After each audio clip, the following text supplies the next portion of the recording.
Chapter 1. Deep within the primordial world lies a hidden mountain range, long shrouded by dense, untamed forest.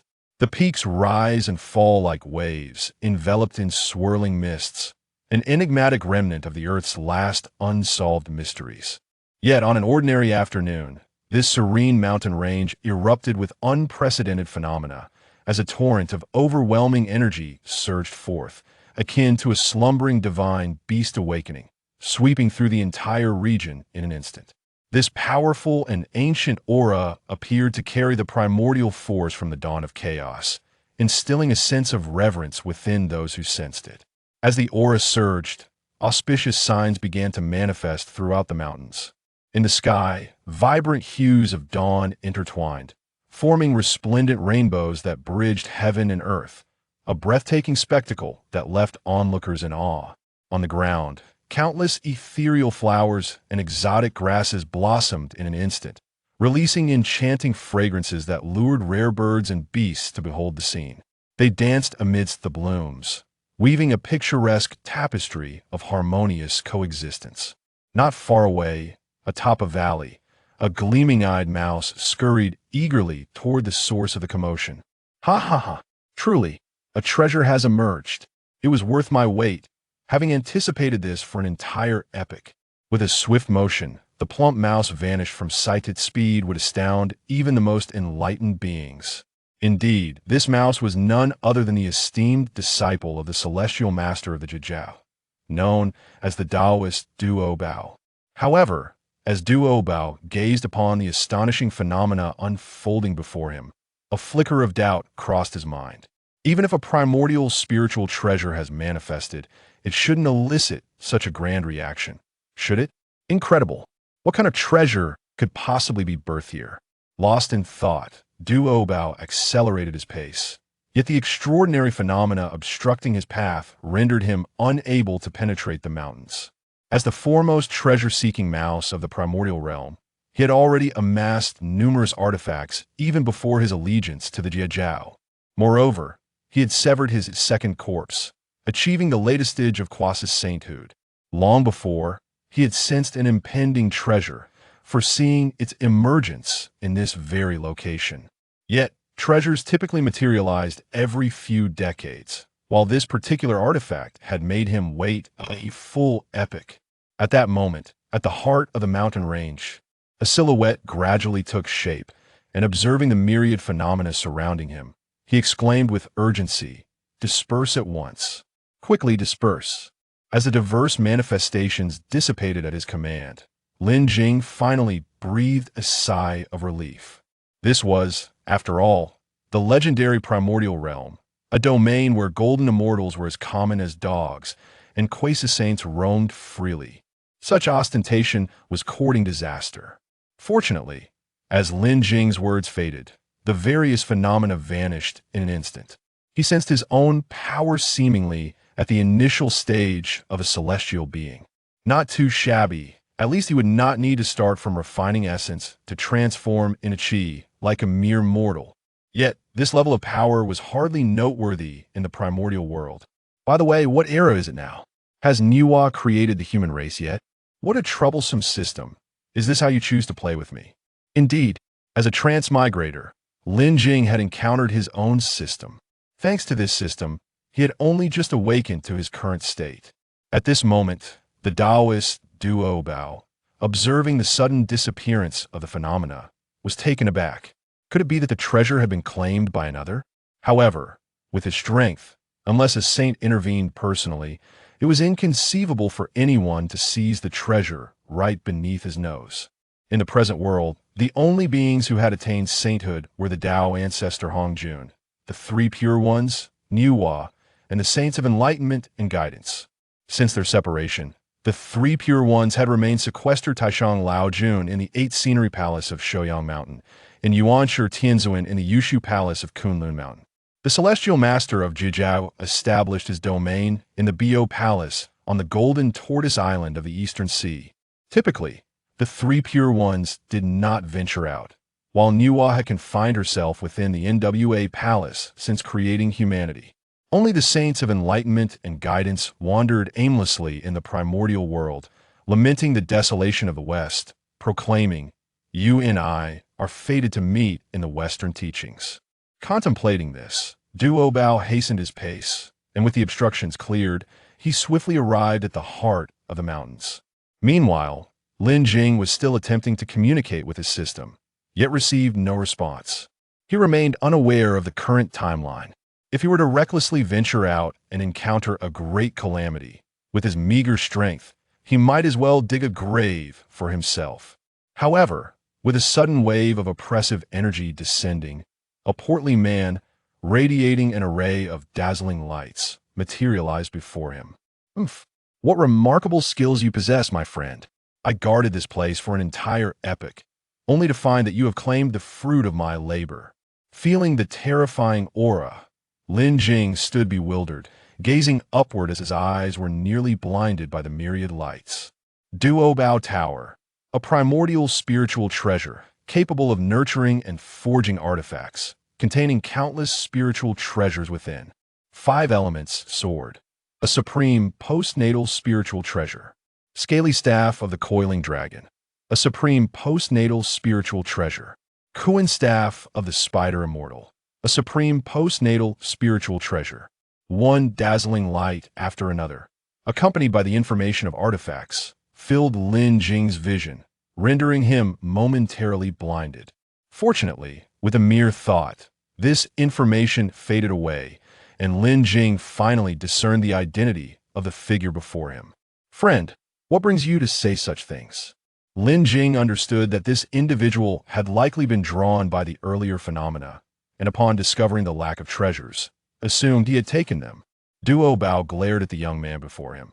Yet as he observed him further, he noted the youth's refined features, realizing he did not appear to be a villain. Had he wrongfully accused him? He subsequently retracted his oppressive aura and inquired, "I am Duo Bao, disciple of the celestial master of the Jijiao. You must have witnessed the recent phenomena, which surely heralded the emergence of a supreme primordial spiritual treasure. Could it be that you have claimed this treasure for yourself?" Lin Jing let out a wry smile. "I too was drawn here by the earlier phenomena, yet I have not discovered any spiritual treasures." Duo Bao pondered, could it truly be that a saint had intervened? He scrutinized Lin Jing's sincere expression, sensing no deceit in his demeanor. He attempted to divine, but yielded no results. With his prowess, he could easily uncover every detail about the individual before him. Indeed, there was no trace of any artifacts on Lin Jing, and his power seemed limited to the initial stage of a celestial being. Duo Bao sighed in resignation. It appeared that this spiritual treasure was not destined for him. "May I ask your name and where you cultivate?" Duo Bao inquired with a friendly smile. Feeling a chill under the gaze of this powerful figure, Lin Jing steadied himself and replied, "I am Lin Jing, merely a first-tier loose cultivator." Upon hearing this, Duo Bao's eyes sparkled with intrigue, and he placed a hand on Lin Jing's shoulder, saying, "Friend, would you be interested in joining our Jijiao? My master, the Celestial Master, is currently recruiting disciples. Joining the Jijiao would certainly be safer than cultivating alone."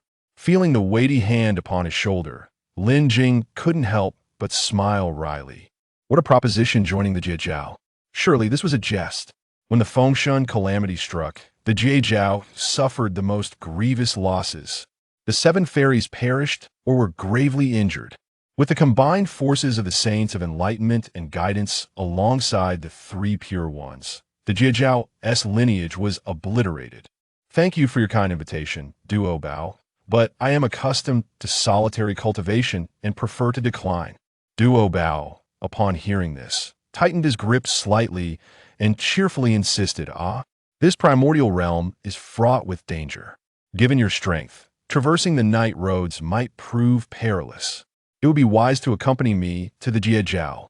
As the pressure on his shoulder intensified, Lin Jing's heart raced with trepidation. Had he been discovered?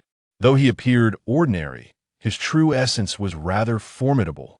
As a second-generation disciple of the Jijiao, the fate of the Golden Cudgel Immortal was to perish, his essence refined into the tightening spell, the Golden Cudgel, and the binding spell. Was my destiny to mirror that of the Golden Cudgel Immortal, to be refined into a mindless postnatal spiritual treasure? Joining the Jiajiao, note danger.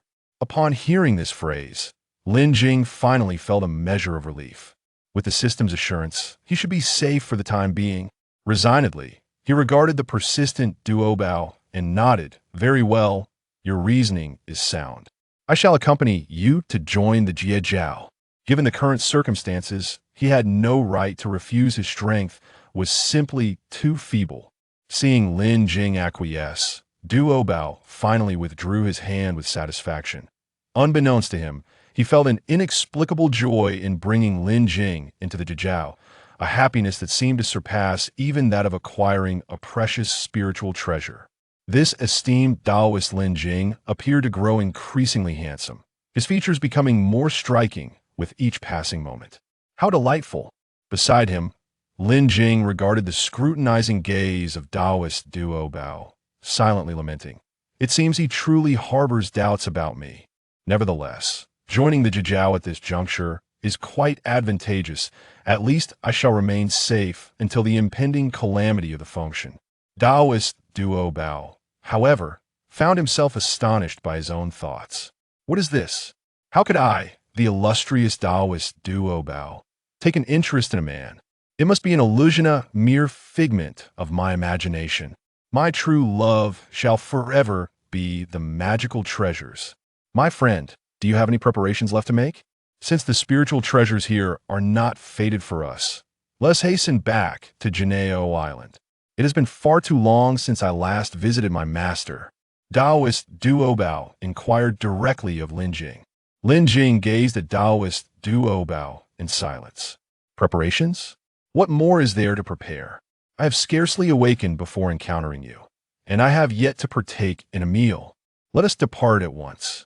I too wish to witness the grandeur of the supreme, clear sage. Taoist Duobao promptly produced a spiritual treasure and swiftly transported Lin Jing back to Geneo Island. Upon their arrival, a cloud floated towards them, upon which stood a celestial maiden. "Senior brother Duobao, it has been a while. Have you found that magical treasure?" Taoist Duobao, looking at the maiden with a wry smile, replied, "Sister Yin Xiao, do not remind me. I have endured the trials of a meeting, only to find that treasure eluding me still." From the moment the celestial maiden appeared, Lin Jing's gaze remained fixated upon her, as if he beheld an unparalleled beauty. Yet, as the first wisp of primordial cloud transformed into form, Yun Xiao was a sight to behold, radiant as the morning glow. She exuded the warmth and gentleness of dawn's first light, coupled with the splendor and mystery of a sunset's farewell. However, in Lin Jing's eyes, a different scene unfolded. The Hunyuan Golden Dipper, an exquisite primordial spiritual treasure. Its mysteries are boundless. It can contain all the treasures of the universe and possesses an irresistible force to attract immortals and objects alike. Once its golden light emerges, there is no escape from calamity. It can sever the 3 flowers atop another's head and extinguish the 5 energies within their chest. This indeed is a top-tier primordial spiritual treasure, significantly more potent than Taoist Duobao's treasured pagoda. The brilliance of the Hunyuan Golden Dipper emanated from Yin Xiao, captivating Lin Jing to the point where he could not avert his gaze. Perhaps sensing Lin Jing's rapt attention, Yin Xiao turned to him and inquired, "This Taoist friend appears unfamiliar. May I ask what brings you to Geneo Island?" Taoist Duobao hurriedly introduced, "This is a friend I encountered during my treasure-seeking journey. Seeing him alone in his cultivation is quite a challenge, so I brought him back to the Jiajiao. He shall henceforth be our junior brother." Understanding the implication, Lin Jing promptly responded, "Greetings, Sister Yin Xiao."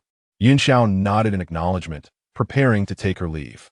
Yet, inexplicably, she glanced back at Lin Jing, releasing a stream of light that soared toward him. "Since we shall be fellow disciples, allow me to present you with a token of our first meeting." As Lin Jing watched the stream of light land in his palm, it transformed into a small spiritual treasure. Taoist Duobao, somewhat taken aback, observed Yunxio's departing figure. "I did not expect Sister Yin Xiao to bestow you a magical treasure upon your first encounter indeed. You are quite remarkable."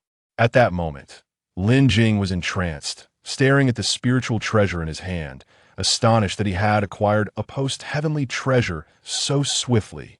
Gazing at the immortal flower wing in his hand, Lin Jing couldn't help but wonder whether Qiong Xiao and Bai Xiao possessed the soul-restraining flower pendant and the illusion-breaking flower chain. Junior brother, Duo Bao Daoist, with a mischievous grin, looked at Lin Jing, who was still lost in thought. "What's wrong? Are you still savoring the charm of Sister Yin Xiao? Your heart seems to be wandering." Lin Jing finally snapped out of his reverie and shot Duo Bao Daoist a speechless glance. "What is so captivating about Yin Xiao? I was clearly mesmerized by the primordial golden dipper, an exquisite, innate spiritual treasure."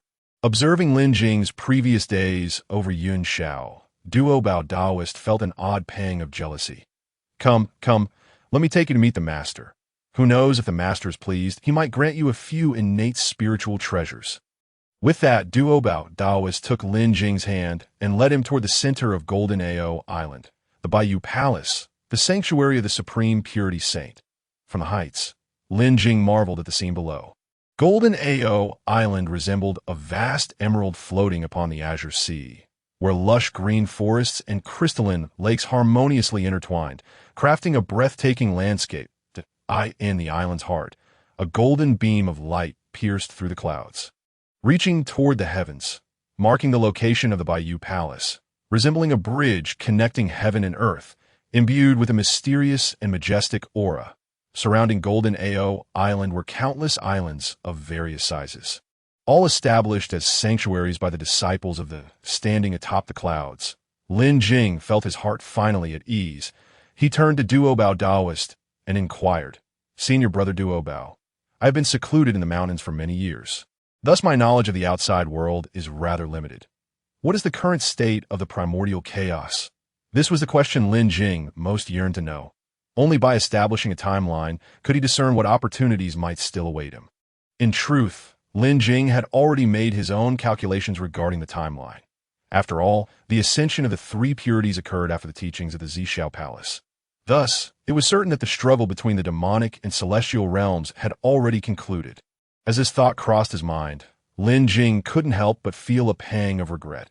How many treasures had he missed during his slumber?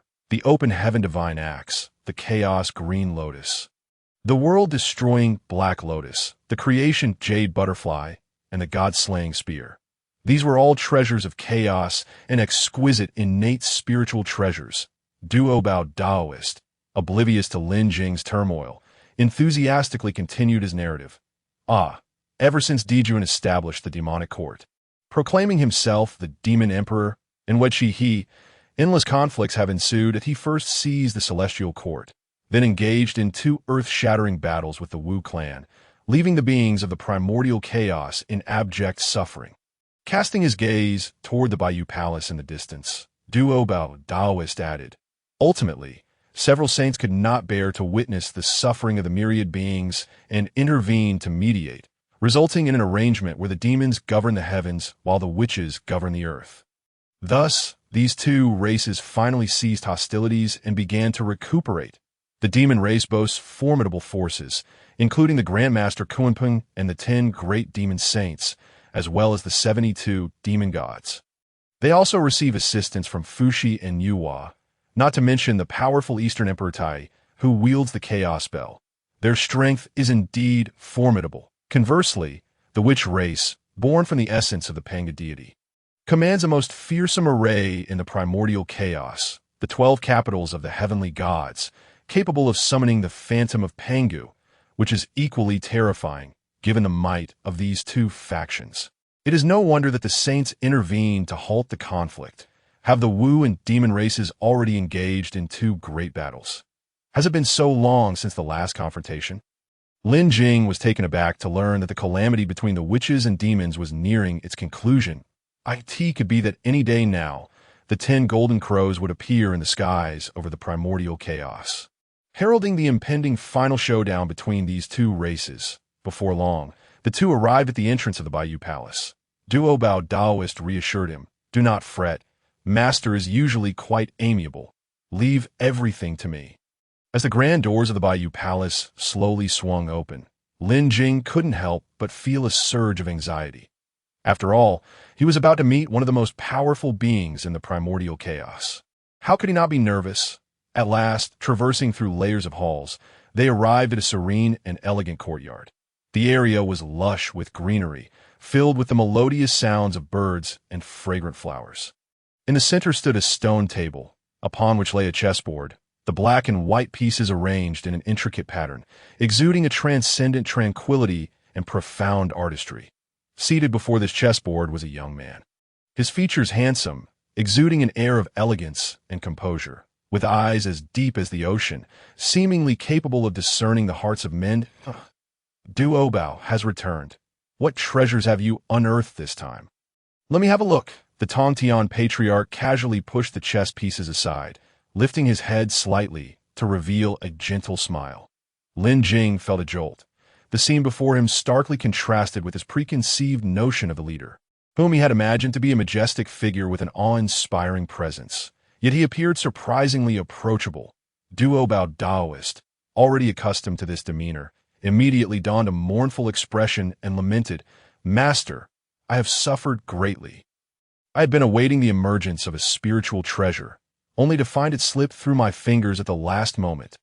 Upon hearing this, the Tongtian patriarch became intrigued, a hint of schadenfreude creeping into his smile. "What happened? Is it possible for someone to snatch a treasure from you?" Duo Bao Daoist shook his head in resignation, explaining, "No, it's just that this treasure seems to possess a will of its own. After its emergence, it vanished without a trace, and despite my utmost efforts, I could not locate it." I've told you before, the Dao is eternal, and gains and losses are decreed. How could you expect to claim every treasure for yourself? The Tongtian patriarch waved his hand dismissively, and no matter, and who might this be? His gaze shifted from Duo Bao Daoist to Lin Jing. Duo Bao Daoist hastily introduced, "Master, this friend is someone I encountered while searching for treasures. He expressed a desire to join so I brought him along." Upon hearing this, the Tongtian patriarch smiled, nodding with a deeper intensity in his gaze toward Lin Jing. Since the separation of the three purities, countless beings from the primordial chaos had sought to join the Dao to its teachings. The Tongtian patriarch typically refrained from interfering with those wishing to join, as long as they were not heinous individuals. He believed everyone deserved a chance at redemption. For Duo Bao to personally bring you back, you must possess some remarkable qualities. Although the Tongtian patriarch did not exude any oppressive aura, Lin Jing still felt an overwhelming pressure. "I am Lin Jing, here to pay my respects to the supreme purity saint." Duo Bao Daoist chimed in, "Master, I sense he is exceptionally suited to join Please consider accepting him. Joining does not necessitate an audience with me." "What are you scheming, young man?" The Tongtian patriarch fixed a serious gaze upon Duo Bao Daoist, his demeanor turning stern. A saint. His penetrating gaze fell upon Lin Jing, yet he found it impossible to see through him.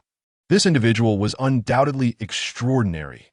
Duo Bao Daoist was momentarily taken aback by this unexpected inquiry, as normally the master would casually accept new disciples. Why was he so serious today? The Tongtian patriarch's reaction had little to do with Lin Jing himself. It primarily stemmed from the growing fortune of at present, the four swords of extermination, which suppressed his fortunes, were barely holding on. After all, they were treasures of slaughter, ill-suited for maintaining fortune. Thus, the Tongtian patriarch intended to delay the acceptance of unknown individuals for the time being. Witnessing Duo Bao Daoist's bewilderment, Lin Jing felt the atmosphere grow increasingly awkward. Unsure of what to say, it seemed that the Tongtian patriarch was not particularly welcoming of his joining Perhaps it was for the best, sparing him from becoming collateral damage during the impending calamity. However, just as the Tongtian patriarch was about to politely decline Lin Jing's request, the four swords of extermination, which had been suppressing the fortune in the void, suddenly erupted with energy. This was merely the beginning. Soon after, the Qing Ping sword, water and fire gourd, purple lightning hammer, and the Yin Yang 2 instruments lamp, along with every innate spiritual treasure on his person, began to react with unusual excitement. Even the Qing lotus seat beneath him responded vigorously. This unprecedented occurrence left the Tongtian patriarch astounded, prompting him to inquire with the four swords of extermination about the situation. However, the swords remained silent, merely pointing their tips toward Lin Jing's direction. The Tongtian patriarch suddenly understood, turning to Lin Jing with a joyful expression that, it seems you are fated to join our. Would you be interested in becoming my disciple? Lin Jing, initially prepared for rejection, was taken aback by this unexpected offer. A duo-bao Daoist, standing to the side, was equally dumbfounded. He had merely intended to introduce Lin Jing to the master. How had it escalated to a direct acceptance as a disciple? Was the process of accepting disciples now so casual? Or was it that his own influence had grown so substantial? Very well, it is settled then. You may establish your own sanctuary, and I shall speak with Duo-bao regarding a few matters. As for treasures, I will have Duo-bao deliver them to you later. Before Lin Jing had a chance to bow, he was whisked away by a young attendant waiting outside. After Lin Jing departed, the Tongtian patriarch turned to Duo-bao Daoist and instructed, "Tell me everything about your encounter." Moments ago, when he prepared to accept Lin Jing he felt his fortune surge by a significant margin. Consequently, he altered his stance, accepting Lin Jing as a personal disciple. To his surprise, his fortune had now increased by an impressive 30% and had solidified considerably, with the four swords of extermination indicating a notable easing of pressure. In the primordial stage of chaos, the entire universe existed in a nebulous state, where the concepts of time and space had yet to fully materialize. Amidst this tumultuous void, the only entities present were the 3,000 demon gods, each embodying the essence of the Great Dao. They were slowly gestating within the maternal energies of chaos, awaiting the day when they would break free from their shells. Each of these demon gods represented a distinct facet of the Great Dao. They were not only products of chaos, but also the architects of future order and laws. Chaos, as a formless and boundless expanse, teemed with infinite energy and possibilities. Within this realm, energies collided and fused, producing subtle reactions with the Great Dao, creating unique conditions for the gestation of the 3,000 demon gods. Each demon god harbored a fragment of the Dao's truth, growing by absorbing the spiritual essence within the chaos. Eventually, when their powers reached their zenith, they would manifest in various forms, becoming independent entities.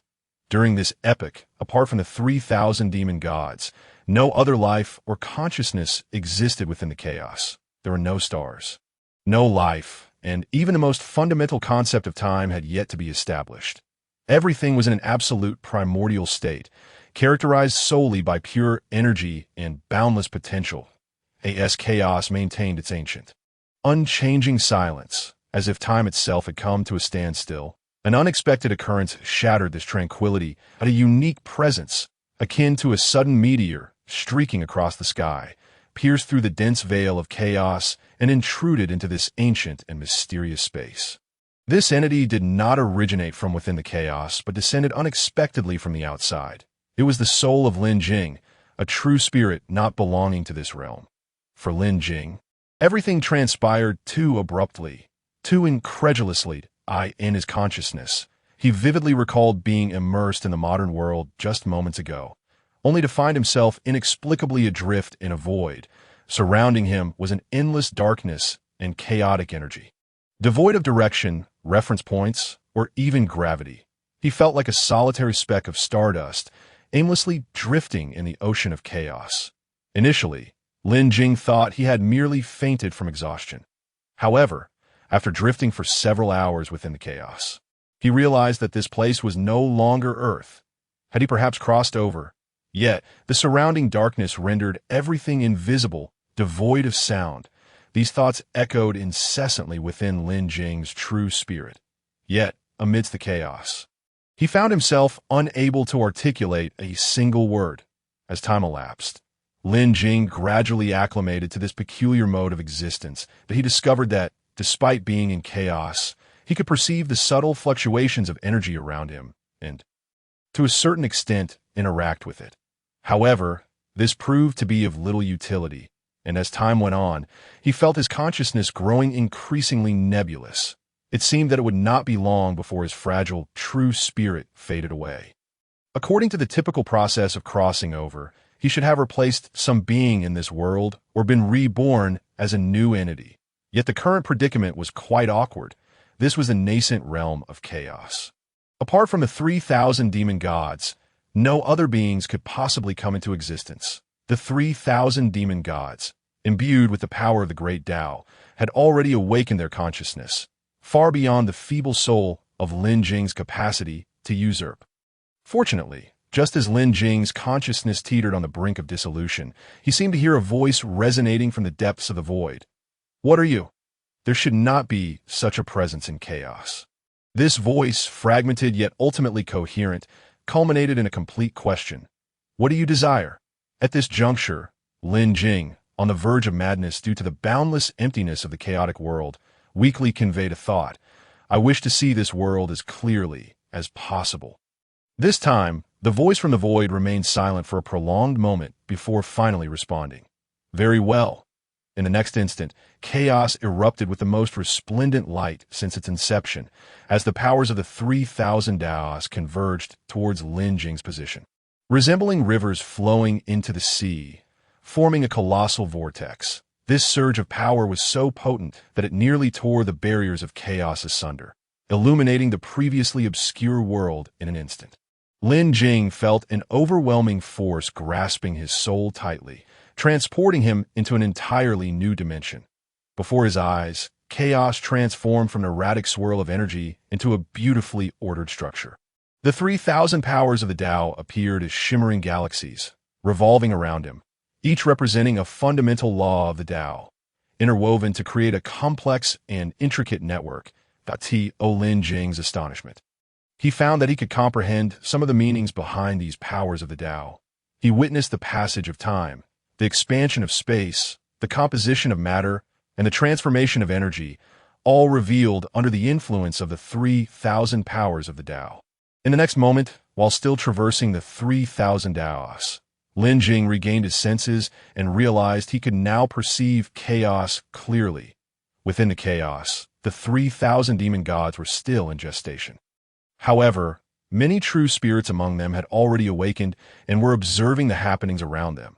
At this point, Lin Jing redirected his gaze to himself, where a magnificent and ancient mirror materialized within his consciousness.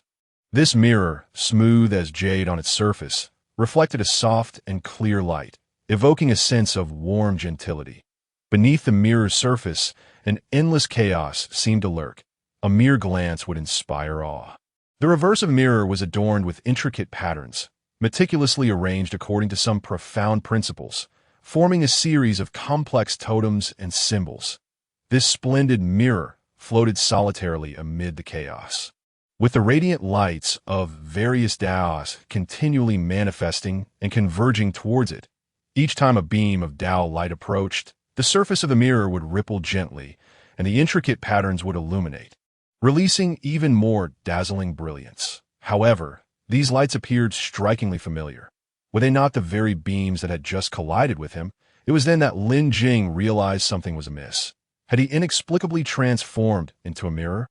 After drifting in chaos for so long, he finally heard a voice for the first time. "Spirit treasure system, chaos, supreme treasure." "Me? Ah, are you implying that this floating grand mirror is indeed me?" Lin Jing felt utterly bewildered. But before he could process it further, a line of text appeared before him.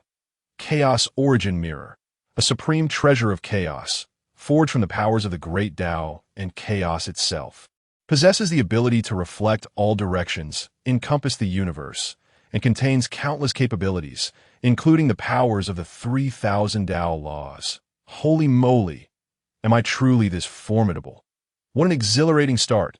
However, before Lin Jing could revel in his excitement, an unforeseen calamity struck.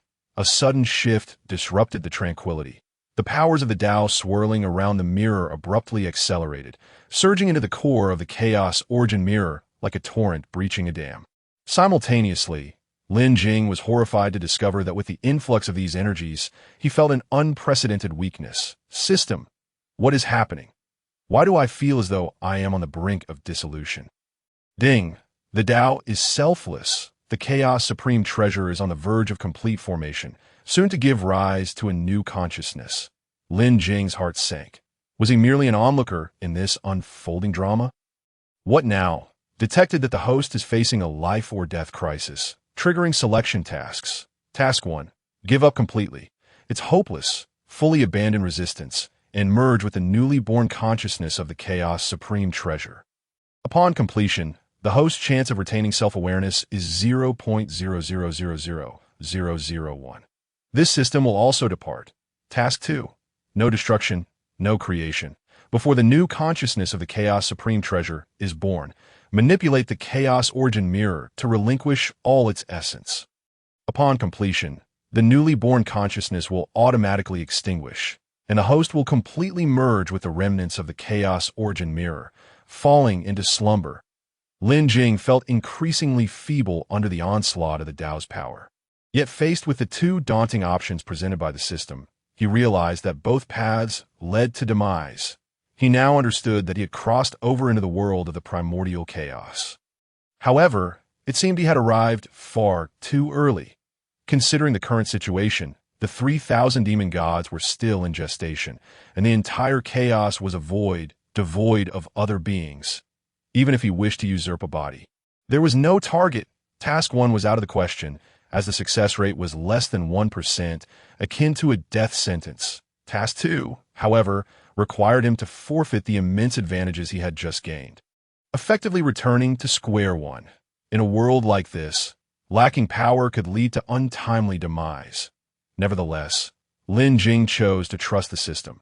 After all, as long as the Green Mountains remained, he need not fear a lack of firewood. I select Task 2. With Lin Jing's decision, an unprecedented and profound sensation enveloped his entire being.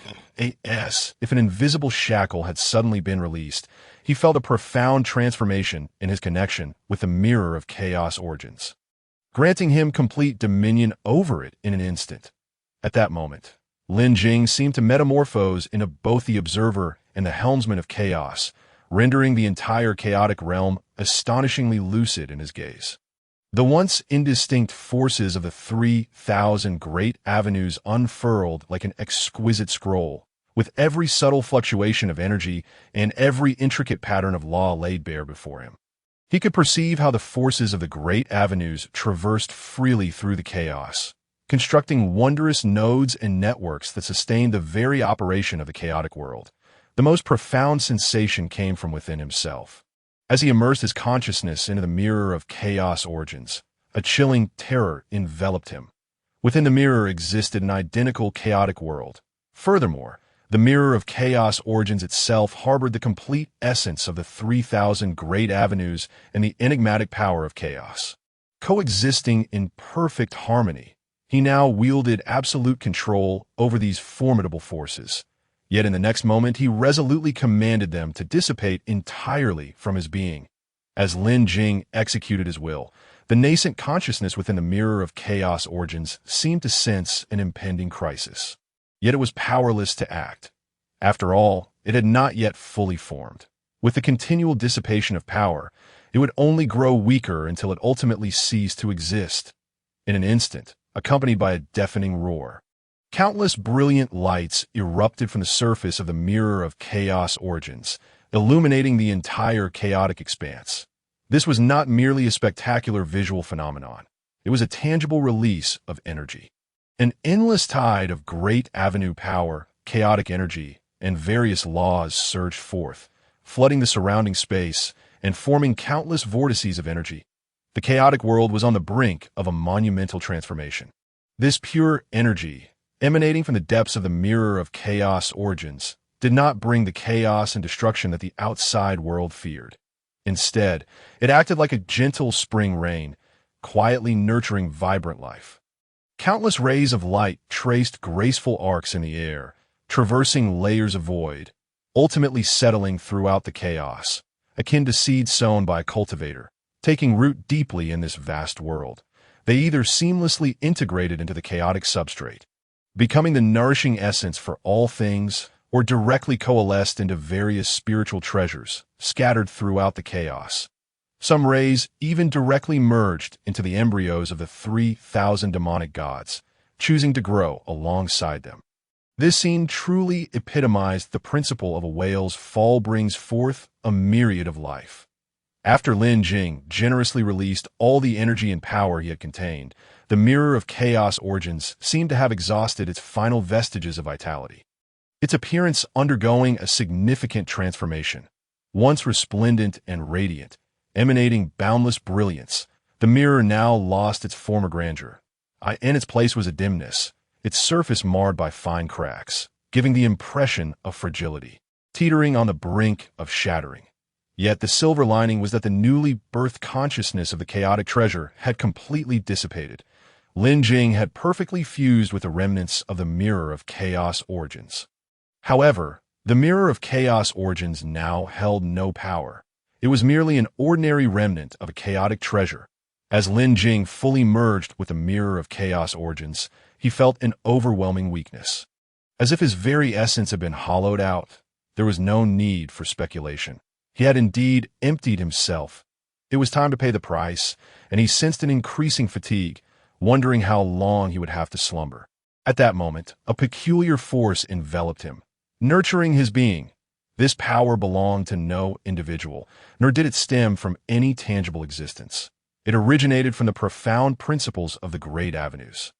The power of the Great Avenues, the most fundamental and purest manifestation of order and law in the universe, now exceptionally revealed itself, gently enfolding Lin Jing within it seemed to confer upon him a form of recognition and protection. Lin Jing felt utterly bewildered but dared not move, not even a little, and could only quietly inquire of the system. System, what is happening? I have dispersed the essence of the mirror of chaos origins. Why is the Great Avenue still so gentle with me? The surrounding power of the Great Avenues seemed to nurture Lin Jing's remnants like a compassionate mother. He sensed that the cracks on the mirror's surface were gradually mending. Simultaneously, Lin Jing's very soul was undergoing a wondrous transformation. The fatigue and weakness stemming from overexertion began to dissipate, replaced by an unprecedented sense of ease and freedom. But he felt that the fusion between himself and the mirror of chaos origins had become even more perfect. The host's essence was an attempt at merging the source of the Great Avenues with the power of chaos. And now the Great Avenues seemed to believe that its oversight had led to the mirror of chaos origins' ultimate failure to form, thus seeking to compensate him to the best of its ability. Upon hearing this, Lin Jing finally felt reassured. Otherwise, given his earlier actions, he would have essentially destroyed the treasure forged through the combined efforts of the Great Avenues and the chaos. If he were an ordinary person, he would surely be torn apart. With the nurturing of the Great Avenues, Lin Jing felt immensely comfortable. However, he still sensed his soul growing heavier, on the brink of falling into slumber. After all, he had now completely merged with the mirror of chaos origins, and exhausting all his essence was not something easily repaired. He wondered if he would awaken before the great Pangu opened the heavens and created the primordial world. Thus, Lin Jing fell into an endless slumber within the chaos. Yet under the nurturing of the power of the Great Avenues, his recovery accelerated significantly. Time passed swiftly, and the 3,000 demonic gods successfully came into being. Ultimately, the great Pangu expended all his strength to defeat them, cleaving the chaos as he perished. When the primordial world was born, a vast and boundless spectacle unfolded before the eyes of the world. This nascent realm, brimming with infinite possibilities and vibrant life, attracted various energies and materials to converge, collide, and merge, thus giving rise to countless beings. After Pangu's fall, his great will did not dissipate with the winds. Instead, it was inherited in a more miraculous form, as his primordial spirit split into 3 formidable beings, later revered as the 3 pure ones, the Tao Te Ching, the spiritual treasure, and the primordial beginning. Besides the division of the primordial spirit, the 12 drops of Pangu's essence also played a crucial role.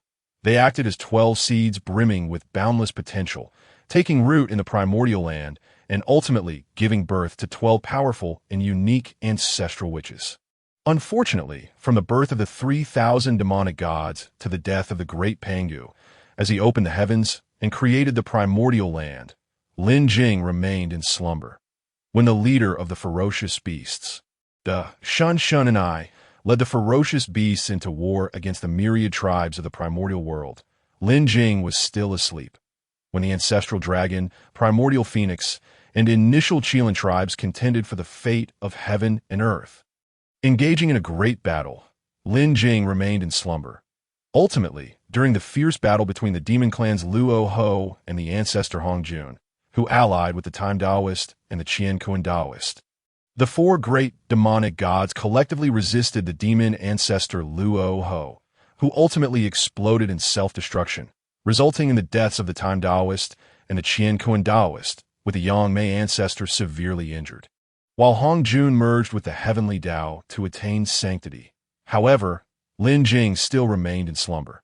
After all, as the first chaotic treasure of the primordial world, the damage incurred from merging with the vast powers of the great avenues and chaos after losing all its essence was indeed terrifying. Until the rise of the Witch Clan, who defied heaven and earth, recognizing only the Pangu Father God, contending with the Demon Clan for dominion over heaven and earth. From that point forward, the demons governed the heavens while the witches governed the earth. The calamity of the world finally stabilized somewhat, and Lin Jing's original form, the Mirror of Chaos Origins, had finally completed its restoration after years of nurturing by the great avenues. At last, Lin Jing's consciousness awakened.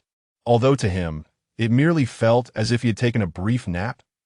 Ding! Detection indicates that the host has awakened, triggering the selection task. Task 1.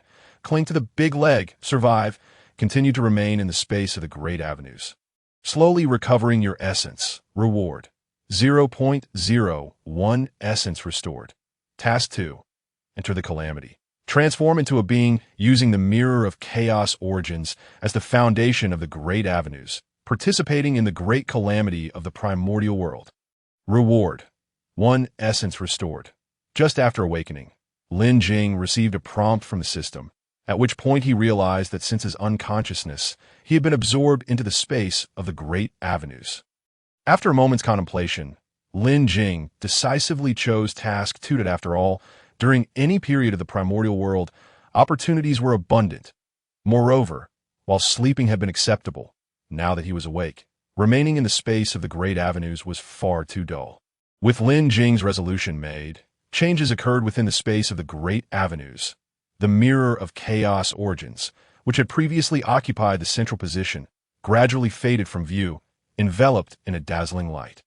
It seemed to merge into the most profound secrets of the void, leaving only a faint afterglow to attest to its former presence.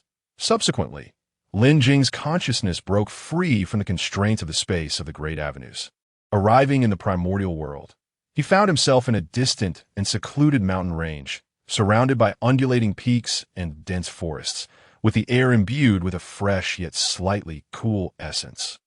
This place was far removed from the clamor of the world, scarcely trodden by human feet, making it an ideal locale for a thorough metamorphosis.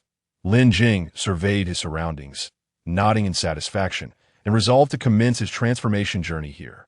Ding! Insufficient energy for transformation necessitates a brief period for accumulation. Goodness, system, are you deceiving me once more? Why did you not mention this earlier? Within the vast expanse of the Dao, this system is unable to gather energy. Just as Lin Jing felt a twinge of frustration and was preparing to jest with the system, an extraordinary sensation suddenly surged through his entire being, interrupting his thoughts. This force was gentle yet undeniably potent. Akin to a long-lost friend, seamlessly integrating into his body and resonating with the depths of his soul. Lin Jing was momentarily taken aback, his eyes flashing with a blend of surprise and joy. Reward distributed, origin restored. 1. The host is about to fall into slumber. What is happening? I have only just awakened. Why must I sleep again? However, before he could await the system's response, the familiar sensation washed over him once more. An influx of complex information flooded his consciousness, and as anticipated, he succumbed to unconsciousness once again. Thus, the recollections concluded. At this moment, on the shores of the Eastern Sea, adjacent to the island of Jineo, Lin Jing, filled with perplexity, stepped onto this tranquil isle. The sea breeze caressed him, carrying the briny scent and the distant sound of waves, adding an ineffable quality to this sudden situation. Moments ago, Taoist Duobao had brought him to meet the Sage of Supreme Clarity. After which he formally joined the Jia sect. Taoist Duobao and the Sage of Supreme Clarity still had matters to discuss, leaving the attendant to guide Lin Jing in establishing a cultivation site.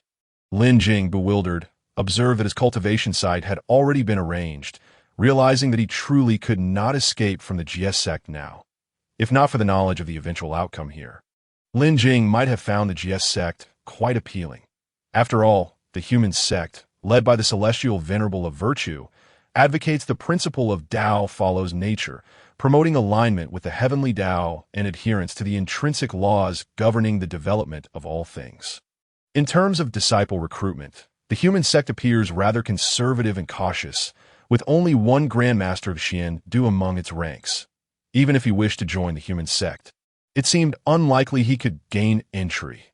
The sage of the explaining sect, Yuanshi Tianzuan, adheres to an even stricter selection mechanism. He firmly believes in elite education, favoring the selection of beings of exceptional quality and pure character, particularly those of noble birth and extraordinary talent.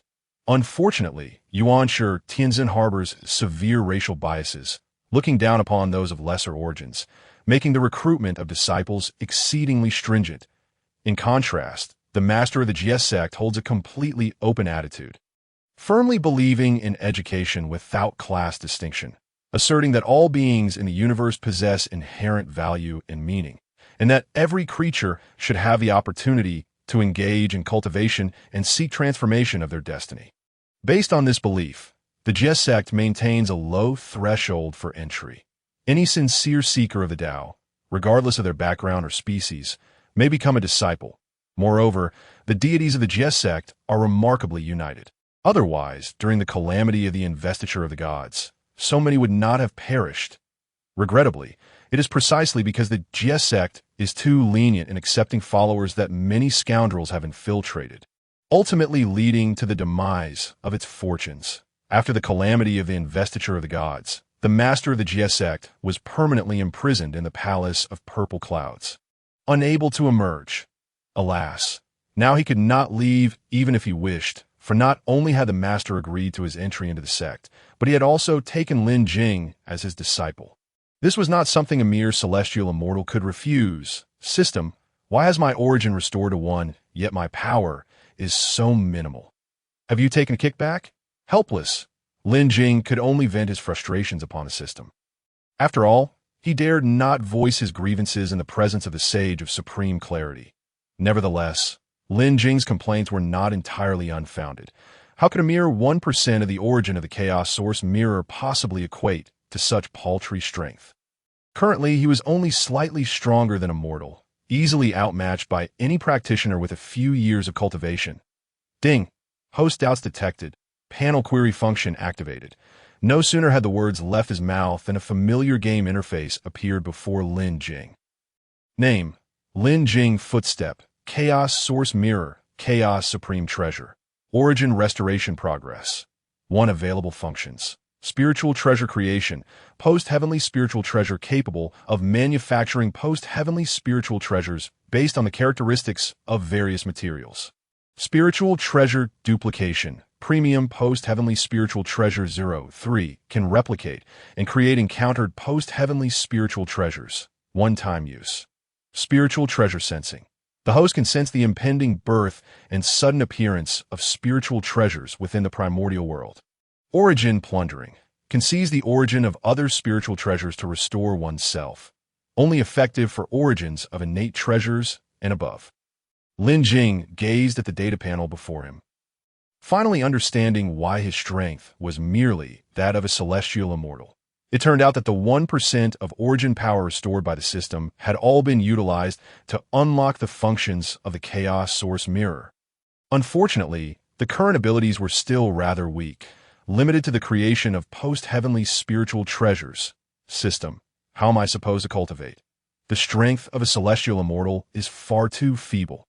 Having journeyed with the attendant, Lin Jing had already encountered several fellow disciples, none of whom were weaker than he. Ding. Host cultivation anxiety detected, triggering selection task. Task 1. Cultivate obediently. Contemplate the vastness of the universe, a mere grain of sand in the boundless sea. Gain access to the path of the Chaos Dao. As long as you persist in cultivation, you may ascend to greatness. Task 2. Cultivation. It's impossible to cultivate in this lifetime. The host may restore his own origin by seizing the origin power of innate treasures, thereby increasing strength according to progress. Without a moment's hesitation, Lin Jing selected Task 2. He clearly was not suited for obedient cultivation, and besides, he had no idea how to cultivate. It would be far more enticing to pursue treasures. Currently, as the war between the witches and the demons was in a temporary ceasefire, Lin Jing, as a Chaos Supreme treasure, could still sense the ominous aura of impending calamity in the world. Given the current atmospheric conditions of the primordial realm, it seemed that the decisive battle between the witches and demons would not be far off. Having established the timeline, Lin Jing naturally began to strategize regarding the resources he could seize next. First and foremost, the fabled Chaos Clock. As one of the 3 innate supreme treasures, after Pangu opened the heavens, his left eye transformed into the Sun Star, and the Eastern Emperor Tai embraced the Chaos Clock, giving birth to it within the Sun Star, renaming it the Eastern Emperor Bell. This treasure is infinitely mysterious and possesses boundless creation that IT can imprison time, suppress space, and wields the might to dominate chaos. Reverse time and space, refine yin and yang, and turn the universe upside down. Unfortunately, after the Great War between the witches and demons, it vanished into the chaotic currents, its whereabouts unknown. It is said that during that time, the 3 Pure Ones and the Zhuan Ti had all attempted to seize the Chaos Clock, but it managed to escape. After all, being an innate treasure, it is reluctant to acknowledge a master. Even saints cannot compel it. With that thought, Lin Jing let out a resigned sigh. He certainly desired the Chaos Clock, but with his current level of strength, he could hardly hope to intercept it before the saints. Even the residual power released by the Chaos Clock could obliterate him in an instant. Just as Lin Jing was lost in contemplation, a hearty laughter rang out from above. "Huh, junior brother Lin Jing. Why the long face? Aren't you pleased to have become the personal disciple of our master?" The scene shifted, revealing Taoist Duobao approaching. Taoist Duobao stood before Lin Jing, stroking his beard with a smile. "Look, right next to me is my cultivation site, that if you have any issues in the future, feel free to seek me out." Lin Jing, upon hearing this, expressed his gratitude. "Thank you, Taoist Duobao." Indeed, in Lin Jing's eyes, Taoist Duobao had treated him exceptionally well. Not only had he warmly brought him to the Jie sect, but he had also personally introduced him to the master of the Jie sect. Although it was still unclear why Taoist Duobao was so intent on bringing him into the Jie sect, his actions clearly indicated a genuine concern for Lin Jing. Taoist Duobao looked at Lin Jing with a smile, saying, "I never imagined that our first meeting would lead to you being accepted as a direct disciple. My keen eye for talent has proven sharp as ever." Lin Jing, upon hearing this, could only offer a wry smile. He had initially thought he was merely passing through the Jie sect. After all, with countless beings arriving to pay their respects, the number of primordial beings joining the Jie sect was innumerable. If he had merely been an ordinary disciple, perhaps he could have evaded the impending calamity. Who could have anticipated that the Sage of Supreme Clarity would take him as a direct disciple after just one meeting? This was no ordinary status. Stepping out the door would mean representing the Jie sect. Currently, only a few dozen individuals have been accepted as direct disciples by the master of the Jie sect, including Jinling, Wu Deng, the Three Heavens, and Zhao Gongming. Each of these individuals was distinguished by exceptional qualities and pure character, embodying immense potential. Yet here he was, a mere celestial immortal, akin to a foundation stone of the Jie sect. And he had not expected to be chosen. Had the master of the Jie sect already seen through his roots? If so, the Jie sect might not be safe. Ding! Host doubts detected. Due to residual Taoist energy, even saints cannot deduce the entirety of the host situation. Upon hearing the system's prompt, Lin Jing felt a wave of relief wash over him. It seemed that sleeping in the Dao space for so many years had its benefits. Since it was impossible to deduce, could it be that the master of the Jie sect had truly accepted him solely based on his potential? Junior brother, what are you daydreaming about? Did you hear everything I just said? Daoist Duo Bao waved his hand in front of Lin Jing, inquiring with a hint of confusion. Lin Jing finally came back to his senses, offering an awkward smile at Daoist Duo Bao. Normally, if Daoist Duo Bao were to lecture his disciples, who would dare to lose focus? A mere flick of his large nostrils would suffice to send them flying. However, at that moment, Dao Bao Daoist gazed upon the smiling Lin Jing and felt as though spring had arrived. If you didn't hear it, just say it again. What's the big deal? He exclaimed. Alas, junior brother, you are truly too fragrant. Subsequently, Dao Bao Daoist introduced Lin Jing to the various circumstances of thee and the numerous points of caution. Lin Jing listened attentively, for with his current level of strength, failing to adhere to the rules could easily result in his demise at the hands of others. Finally, Dao Bao Daoist sighed and remarked, Alas, Master truly treats you well.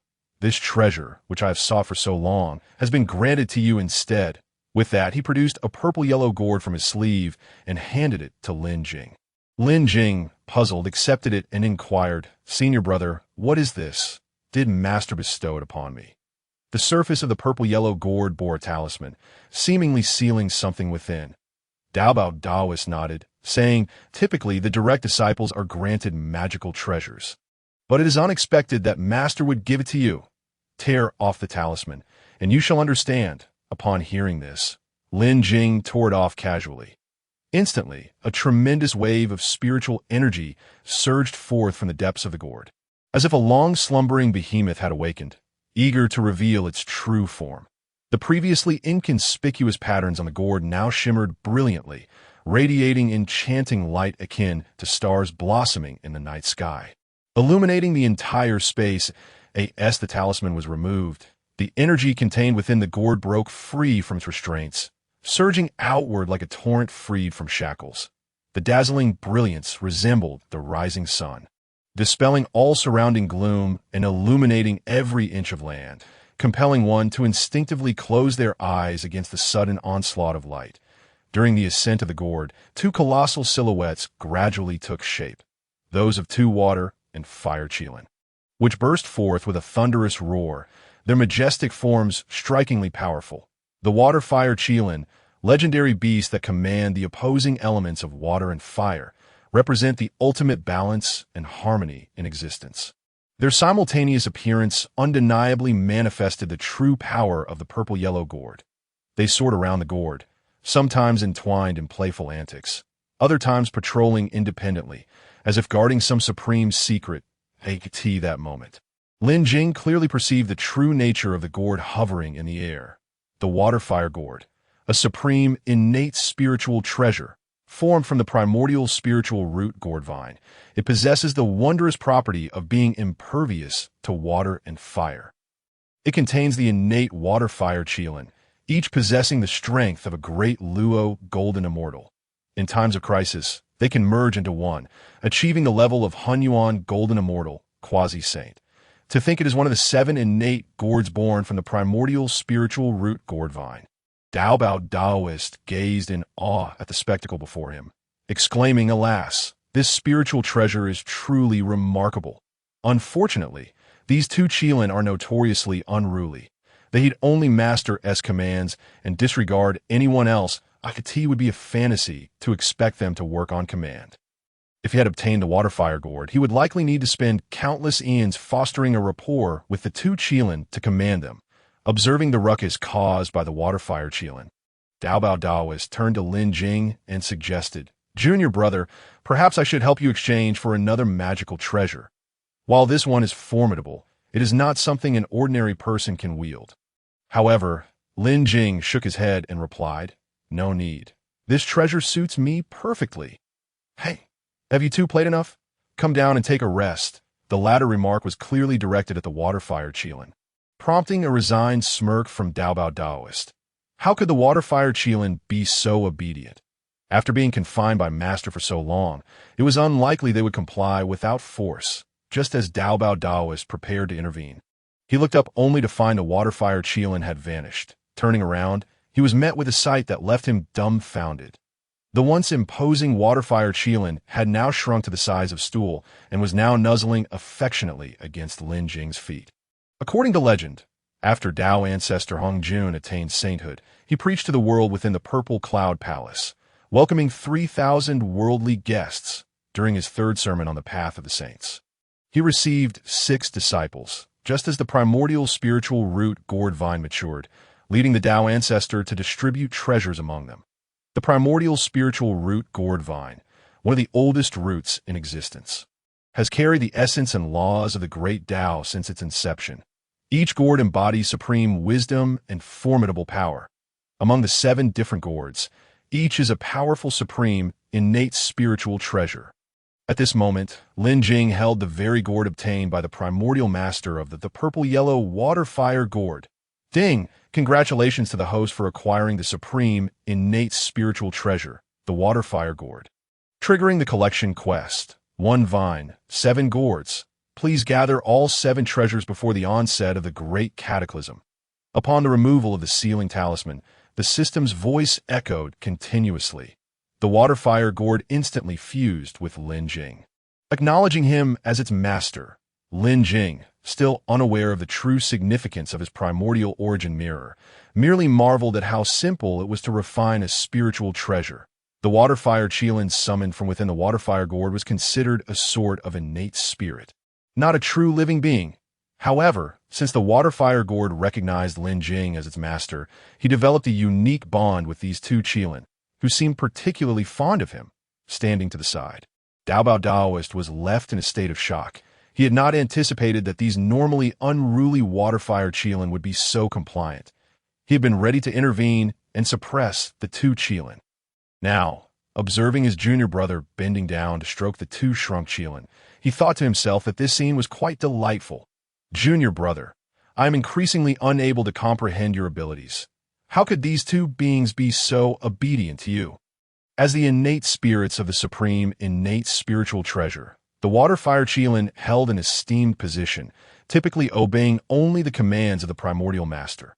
The words of ordinary disciples were merely like whispers in the wind to them, utterly insignificant. For this reason, the primordial master had never bestowed this rare and precious treasure upon any disciple. It is important to note that for those already possessing extraordinary strength, they inherently possess the capability to confront various challenges, rendering such a precious treasure unnecessary. Conversely, disciples with lesser strength would find it utterly impossible to control the water-fire qilin. Even if they managed to obtain it, they would struggle to harness its true power, leading to counterproductive results. Dao Daoist pondered inwardly. Could it truly be, as I suspect, that Master-S guidance over the years has led to the taming of the water-fire qilin, making them exceedingly docile? With this thought, he felt a surge of curiosity and uncertainty, deciding to personally test the matter. Thus, he strode confidently towards the now diminutive fire qilin, his eyes gleaming with eager anticipation, as if wishing to verify his thoughts. Yet, just as he reached out to touch the adorable little fire qilin, an unexpected turn of events occurred. The previously calm and docile fire qilin suddenly became ferocious, whipping around with alarming speed. Its eyes ablaze with fierce flames, locking onto Dao Daoist with an intense gaze, followed by a deafening roar. Without hesitation, it opened its gaping maw, revealing sharp, glistening fangs, and lunged at Dao Daoist's arm. Fortunately, Dao Daoist reacted swiftly, his agility allowing him to retract his hand just in time.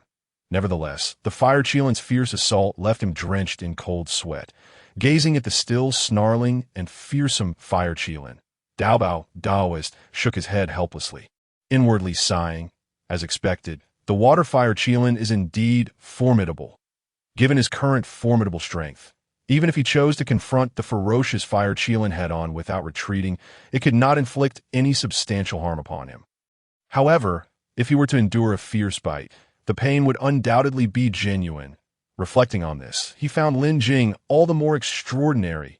Truly, my dear junior brother, you are remarkable. Yet, Lin Jing did not anticipate that the fire qilin, which appeared so well-behaved, could be so mischievous. He immediately raised his voice, admonishing, "Little Red, how can you behave so rudely? Quickly apologize to my senior brother." The fire qilin, which had been so arrogant and indifferent moments ago, instantly transformed into a pitiful creature, appearing utterly contrite. and, though reluctantly, lowered its head toward Daobao Daoist. Seeing the water fire Qilin obey Lin Jing's command, Daobao Daoist felt reassured and, after imparting some instructions, took his leave. Lin Jing had settled down in the dojo, and after frolicking enough, the water fire Qilin returned to the water fire gourd. He was just eager to test some of his abilities and promptly raised the water fire gourd in his hand to begin his experimentation. Origin Plunder. Lin Jing had long desired to experiment with this power, yet he feared it might damage this precious artifact. After all, he currently depended on this artifact for his combat strength. Ding. The Origin Plunder would only extract a small portion of the special origin from the spiritual treasure, without causing any harm to the artifact. With the system's assurance, Lin Jing boldly commenced his attempt. A unique pulling force emanated from his palm, causing the water fire gourd to tremble slightly, ultimately appearing a tad dimmer. Origin Plunder succeeded. Spiritual treasure points acquired. 1,000. The host's power has ascended to the pinnacle of celestial immortality. What the heck? Is that it? So disappointing. Lin Jing had expected to at least restore a modicum of origin power. Yet he was surprised to find that there was no increase, merely a slight breakthrough in his own strength. And what on earth are spiritual treasure points? However, being at the pinnacle of celestial immortality still rendered him no different from the dregs in the vast expanse of Hongwang. Ding! A new function has been unlocked. Spiritual treasure nurturing.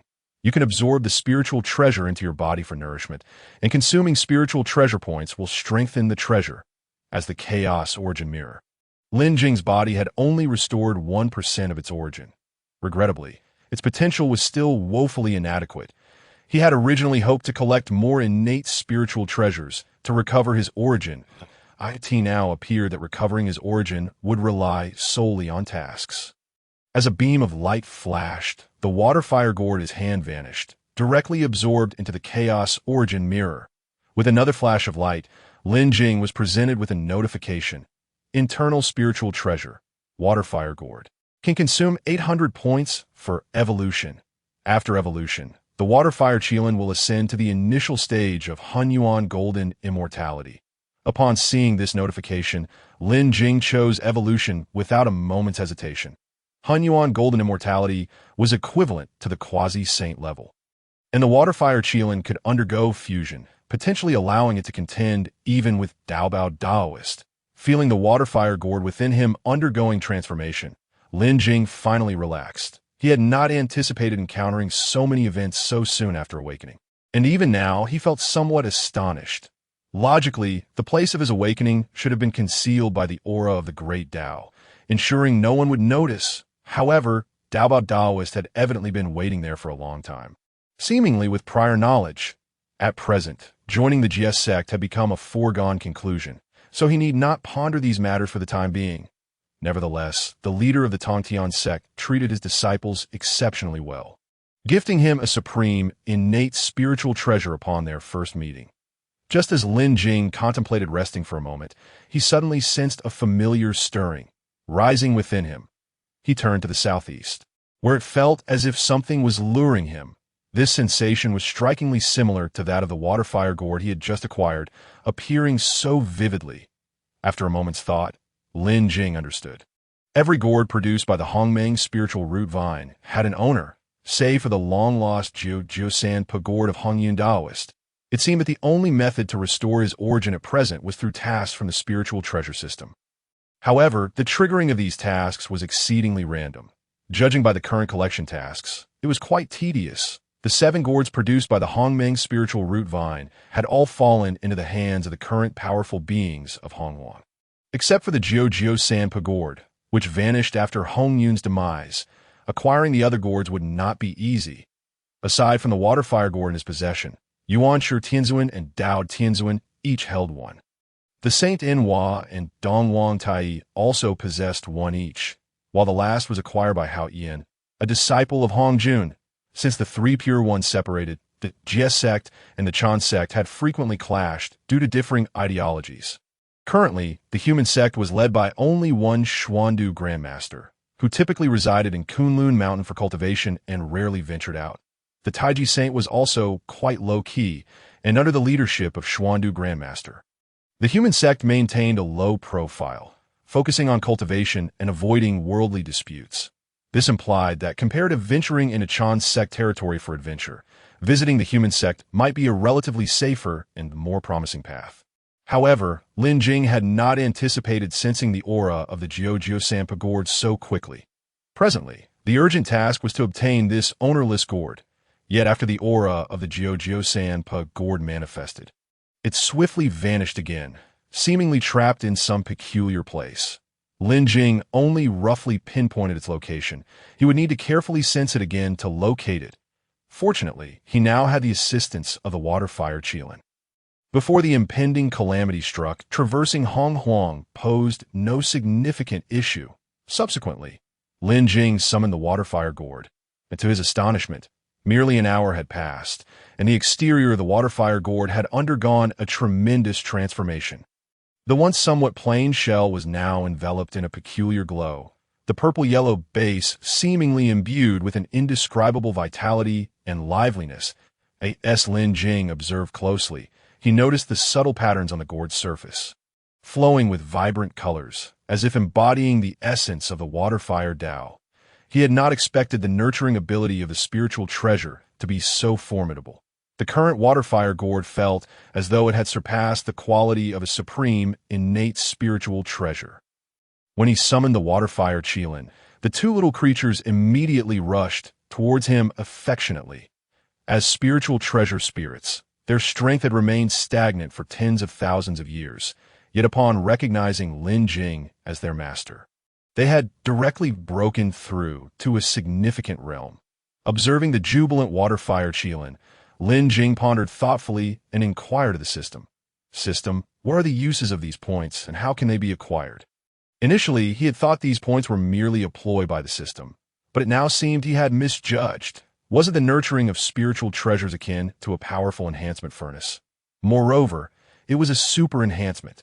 Spiritual treasure points could be used for strengthening, repairing, and creating spiritual treasures. Points could be obtained by plundering the origins of spiritual treasures or completing tasks. How does one trigger tasks? Cannot you actively assign me tasks? Lin Jing sensed that these spiritual treasure points were indeed valuable, and the more, the better. Currently, tasks could only be passively triggered, and the host was encouraged to venture out more.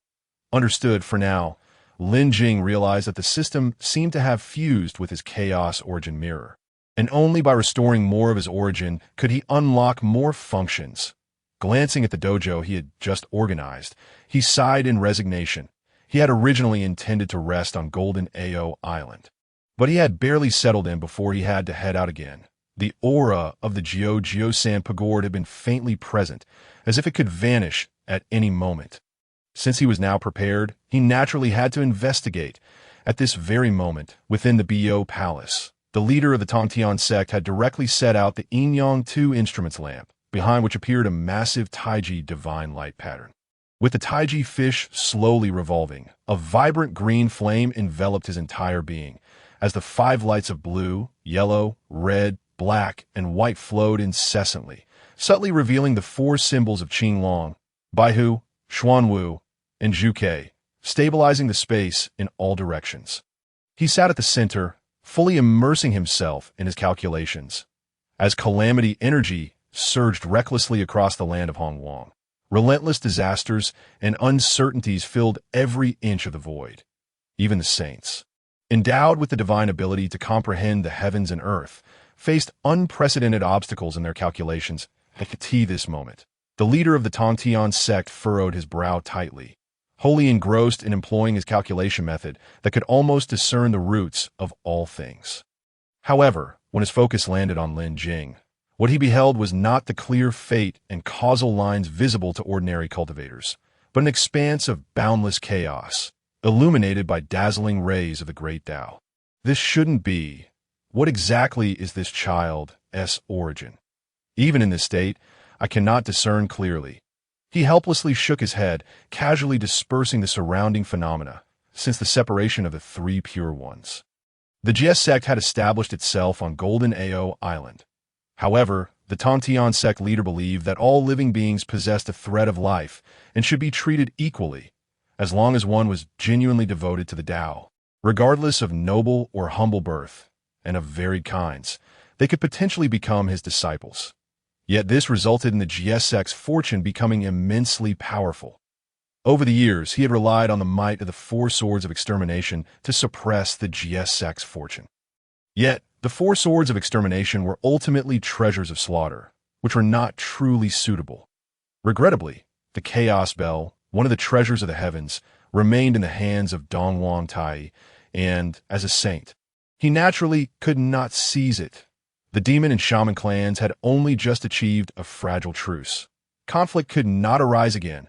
At this moment, the Tongtian sect leader's gaze turned outward, focusing on the dojo where Lin Jing resided. This little disciple's recent joining of the GS sect had astonishingly amplified its fortune several-fold, which was simply incredible. Moreover, the extermination swords and Qingping sword on him had all exhibited remarkable agitation upon encountering Lin Jing, indicating his extraordinary nature. Given the current timeline, this lad should be frantically trying to tame the water-fire Qilin. Next, it would be my turn as the master to make a dazzling entrance. He instructed Daobao Daoist to deliver the water-fire gourd to Lin Jing. On one hand, he wished to see whether Lin Jing could tame these two lively creatures, and on the other, he wanted the water-fire Qilin to protect him well. These two water-fire Qilins were merely mischievous, yet still possessed formidable strength. However, when his gaze traversed the layers of space and reached the dojo of Lin Jing, he was met with an astonishing sight.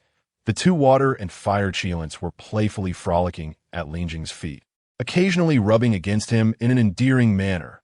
What on earth? These two little rascals had never been this affectionate in my presence. What is going on? The grand entrance that Tongtian Jiaozhu had meticulously prepared was rendered futile, as this situation seemed to require no intervention from him at all. Yet, as he scrutinized the water and fire Qilins more closely, he was once again taken aback. What was happening? When did these little creatures break through to the Hunyuan Jingxian level? He distinctly remembered that when he handed the water and fire gourd to Duo Bao, they were still at the peak of the Deluo Jingxian stage. How much time had passed? It was merely a moment's calculation. Ever since he received the water and fire gourd from his master, Hong Jun Daozu, he had attempted to nurture these two little Qilins. However, it seemed that their strength was constrained by the exceptional innate spiritual treasure, preventing any further advancement. Even Tongtian Jiaozhu could not enhance the quality of an innate spiritual treasure, thus he had to abandon those efforts. Fortunately, the two of them could still merge, which seemed to be a balance and compensation of the Great Dao. Yet given the current circumstances, Tongtian Jiaozhu found himself doubting his own eyes. Immediately, a slight tremor in space occurred, and he found himself directly in Lin Jing's dojo. Junmi, Chili. At the sound of Tongtian Jiaozhu's call, the water and fire Qilins instantly turned and dashed towards him. Lin Jing bowed slightly in the direction of Tongtian Jiaozhu, a hint of confusion evident as to why his master had come. He had initially prepared to ride the water Qilin in search of the Jujo Sampo gourd, but unexpectedly encountered his master before he could set off. Upon hearing the familiar call, the water and fire Qilins excitedly turned and sprinted towards him. Tongtian Jiaozhu looked at the two little creatures with great satisfaction, not expecting them to become this adorable. However, an unforeseen event transpired. As the water and fire Qilins raced towards Tongtian Jiaozhu, their forms began to change dramatically. Their hidden auras erupted entirely by the time they neared Tongtian Jiaozhu. They had grown to nearly 10 meters in height. With a resounding roar that shook the soul, two vastly different powers began to intertwine and merge, filling the air with an indescribable tension. Radiant light burst forth, dazzling and brilliant like a supernova, illuminating every inch of the surrounding space. This was the epitome of energy release, a prologue to the dawn of rebirth, when this mesmerizing brilliance finally began to fade. A majestic Qilin adorned with water and fire patterns appeared before them. This merged Qilin was colossal, emanating an aura that was both awe-inspiring and intimidating. Its eyes were deep like ancient wells, embodying wisdom and power. The surface of its skin flowed with peculiar water and fire patterns, resembling a vivid painting. With every breath, one could feel the surrounding elements pulsating, a testament to its formidable strength. Yet, as Tong Tianjiaozhu raised his hand to stroke the small Qilin, his lips twitched in resignation as he lowered his hand. He merely wished to caress the now diminutive, adorable Qilin, not this towering, merged version. Nevertheless, after a brief sensory examination, Tong Tianjiaozhu was astonished to discover that the merged water and fire Qilins had already attained the level of a mid-stage quasi-saint. Subsequently, he extended his hand and effortlessly swatted away the still posturing water and fire Qilin. Striding towards Lin Jing and inquiring, "Lin Jing, how did you manage this? How have these little fellows grown so powerful?" Lin Jing watched as the once mighty merged Qilin was sent flying, disappearing from sight. He could only mourn silently in his heart. These two little rascals were indeed audacious, daring to act so arrogantly in front of a saint. The chasm between a quasi-saint and a saint was no trivial matter. Even a peak quasi-saint was still no match for a saint. "Greetings, master." Tong Tianjiaozhu adeptly seated himself beside Lin Jing, pouring a cup of tea and saying, "Come, let us sit and chat." Sensing the host's anxiety, the system detected no imminent danger, reassuring Lin Jing not to worry. Without hesitation, Lin Jing sat down and began to explain. "Master, I seem to possess a unique divine ability regarding spiritual treasures that allows me to enhance various treasures." He then produced the water and fire gourd, presenting it to Tong Tianjiaozhu. Since this matter had already transpired, it was better to be honest about it. Tong Tianjiaozhu held the water and fire gourd tightly, his expression revealing a mixture of excitement and caution. This treasure had been bestowed upon him by the Dao ancestor Hongjun, and its current manifestation far surpassed his expectations. Originally, it was merely an exceptional innate spiritual treasure, yet it now exuded an aura that transcended the mundane. As if even the laws of heaven and earth had to take notice that it appeared to have surpassed the category of an exceptional innate spiritual treasure. Does utilizing this ability require any cost? Tong Tianjiaozhu inquired with concern. After all, enhancing an exceptional innate spiritual treasure was an extraordinary feat, even for a saint. Lin Jing hesitated but nodded. "Currently, I am still researching it. I can manage for now." To him, the cost of enhancing spiritual treasures was merely spiritual treasure points. However, such an astonishing ability was best not spoken of too lightly. Tong Tianjiaozhu, upon hearing this, refrained from further inquiries, instead bestowing upon him methods for cultivation and imparting teachings for a considerable time. This knowledge was the crystallization of his myriad years of cultivation, encompassing insights into the laws of heaven and earth, as well as the exploration of one's potential. Lin Jing listened somewhat drowsily, while simultaneously sensing the location of the Juju Sampo gourd. Fortunately, Tong Tianjiaozhu did not linger for too long, only imparting one last piece of advice. The Hongwang realm is currently quite turbulent. If you must venture out, you may call upon Duobao to accompany you. Finally rid of his master, Lin Jing hurriedly rose to pay his respects. It was not that Tong Tianjiaozhu's teachings were lacking. Countless beings in the Hongwang longed to hear the saints discourse daily. Unfortunately for Lin Jing, who had slumbered for countless epochs within the Great Dao space, the urgency of finding the Juju Sampo gourd was far more enticing. Lin Jing initially intended to set out alone, but since his master had already made arrangements, bringing along senior brother Duobao seemed quite agreeable. It would be an excellent opportunity to visit senior brother's dojo next door, as this vicinity boasted an abundance of islands. Just as he prepared to depart, he caught sight of a figure rapidly approaching from the distant sky. It turned out to be the water and fire Qilin that had just been swatted away, returning. These two little creatures were indeed perceptive. It seemed they had returned long ago, only appearing after Tong Tianjiaozhu had left. Lin Jing promptly instructed the water and fire Qilins to rest within the gourd before turning to head towards Duobao Doran's dojo. At that moment, Duobao Doran was fretting within his primary treasure vault. Alas, how did Lin Jing suddenly become my junior brother? What would be an appropriate gift for our first meeting? This one is too ordinary. That one is too weak. Little did I expect that I, Duobao Doran, would one day feel my spiritual treasures were insufficient. At this moment, Duobao was meticulously selecting a welcoming gift for his little junior brother. But due to the precedence of Master S water and fire gourd, He felt that his current assortment of treasures paled in comparison. It seemed that only the Duobao pagoda could barely suffice. But that was his proof of enlightenment. Deep in his painful dilemma, he suddenly heard a familiar voice calling out to him, Duobao Shixiang, Duobao Shixiang. Are you there? Lin Jing had already arrived at this opulent and exquisite dojo, where every brick and tile, even the pathway beneath his feet, was intricately carved from special spirit stones. This not only showcased the owner's profound wealth, but also reflected an ultimate pursuit of quality and aesthetics. Surrounding the dojo, emerald bamboos and verdant pines intertwined, while exotic flowers released fragrant aromas, harmonizing with the distant swirling mists, painting a breathtaking celestial scene. Continuing forward, one would arrive at the heart of the dojo, where a magnificent hall stood proudly, filled with an extensive library and a dazzling array of treasures, each a testament to Duobao Doran's passion and dedication.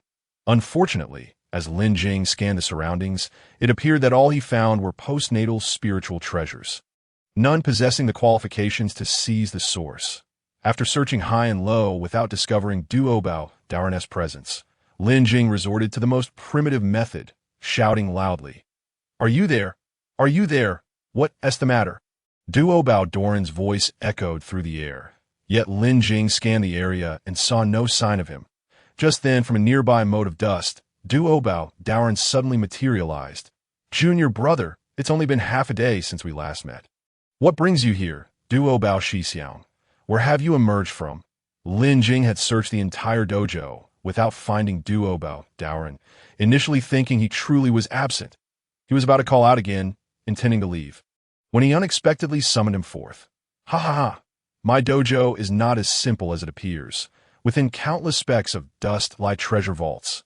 I simply enjoy spending my time in the vaults. The Lin Jing indeed failed to detect it. After all, his current strength merely stood at the pinnacle of the heavenly immortal realm, that it would be rather unusual for him to perceive the methods of a quasi-saint. By the way, what brings you to me?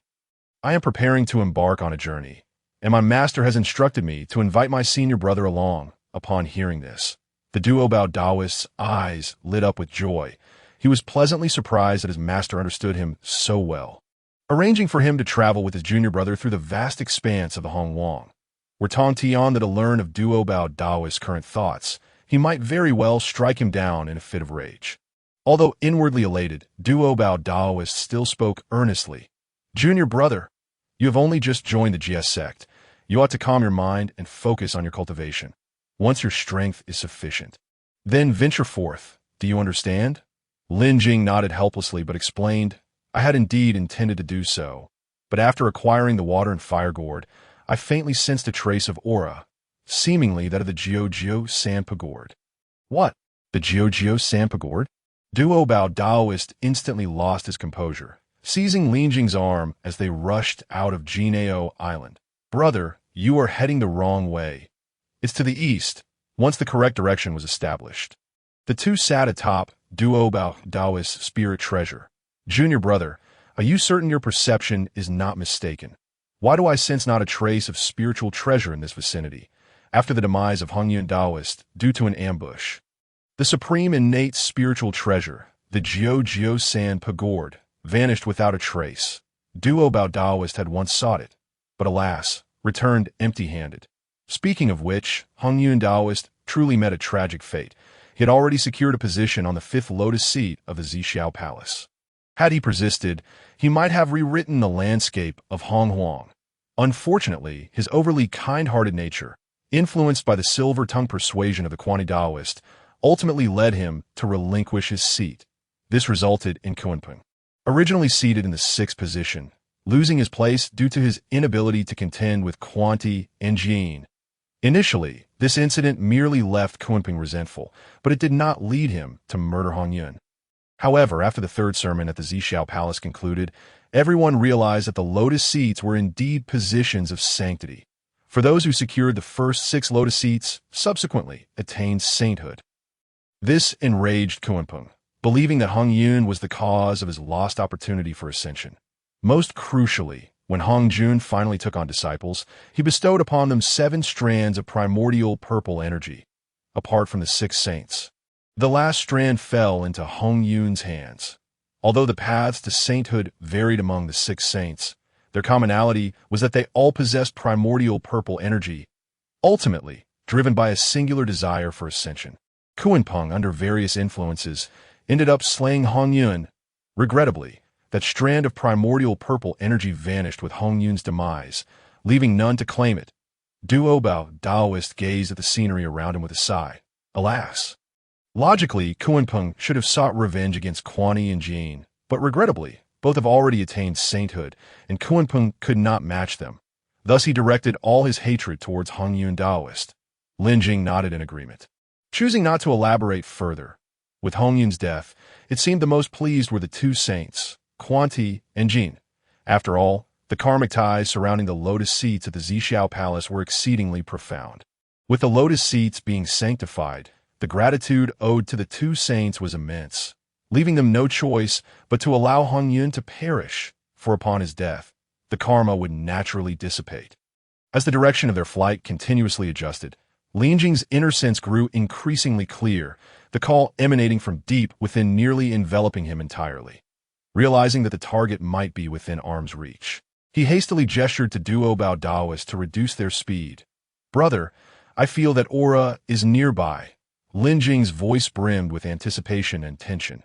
Evidently, this sudden enhancement in perception convinced him that the Jiao Sand Pagord lay here. Upon hearing this, Duo-Bao Daoist immediately restrained his form and gently descended upon a concealed island. This small island resided at the heart of the vast ocean, surrounded by dense mist. Had one not sought it intentionally, it would easily remain undetected.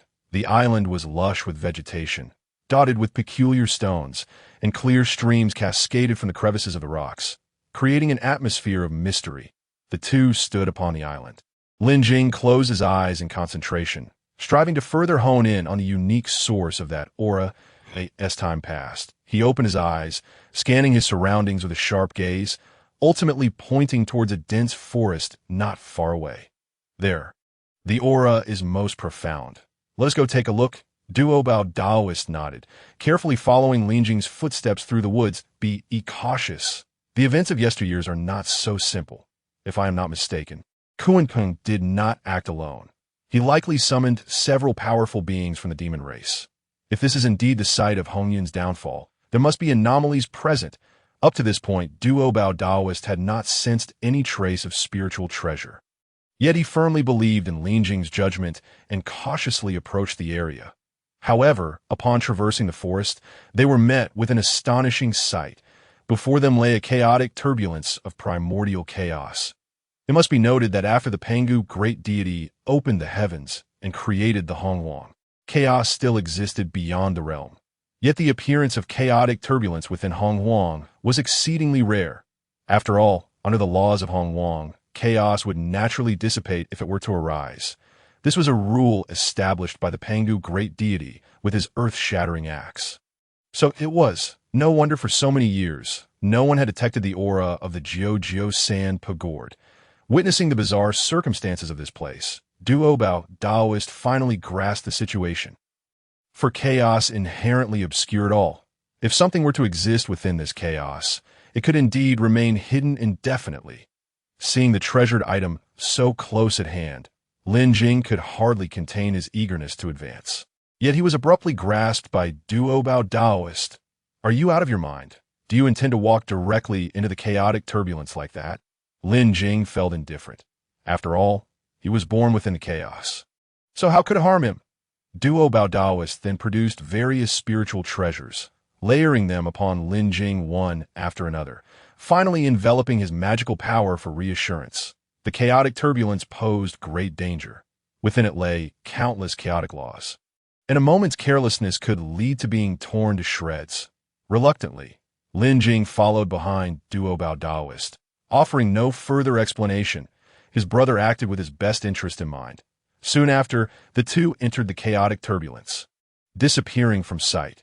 Meanwhile, thousands of miles away, Guangchengzi and Shijingzi, part of the 12 golden immortals of Kunlun, were journeying through Hongwang. Floating upon the clouds, they gazed down at the endless sea of clouds below. each harboring distinct thoughts. That Guang Chengzi's sigh echoed through the air as he surveyed the boundless sky, waves of emotion inevitably stirring within him. Alas, I feel I lack a core magical treasure. I wonder when I shall encounter one. His words carried a hint of helplessness, intertwined with hope for the future. Jingzi, upon hearing this, smiled gently, reassuring him.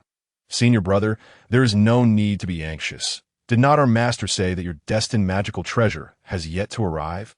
However, a turning point shall soon present itself. The two had departed from Kunlun Mountain to traverse the vast expanse of Hongwang, seeking that fateful opportunity, hoping to encounter the key to altering their destinies amidst the endless landscape.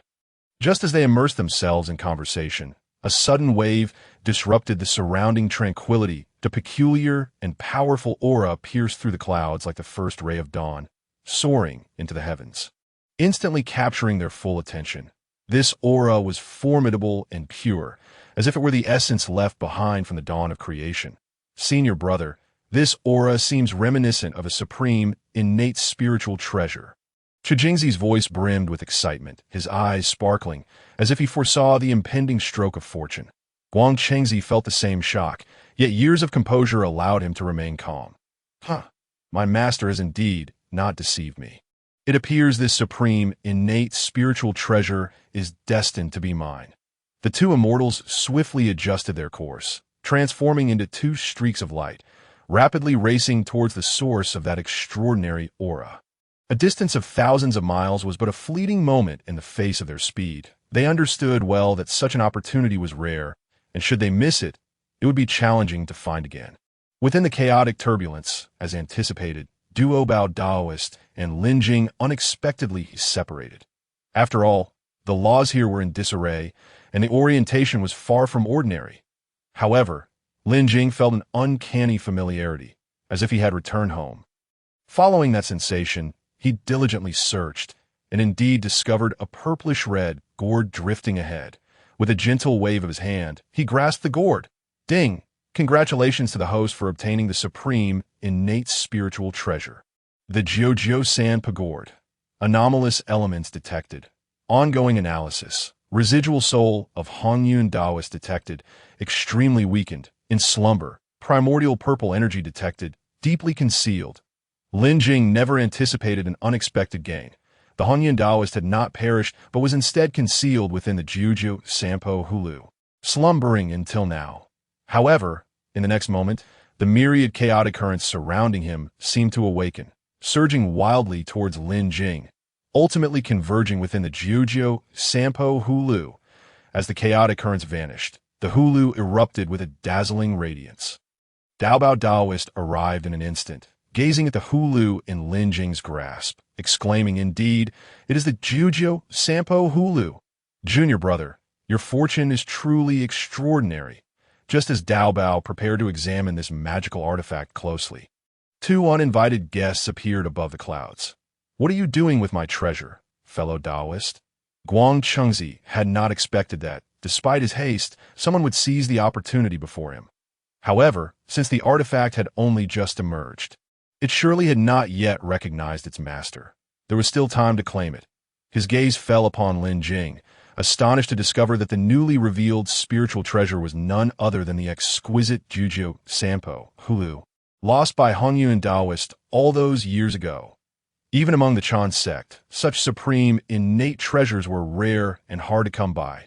After all, as a disciple of the Primordial Supreme One, few dared to offend him. Alas, the individuals present were far from ordinary. While Dao Bao Daoist was immersed in the meticulous observation of the Jiuzhou Sampo Hulu, contemplating its legendary properties, a sudden and provocative voice shattered the air, resonating like thunder in his ears. "What are you doing with my treasure, fellow Daoist?" Dao Bao furrowed his brow. Lifting his head, though a hint of displeasure stirred within him, he could not help but feel a twinge of surprise. As the esteemed elder brother of the Jia sect, his reputation was formidable, and few dared to act brazenly before him. Yet, the current situation clearly exceeded his expectations. Someone indeed had the audacity to covet this recently unveiled supreme, innate treasure right under his nose.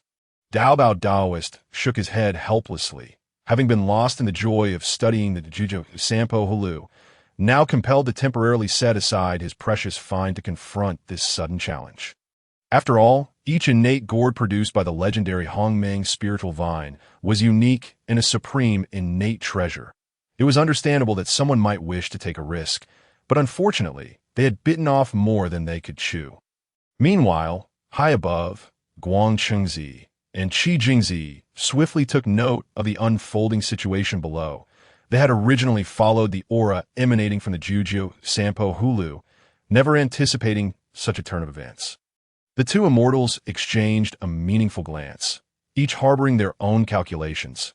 Guang Chengzi subtly nodded, indicating they should first observe how the situation developed, while Qi Jingzi clenched his fists, eager to intervene, seemingly ready to engage in the dispute. Dao Bao Daoist turned abruptly, shouting in fury, "Who dares? You have the audacity to steal a treasure right from under my nose." In mid-air, the two individuals who had previously focused on the Jujutsu Sampo Hulu and Lin Jing now became aware of Dao Bao Daoist's presence. Guang Qingzi, initially poised to seize the treasure, was forced to halt his actions and proclaimed loudly, "Ah, it is you, Dao Bao Daoist. I am Guang Qingzi, a disciple of the Primordial Supreme, one of the Chan sect. This Jujutsu Sampo Hulu belongs to our Chan sect, so I kindly request this young Daoist return it to us." Ever since the three clear ones divided, the Chan and Jie sect had seldom interacted due to ideological differences. Members of the Chan sect, influenced by the teachings of the Primordial Supreme One, looked down upon the Jie sect's practitioners, considering them beneath contempt. Among the 12 golden immortals of Kunlun, Huang Longjin was a prime example. Having been born of a lineage deemed inferior due to his draconic heritage, thus failing to earn his master's favor. Now, witnessing the spiritual treasure in Lin Jing's possession, both individuals were undoubtedly inclined to seize it. Dao Bao Daoist grinned. The Chan sect members remained as shameless as ever, believing all treasures should rightfully belong to them. Humph. The Jujutsu Sampo Hulu is a treasure of the long-lost Hongyun Daoist, known throughout the wilderness. When did it become yours? Qi Jingzi's gaze swept over Guang Chengzi before he swiftly spoke. This Jujutsu Sampo Hulu has been hidden by my master until now, resting here to mend its flaws. Now that my master deems it time, he commanded us to retrieve the treasure. What? Dao Bao Daoist, do you intend to forcibly seize our Chan sect's treasure? This was indeed a supreme, innate treasure, and there were few such artifacts in the entire wilderness. If they could bring it back to the Chan sect, they would undoubtedly earn the praise of the Primordial Supreme One. Thus, it seemed harmless to weave a few lies, initially eager to retaliate against the Chan sect's two golden immortals. Dao Bao Daoist had been prepared to act, given his current strength. Facing two opponents would be no challenge. However, after Qi Jingzi's explanation, it seemed somewhat reasonable. To offend a saint over a mere supreme innate treasure would indeed be a loss. Exchanging glances, Guang Chengzi and Qi Jingzi observed Dao Bao Daoist, who had begun to waver, and added fuel to the fire. Red flowers, lotus roots, and green lotus leaves. The three teachings are indeed one family. Surely, Dao Bao Master understands that one would not allow a mere treasure to sow discord between our two sects. Dao Bao Daoist's gaze shifted to Lin Jing. If this treasure were his own discovery, he might reluctantly let it go. However, the Jujutsu Sampo Hulu was, after all, Lin Jing's find. If his junior brother were to suffer injustice, what purpose would his role as an elder brother serve? At this moment, Lin Jing also perceived the ploy of the two individuals in the air. They were merely leveraging their positions. The chaotic currents were clearly not the work of a saint. They merely sought to deceive Lin Jing into relinquishing the Jujutsu Sampo Hulu, planning to fabricate a narrative once they returned to the Chan sect. Dao Bao Master, there is no need to believe them. They are attempting to deceive you. Upon hearing this, Dao Bao Daoist's frustration dissipated, and he turned to glare at the two men. Since his junior brother claimed they were deceiving him, they must indeed be lying. Even if the esteemed Yuqing saint, the Primordial Supreme One himself, were to arrive, it would still be a ruse. However, seeing that Dao Bao Daoist was on the verge of believing him, a single remark from the young man turned the tide, prompting Guang Chengzi and Qi Jingzi to shout in unison, "You audacious thief! How dare you covet our Chan sect's treasure? The words of Saint are not something you can frivolously discuss. Dao Bao Daoist shielded Lin Jing behind him, his eyes radiating a murderous intent. This is my master Tongtian Jiaozhu's newly accepted disciple, Lin Jing, that I hope both Taoists will choose their words carefully. Newly accepted disciple. Guang Qingzi and Qi Jingzi exchanged incredulous glances. How could this Lin Jing, who appeared to be merely a celestial immortal, possibly attract the attention of the Tongtian Jiaozhu? Lin Jing regarded the two with amusement, declaring, "You both insist this is your Chan sect's treasure?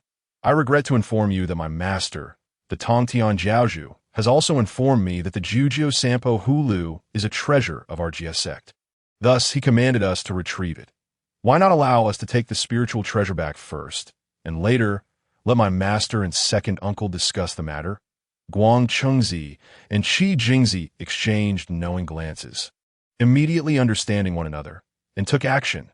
Their words had been mere fabrications, aimed solely at acquiring the Jujio Sampo Hulu. If Lin Jing were to return it to the Jia sect, what would become of their ambitions? Falling soul bell, male and female swords, arise, Guang Chengzi bellowed, summoning several magical artifacts to assault Dao Bao Daoist while casting a glance at Qi Jingzi. Competing with Dao Bao Daoist and magical artifacts.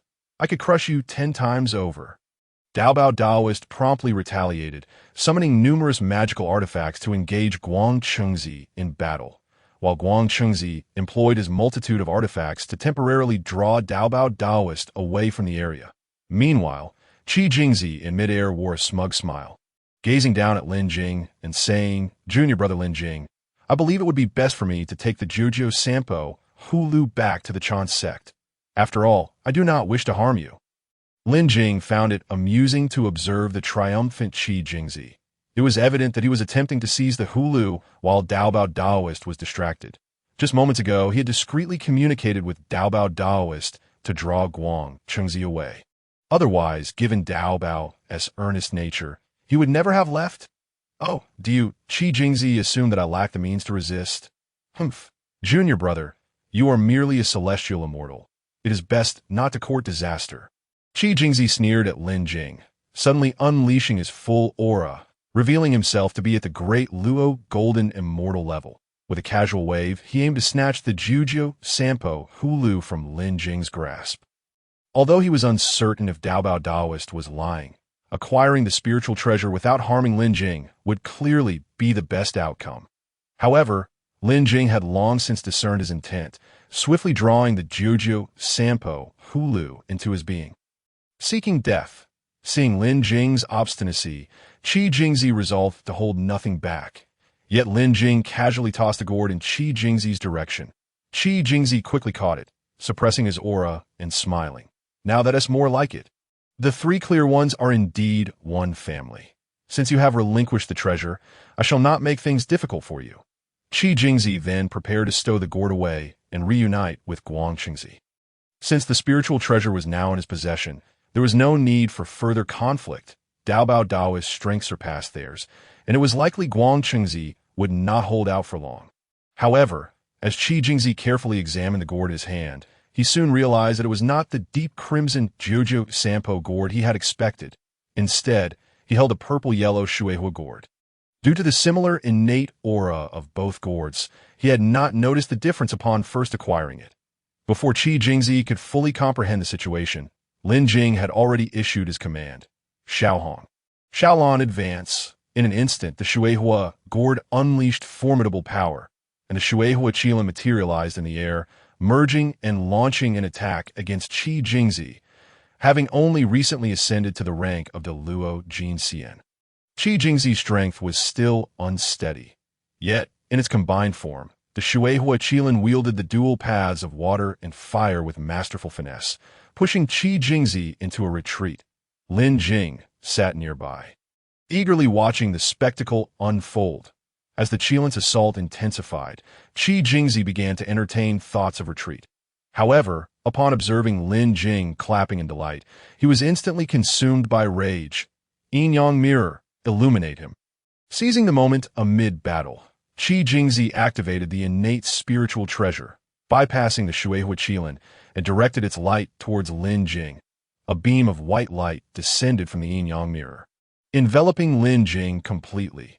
The Shueihua Qilin, witnessing this, erupted in fury, commanding the forces of water and fire to launch an even more ferocious onslaught against Qi Jingzi, while evading the Qilin's relentless strikes.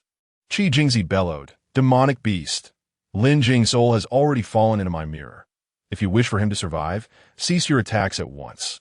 The yin-yang mirror was a supreme innate treasure bestowed upon Qi Jingzi by Yuan Shi Tianzun at the Zixiao Palace. It was said to possess two sides, the white side representing yin and the red side representing yang. The mirror could control the life and death of others. A mere flick of the white side would result in instant death, while a flick of the red side could bring forth resurrection. Essentially, it functioned as a soul attack artifact. During combat, if the white side was directed at an opponent, their soul would be captured within the yin-yang mirror, rendering them unconscious. To capture an opponent alive, one merely needed to flick the red side, allowing the captured soul to return to its body, thereby reviving them. Observing that Lin Jing was now completely enveloped by the white light, the Shueihua Qilin had no choice but to momentarily halt its assault. Meanwhile, Qi Jingzi found himself engulfed in confusion. The illumination of the yin-yang mirror was supposed to be fleeting, and the soul should have returned to him by now. Yet the white light had enveloped Lin Jing for quite some time, and still, nothing had returned. Lin Jing gazed at the yin-yang mirror above, secretly reveling in his triumph. At last, he's taken the bait.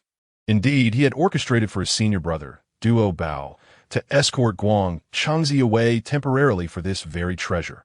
After all, upon seeing Guang Chengzi, he had detected a captivating aura, yin-yang mirror, a supreme, innate treasure. Capable of capturing other souls for slaughter, it could also actively release them. Detecting a shared aura upon contact, it could forcibly seize the treasure's essence, restoring 0.1 of one's original power. This was the first innate treasure Lin Jing had encountered that could restore his own essence, and he could not afford to let it slip away.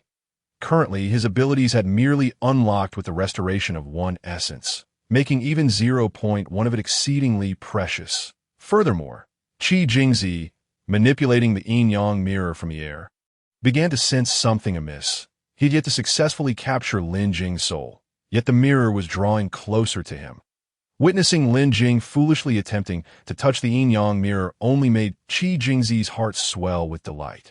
This was a treasure personally granted by Yuan Shi Tianzun. Imbued with the prohibitions of the sage, how could just anyone approach it without consequence? Qi Jingzi directed the yin-yang mirror to hover in front of Lin Jing, watching as he unwittingly walked into his own doom. However, the moment Lin Jing's hand made contact with the yin-yang mirror, a surge of powerful energy erupted from within. This overwhelming force sent Qi Jingzi hurtling hundreds of meters away, crashing violently into the sea. Yet, this was not the worst of it. Qi Jingzi was horrified to discover that he could no longer sense the presence of the yin-yang mirror. In stark contrast, Lin Jing was bombarded with a flurry of system notifications. Ding! Congratulations, host, for successfully reclaiming your essence. Reward: 1,000 treasure points. Congratulations, host, for restoring 0.1 essence. Skill acquired: forceful seizure. Forceful seizure can ignore any prohibition to forcibly seize half of any treasure's essence. Each use requires 1,000 treasure points. Forceful seizure will permanently damage the treasure. Please use with caution. Lin Jing had not anticipated that the yin-yang mirror would yield such delightful surprises. It seemed that this outing had indeed brought him double fortune. At this moment, the yin-yang mirror appeared to have lost its former luster. Its brilliance faded, replaced by a dull, lackluster exterior. More alarmingly, both sides of the mirror were riddled with numerous cracks, as if it might shatter at any moment. With half of its essence lost, the internal structure of the yin-yang mirror began to collapse, its yin and yang powers unable to maintain balance, resulting in this nearly catastrophic outcome. It appeared that the yin-yang mirror had been utterly damaged. Now likely inferior to even a postnatal treasure, Qi Jingzi hurriedly cast a spell to return, only to find his beloved yin-yang mirror marred with countless fissures. When he attempted to summon it back, he realized he could no longer activate it. You little thief dare to destroy my innate treasure. In that moment, Qi Jingzi's fury became uncontrollable, and he lunged at Lin Jing, intent on exacting vengeance. This yin-yang mirror was his most cherished artifact. With its power, he had few rivals within the Chan sect. Alas, it had been so carelessly ruined by Lin Jing. However, the Shuehua Qilin had long positioned itself in front of Lin Jing, blocking Qi Jingzi's every attack. Lin Jing feigned confusion and inquired, "Oh dear, Qi Jingzi, why is your treasure so fragile? I barely touched it, and it shattered. Surely you didn't bring me a defective item in an attempt to swindle me." Qi Jingzi was on the verge of exploding with rage at Lin Jing's words, just as a loud crash interrupted his actions. Emerging from the sea, Guang Chengzi appeared disheveled and tattered. And upon seeing Qi Jingzi, he excitedly exclaimed, "Well, did you get the treasure? I fought with that duo Bao Dao Ren for quite some time. Let us hurry back to Kunlun Mountain." Currently, Guang Chengzi was merely at the early stage of the Hunyuan Golden Immortal level, which left him considerably outmatched by duo Bao. His prolonged engagement had primarily served to delay the inevitable, as he had taken quite the beating. Lin Jing could hardly contain his laughter at the sight of the disheveled Guang Chengzi. It seemed his senior brother did not hold back at all. The esteemed 12 golden immortals of Kunlun, and yet Guang Chengzi's treasure garments had been reduced to tatters. However, according to his memories, Guang Chengzi had not yet fully matured. His most powerful treasure was the postnatal supreme treasure, the Fan Tian Yin. This artifact was crafted from a fragment of the unbroken Mount Buzhou by Yuan Shi Tianzun. Serving as an offensive treasure, a single strike could severely injure even a Hunyuan golden immortal. During the Fengshen Dajia, Guang Chengzi had utilized this treasure to shatter one of the 10 absolute arrays, the Jin Guang array, killing the Jin Guang Shengmu on the spot. Later, he also used this treasure to slay the Hua Ling Shengmu, forcing the Gue Ling Shengmu back to her original form. Even duo Bao Dao Run, during the Fengshan Dajia, had sustained injuries from the Fan Tian Yin, highlighting its extraordinary nature. In the annals of Hong Huang's history, it stood as one of the most remarkable postnatal treasures, surpassing many innate treasures. Unfortunately, the battle between the Wu and the Yao had yet to conclude, and the unbroken Mount Buzhou still stood intact.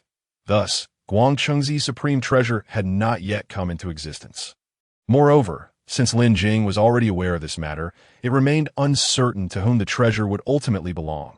The Fan Tian Yins might primarily stem from the fragment of the unbroken Mount Buzhou, serving as its foundation. When the Pillar of Heaven was eventually severed, Lin Jing would naturally plot accordingly. Regrettably, the relationship between the two sects was currently strained but still polite on the surface. Otherwise, given Guang Chengzi's actions, he would have already faced death thrice today. Qi Jingzi, observing the disheveled Guang Chengzi, expressed his discontent. "No luck. This kid is no ordinary foe. Not only does he possess the supreme, innate treasure Shuehua Gourd, but he also managed to destroy my yin-yang mirror." "What? You didn't obtain the Jojo Sampo Gourd, and your yin-yang mirror was damaged." Guang Chengzi immediately erupted with rage. Their earlier plan was for him to lure duo Bao Dao Run to provide a diversion, while Qi Jingzi swiftly seized the Jojo Sampo Gourd, allowing them to return to Kunlun Mountain.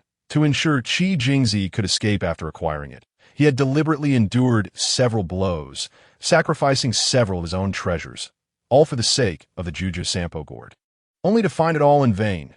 Just then, duo Bao Dao Ren returned, appearing quite composed in contrast to Guang Chengzi's tattered state, radiating treasure light as though he had not just engaged in battle. Upon seeing duo Bao Dao Ren's return, Guang Chengzi sighed in resignation, casting a fierce glare at Lin Jing before swiftly fleeing the scene with Qi Jingzi. There was no choice. They were both still no match for duo Bao Dao Run. Duo Bao Dao Ren approached Lin Jing with concern, inquiring, "Junior brother, are you all right? You weren't harmed, were you?" "Of course not. Qi Jingzi is but a trifling opponent. What can he do to me?" Lin Jing confidently replied.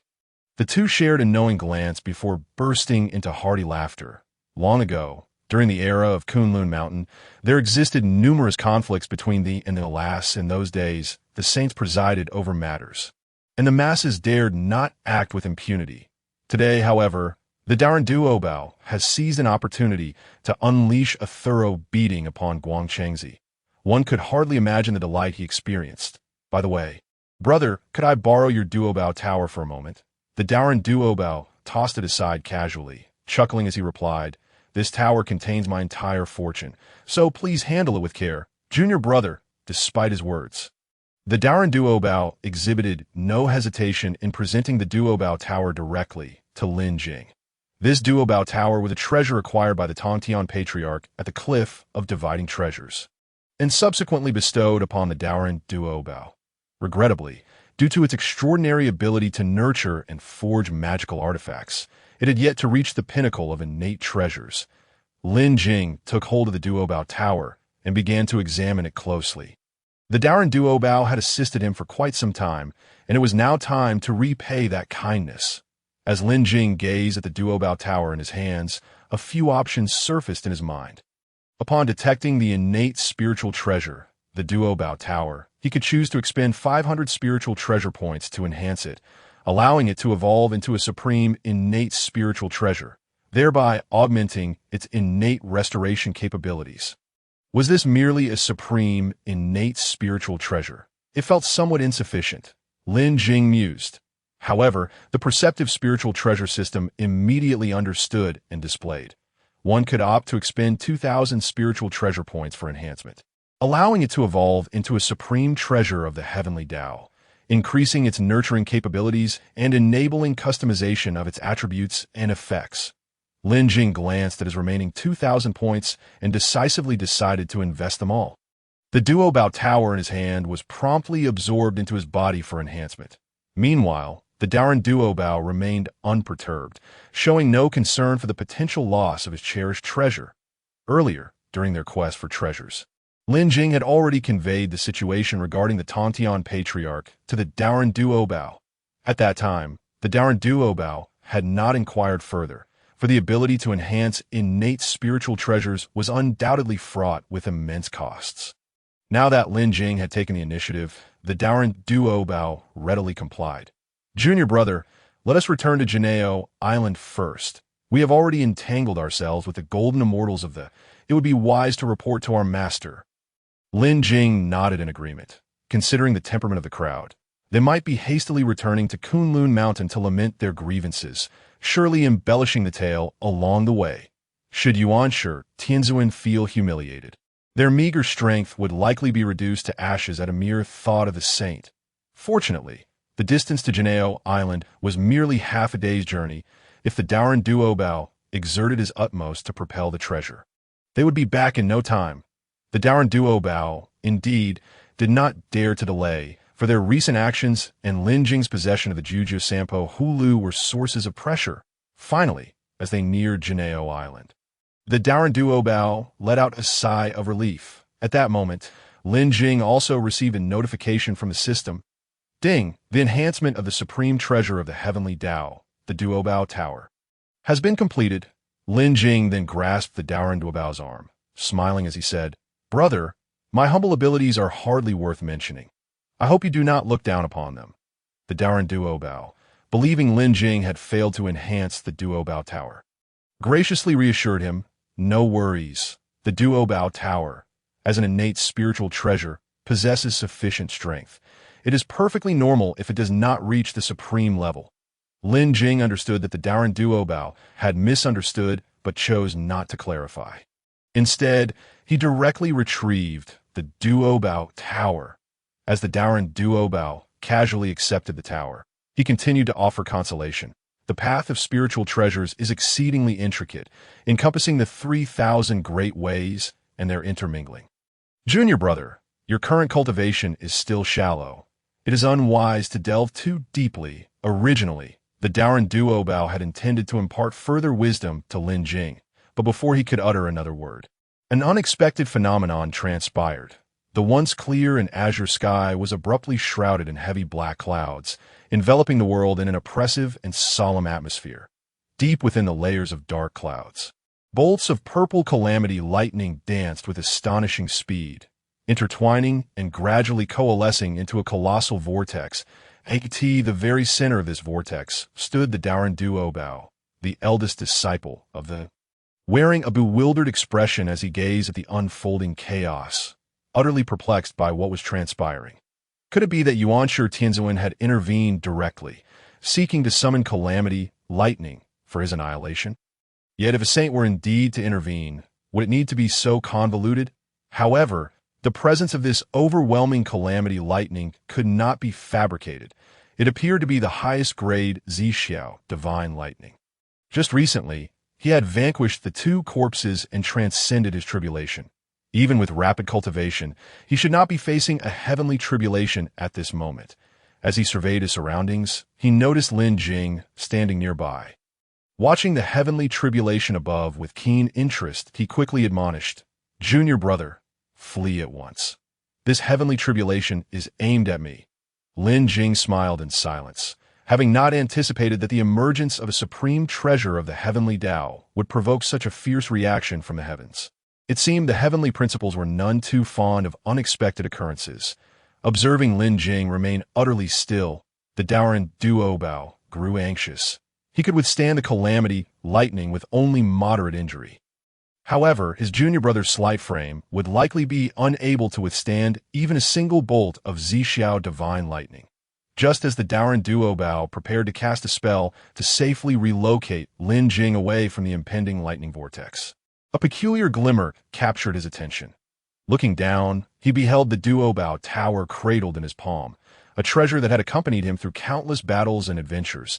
Now exhibiting an unprecedented form, a surge of confusion arose within the Daoran Duo. Why does my beloved Duo tower appear somewhat different? Did my junior brother not fail? Indeed, the original Duo tower was merely a transparent, exquisitely crafted small tower with 9 levels, each harboring distinct supernatural abilities and mysteries. Yet now, even in its diminished state, the Duo tower astonishingly revealed a staggering structure of 99 levels, each layer shimmering with subtle radiance, emanating a deeper and more potent aura, a supreme treasure of the heavenly Dao. The Daoran Duo inquired, his voice trembling with anticipation. Lin Jing smiled and nodded, gesturing toward the calamity lightning as he proclaimed, "The birth of an extraordinary treasure provokes the ire of the heavenly Dao. It is indeed a supreme treasure of the heavenly Dao." The Daoran Duo, trembling with emotion, raised the Duo tower in his hands, scrutinizing it closely. He had never anticipated that he would possess a supreme treasure in his lifetime. For Daoran like him, this was an invaluable boon. Very well. Today, I shall confront this Zixiao divine lightning head-on. Even if I am gravely injured, I shall safeguard this extraordinary treasure. Lin Jing wore a beaming smile as he replied, "Brother, there is no need for such trouble. Leave it to me." Subsequently, under the Daoran Duo's puzzled gaze, Lin Jing reached out to take the Duo tower. Disperse. In an instant, the tumultuous sea of calamity, lightning, fell silent. As if after careful observation, it ultimately withdrew in reluctance. Watching the voluntarily dissipated calamity clouds, Lin Jing had anticipated this outcome. After all, he was a primordial being born from the chaos, and as a treasure of the chaos. What did it matter if he possessed several supreme treasures of the heavenly Dao? Ultimately, it was his imprint of the Great Dao that bore a profound sense of debt, rendering the heavenly Dao reluctant to take action. However, now that Hongjun had merged with the heavenly Dao, Lin Jing's actions were also a test of Hongjun's intentions. Nonetheless, with the system's concealment, Hongjun should remain unaware of Lin Jing for the time being. The Duo tower, in its normal progression, should have first ascended to the status of a supreme, innate spiritual treasure before evolving into an innate treasure. However, due to its unique nurturing capabilities for spiritual treasures, it was unaccepted by the heavenly Dao, thus transforming into a treasure of the heavenly Dao. As the calamity clouds completely dissipated, Lin Jing finally returned the Duo tower to the Daoran Duo. "Brother, in the future, unless in times of crisis, it is best not to activate this treasure. Although this heavenly tribulation had been successfully evaded, this treasure was not favored by the heavenly Dao. Overuse could still provoke its wrath."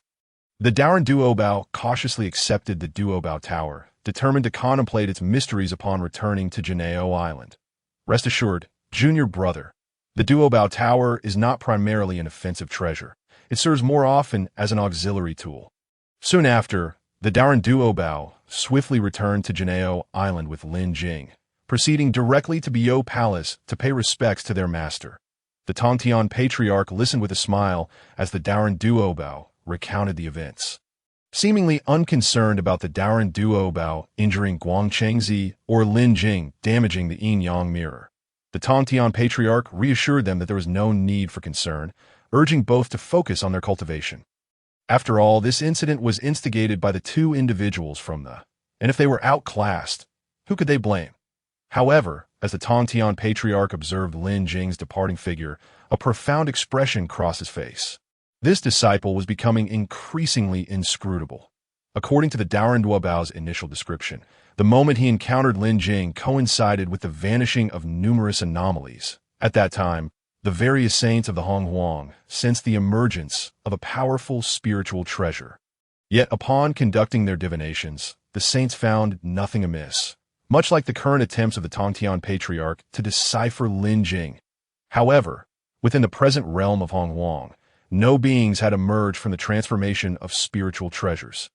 For innate spiritual treasures inherently possessed undying innate brilliance and an array of formidable abilities. Conversely, they had forfeited their eligibility to transform into living beings.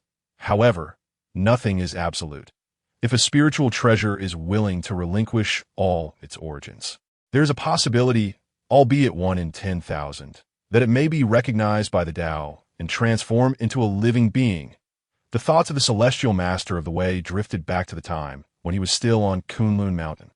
Engaged in discourse with his two senior brothers at that time, the three had recently attained sainthood, and their relationship was quite harmonious.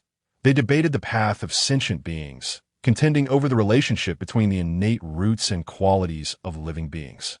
The Taching believed that all creatures of heaven and earth are fundamentally the same, with little distinction among them. In contrast, the Yuqing saint, the primordial heavenly sovereign, held that the foundation of the Tao is of utmost importance. The celestial master of the way remained silent, yet he was inclined to agree with his elder brother's perspective. To persuade Taching, the Yuqing saint cited numerous examples, one of which discussed the reasons why innate spiritual treasures are fundamentally incapable of becoming living beings. This is due to the fact that spiritual treasures inherently possess a variety of special functions, having integrated different paths due to their material composition.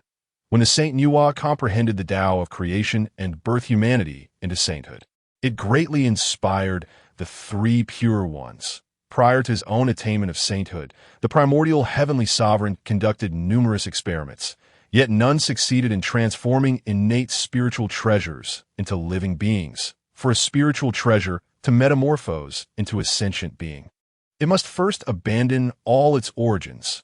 However, a spiritual treasure that has forsaken all its origins would suffer a significant decline in its rank. The primordial heavenly sovereign attempted to render an innate spiritual treasure devoid of all origins, ultimately reducing it to the status of an ordinary magical artifact. Furthermore, the consciousness of the spiritual treasure resides within its origins. Thus, if a spiritual treasure wishes to transform into a living being, it is akin to complete obliteration. Even if all conditions are met, the success of becoming a living being must still withstand the scrutiny of the Tao. How could a completely unconscious remnant possibly pass such a test? Hence, the chances of survival are virtually non-existent. Alas, reflecting on the years gone by, the celestial master of the way felt a profound sense of nostalgia. Based on various clues, he now vaguely surmised the origins of Lin Jing. It is highly likely that he is the only living being in the entirety of Honghuang who has successfully transformed from a spiritual treasure. The transformation of a spiritual treasure into a living being is exceedingly arduous. Yet, Lin Jing's emergence seems perfectly aligned with the teachings of the Jie Jiao. The Tao comprises 50, the celestial transformations 49, with one eluding capture. This elusive one represents the sliver of hope that the Jie Jiao seeks to seize. It appears that Lin Jing is indeed a perfect fit for the Jie Jiao. The more the celestial master of the way contemplated, the more satisfied he became.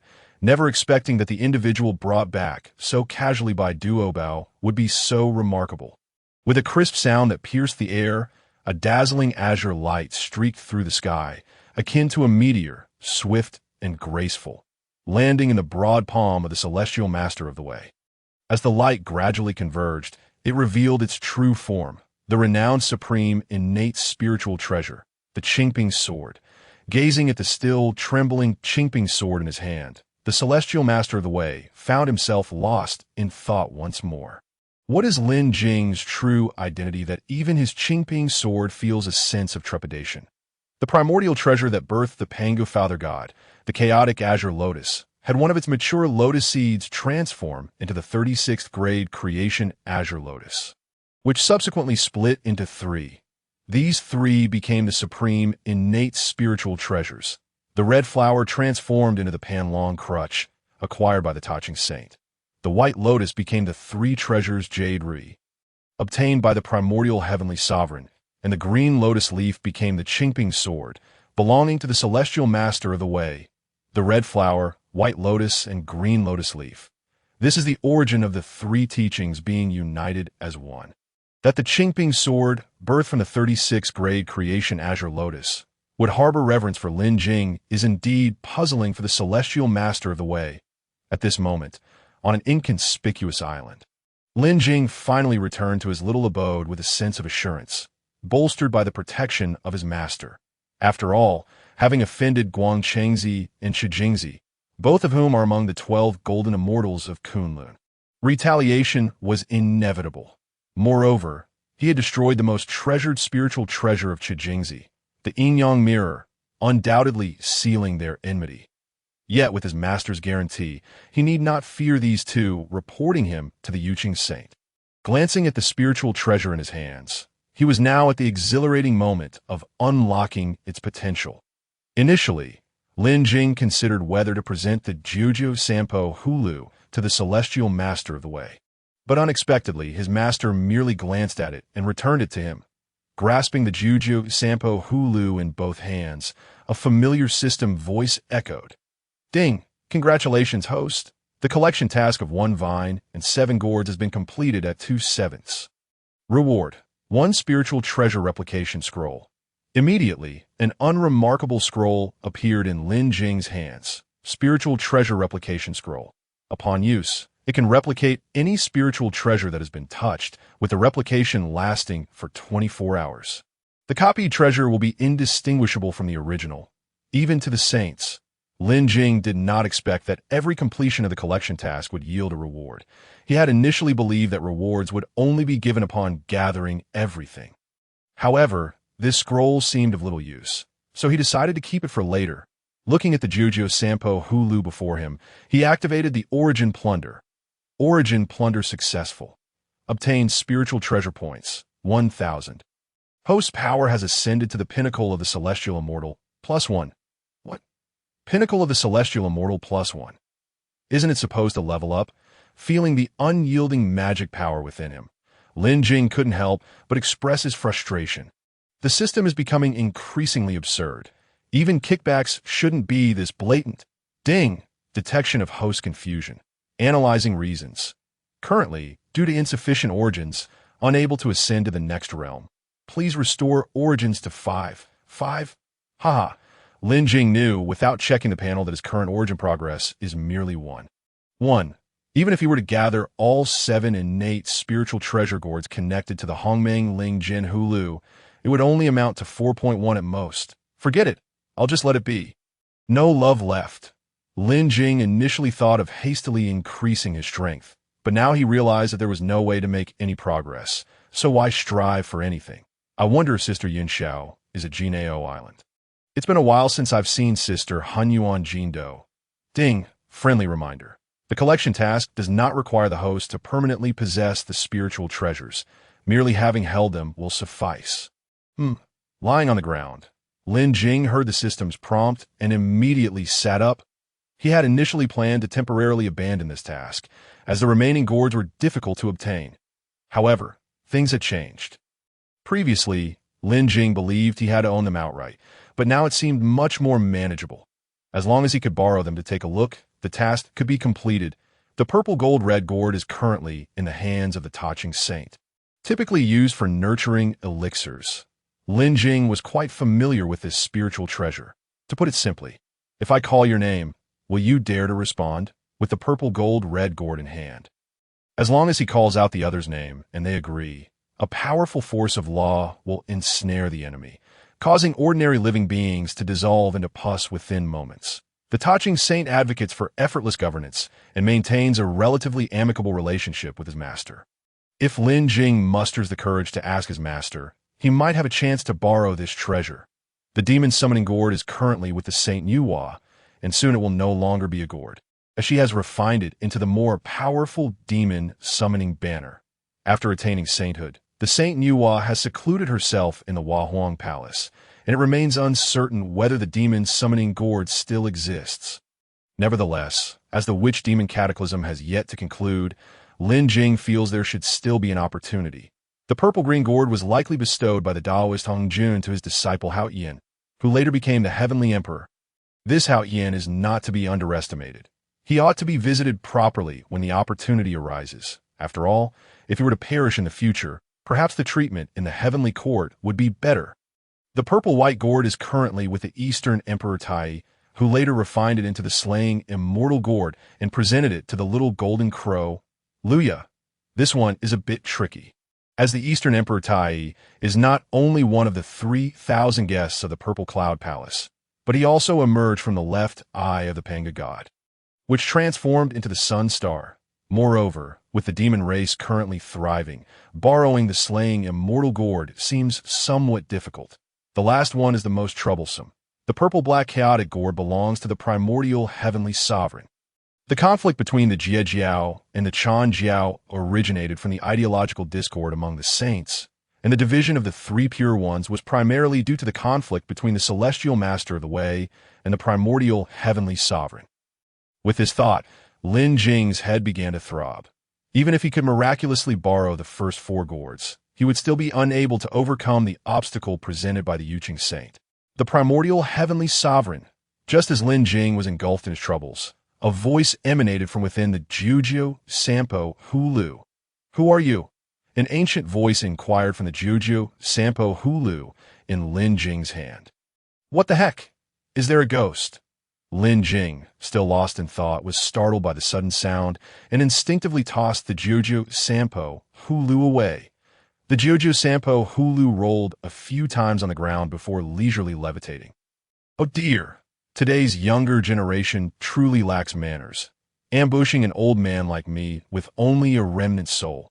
It was only then that Lin Jing realized that when he obtained the Jujiu Sampo Hulu, he had made an unexpected discovery, that within the gourd there existed a slumbering remnant soul. "Senior Hong Yin, is that you?" Lin Jing cautiously inquired. The Jujiu Sampo Hulu spun excitedly, and the ancient voice emerged once more. "Oh, I didn't expect you to guess who I am. Indeed, I am Hong Yin Taoist, one of the 3,000 guests of the Purple Cloud Palace, seated just below the three pure ones and the Saint Yuhua." Lin Jing listened to this self-introduction with a face full of black lines. "Brother, do you not realize that your current miserable state is precisely the result of this event? Why has there been a display of ostentation? If you were to simply sit quietly, that would be one thing. However, the crux of the matter lies in the fact that you ultimately let it slip away. Not only have you lost your sacred status, but your very life is now at stake. I am Lin Jing, and I have had the honor of meeting the esteemed Hong Yun. Though I may internally scoff, I still bow obediently. Moreover, the system previously indicated that the Taoist Hong Yun was not a feeble remnant soul, but rather in a state of slumber. Why has he now awakened, sounding remarkably rejuvenated? Ding!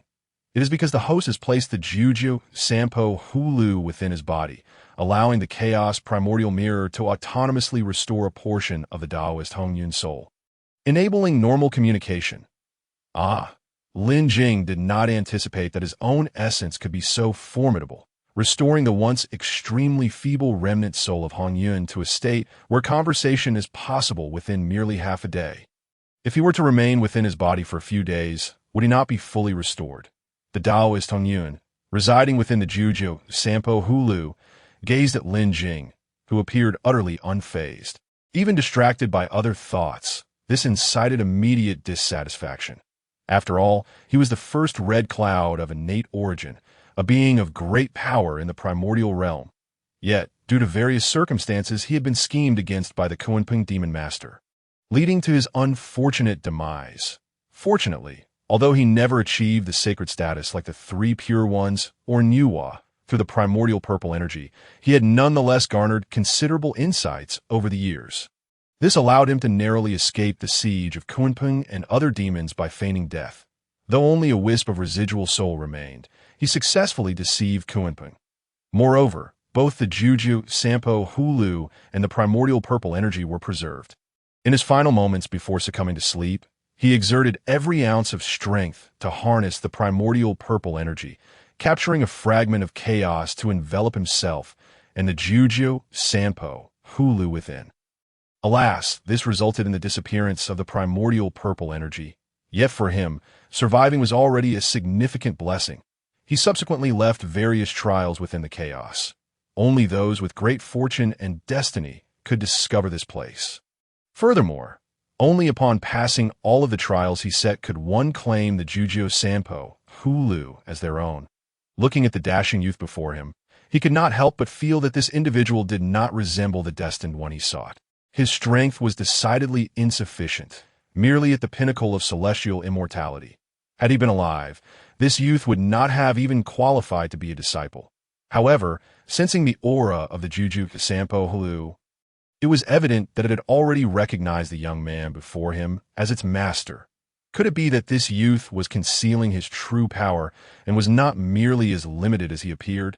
After all, the trials he had left behind would be quite challenging even for one approaching sanctity. Ahem. First and foremost, I extend my gratitude to you, young friend, for saving my life. The incident from years ago transpired so suddenly that Hong Yun could not even inform his elder brother, Zhen Yuanzi, and could only conceal himself.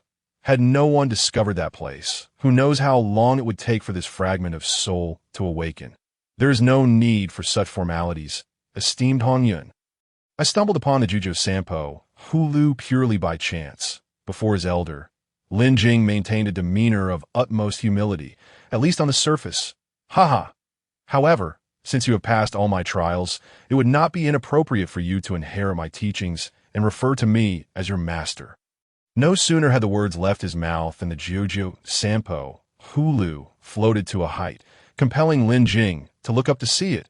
Lin Jing was utterly bewildered. What trials? And what inheritance? Why do I not recall such things? Did the Juju Sampo, Hulu, not recognize its master upon mere contact?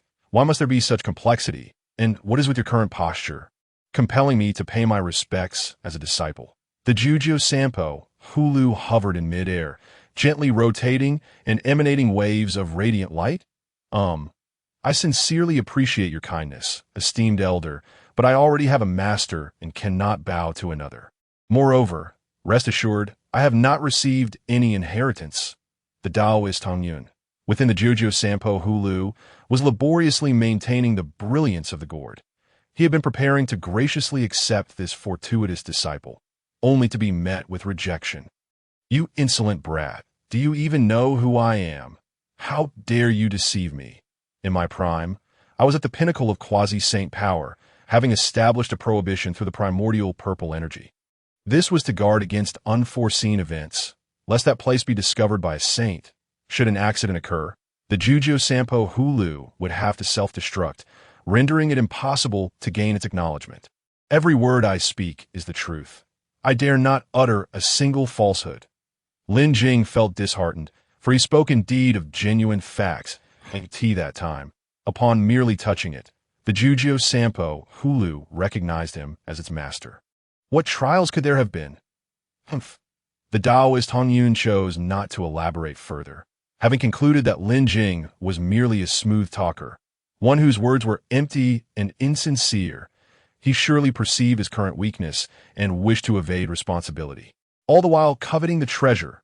Fortunately, he had left behind a contingency within the Juju Sampo Hulu, specifically to guard against encountering such individuals. Since you are unwilling to acknowledge me as your master, Then our fated connection ends here. Take care of yourself. Lin Jing looked at the Jiujiu Sampo Hulu before him, utterly perplexed. What is this? How has our connection come to an end? The Taoist Hong Yun. Manipulating the Jiujiu Sampo Hulu, initially intended to traverse through the void and leave this space. After all, he had no desire to remain in the presence of this insignificant wretch who had received the inheritance yet refused to bow to a master. All while seeking after treasures? Humph. Wait a moment. He envisioned Lin Jing's shock upon witnessing the Jiujiu Sampo Hulu vanish, followed by his regretful lamentations. However, the scenario Hong Yun imagined did not unfold. The Jiujiu Sampo Hulu remained suspended in the air, even inching closer to Lin Jing. How is this possible? At that moment, the Taoist Hong Yun realized that the contingency he had placed within the Jiujiu Sampo Hulu was entirely ineffective. It had genuinely recognized Lin Jing as its master, disregarding the commands of its former owner. Lin Jing casually waved his hand, and the Jiujiu Sampo Hulu landed firmly in his grasp. He felt the awkwardness of the previous moment, yet now the Jiujiu Sampo Hulu was entirely under his control. Thus, he was keenly aware of every move made by the Taoist Hong Yun. Earlier, the gorge's erratic movements were merely due to his respect for the elder. Otherwise, with a single thought, the Jiujiu Sampo Hulu would obediently float before him. Who exactly are you? The Taoist Hong Yun was now utterly stunned, having not anticipated that he would finish speaking only to find himself thwarted. Lin Jing raised the Jiujiu Sampo Hulu and explained, Esteemed elder, it truly is not as you perceive. Might you allow me to explain? However, before the Taoist Hong Yun could respond, an overwhelming force enveloped the entirety of Golden Ao Island. Following that, a deafening voice swept through the air. Third brother, how do you usually educate your disciples? One cannot solely cultivate magical power without moral integrity. The mighty aura solidified countless sanctuaries within Golden Ao Island. The might of a saint is indeed terrifying. This resonance, it is the Jade Pure Saint, Yuan Shi Tianzun. Lin Jing felt an overwhelming sense of dread, never imagining that Yuan Shi Tianzun would truly come to his doorstep. Moreover, he arrived with such force. The saintly resonance encompassing all of Golden Ao Island. Brother, how I educate my disciples is not for you to dictate. A soaring sword energy erupted from Bayou Palace, shattering the saintly resonance that enveloped Golden Ao Island. Within Golden Ao Island, Dao Renduo Bao was deeply immersed in his sanctuary, meticulously contemplating the mysteries of the evolving Duo Bao Tower. The current Duo Bao Tower truly deserved the title of an extraordinary treasure, for it could miraculously give birth to new spiritual treasures. However, the more powerful the treasure to be birthed, the longer the time required. Duo Bao Dao Run was still in the midst of research, seeking ways to expedite the birthing process. Just as he prepared to conduct an experiment, he was unexpectedly enveloped by an overwhelming saintly resonance. What is happening? My master usually does not intervene. Duo Bao Dao Ren felt a sense of confusion. Tong Tian Jiao Zhu was typically quite discreet, never releasing his saintly power. The next moment, Duo Bao Dao Ren sensed something amiss. This was not the power of his master, but rather that of Yuan Shi Tianzun of the Jade Pure. This is bad. The Chan sect has come knocking. Those two rascals had indeed returned to lodge a complaint. Meanwhile, within the various sanctuaries of Golden Ao Island, disciples such as Zhao Gongming, the Three Shaos, the Holy Mother of Golden Spirit, and the Holy Mother of Wudong all became alert. This situation had never occurred since the establishment of Golden Ao Island. After all, who would dare to offend the sanctum of a saint? However, the ensuing dialogue left everyone astonished. Who would have thought that Yuan Shi Tianzun would personally arrive, observing their master shatter the saintly might with the power of the Qingping sword? The direct disciples hurried toward Bayou Palace to uncover the truth. What on earth is happening? Although the Chan and Jie sects had ideological conflicts, it should not warrant Yuan Shi Tianzun's personal intervention. Right? Everyone was filled with perplexity, unable to comprehend what had transpired. At this very moment, within Lin Jing's sanctuary, the previously arrogant Taoist Hong Yun fell silent upon sensing the resonance of the Tai Ching Dao. Subsequently, as Tong Tian Jiao Zhu unleashed his sword strike, the Zhujiu Sampo Hulu fell directly to the ground. The Taoist Tong Yun could not have imagined that Lin Jing before him was actually a disciple of a saint. How many saints could there be in the primordial realm? At this juncture, he could only pray that neither of the two saints would discover his presence. After all, if it falls into the hands of sage, all those years of evasion would have been in vain. As the words of the master of Tong Tian faded, the figure of the sage of Taiji, Yuan Shi Tianzuan, slowly emerged above Golden Ao Island. Lin Jing's gaze was instantly consumed by a dazzling golden light, which then revealed a piece of information: 9 dragons of Agarwood chariot, an exquisite postnatal treasure built upon the primordial Agarwood chassis.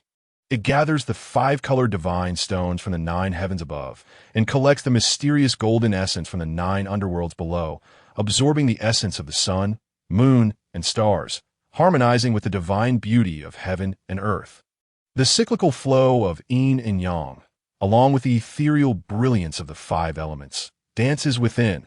As the clouds and mist above Golden Ao Island parted, the magnificent 9 dragons of Agarwood chariot also came into view. 9 vividly lifelike golden dragons encircled it, their scales shimmering and their eyes glistening with vitality, seemingly ready to soar through the clouds and ascend to the heavens at any moment. To each corner of the chariot blossomed a golden lotus flower. These 4 golden lotuses were no ordinary blooms. They emitted a gentle and pure radiance, nurturing the power of life within. Wherever a beam of light touched, new golden lotuses would sprout from thin air, creating a breathtaking tapestry of countless golden lotuses in full bloom. Meanwhile, Yuan Shi Tianzuan sat majestically atop this 9 dragons of Agarwood chariot, gliding gracefully towards the direction of the Bo Palace. Behind him followed 4 Kunlun golden immortals, including Guang Chengzi and Shi Jingzi. The 2 of them appeared exceedingly frail, as if they had sustained some grievous injuries. Lin Jing, witnessing this scene, immediately understood that the arrival was not a friendly one. They were clearly here to trouble him. During the previous battle, the water and fire Qilin had not exerted its full strength, spending most of its time protecting him. So how could it have injured Qi Jing to such an extent? As for Guang Qingzi, his senior brother Duo Bao had merely inflicted minor pain, and now they both looked as if they could be sent into reincarnation with just a gentle nudge. However, the calamity of the witch and demon had not yet concluded, and the ancestral witch hoodoo had not yet materialized into the 6 paths of reincarnation. Thus, even if one wished to die and enter reincarnation, there was no place for that now. Indeed, shortly after Yuan Shi Tianzuan and his few disciples entered the Bo Palace, Lin Jing heard the voice of the master of Tong Tian. Duo Bao, Lin Jing, come to the Bo Palace. The Taoist Duo Bao had long since arrived by Lin Jing's side, and upon hearing his master's command, he patted Lin Jing's shoulder and said, "Junior brother, do not fear. With our master protecting us, even the arrival of a sage should not cause you concern." Lin Jing nodded and followed Duo Bao, Taoist, into the Bo Palace. Outside the Bo Palace, the various disciples exchanged glances, as their master had not summoned them, and they dared not intrude without permission.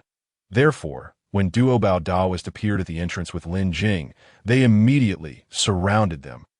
"Eldest senior brother, what on earth is happening? Why have the disciples of the Chan sect come knocking?" The Holy Mother of Golden Spirit inquired with great concern. After all, Yuan Shi Tianzuan appeared quite imposing, seemingly very confident. Otherwise, why would he lead his disciples directly to their doorstep? "Eldest senior brother, did you secretly beat up the Kunlun Golden Immortals, and they found out?" Zhao Gongming sighed with a hint of regret, his 24C calming pearls itching for action. Duo Bao Taoist turned to glance at Lin Jing before recounting the events that had transpired. "Bah, these Chan sect people are truly shameless. They covet any good treasure they see and act as if they're the top dogs while others are mere underlings. They deserve a beating," Bi Xiao exclaimed indignantly, while Qiong Xiao rolled up her sleeve to chime in, only to be silenced by a glare from Yin Xiao. At this moment, they finally realized that the youth following Duo Bao Taoist was their junior brother. This was understandable, as Lin Jing had only been accepted as a direct disciple a few days prior, and he had left Golden Ao island shortly after arriving, so it was normal that many did not recognize him. I am Lin Jing. It is a pleasure to meet all of you, senior brothers and sisters. The Holy Mother of No Thoughts grasped Lin Jing's hand and smiled, saying, Junior brother, do not worry, with your senior sister here. No one will dare to bully you. All the senior brothers and sisters warmly greeted Lin Jing, expressing their determination to protect him. This was one commendable aspect of the GS sect. Their senior brothers and sisters were incredibly loyal. At this moment, the grand doors of the BO Palace slowly opened, and the senior brothers and sisters made way. Lin Jing followed Duobao, Daoist, and walked inside. In the grand hall, the master of Tongtian and Yuanshi Tianzuan sat upon the main seats. Beneath Yuanshi Tianzuan, the four Kunlun golden immortals took their seats. Besides the still feigning weakness Guang Chengzi and Qi Jingzi, there was a resolute-looking man and an ethereal woman clad in simple garments. They were none other than Cihong Dao Run and Wenshu Guangfa Tianzuan from the 12 golden immortals of Kunlun. Lin Jing glanced at them and quickly averted his gaze. Indeed, these two white-eyed wolves had ultimately sided with the Western teachings. After Duobao Daoist settled Lin Jing on the opposite side, he turned his attention to his master. The master of Tongtian looked down at his disciples and addressed Yuanshi Tianzuan, saying, Elder brother, these are the wicked villains my disciples spoke of. Yuanshi Tianzuan replied with an expression of indifference, his calm demeanor unwavering. It is you two who maliciously attacked, not only seizing the innate spiritual treasure discovered by my disciple, but also injuring others and damaging the spiritual treasure. Lin Jing cast a speechless glance at Guang Chengzi and Qi Jingzi. This accusation sounded quite familiar. It was indeed typical of them. Guang Chengzi and Qi Jingzi continued to feign weakness, narrowing their eyes in unison, as though they had not noticed Lin Jing's gaze. However, Duobao Dao stood up directly, bowed, and said, Second Master, that is not the case. That innate spiritual treasure was clearly discovered by my junior brother first. It was already in our possession, but unexpectedly, two of our junior brothers attempted to seize it, which led to the conflict. Moreover, we acted with restraint and did not truly injure them. Humph. UGS sect truly employs sophistry. Clearly, my two senior brothers have been injured to this extent, yet you still assert that you acted with restraint. Must it be that only when my two senior brothers are dead and reincarnated would it be considered a serious matter? Cihong Daorun said with an expression of anger and dissatisfaction. Cihong, do not be rude. Yuanshi Tianzuan admonished lightly from his elevated seat. The master of Tongtian, however, observed these antics with a hint of amusement and turned to Yuanshi Tianzuan, directly inquiring, Elder brother, what brings you here today? Your GS sect disciples lack moral integrity. If you wish to resolve today's matter, then surrender that spiritual treasure to Guang Chengzi and compensate with another innate spiritual treasure. Lin Jing was taken aback by the sage's audacity. Not only did he demand a hand over the Juju Sampo Hulu, but he also insisted on compensation with another innate spiritual treasure. Aside from possessing a superior postnatal water and fire Hulu, he had no other spiritual treasures to offer. Observing the glimmer of greed in the eyes of Guang Chengzi and Qi Jingzi, it seemed they were not only intent on seizing the Juju Sampo Hulu, but also wished to acquire the water and fire Hulu. As soon as Yuanshi Tianzuan's words fell in the grand hall, all eyes turned towards Lin Jing. Duobao Daoist shielded Lin Jing behind him, his gaze fixated on the opposing figures. The master of Tongtian turned to Yuanshi Tianzuan, speaking in a deep tone, Elder brother, we must not solely rely on the one-sided accounts of your disciples in this matter. I believe my disciple would not engage in such actions. Lin Jing gazed at his master, who remained exceedingly courteous. And he sighed inwardly, red flowers, white lotus roots, and green lotus leaves. The three teachings were originally one family. Perhaps only the master of Tongtian still took this saying to heart. It was not until the end of the Fengshan calamity, when Juanti and Jin joined forces with Yuanshi Tianzuan and Taiji Sage to dismantle the Juxian sword array, leading to the downfall of the GS sect, that the master of Tongtian realized the three pure ones were no longer the brothers of yore. Yuanshi Tianzuan chuckled lightly, looking at the master of Tongtian with no reservations, stating, the disciples of our Chan sect are indeed of excellent root and nature, inherently virtuous, and cannot be compared to some lowly beings. The disdain in his words fueled the master of Tong Tian's anger. What did this imply? That only the disciples of the Chan sect were virtuous, and their words were absolute. At this moment, when Shu Guangfa, Tianzuan rose to his feet, bowed to Yuan Shi, Tianzuan and the master of Tong Tian, and leisurely spoke, "Master, third master, the matter today, in essence, arose from a few trifling spiritual treasures, and we must not allow such a minor issue to affect the friendship between our two teachings." Lin Jing silently regarded the performance of this master and disciple duo. How disingenuous it was, and it seemed they were on the verge of revealing their true intentions. Indeed, Yuan Shi Tianzuan expressed his confusion and inquired, "What do you mean by a contest of treasures?" One Shu Guangfa, Tianzuan rose, glanced at the people opposite him, and smiled. "It is quite simple. Each side will send forth one person, operating a single spiritual treasure to battle. Without employing any magical powers, the side that loses must unconditionally gift their spiritual treasure to the other. Regardless of the final outcome, the matters concerning Guang Chengzi and Qi Jingzi will be set aside." "What do you think, Master?" "Very well. Since this matter arose from Ling Bao, it should conclude with Ling Bao that I believe this is a splendid idea. I wonder how my third brother feels about it." After Yuan Shi Tianzun and his disciple concluded their performance, they turned to gaze at Tong Tian Jiao Zhu with smiles radiating joy. Lin Jing and Dao Renduo Bao exchanged glances, realizing they were indeed aiming for Ling Bao. The expression on Tong Tian Jiao Zhu's face was a tempest of emotions. His cold gaze sweeping over several Kunlun golden immortals, and he could clearly discern that the current situation was evidently a premeditated scheme by the Chan sect, and thus he had no desire to acquiesce. Although he could not fathom the matter concerning the 99 San Pahulu, he was still inclined to trust the words of Duo Bao Dao Run and Lin Jing. However, when he directed his gaze towards Duo Bao Dao Run and Lin Jing, he observed their excitement, seemingly brimming with confidence regarding this contest of treasures. Initially, he had contemplated a forthright refusal to Yuan Shi Tianzun's inquiry, but seeing Lin Jing's assured demeanor, he thought perhaps consenting would not be inappropriate. Nevertheless, since the Chan sect had come to bully them, how could they not seize the opportunity to strike hard?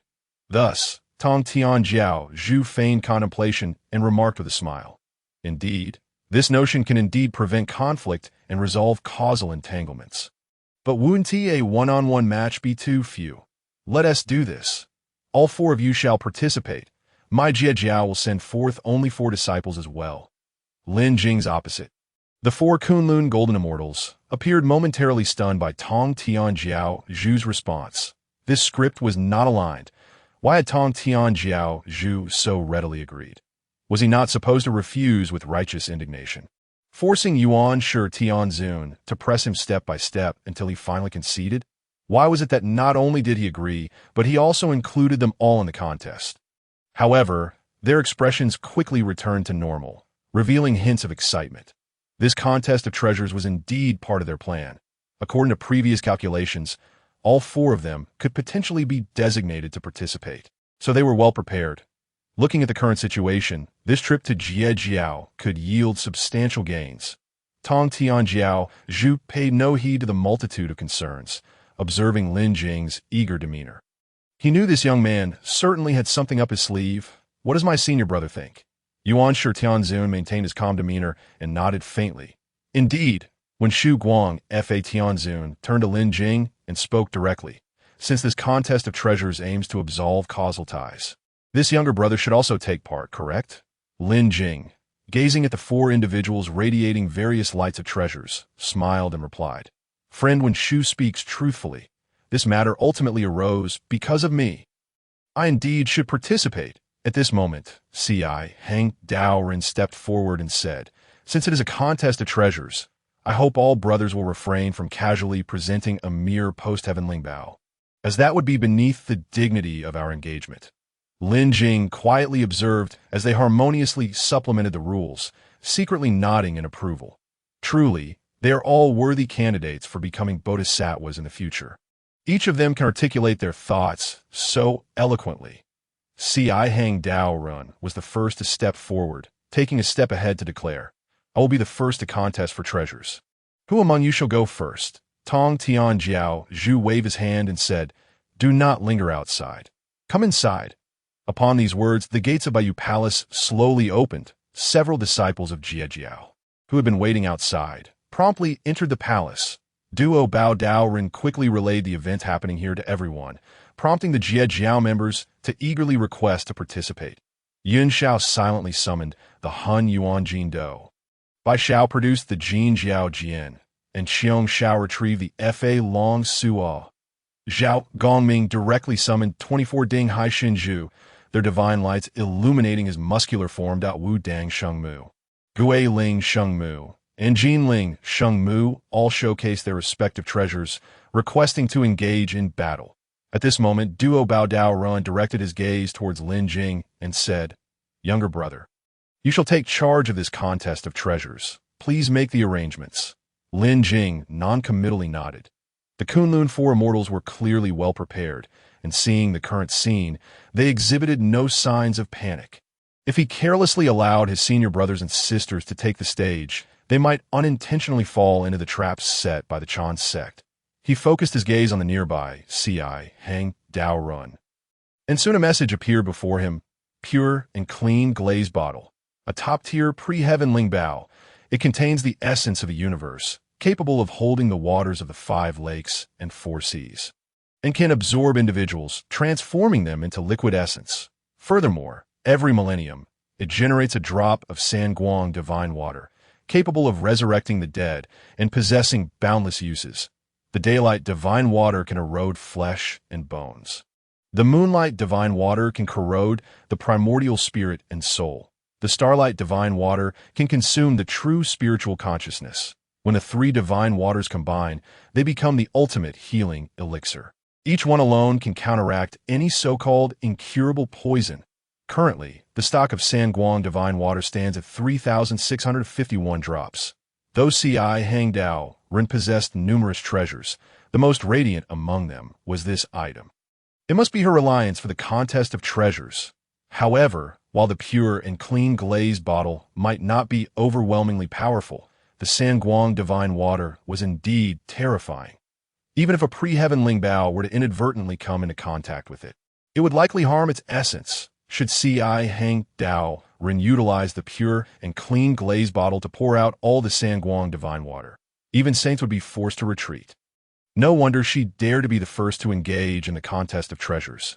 Among those who could withstand the Sanguang divine water, there were indeed few. This was more than enough to secure victory in the first round. However, Lin Jing turned to his senior brothers. Observing Zhao Gongming, who was eager and had already summoned 24 Ding Hai Shinju, Lin Jing approached and picked up one of the Ding Hai Shinju, his eyes lighting up as answers began to form in his mind. Looking at the already emerged Ci Hang Dao Run, he directly exchanged the pure and clean glazed bottle for it. Placing it before him, this action was imbued with confidence and pride, silently conveying a message. Even if the opponent knows what treasure I possess, it matters not. The mere emergence of the pure and clean glazed bottle renders me invincible. At this moment, among the myriad of immortals from Jie Jiao, Zhao Gongming stepped forward with a hearty laugh. "Ha! Now let's have a friendly encounter. According to the rules, if you lose, does this pure and clean glazed bottle then belong to me?" Ci Hang Dao Run smiled gently. Indeed, this contest of treasures is witnessed by 2 saints, so naturally, no one can resort to deceit. "Senior brother, what treasure have you prepared?" Zhao Gongming, hearing her satisfactory response, was unreserved, directly summoning a Ding Hai Shinju, stating, "I do not possess any formidable Ling Bao, only several Ding Hai Shinju. However, my Ding Hai Shinju is a combinatorial treasure. I wonder how many can be utilized in this contest."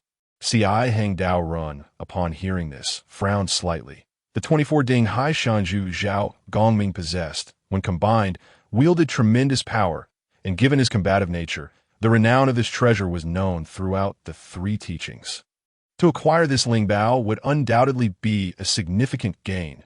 Naturally, all combinatorial treasures could be employed. Otherwise, would this contest not appear as if the Chan sect was bullying others? Noticing Ci Hang Dao Ren's hesitation, Wen Shu Guang Fa Tun Zun intervened, directly addressing the matter. He regarded Zhao Gongming with a smirk of satisfaction. Oof, this Jie Jiao disciple is indeed cunning, attempting to exploit a loophole in the rules. It must be noted that each Ding Haishin Zhu is considered a top-tier pre-heaven Lingbao. Should Zhao Gongming only use one Ding Haishin Zhu to intentionally lose this round, would they not only receive a single Ding Haishin Zhu in return? Moreover, it is said that there are a total of 36 Ding Haishan Zhu in existence. Should one collect all Ding Haishin Zhu, they could assemble the 36 heavens in a cycle of rebirth. As long as even one heaven remains intact, it can be restored in an instant, thus ensuring an invincible position. However, these 24 Ding Haishin Zhu were obtained by Tong Tian Jiao Zhu from Fun Bao Ye, while the remaining 12 have always been lost, eluding even the saints. Even so, possessing 24 Ding Haishan Zhu grants Zhao Gongming sufficient strength to rival those at the late stage of quasi-saint. Si Hang Dao Run, unable to contain her excitement upon witnessing the radiant Ding Haishin Zhu, directly inquired. Since the rules are clear, shall we commence without delay? Yuan Shi Tianzun gently waved the Sanbao Yu Ru Yi in his hand. A peculiar special space appeared within the hall, isolating the treasures. Within this space, the pure and clean glazed bottle shimmered with brilliance, indeed remarkable. On the other side, only a single Ding Haishin Zhu floated alone, emitting a faint glow. Seeing Zhao Gongming summon only one Ding Haishan Zhu, Si Hang Dao Ren expressed her dissatisfaction. Friend, are you not being overly presumptuous? Summoning merely one Ding Haishan Zhu. Do you look down upon the Lingbao bestowed upon us by Yuan Shi? Zhao Gongming, with a cheerful demeanor, replied, "Oh, this contest of treasures is merely a game to enhance the camaraderie between our two sects. Why must you take it so seriously?" At this moment, within the space before them, the two treasures began to engage in battle. The pure and clean glazed bottle shone brilliantly, inverting its mouth. A powerful suction enveloped the Ding Haishin Zhu, as if it were on the verge of being absorbed within. Upon witnessing this, Zhao Gongming's spirit stirred slightly.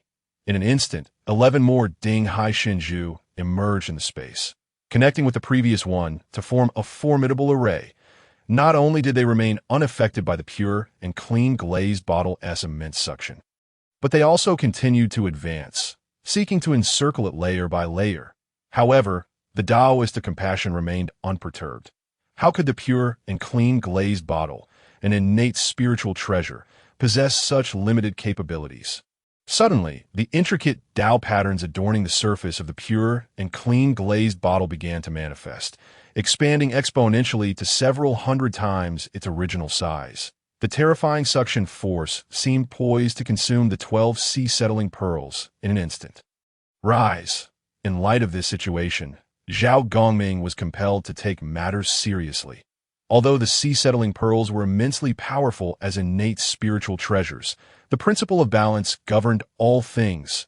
Such formidable treasures were not without their limitations, which in this case was their quantity. 12 sea-settling pearls could form a special formation, while 24 could evolve into the 24 celestial worlds. Alas, these 24 celestial worlds were but illusions, and Zhao Gongming could only borrow their power. At this moment, within the treasure-contending space, the battle between the spiritual treasures had reached a pivotal juncture. Just as the 12 sea-settling pearls were on the brink of being swallowed, an unexpected turn of events occurred.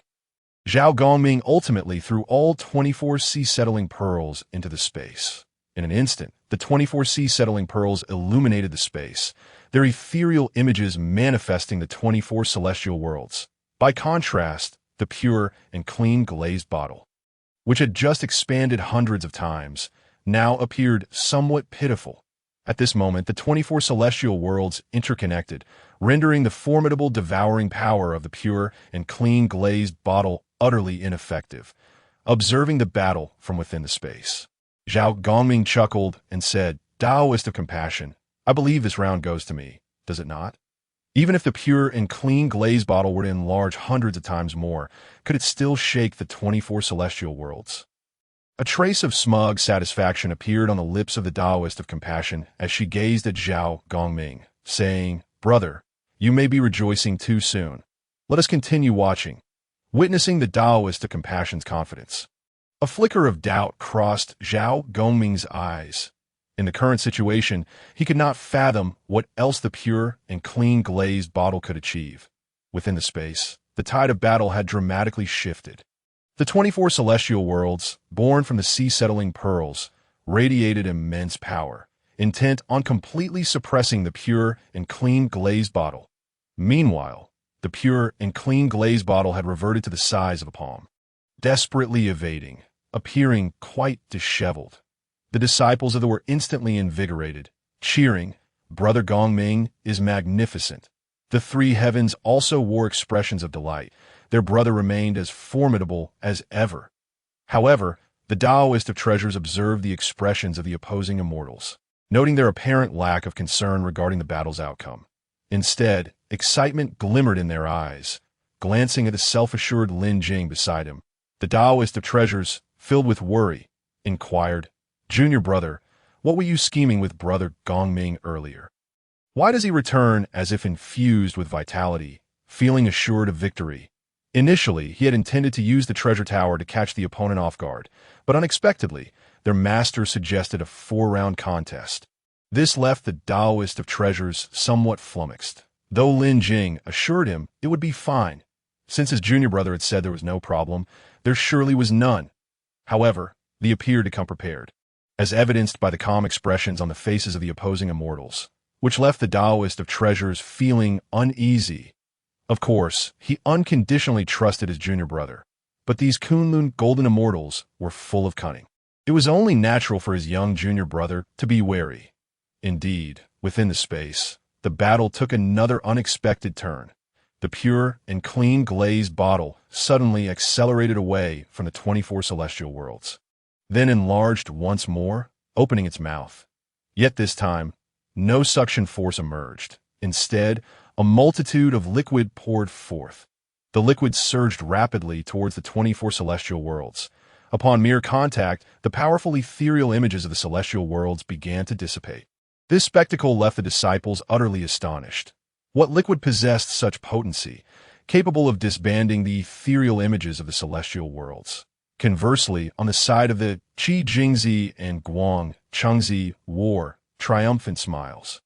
The Taoist of treasures, witnessing the terrifying liquid, smacked his thigh in resignation, exclaiming, "Alas, that is the starlight divine water from the three-light divine water, the nemesis of the celestial images, the three-light divine water." Within the primordial realm, it ranked among the top 3 divine waters. The disciples could only sigh in resignation at this turn of events, never anticipating that the pure and clean glazed bottle could summon the starlight divine water. It appeared this round was lost. Within the space, the ethereal images of the 24 celestial worlds shattered one after another. Thousands of drops of starlight divine water surrounded the 24 sea-settling pearls. The Taoist of compassion looked at Zhao Gongming with a triumphant expression, saying, "Thank you, brother, for your generous gift. I shall cherish these 24 sea-settling pearls." Zhao Gongming's lips curled into a slight smile. "Oh, it seems you believe you have already won, do you?" Within the Bo Palace, the Yuan Shi Tianzun and Tong Tianjiao Zhu sat upon their thrones. Observing the situation in the space below, Yuan Shi Tianzun remarked with a hint of pride, "Indeed, these 24 sea-settling pearls are formidable innate spiritual treasures. Alas, if one could gather all 36, perhaps they could attain the level of supreme innate treasures, or even innate ultimate treasures. What a pity, what a pity." Tong Tianjiao Zhu's expression fluctuated as he gazed at the battle below. It seemed they were destined to lose this round. He could not comprehend how to counter this situation, yet observing Zhao Gongming's confident demeanor, he noted that he appeared untroubled. Could it be that the 24 sea-settling pearls harbored some concealed ability yet to be revealed? What power could possibly turn the tide against such a blockade of starlight divine water? Under normal circumstances, there were numerous methods to evade the starlight divine water, but now, as they were merely contesting spiritual treasures, the pure and clean glazed bottle's ability to generate starlight divine water did not violate any rules. At this moment, Tong Tianjiao Zhu's gaze fell upon Lin Jing, who had just led Zhao Gongming into the fray. After returning, he arranged for him to participate. At this moment, Lin Jing was entirely oblivious to his master's scrutiny. He gazed at the pure and clean glazed bottle and the starlight divine water with an enamored expression. This water appeared as if it would be delightful to drink. He was eager to taste it. The pure and clean glazed bottle looked quite charming as well. He wondered if it possessed any intelligence and thought to borrow it from brother Zhao Gongming for some training. Speaking of which, Lin Jing was quite familiar with the pure and clean glazed bottle and the starlight divine water. After all, in the famous literary classics of his previous life, there were renowned depictions of such narratives. A certain horse-faced monk, while journeying for scriptures, felled a ginseng fruit tree, which was subsequently dealt with by Zhang Yuan de Xian, who ultimately sought the assistance of Guanyin Bodhisattva, who used the starlight divine water to revive the ginseng fruit tree. Little did he know that the pure and clean glazed bottle was soon to fall into the hands of. He pondered whether the Taoist of compassion would still become a bodhisattva after betraying the Western teachings. Given that she would no longer possess her quintessential treasure in the Grand Hall, Qi Jingzi looked upon the now vastly disadvantaged sea-settling pearls and scoffed. Humph. Brother Gongming, the outcome of this round is clearly determined. Why do you still refuse to concede? Is it that you cannot part with this innate spiritual treasure and wish to resort to trickery? Guang Chengzi chimed in. This contest of treasures has been sanctioned by our master and the two venerable saints. Since Brother Gongming has lost, you should concede promptly. Should we lose, we would not hesitate to hand over the treasures. On the side, the disciples wore expressions of dismay. The three heavens exchanged glances. Their elder brother in a predicament, and they glared at each other in fury. Yet, with the facts laid bare, it was indeed difficult to refute. However, at that moment, someone loudly applauded, exclaiming, "Excellent! Well said. I find that quite reasonable. We are all disciples of saints, and surely we would not speak without integrity. Upon losing, we would graciously surrender our treasures." Upon hearing this, all eyes turned to the speaker, who turned out to be Zhao Gongming. The members were momentarily taken aback, but upon regaining their composure, they were overjoyed. Initially, they had feared that Zhao Gongming might be unreasonable and refuse to yield the treasure, but unexpectedly, he himself thought this way. It seemed that not all its members were devoid of virtue. There were indeed good individuals among them. The Taoist of compassion sighed in relief. Most of the starlight, divine water from the pure and clean glazed bottle had been granted by our master, leaving her with very little. Thus, each drop was a source of great pain. Had Zhao Gongming continued to resist, not only would she incur substantial losses, but the 24 sea-settling pearls would likely suffer damage as well. The Taoist of compassion had now regarded the 24 sea-settling pearls as her own possession, and she could not bear to harm her spiritual treasure. At this moment, Zhao Gongming looked at the Taoist of compassion with a hint of sorrow, saying, "Since the outcome is evident, let it be so. Taoist of compassion, you should also abide by the rules of the contest." Yes, before the Taoist of compassion could respond, Qi Jingzi eagerly interjected, "Certainly. If we lose the treasure contest, we shall immediately surrender our spiritual treasures without delay." Zhao Gongming surveyed the Kunlun Golden Immortals, each nodding in agreement, clearly endorsing Qi Jingzi's statement. With his objective achieved, Zhao Gongming extended his hand, smiling. "In that case, I have nothing further to say. Please hand over the pure and clean glazed bottle." Ah? The Taoist of compassion was entirely prepared to claim the sea-settling pearls, not expecting Zhao Gongming to make such a request. "Brother Gongming, what do you mean by this? Are you attempting to act shamelessly in front of the two saints?" Qi Jingzi interjected, visibly agitated. "Zhao Gongming, have you no sense of occasion? The outcome is already determined. How can you be so brazen?" In the Grand Hall, Yuanshi Tianzuan revealed a smirk, glancing at Tongtian Jiaozhu and remarked, "Third brother, did I not say your disciples lack virtue? Just look at this." Tongtian Jiaozhu's expression darkened as he observed the silence from the crowd below. He understood this prized disciple well. Although Zhao Gongming often acted rashly, he would not behave so recklessly in matters of great significance. If the issue was not with Zhao Gongming, then it must certainly be the machinations of Lin Jing. At this moment, Even the accomplished Sihong Doran's temper flared, for it appeared that Zhao Gongming was resolutely unwilling to shed tears until faced with the coffin. She held nothing back, commanding the pure and tranquil glaze bottle to unleash its full power, regardless of the potential harm to the Dinghai Shanju. In an instant, the space shimmered with the brilliant light of the pure and tranquil glazed bottle. Thousands of drops of sunlight, divine water, moonlight, divine water, and starlight, divine water surged forth from the bottle's opening, rushing towards the 24 Dinghai Shanju. Qi Jingzi and Guang Chengzi fixated on Zhao Gongming, eager to witness any sign of anguish on his face. But to their disappointment, he remained unfazed. Zhao Gongming, with an air of calm, gazed at the overwhelming spectacle of the 3 types of divine water occupying nearly half the space, and said nonchalantly, "Junior sister, you are truly considerate. Knowing your elder brother lacks divine water, you have gifted me so generously I shall graciously accept. Alas, I had intended to conceal my strength, but it seems all I have achieved is estrangement. Therefore, I shall no longer feign modesty and shall reveal my hand." With a mere thought, he summoned flickering lights within the space before him. In the next moment, countless droplets of the 3 types of divine water halted in the air. Rendered completely motionless, the celestial beings of the Chan sect gazed in disbelief at the unfolding scene, their eyes widening in astonishment. Impossible! This cannot be! Within the treasure contest space, 36 Dinghai Shanju radiated in harmony, manifesting the complete 36 realms of heaven, enveloping the entire space. The pure and tranquil glaze bottle was instantly suppressed, unable to resist in the slightest the terrifying 3 types of divine water before the complete 36 realms. Also failed to exert their effects, similarly subdued. Zhao Gongming turned at Sihong Daoran and the other Kunlun Golden Immortals, smiling as he inquired, "So, can I now be entrusted with the pure and tranquil glaze bottle?" Qi Jingzi, in a fit of rage, shouted, "Zhao Gongming, you are cheating. You clearly possess only 24 Dinghai Shenju. When did you acquire 12 more?" The Chan sect immortals were equally astonished, yet they maintained their composure, not revealing their surprise.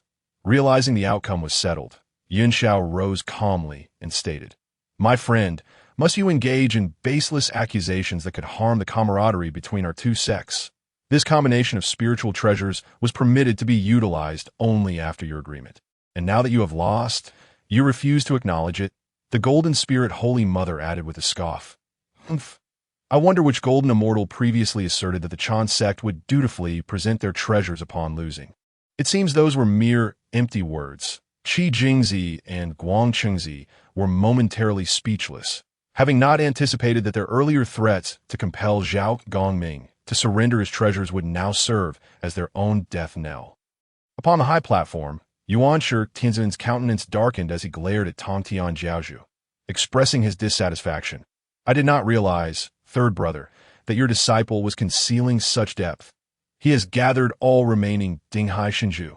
Tongtian Jiaozhu appeared bewildered, unaware of when Zhao Gongming had managed to collect all the Dinghai Shenju. Nevertheless, he feigned calmness and replied, "It is merely a trifling innate spiritual treasure. Perhaps it is merely his fortune. Such minor affairs I usually do not require them to report." Yuanshi Tianzun snorted disdainfully, finding this assertion utterly implausible. He did not believe for a moment that Zhao Gongming had discovered the Dinghai Shenju on his own. It must have been Tongtian Jiaozhu who had painstakingly acquired them. Very well. One must accept the consequences of their wager. Yuanshi Tianzun exclaimed softly, his hands gently flicking the 3 treasures jade rui. In the next moment, the 36 Dinghai Shanju and the pure and tranquil glaze bottle fell into Zhao Gongming's grasp. Zhao Gongming eagerly accepted the Dinghai Shenju and the pure and tranquil glaze bottle, turning to Yuanshi Tianzun to bow deeply. "Thank you, second master." He then joyfully returned to the Jie sect, casually tossing the pure and tranquil glaze bottle to Lin Jing, saying, "Little junior brother, having just met, I have no other gifts. Please take this bottle and enjoy." Meanwhile, Tseng Darna's eyes reddened as she witnessed her treasured artifact bestowed to another right before her eyes, nearly causing her to spit blood in fury. Upon witnessing Zhao Gongming's triumphant reversal and victory in the first round, The GS sect immortals rushed forward to offer their congratulations.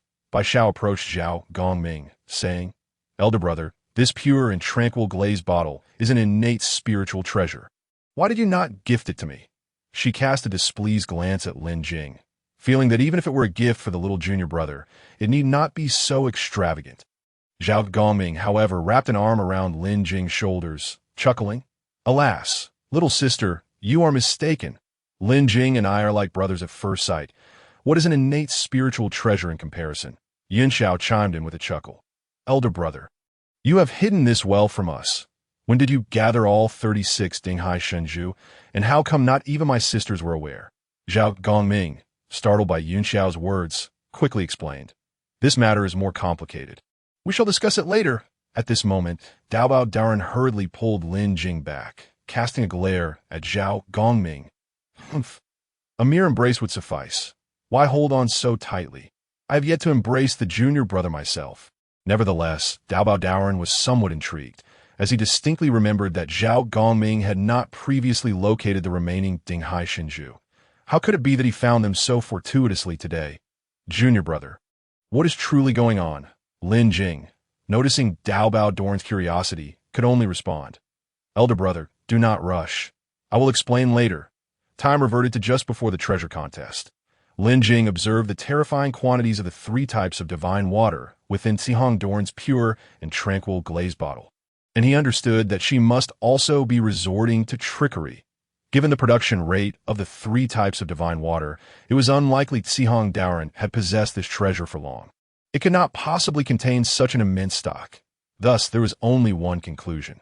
Yuan Shi Tianzuan had granted Zihong Daoren a substantial amount of divine water in advance to be stored in the pure and tranquil glaze bottle. And since this treasure contest was merely a competition between spiritual artifacts, under such a deluge of divine water, most innate spiritual treasures would have to retreat. However, as his gaze turned toward the GS sect immortals, he was drawn to the dazzling display of Zhao Gongming flaunting his 24 Dinghai Shanju. To speak of Zhao Gongming as strength, he was indeed formidable, being an innate being formed from the first pure breeze of heaven and earth, and also the elder brother of the 3 clouds.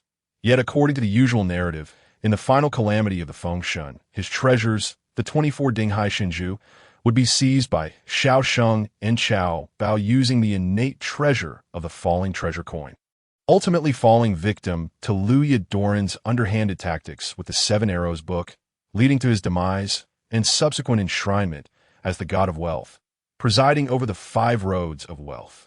It was precisely because of Zhao Gongming's death that the 3 clouds were incensed, thus participating in the calamity, setting up the 9 curves yellow river formation, forcibly severing the 3 flowers atop Kunlun's 12 golden immortals, and obliterating their years of arduous cultivation, culminating in the saints themselves intervening in the battle, resulting in their ultimate demise.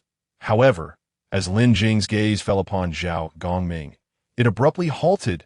Dinghai Shanju, a combinatorial innate spiritual treasure, radiating 5-colored brilliance, dazzling the enemy's senses with immense power akin to the might of the 4 seas.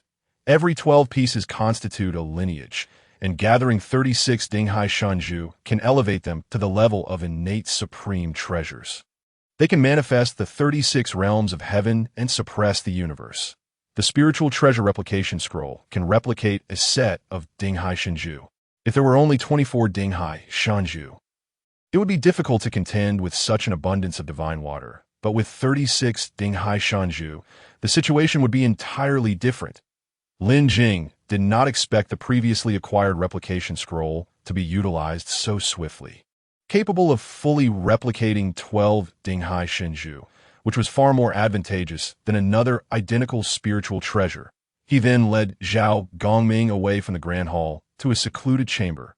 Zhao Gongming, eager and curious, though unsure why Dao Daoren had instructed Lin Jing to arrange this contest, followed along with questions. "Junior brother, what is it? Is there something we cannot discuss in the Grand Hall? As members of the GS sect, we should be forthright, using our strength to intimidate those lesser beings." Lin Jing wasted no time with pleasantries and directly inquired, "Elder brother, if you were to be the first to fight, Could your Dinghai Shanju defeat the pure and tranquil glazed bottle? Zhao Gongming, confidently thumping his chest, asserted, absolutely no problem. The 24 Dinghai Shanju combined are not something ordinary spiritual treasures can withstand. But what if there exists a vast quantity of divine water within the pure and tranquil glazed bottle? Upon hearing this, Zhao Gongming furrowed his brow, contemplating for a moment before shaking his head. If that were the case, it would be exceedingly rare for any single spiritual treasure to triumph in such a contest. Even the divine water would pose significant trouble, even for a saint, let alone for a spiritual treasure. Upon hearing Lin Jing's words, Zhao Gongming chuckled and replied, Senior brother, I possess some unique methods that yield remarkable effects when dealing with spiritual treasures, although the duration may be brief. It should suffice to assist you in securing victory in this round. Zhao Gongming, unfazed by Lin Jing's assertion, acknowledged that Lin Jing's capabilities, having been accepted as a direct disciple by the esteemed Tongtian Jiao master, must indeed possess extraordinary qualities. Very well. Let me witness the prowess of your methods. Lin Jing promptly seized a sea-stabilizing pearl floating beside Zhao Gongming, smiling as he said, Excellent. However, I kindly ask you to remain composed and avoid drawing the attention of the Chan sect. Zhao Gongming nodded, not believing that Lin Jing's methods could be particularly potent, assuming they would merely enhance his spiritual treasure slightly. Yet as Lin Jing focused his thoughts, the treasure replication scroll activated. In an instant, a brilliant light emanated from Lin Jing's hand, and the sea-stabilizing pearl returned to Zhao Gongming, while simultaneously 12 additional sea-stabilizing pearls floated around Lin Jing. Zhao Gongming, witnessing this astonishing spectacle, felt his worldview shatter. His face flushed crimson, but he stifled his exclamation to avoid causing alarm that, is this truly real? Lin Jing casually waved his hand, and the 12 sea-stabilizing pearls soared to the front of Zhao Gongming. The 36 sea-stabilizing pearls shimmered brilliantly around him, merging into a singular entity. Zhao Gongming, momentarily stunned, swiftly absorbed all 36 sea-stabilizing pearls into his body. Senior brother, in the upcoming battle, please proceed as such. After this experience, I find my new junior brother increasingly agreeable. I wonder if he has a companion in the Dao. My 3 sisters are all exceptionally beautiful, and I should introduce them later. Time returned to the present as Zhao Gongming followed Lin Jing's instructions, meticulously digging pits for the Chan sect. Ultimately, he succeeded in winning this round, compelling the opposing side to surrender their spiritual treasures. He initially hoped to converse further with Lin Jing about the seamless usage of the 36 sea-stabilizing pearls, eager to establish a closer rapport with his junior brother. However, in the Grand Hall, the thwarted Yuan Shi Tanzun spoke up. The treasure contest shall continue. The venerable Munju Shri then stepped forward, addressing the disciples of the GS sect. I have come to engage in a treasure contest. May I inquire which GS sect senior brother wishes to challenge me? Lin Jing's gaze once again fixated on Munju Shri, scrutinizing the spiritual treasures he possessed. The 7 treasures Golden Lotus, modified version, also known as the Escape Dragon Stake, is a supreme innate spiritual treasure. A binding-type treasure, its Golden Lotus features a pillar adorned with 3 golden rings. Once summoned, it can ensnare any entity, be it human, immortal, dragon, god, demon, or spiritual treasure. It contains a strand of chaotic thunder, capable of annihilating anything it captures. This treasure stood out as the most dazzling, and Lin Jing immediately recognized it as a modification by Yuan Shi Tanzun. Typically, such binding-type treasures possess substantial control capabilities, yet little offensive power. However, it appeared that the 7 treasures Golden Lotus held more than mere binding strength, observing yet another spiritual treasure altered by Sage. Lin Jing shifted his attention to the various GSX senior brothers and sisters, pondering what kind of treasure could triumph over this one. An analysis was imperative, as the 2 sages had previously agreed to a treasure contest. A new task had been triggered. Ding! Task activated. Assist the GS sect in achieving complete victory in this treasure contest. Task reward. Restore 1 essence source. Lin Jing was determined to give his all for this hard-won essence source. The assembled immortals could discern that Yuan Shi Tianzun's mood was far from pleasant. After all, their Grand Chan sect had come to Jinao Island not merely to relinquish innate spiritual treasures. Initially, the plan was for C.I. Hang Dao Run to take the field, ensuring a solid victory. Unexpectedly, they encountered Zhao Gongming, who possessed all 36 stabilizing pearls. C.I. Hang Dao Ren's expression soured significantly, having returned empty-handed and losing his most treasured spiritual treasure instead. Noticing his master's displeasure, Manjushri promptly stepped forward to engage directly. His 7 treasures golden lotus had been enhanced in advance by his master. Now, it not only countered various spiritual treasures, but also harbored a terrifying chaotic thunder. Unless facing an innate supreme treasure, most would struggle to withstand its might. It seemed that the first spiritual treasure of the Jie sect would still belong to Manjushri. Meanwhile, Lin Jing had already discerned Manjushri's trump card and began assessing suitable brothers and sisters for the battle. The chaotic thunder was indeed formidable. Even ordinary innate spiritual treasures would likely suffer considerable damage. However, this chaotic thunder was singular, a one-time consumable. Lin Jing's gaze swept across his fellow disciples. Sister Yinxiao was unsuitable, as the effects of the Hunyuan Golden Dipper primarily targeted cultivators. Sister Jinling also would not suffice. The Longhu Rui primarily focused on offense and lacked defensive strength. Sister Guiling, on the other hand, possessed the Wan Zai Xian shield, a companion spiritual treasure with commendable defensive capabilities, yet regrettably, it lacked offensive power. This might withstand chaotic thunder. Lin Jing's gaze once more settled on the turtle spirit Saint Mother, the aura of her treasure increasingly apparent. The Wan Zai Xian shield, a companion spiritual treasure, equivalent to an innate spiritual treasure. It was formed from the shell of the Wan Zai spirit turtle upon its transformation, serving as a defensive treasure, capable of withstanding 3 instances of a sage's might without perishing. However, it lacked any offensive capabilities. It can be enhanced, yet at present, Lin Jing's points were depleted, rendering enhancement impossible. He turned his attention to the newly acquired spiritual treasure in his possession. To his surprise, the pure glaze bottle contained over 2,000 drops of 3 light, divine water. Even more astonishing was the prompt from the spiritual treasure system. Ding! Detected that the host has acquired 3 light, divine water. You may consume 800 drops of 3 light, divine water to exchange for 1,600 points. Without hesitation, Lin Jing chose to exchange. The 3 light, divine water would eventually be obtainable again. Now that he had the pure glaze bottle in hand, he need not worry about the supply. Upon examining the various spiritual treasures of his fellow disciples, it seemed that only the Wan Zai Xian shield met the conditions for enhancement. Thus, he invited Sister Guiling to a side hall. Sister Guiling, may I borrow a glimpse of your companion's spiritual treasure? The turtle spirit Saint Mother readily complied, casually tossing out the Wan Zai Xian shield. Feel free to examine it. Do as you wish. It won't break easily. However, she cautioned, this treasure is solely for defense. While its defensive power is formidable, in a spiritual treasure duel, it can merely ensure survival. Lin Jing attempted to lift the Wan Zai Xian shield with both hands. But regrettably, it was far too heavy. The Jie sect truly valued their bonds. Such a precious companion spiritual treasure was so casually presented. After considerable contemplation, it seemed that this Wan Zai Xian shield was the only viable option to withstand the chaotic thunder's power. Yet even that would only result in a stalemate. Nevertheless, this was already a commendable outcome. As for the task, if missed, then so be it. Sister, I can assist in enhancing this treasure. I wish to inform you in advance. And I hope you won't take offense. Sister Guiling laughed heartily, unconcerned as she said, is it finally my turn?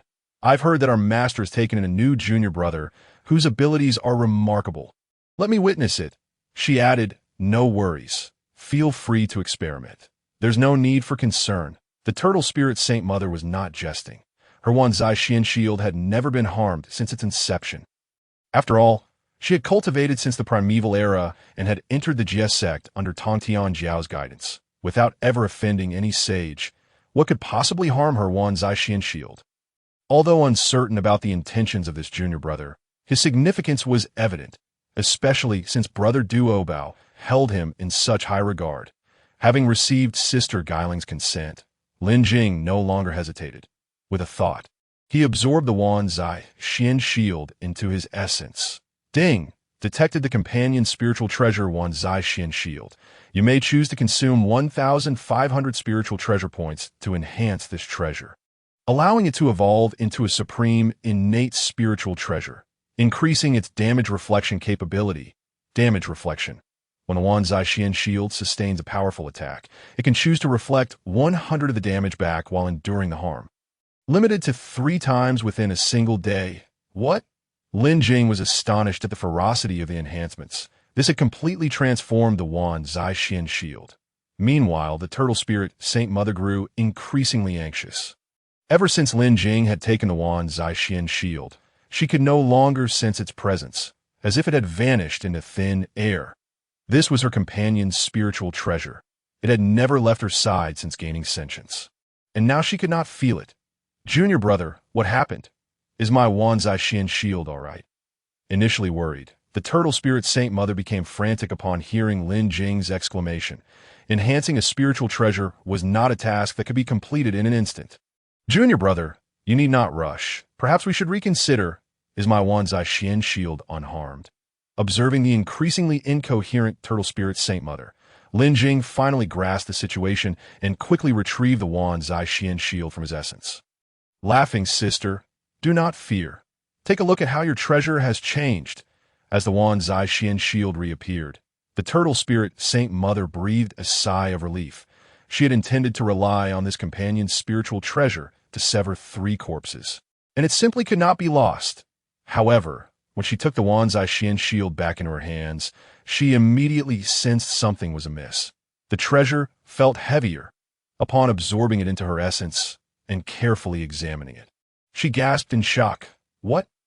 Initially confused by her junior brother's previous remarks, she now comprehended the implications. The mother of turtle spirit gazed at Lin Jing with a look of astonishment, rendered almost speechless by excitement. What her accompanying spiritual treasure lacked was an offensive capability, and she never expected Lin Jing to resolve that issue. Senior sister, let us proceed to the treasure duel. We can discuss matters later. The mother of turtle spirit nodded gravely, and then returned to the great hall alongside Lin Jing. That moment, when Shu Guangfa, who had been standing for quite a while, bellowed, "What is this? Is there no one from the willing to fight? Afraid of losing, are we? Then you might as well hand over the spiritual treasure you stole from my junior brother. Bah, with your meager skills. How dare you slander us?" As the mother of turtle spirit stepped through the hall doors, she immediately began to rebuke them. They had long heard of the previous events, and it was astonishing that such a golden immortal from the Chan sect would dare to spout such nonsense. Come, let your venerable turtle spirit ancestor teach you a lesson in propriety. The mother of turtle spirit took her stand, waving her hand, causing the 10,000-year mysterious shield to materialize before her. Wen Shu's words were interrupted. He could only snort coldly and summoned the 7 treasures golden lotus into the space as well. Sister turtle spirit, this spiritual treasure seems to be your accompanying treasure. If you lose, I fear your cultivation will suffer. Are you prepared? Spare me the chatter. Let us commence battle. Tong Tianjiao Master had long been observing the scene where Lin Jing had called away the mother of turtle spirit. Now eagerly anticipating what surprises would unfold, he declared, "Treasure duel, begin!"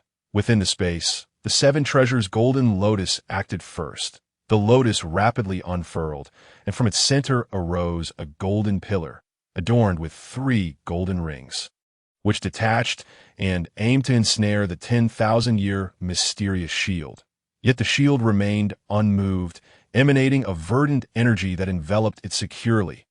The 3 golden rings attempted for an extended period, but could not breach this energy shield, provoking laughter from the crowd. However, Wen Shu's lips curled slightly in a smirk. "Humph, you are rejoicing too early." Suddenly, the 7 treasures golden lotus began to spin rapidly, releasing waves of Dao patterns. The 3 golden rings, 2, shimmered with patterns of Dao, and in an instant, they melted through the energy shield. They then tightly bound the 10,000-year mysterious shield and returned it to the golden pillar of the 7 treasures lotus. "Ha ha, the outcome is decided. Thank you, Sister Turtle Spirit, for your treasure. I shall cherish it." One Shu beamed at the crowd, his nose nearly reaching the heavens. "My treasure remains unscathed. How can you claim victory?" The mother of Turtle Spirit replied coolly, showing no signs of panic. One Shu's smile faded, and a glint of severity flashed in his eyes. "Humph. Since you refuse to weep until you see the coffin, let us see." Suddenly, the atmosphere within the space shifted dramatically. A terrifying black cloud appeared atop the Seven Treasures' golden lotus. Within the cloud, chaotic thunder roiled ominously, as if it sought to devour the 10,000-year mysterious shield below. "Oh no, it's chaotic thunder," the mother of Turtle Spirit exclaimed, her eyes widening in alarm. The crowd grew tense at her words. This chaotic thunder, born of the Great Dao, possesses the ability to slay gods and annihilate immortals. Ranking among the mightiest of thunder, even a saintly physique would likely sustain injuries from a single strike. Could the mother of Turtle Spirit's 10,000-year mysterious shield truly withstand it? Wen Shu Guangfa Tianzuan, with a triumphant gaze directed at the crowd, proclaimed, "Humph. Given the current circumstances, does Sister Turtle Spirit still refuse to concede? Once this chaotic thunder descends, your accompanying treasure will surely be lost." Yet the mother of Turtle Spirit exhibited no concern, gesturing for her disciples behind her to remain calm. Then turned to Wen Shu, stating coolly, "Humph. It's merely a chaotic thunderbolt.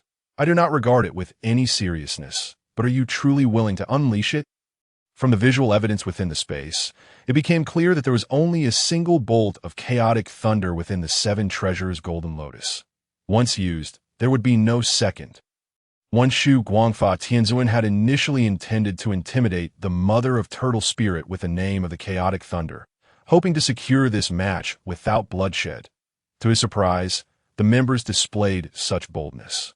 The mother of Turtle Spirit was resolute in facing the chaotic thunder rather than conceding. "Sister Turtle Spirit, it's merely a treasure duel. Must we resort to such brutality? How about this? I concede this round, and you may keep your accompanying treasure, the 10,000-year mysterious shield, if you return my junior sister's pure glass bottle." Seeing that intimidation had failed, Wen Shu took a step back. The 10,000-year mysterious shield would not serve him much purpose even if it fell into his hands. It was better to exchange it for his sister's treasure. Moreover, this chaotic thunder was a life-saving gift from his master, and he truly hesitated to expend it in this duel. However, the mother of Turtle Spirit shook her head and replied with a smile. "Junior brother Puxian, your words suggest you are already victorious. I reiterate, use whatever means you wish. Win my 10,000-year mysterious shield first." Wen Shu did not anticipate that, despite his overtures, the mother of Turtle Spirit would remain obstinate. Did she truly desire a life-and-death struggle? Should the chaotic thunder strike, even if the 10,000-year mysterious shield did not perish, it would be left in tatters. Even if he won this treasure duel, it would be a bitter victory. Nevertheless, the situation left him no room for hesitation. Wen Shu Guangfa Tianzuan glared at the mother of Turtle Spirit with venomous eyes and declared fiercely, "Since you are so confident, I shall not hold back." Chaotic thunder descend. In an instant, the space erupted with radiant thunder from the rolling black clouds of the Seven Treasures' golden lotus. Terrifying chaotic thunder surged forth, crashing against the 10,000-year mysterious shield that had been ensnared by the golden pillar. The area where the treasure duel took place was riddled with a multitude of cracks, showcasing the terrifying power of the chaotic thunder. It was capable of damaging even the space crafted by saints. In the Great Hall, Yuanshi Tianzuan waved the three treasures Jade Rui in displeasure. The fissures outside the space vanished in an instant, as if they had never existed at all. Tong Tian Jiao Master, however, had begun to discern some underlying truths and regarded Yuanshi Tianzuan with a frown. "Brother, why do your disciples' treasures appear significantly stronger than before?" Yuanshi Tianzuan replied nonchalantly, "A few years ago, I contemplated the art of refining, casually experimenting with some treasures. Yet has third brother begun to explore the art of refining in recent years?" Tong Tian Jiao Master was about to refute, but recalling Lin Jing, he casually remarked, "I merely dabbled out of boredom. Ultimately, I have yet to grasp the correct methods." Yuanshi Tianzuan, upon hearing this, felt a sense of pride. The art of refining encompasses vast knowledge. It cannot be comprehended in a day. Look at your disciple. So reckless, knowing full well it is chaotic thunder, yet still chooses to endure, thus losing an accompanying treasure. Such a pity. Tong Tianjiao Master's gaze remained fixed on the chaotic thunder still rampaging within the space, rendering the silhouette of the 10,000-year mysterious shield completely unrecognizable. He was well acquainted with the mother of turtle spirit. Though her temperament was often straightforward and impulsive, she was not a fool. He had observed the 10,000-year mysterious shield before. Its defensive capabilities were indeed remarkable. However, even if it withstood the chaotic thunder, what then? It had no offensive power. Ultimately, would this treasure duel not end in defeat? Yet, Zhao Gongming's previous experience had enlightened him. The emergence of the mother of turtle spirit surely held significance. This was also orchestrated by Lin Jing, who had just accompanied the mother of turtle spirit on an outing. With that in mind, Tong Tianjiao Master gazed with keen interest at the space consumed by chaotic thunder. What surprises awaited him this time? After a full incense stick's worth of time, the terrifying chaotic thunder gradually dissipated. As the brilliance of the thunder faded, the gazes of the assembled immortals fixated upon the space. To their astonishment, the 10,000-year mysterious shield remained vibrant, radiating brilliance, without a single crack in sight. Even the mother of turtle spirit's eyes flickered with surprise. She had anticipated that enduring a full bolt of chaotic thunder would leave the shield marred with numerous fissures. It seemed the shield's defensive power had indeed increased. She owed her junior brother a significant favor this time and must repay him properly. The only ones present whose expressions turned grim were the immortals, with Wenshu Guangfa Tianzun exclaiming, "Impossible! This cannot be!" A mere accompanying treasure could withstand a complete bolt of chaotic thunder. Had it not been witnessed firsthand, no one would have believed it. The mother of turtle spirit smirked, addressing Wenshu mockingly, "Junior brother, what other means do you have? Let us see if you can breach the defenses of my 10,000-year mysterious shield." Wenshu's face turned ashen as he stared at the gleaming 10,000-year mysterious shield within the space. Rendered speechless, if even his life-saving chaotic thunder could not inflict harm, what else could he do? However, observing the standoff between the treasures within the space, an idea sparked in Wenshu's mind, and he smiled. "Sister, you are indeed superior. I am in admiration. However, since my 7 treasures golden lotus cannot harm your 10,000-year mysterious shield, I fear your treasure cannot reach the 7 treasures golden lotus either. Shall we declare this round a tie?" Upon hearing this, Zhao Gongming was the first to erupt in indignation. "Truly shameless. You clearly exhausted all means, yet could not touch the 10,000-year mysterious shield. And you dare to speak of a tie?" Bai Shao chimed in. "You are fully aware that my sister's treasure is a defensive one, yet you still demand she attack. Truly worthy of being a golden immortal of the Chan sect." Wenshu Guanfa Tianzuan feigned ignorance of their remarks, looking at the mother of turtle spirit and inquired, "Sister, what will you do?" Now he has cast aside any concerns about face saving. The key is to find a way to preserve his spiritual treasure. Fortunately, prior to this contest, there were no explicit stipulations regarding what constitutes victory. Since that is the case, even if he fails to breach the defenses of the Eternal Shield, it cannot be deemed a loss. After all, the Eternal Shield likewise cannot harm his 7 treasures golden lotus. The turtle spirit Saint Mother gazed at Wenshu's antics with a subtle smile, saying, "Ah, so your implication is that if my Eternal Shield can injure your 7 treasures golden lotus, then this round is considered my victory?" Wenshu, seeing the turtle spirit Saint Mother take the bait, declared emphatically, "Indeed. Very well. Observe."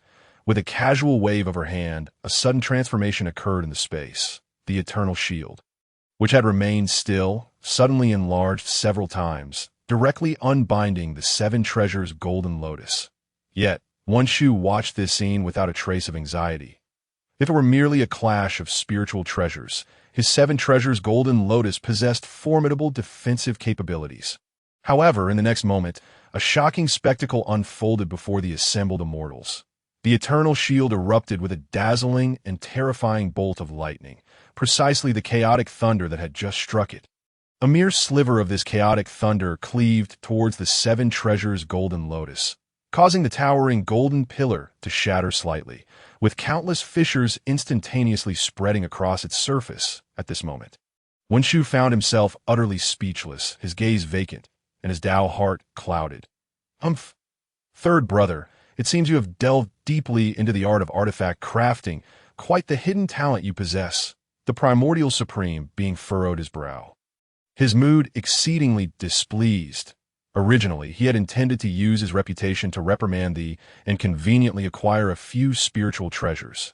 Yet, after 2 rounds of competition, he had ended up with nothing while losing 2 treasures instead. In a flash of brilliance, both the Eternal Shield and the 7 treasures Golden Lotus fell into the hands of the Turtle Spirit's Saint Mother.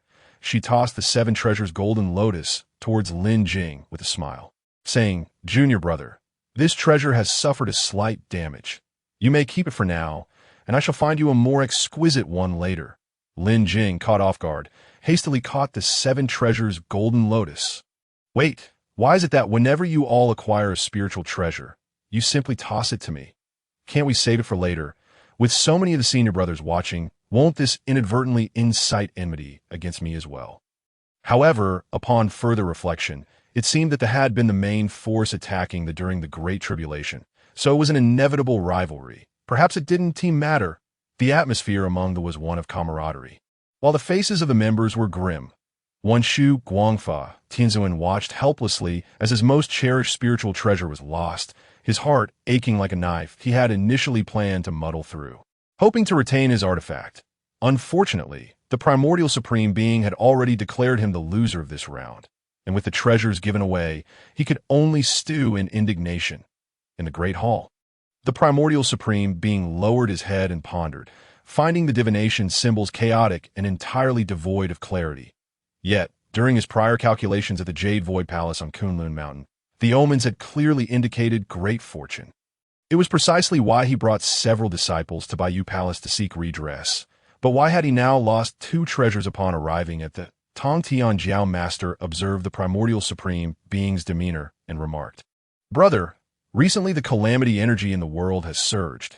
Could it be that chaos is about to ensue again?" The Primordial Supreme Being shook his head, calculating with his fingers before calmly replying. "Currently, both the Demon Court and the Witch Tribe are in a state of recuperation. There should not be any major battle for the time being." Tong Tian Jiao Master sighed and said, "Now, the aura of the heavenly Dao is obscured by the calamity. Even we have been somewhat affected." The Primordial Supreme Being nodded in acknowledgement, observing below before speaking softly. "Indeed, let the treasure contest continue." At this moment, only the feigning illness Guangchengzi and Shijingzi remained from the 2 exchanged glances, neither having decided who should step up first. Originally, they had come to lament their plight and seize treasures, yet unexpectedly found themselves in this predicament. They had already lost 2 treasures for nothing. If they continued to lose, the Primordial Supreme Being's reputation would surely be in jeopardy. Shijingzi, glancing at the members, suddenly had an idea and spoke first. "In the previous 2 rounds, our sent out participants first, showcasing our spiritual treasures.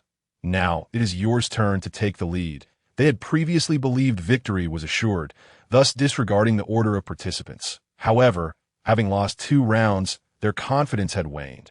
Who knew if these members would once again inexplicably produce formidable treasures? Bai Xiao was not inclined to indulge them, directly retorting, "You all rushed to battle, and now you blame us? Wasn't this treasure contest proposed by you? Are you now afraid of losing?" Guangchengzi and Shijingzi exchanged glances, failing to retort, yet resolutely remained seated on their cushions, clearly displaying an attitude of "if you don't send someone, I won't budge." Lin Jing had already discerned the nature of the spiritual treasures they bore through the brilliance of the treasures. Turning to Dao Bao Daorin and stating, "Senior brother, for this 3rd round, you shall take the field." Hearing this, Dao Bao Daorin was instantly invigorated, rolling up his sleeves and charging forward. With Zhao Gongming and the Turtle Spirit Saint Mother having already won a piece of innate treasure for their junior brother, Dao Bao was somewhat concerned that his junior brother might be whisked away. Now, it was finally his turn to take the stage, and regardless of what innate treasures the opponent possessed, they would all be handed over to his junior brother. Dao Bao Daoren directly positioned himself in front of the spatial arena in an instant, a 9-layered crystalline treasure pagoda appeared in his hand. The Dao Bao Daoren, wielding the treasure pagoda, stepped forward. A streak of light flashed, and the crystalline treasure pagoda had already entered the spatial arena. In the great hall, the Primordial Supreme being displayed a hint of intrigue. He had seen the treasure pagoda at the splitting treasure cliff, yet it now seemed to emanate a somewhat different aura. However, observing Jingzi standing confidently, the Primordial Supreme being felt a sense of relief. Even if this treasure pagoda had become somewhat stronger, how long could it withstand the spiritual treasure wielded by Jingzi? It would be perfect to take the treasure pagoda back for further study, to uncover the intricacies of his third brother's crafting techniques, seeing Dao Bao Daoren take the lead and reveal the treasure pagoda for battle. Jingzi's spirit was lifted, and he strode confidently to the center. Dao Bao brother, I humbly request your guidance. With a gentle lift of his palm, a small yellow flag, about 2 zhang in size, slowly emerged. Lin Jing gazed at the fully revealed spiritual treasure. And indeed, it was as he had surmised. The Wujixing Huangqi, a top-tier innate treasure, formed from one of the 5 lotus leaves of the primordial green lotus, is one of the 5 directions flags. Once activated, it can summon countless golden lotuses, impervious to all harm, driving away all evils and rendering it invulnerable to all methods. This flag, one of the 5 directions flags, is classified as a supreme defensive spiritual treasure. During the Fengshen War, it was bestowed upon Jiangxia by the Primordial Supreme Being as a protective artifact, unexpectedly, after inadvertently damaging Jingzi's yin-yang mirror. This fellow had fortuitously acquired this supreme treasure. Yet, since the treasure had been presented, it was unlikely to be retracted. Since these 7 innate gourds triggered collection tasks, this 5 directions flag would undoubtedly do the same. Lin Jing gazed at the Wujixing Huangqi rising gracefully within the spatial arena, unable to suppress his salivation. Jingzi, observing the Wujixing Huangqi already elevated in the spatial arena, looked at Dao Bao Daoren with a smug expression, saying, Brother, it is rumored that you possess a plethora of spiritual treasures. Why have you only brought forth a storage artifact for battle today? Could it be that the remaining treasures you possess are all mere scraps, unworthy of display?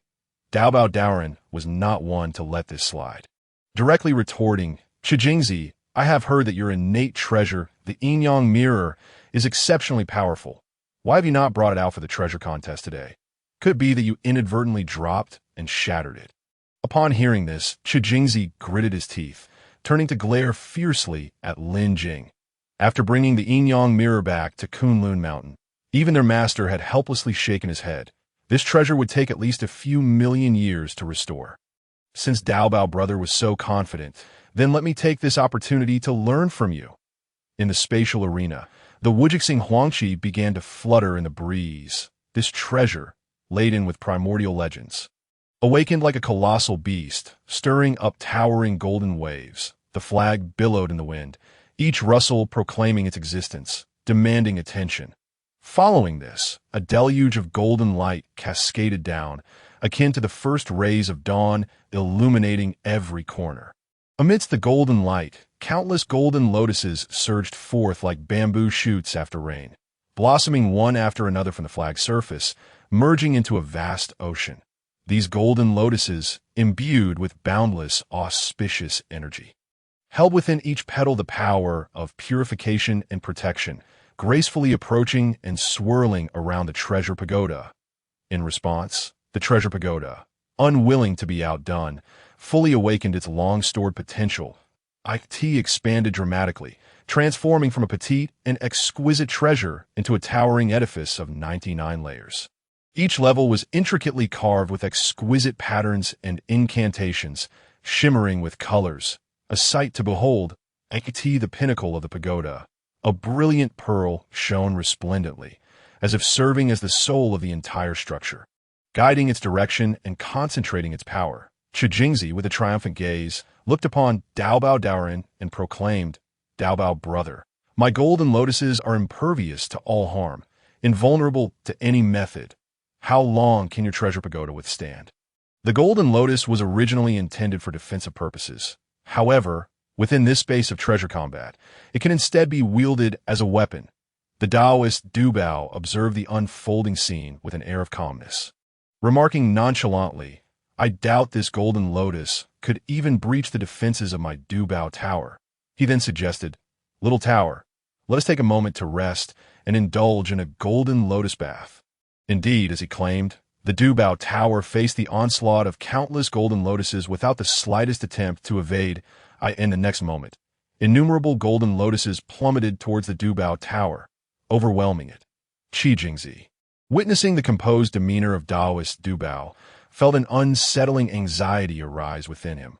Could it be that Taoist Du Bao was truly unperturbed by the relentless assault of the golden lotus, harboring some hidden trump card? Nonetheless, on the surface, Qi Jingzi continued to taunt. "Humph! If you cannot withstand it, surrender quickly. If this Du Bao tower is damaged, it would be my loss." Yet Taoist Du Bao merely closed his eyes, entering a state of tranquility, utterly indifferent to the tempest of golden lotuses encircling him. Within the space, the Du Bao tower astonishingly endured wave after wave of the golden lotus deluge, its crystalline surface unmarred by even a single crack. This spectacle piqued the curiosity of Yuanshi Tianzuan, who sat in the grand hall. After all, the Du Bao tower was merely a congenital spiritual treasure, not even reaching the level of the finest, and it was not specifically designed for defense. How could it possibly resist the unending assault of the golden lotuses without sustaining any damage? His gaze shifted towards the unruffled Tong Tian Jiaozhu.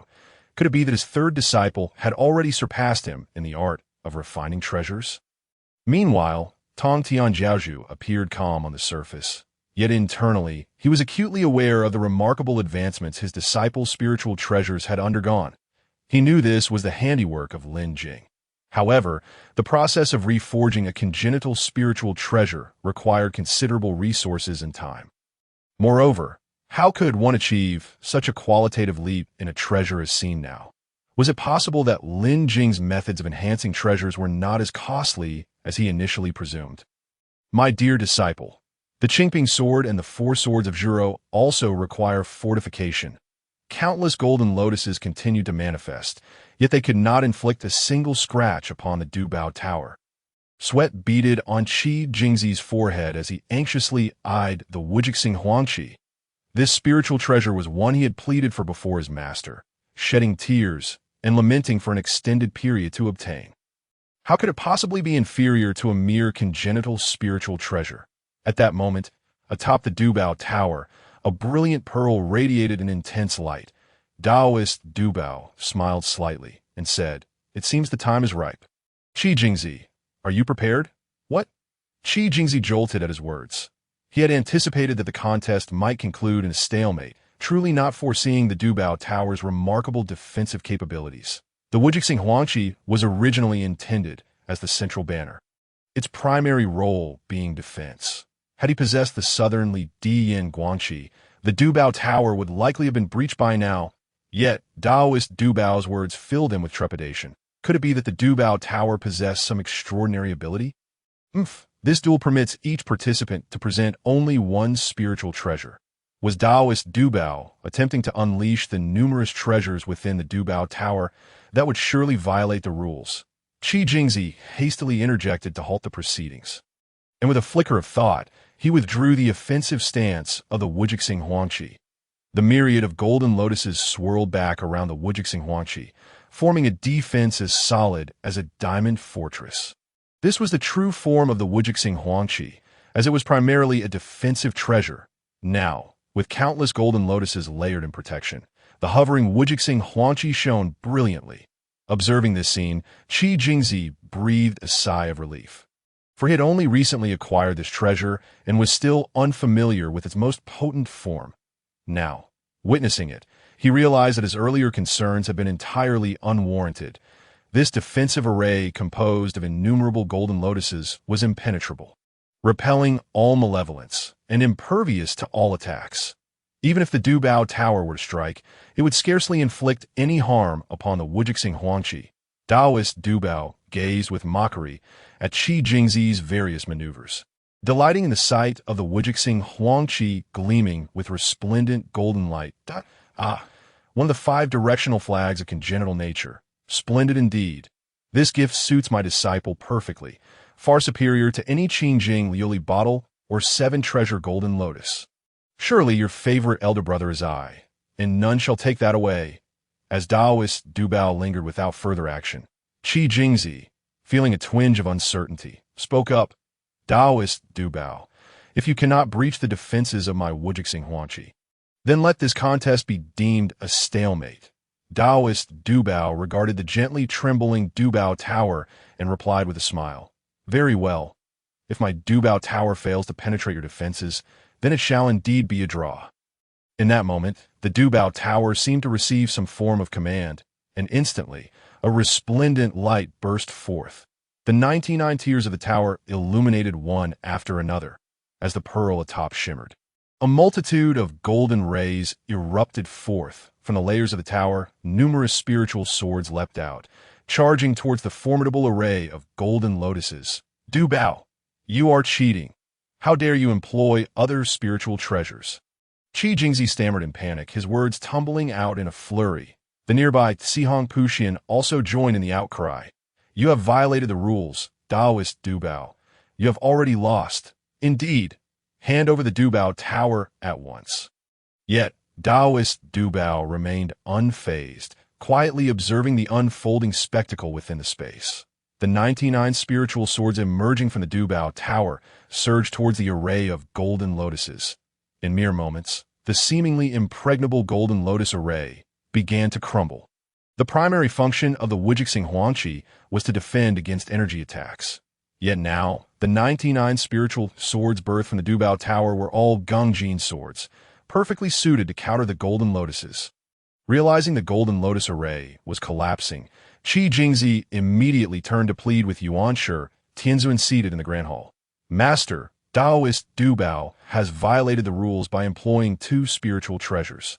Yuanshi Tianzun frowned slightly. He had created this treasure combat space and was fully aware of the circumstances. The Du Bao Tower had entered the space without carrying any other treasures. He was 100% certain of this. But how then had these 99 Gongjin swords appeared? The contest is not over. Continue. Qi Jingzi was taken aback that his master did not deem Taoist Du Bao a cheater. Could it be that these Gongjin swords were indeed part of the Du Bao Tower? As he looked up, he saw that the golden lotus array had been completely obliterated by the Gongjin swords. However, while these swords could decisively counter the golden lotuses, they could not harm the Wujixing Huangqi itself. Seeing this, Qi Jingzi's spirits lifted. Even if the golden lotus array was destroyed, as long as the Wujixing Huangqi itself remained unharmed, the contest would still be a draw. Taoist Du Bao, it seems your flying swords are merely sharp. How can they not even breach a single banner? Taoist Du Bao glanced at him with an expression of incredulity, then leisurely remarked, After all, this spiritual treasure will soon belong to me. I would feel a pang of sorrow if it were to be damaged. Within the space, the Du Bao Tower suddenly radiated with a brilliant light, expanding in size as it attempted to draw the Wujixing Huangqi within. In the Grand Hall, Yuanshi Tianzun's lips curled slightly. This Du Bao truly did not grasp the gravity of the situation. How dared it attempt to claim the congenital 5-directional flag with merely its congenital spiritual treasure form? If it provoked the Wujixing Huangqi's consciousness to retaliate, it would likely be obliterated in an instant. Indeed, within the space, as the Wujixing Huangqi felt itself being drawn in, it began to resist fiercely. Yet the Du Bao Tower ceased to restrain its aura, allowing the essence of the heavenly Dao's extraordinary treasure to permeate the area.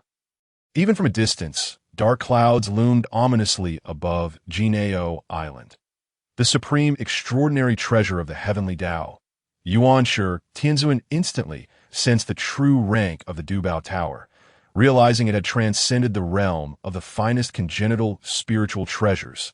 Meanwhile, the Wujixing Huangqi, upon sensing the aura released by the Du Bao Tower, quickly subsided, surrendering itself willingly to be enclosed within the tower. At last, tranquility returned to the space. The next moment, the petite yet exquisite Du Bao Tower reappeared in the hands of Taoist Du Bao. Qi Jingzi then realized he could no longer sense the presence of the Wujixing Huangqi. In the Grand Hall, Yuanshi Tianzun's expression had darkened considerably. The Dubao Tower had blatantly disregarded his spatial restrictions, directly returning with the captured Wujixing Huangqi to Daoist Dubao. It seemed this extraordinary treasure of the heavenly Dao was indeed extraordinary. Let the contest continue. This will be the final round, Yuanshi Tianzun declared, his voice resolute, and he fell silent. At this moment, in the Chan sect, only Guang Chengzi remained unengaged in battle. Meanwhile, Pu Xian, Cihong, and Qi Jingzi found themselves in a state of dazed stupor, their hearts dulled and spirits crushed. In contrast, the atmosphere on the GS side was jubilant. The negative emotions that had initially arisen from Yuanshi Tianzun's confrontation with Jinao Island had been greatly alleviated with each victory in the treasure combat. The mere spiritual treasures were secondary. Witnessing the struggles of the Chan sect disciples brought them immense satisfaction. The Daobao Daoist approached Lin Jing with the treasured Daobao pagoda, smiling as he spoke. "Junior brother, do you desire a flag? Just utter your wish, and I shall bestow one upon you." Lin Jing had long been enchanted by the innate five directions flags. There was no need for formality with his elder brother, so he candidly replied, "Then I shall not be shy." With a grand flourish of his hand, the Wujixing Huang flag gracefully descended into Lin Jing's grasp. Ding! Congratulations, host, for acquiring the exquisite innate spiritual treasure. The Wujixing Huang flag, triggering the collection quest. East, west, south, north. Please gather all 5 innate 5 directions flags before the onset of the Grand Tribulation of Fengshen to complete the task and receive a reward of 5 for source restoration. Indeed, such sets of spiritual treasures invariably activate collection tasks, a tremendous gain. Lin Jing gazed at the resplendent central Wujixing Huang flag in his hand, already calculating the situation of the remaining treasures. The innate 5 directions flags were no trifling matter. The others were possessed by several formidable beings of the Primordial Era, making their acquisition a daunting challenge. Firstly, the southern Lidi Yingguang flag was in the possession of the human sect as Taiji Saint. Along with the purple gold gourd from the innate gourd, the Taiji Saint valued tranquility and non-action, maintaining a relatively harmonious relationship with the Zhejiao, making it plausible to borrow these 2 spiritual treasures. It seemed that once this matter was settled, he would seek an opportunity to pay a visit to the human sect. The eastern Qinglian Bao's flag was likely held by the western sect Zhuni Daoist, which Lin Jing would certainly consider last. The 2 saints of the western sect were not to be trifled with. Should they discover his true identity, annihilation of his true spirit, and subsequent refinement into a spiritual treasure would be disastrous. Nevertheless, the western saints possessed numerous valuable items. The 7 treasures Miao tree, the 6 roots of purity bamboo, and the 12 grades of merit golden lotus. Furthermore, the Western Yinjia Su Sei flag was said to have been passed down from Hongjun to his disciple Yao Qi, who later became the Queen Mother of Heaven. Currently, Lin Jing dared not approach the Zixiao Palace, as facing Saint Hongjun directly was quite daunting. However, this purple-green gourd was also in the hands of Hongjuan's disciple. Houghton.it felt as if this task was designed to lead him to his demise. Aside from the saints, only one target remained. The Northern Xian Yuan Water Control Flag's master, the ancestor of the Ming River. This ancestor was also a figure of misfortune. Although he had heard Hongjuan's teachings and was one of the 3,000 mighty beings of the Zixiao Palace, he remained stuck at the pinnacle of quasi-saint, unable to achieve sanctification. In the past, when the Saint Enhua comprehended the principles of creation and established the human race's sanctification, he drew inspiration from her to create the Azura race in the blood sea of the underworld, yet failed to attain sainthood. Later, when the 3 pure ones comprehended the path of teaching and established their respective sects, he again emulated them by founding the Azura teachings in the blood sea. But still, he could not achieve sanctification. Subsequently, Zhuanti and Jin established the Western sect, accruing immense merit through their 48 grand vows to achieve sainthood. This time, he did not imitate, as Zhuanti and Jin had already stripped the heavenly way bare, leaving him with nothing to borrow. Nevertheless, the ancestor of the Ming River, amidst the blood sea, was indeed only subordinate to the saints in strength. Finally, he had found the only one who was not a saint. Yet Lin Jing could not provoke him either.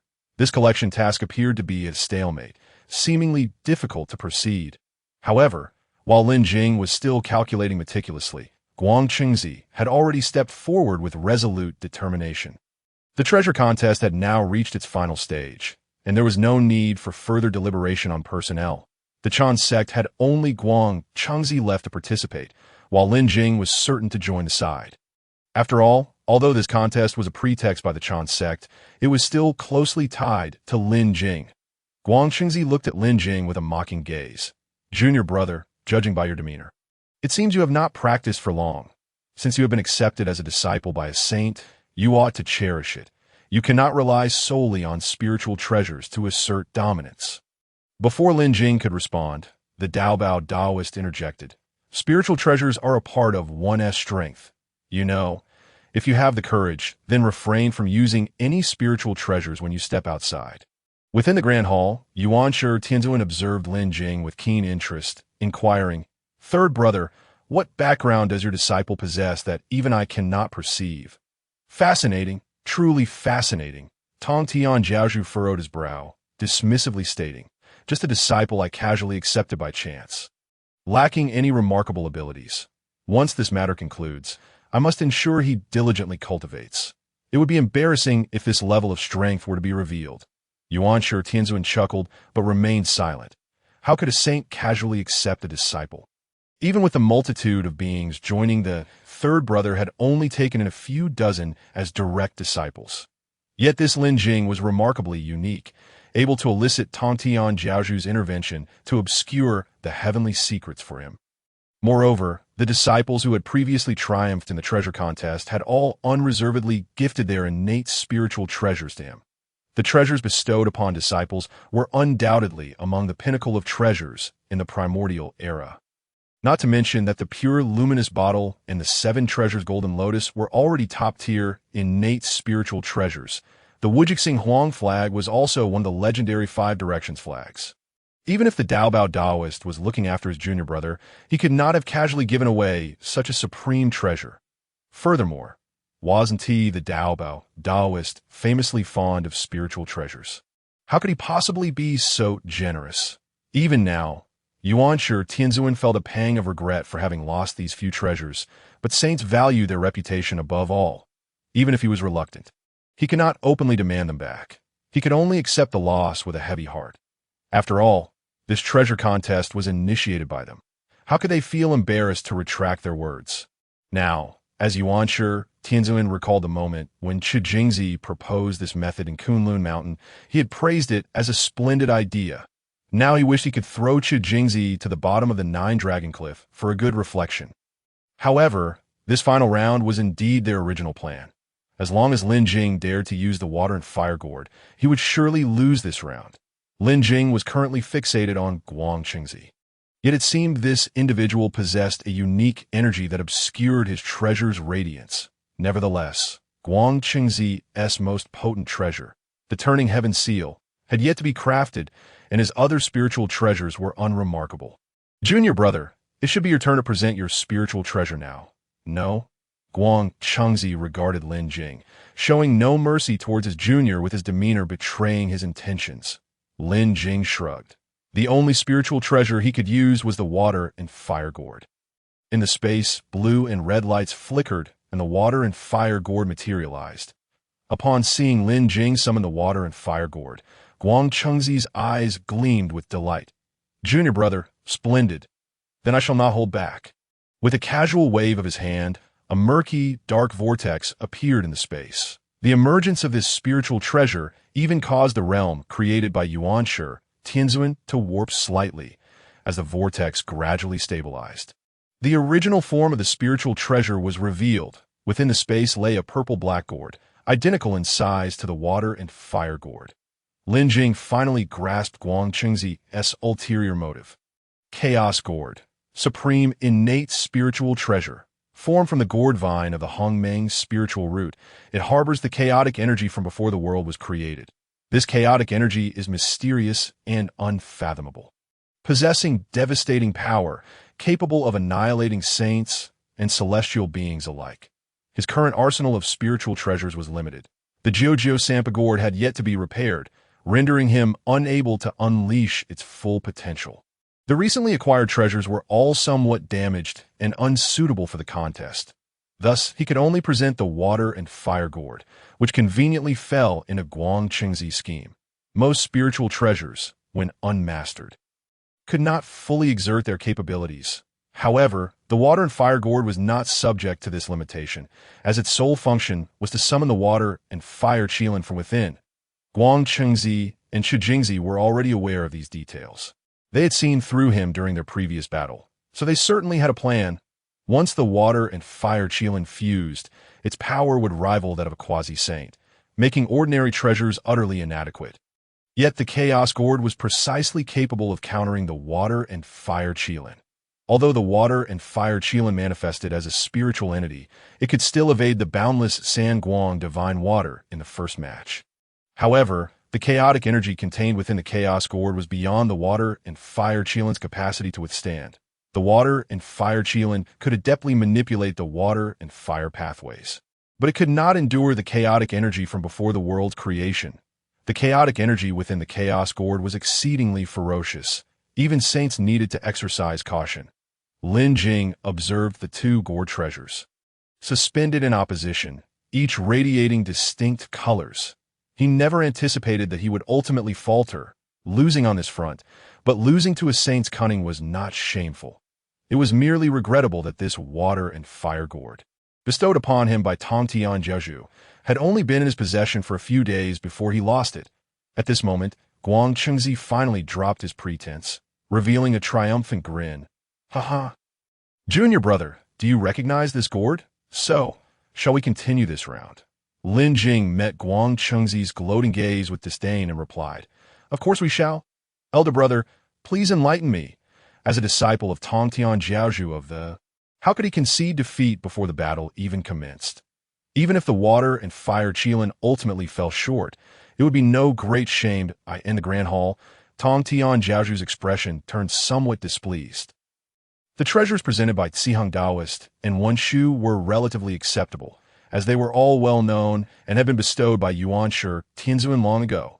However, the treasures presented by Qi Jingzi and Guang Qingzi, the primordial Wu Ji Xing Huang banner and the chaotic gourd, are clearly artifacts that have been cherished by the two brothers for many years without being brought forth. It is quite astonishing that these two disciples have chosen to reveal them now. Initially, he thought that the reason for Yuanshi Tianzuan's visit was merely to placate his disciples. Yet, it appears that this intricate web of scheming was actually aimed at seizing the treasures of the Jiejiao. Were it not for Lin Jing's presence, Jiejiao would likely have suffered significant losses this time. After all, the majority of the treasures that have surfaced thus far were bestowed by their master, Hongjun Shengrun, and are all exceptional primordial artifacts. Even an ordinary primordial artifact would incite fierce competition among many in the Hongwang realm. Not to mention that the disciples of Jiejiao possess only the finest treasures. Originally, Tongtian Jiaozhu believed that the relationship between the Chan and Jie sects was merely one of ideological differences, and that their interactions were still amicable. After all, the three purities are branches of the same tree. They could never conspire against their own kin, could they? However, the actions of Yuanshi Tianzuan have now left him feeling disheartened. Has the attainment of sainthood truly transformed his two elder brothers? If it were not for today's farce, Tongtian Jiaozhu would likely have remained immersed in the belief that the three teachings are fundamentally united. Yuanshi Tianzuan also noticed Tongtian Jiaozhu's altered expression, but paid it no mind, assuming that the third brother was merely displeased at the impending defeat of Jiejiao. Since his inception, Tongtian Jiaozhu has always been open-hearted, lacking in cunning, and wears his feelings on his sleeve. Even after attaining sainthood, he remains unchanged, leading Yuanshi Tianzuan to sometimes perceive him as rather naive. In stark contrast to the bizarre atmosphere within the Grand Hall, Guang Qingzi, gazing at Lin Jing, wore a smug expression. Junior brother, it is not that I look down upon you. Your water-fire gourd is indeed remarkable. But the water-fire qilin within is merely at the initial stage of quasi-saint cultivation. Will you truly challenge the chaotic energy? Within the space, the water-fire gourd had already released the water-fire qilin. Upon sensing the dangerous aura emanating from the opposing chaotic gourd, The water-fire Qilin immediately initiated a fusion. Faced with the formidable presence exuded by the chaotic gourd, even the mighty water-fire Qilin did not dare to act recklessly. The chaotic energy is the most primal and brutal form of energy from the dawn of chaos, possessing the terrifying power to annihilate all.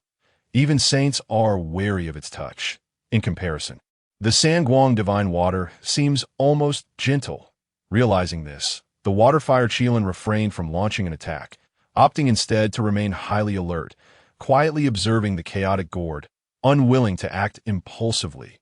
Witnessing Jie Jiao's predicament, the trio of Pu Xian, Cihong, and Qi Jingzi appeared to sense an opportunity, gathering around Guang Chengzi and whispering urgently amongst themselves. Their tones revealed a sense of urgency and excitement, clearly discussing a significant plan aimed at breaking the current deadlock and reversing the situation. Initially, Guang Chengzi wore a satisfied smile, evidently pleased with the ongoing situation. However, after considering his companion's suggestions, his expression gradually grew serious, furrowing his brow in displeasure. Yet under the persistent persuasion of his fellow golden immortals, Guang Chengzi reluctantly nodded in agreement, although traces of hesitation and reluctance remained on his face. Lin Jing, observing the vigilant water-fire Qilin in the space, could only sigh in resignation. It was indeed too much to pit a quasi-saint-level water-fire Qilin against the chaotic energy capable of obliterating saints.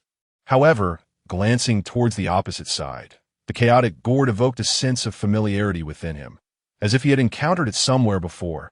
Just as Lin Jing was lost in thought, Guang Chengzi adopted a grim demeanor and spoke.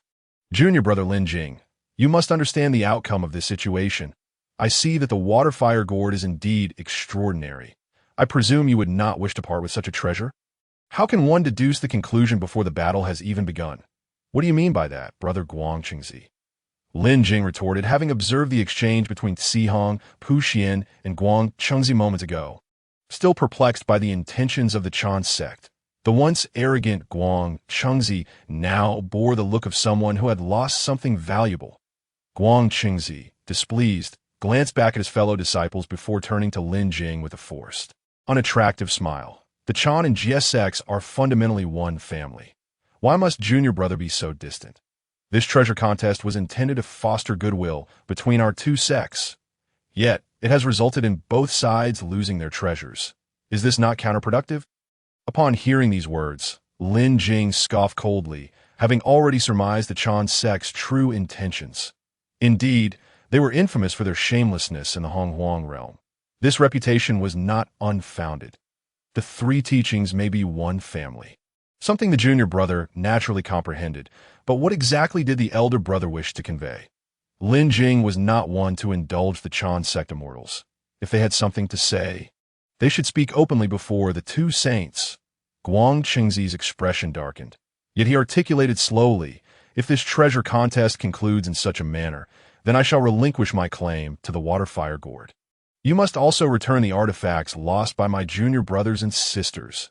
As soon as he finished speaking, the Jiejiao immortals could no longer contain themselves, erupting in outrage. "Brother Guang Chengzi, what a clever scheme you have. One primordial artifact in exchange for three. Why not just rob us outright?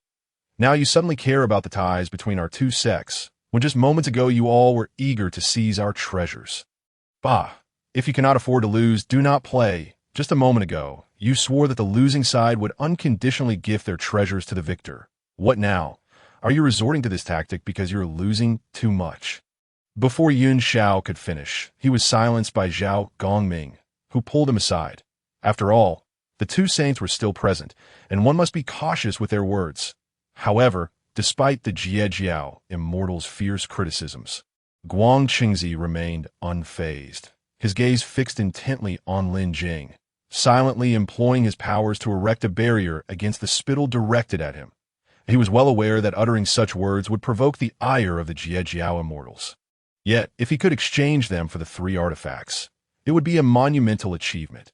Even upon returning to Kunlun Mountain, he would be praised by his master and perhaps even receive compensation.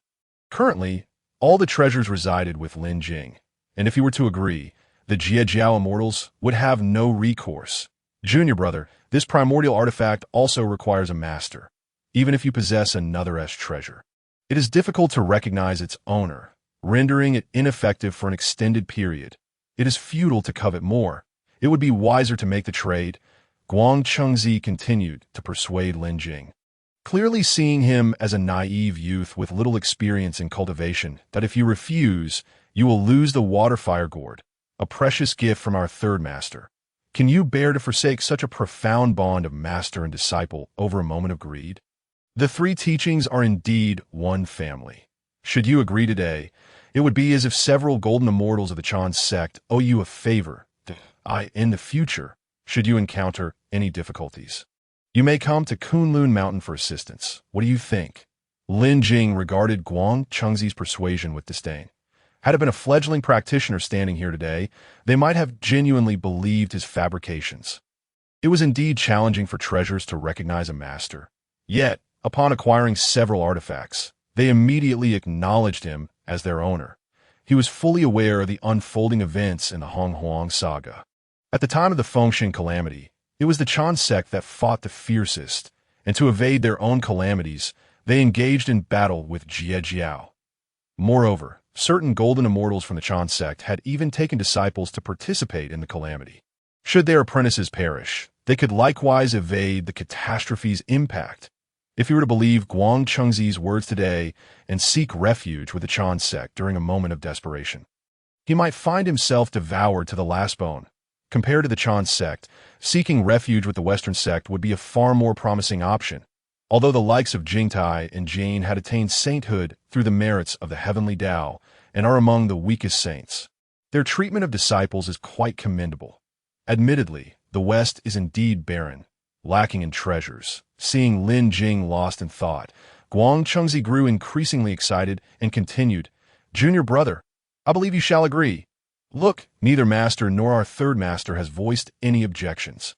Indeed, within the Grand Hall, as Guang Chengzi had pointed out, Yuan-Shi Tianzuan felt a slight embarrassment upon witnessing his disciple's unrefined suggestion. However, if it meant recovering those three artifacts, it could be considered justifiable. After all, these words were not spoken directly by Yuan-Shi Tianzuan himself. He could later bestow a reward upon Lin Jing, emphasizing the ties between their two sects, thus allowing the matter to pass. Yet if Tong Tianjiaozhu were to disagree, this plan might falter. Reflecting on his earlier high-profile visit to Jinao Island with his disciples, he realized he had perhaps been a touch too ostentatious, failing to give his third brother due respect. However, Tong Tianjiaozhu displayed remarkable magnanimity, smiling as he said, "Since the treasures now belong to Lin Jing, let him decide." Upon hearing this, Yuan-Shi Tianzuan also chuckled, realizing that his third brother had indeed not changed at all over the years. He remained so easily deceived. At this moment, Tong Tianjiaozhu had come to understand many things. Having ascended to the status of a saint, there are matters one may simply choose not to ponder.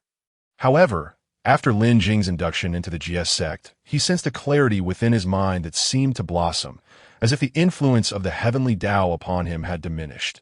Now that a saint has spoken, the resolution of this matter rests solely upon Lin Jing's own perspective. In the Grand Hall, the followers of the Chan and Jie sects alike fixated their attention upon one individual, behind Lin Jing. The Taoist Du Bao stood resolutely, obstructing the approach of the Jie sect celestial beings, ensuring that they did not disturb his junior brother. Zhao Gongming flexed his robust physique, as 36 shimmering sea stabilizing pearls circled around him radiantly. "Master brother, allow me to go and counsel our junior brother. He may not discern the true nature of those from the Chan sect. What if he is deceived?" The Holy Mother of the Turtle Spirit cast an anxious glance at Lin Jing and implored, "Master brother, why do you restrain us? Let me pass." Taoist Du Bao, observing Lin Jing in deep contemplation, chuckled. "What do you wish to do? Are you hoping to reclaim the spiritual treasures that were just bestowed?" Zhao Gongming and the Holy Mother of the Turtle Spirit replied in unison, "Of course not. Then all is well. That I have faith that our junior brother will make the right choice. You must also trust in him." Taoist Du Bao regarded Lin Jing with unwavering confidence. His contemplative demeanor was indeed a sight to behold, truly captivating, At this moment, Lin Jing found himself contemplating lest that he faced a mere choice: to relinquish 3 spiritual treasures, or to forsake the water and fire gourd. Judging solely by quantity and quality, there was no need for deliberation. The pure and glazed bottle, the 7 treasures golden lotus, and the woody apricot yellow banner undoubtedly surpassed the value of the water and fire gourd. Yet, should he choose to abandon the water and fire gourd, would his master be disappointed?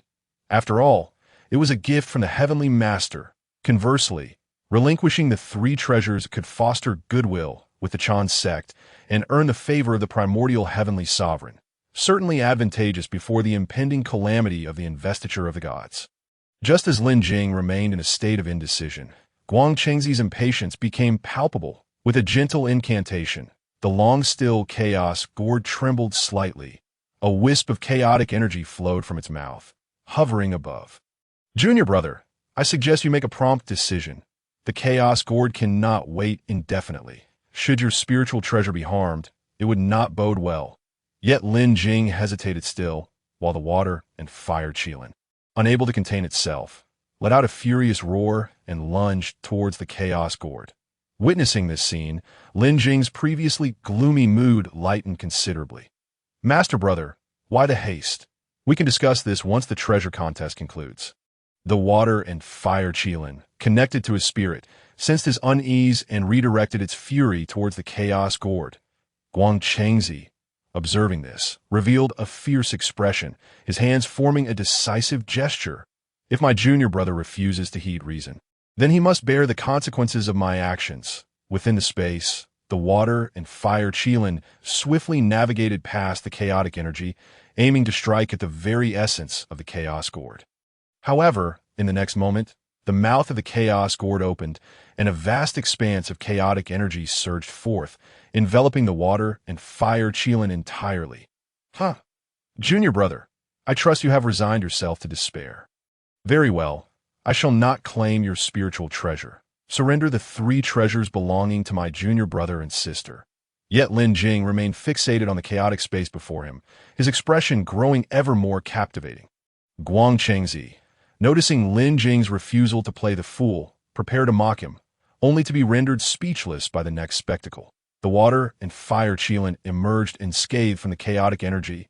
It appeared bewildered, questioning why this ominous substance, which felt so threatening, had inflicted no harm whatsoever. Only then did Lin Jing recall why this terrifying chaotic energy seemed so familiar. It was the very essence he had brushed against during the forging of his own body in the primordial chaos. Now that the water and fire gourd had recognized him as its master, it was astonishing that the water and fire Qilin had acquired the same constitution as Lin Jing at this moment. The celestial beings of the Chan and Jie sects, including the 2 saints in the Grand Hall, widened their eyes in disbelief. What is happening? The water and fire Qilin emerged so gracefully from the chaotic energy. This was chaotic energy capable of slaying saints and casting down immortals. Surely, even saints would not dare to engage with it directly. Most astonished was Guang Chengzi, who had just unleashed a significant portion of chaotic energy in an attempt to annihilate the water and fire Qilin, hoping to extinguish Lin Jing's last flicker of hope. After all, the water and fire Qilin could eventually be resurrected within the gourd, albeit after a considerable time. Yet to his surprise, the water and fire Qilin appeared unscathed as it bounded forth from the chaotic energy. Seemingly untouched, Guang Chengzi, perplexed, gazed at the faintly pulsating chaotic energy within space. Could it be that the chaos gourd bestowed by their master was a mere illusion?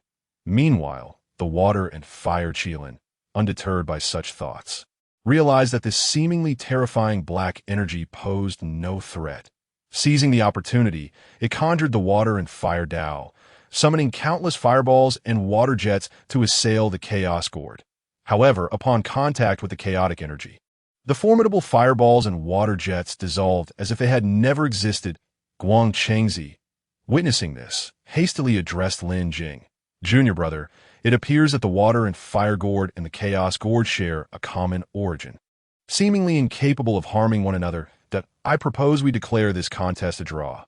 With no hope of defeating the water and fire Qilin and threatening Lin Jing, Guang Chengzi swiftly sought a truce. This treasure contest had only been permitted by their master after fervent persuasion from him and Shijingzi. Originally, the primordial heavenly sovereign had no intention of visiting Golden Ao Island, and it was ultimately their coaxing that led to his presence. Should they lose the Chaos Gourd now, returning to Kunlun Mountain would be disastrous. However, Lin Jing's eyes suddenly sparkled with insight as he regarded Guang Chengzi with an expression of surprise. He had been troubled about how to explain the water and fire Qilin's immunity to chaotic energy. If his reasoning seemed flawed, it could raise suspicions about him. Unexpectedly, Guang Chengzi had inadvertently provided him with the perfect justification. Indeed, the water and fire Qilin was birthed from the water and fire gourd. Both the water and fire gourd and the chaos gourd were primordial spiritual treasures born from the same root, the gourd vine. This reasoning was impeccable. Lin Jing stepped forward and grasped Guang Chengzi's hand. Excitement radiating from him as he declared, "You are absolutely correct." Guang Chengzi, utterly bewildered, stared at Lin Jing in astonishment. "Huh, are you agreeing to a draw?" Lin Jing quickly shook his head, realizing his oversight. No. I meant your analysis was indeed commendable. Yet it still lacks a crucial element. What is that missing element? Guang Chengzi's mind had become a jumble, unable to process the sequence of unexpected events. Lin Jing remained silent, merely lifting his gaze towards the chaotic space. The water and fire Qilin, recognizing that its energy-based attacks were ineffective, charged straight at the body of the Chaos Gourd. The swirling chaotic energy desperately attempted to hinder the water and fire Qilin. Yet all efforts proved futile. The water and fire Qilin glided effortlessly through the layers of obstruction, ultimately sinking its teeth into the Chaos Gourd. Lin Jing observed this spectacle and smiled. Indeed, energy-based attacks may be ineffectual, but physical attacks seem to yield results. Though the water and fire Qilin was composed of condensed energy, it possessed a tangible physical form, which unexpectedly became the key to victory. Guang Chengzi's lips trembled, unable to fathom the reality before him. Now, it was evident.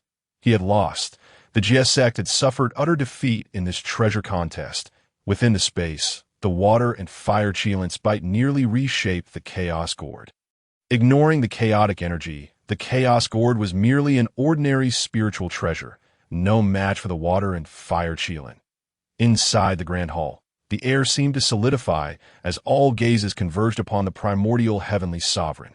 Seated at the head of the assembly, his countenance darkened like storm clouds gathering, his eyes flickering with anger and dissatisfaction, as if on the verge of unleashing a tempest. Meanwhile, the heavenly master, filled with delight, reveled in his foresight regarding Lin Jing, who consistently brought him unexpected joy. "Master brother, what do you think of this outcome?" The heavenly master seized the moment to remind the primordial heavenly sovereign. "Since you have chosen not to preserve my dignity, I shall not hold back either." Humph. The primordial heavenly sovereign slowly raised his right hand.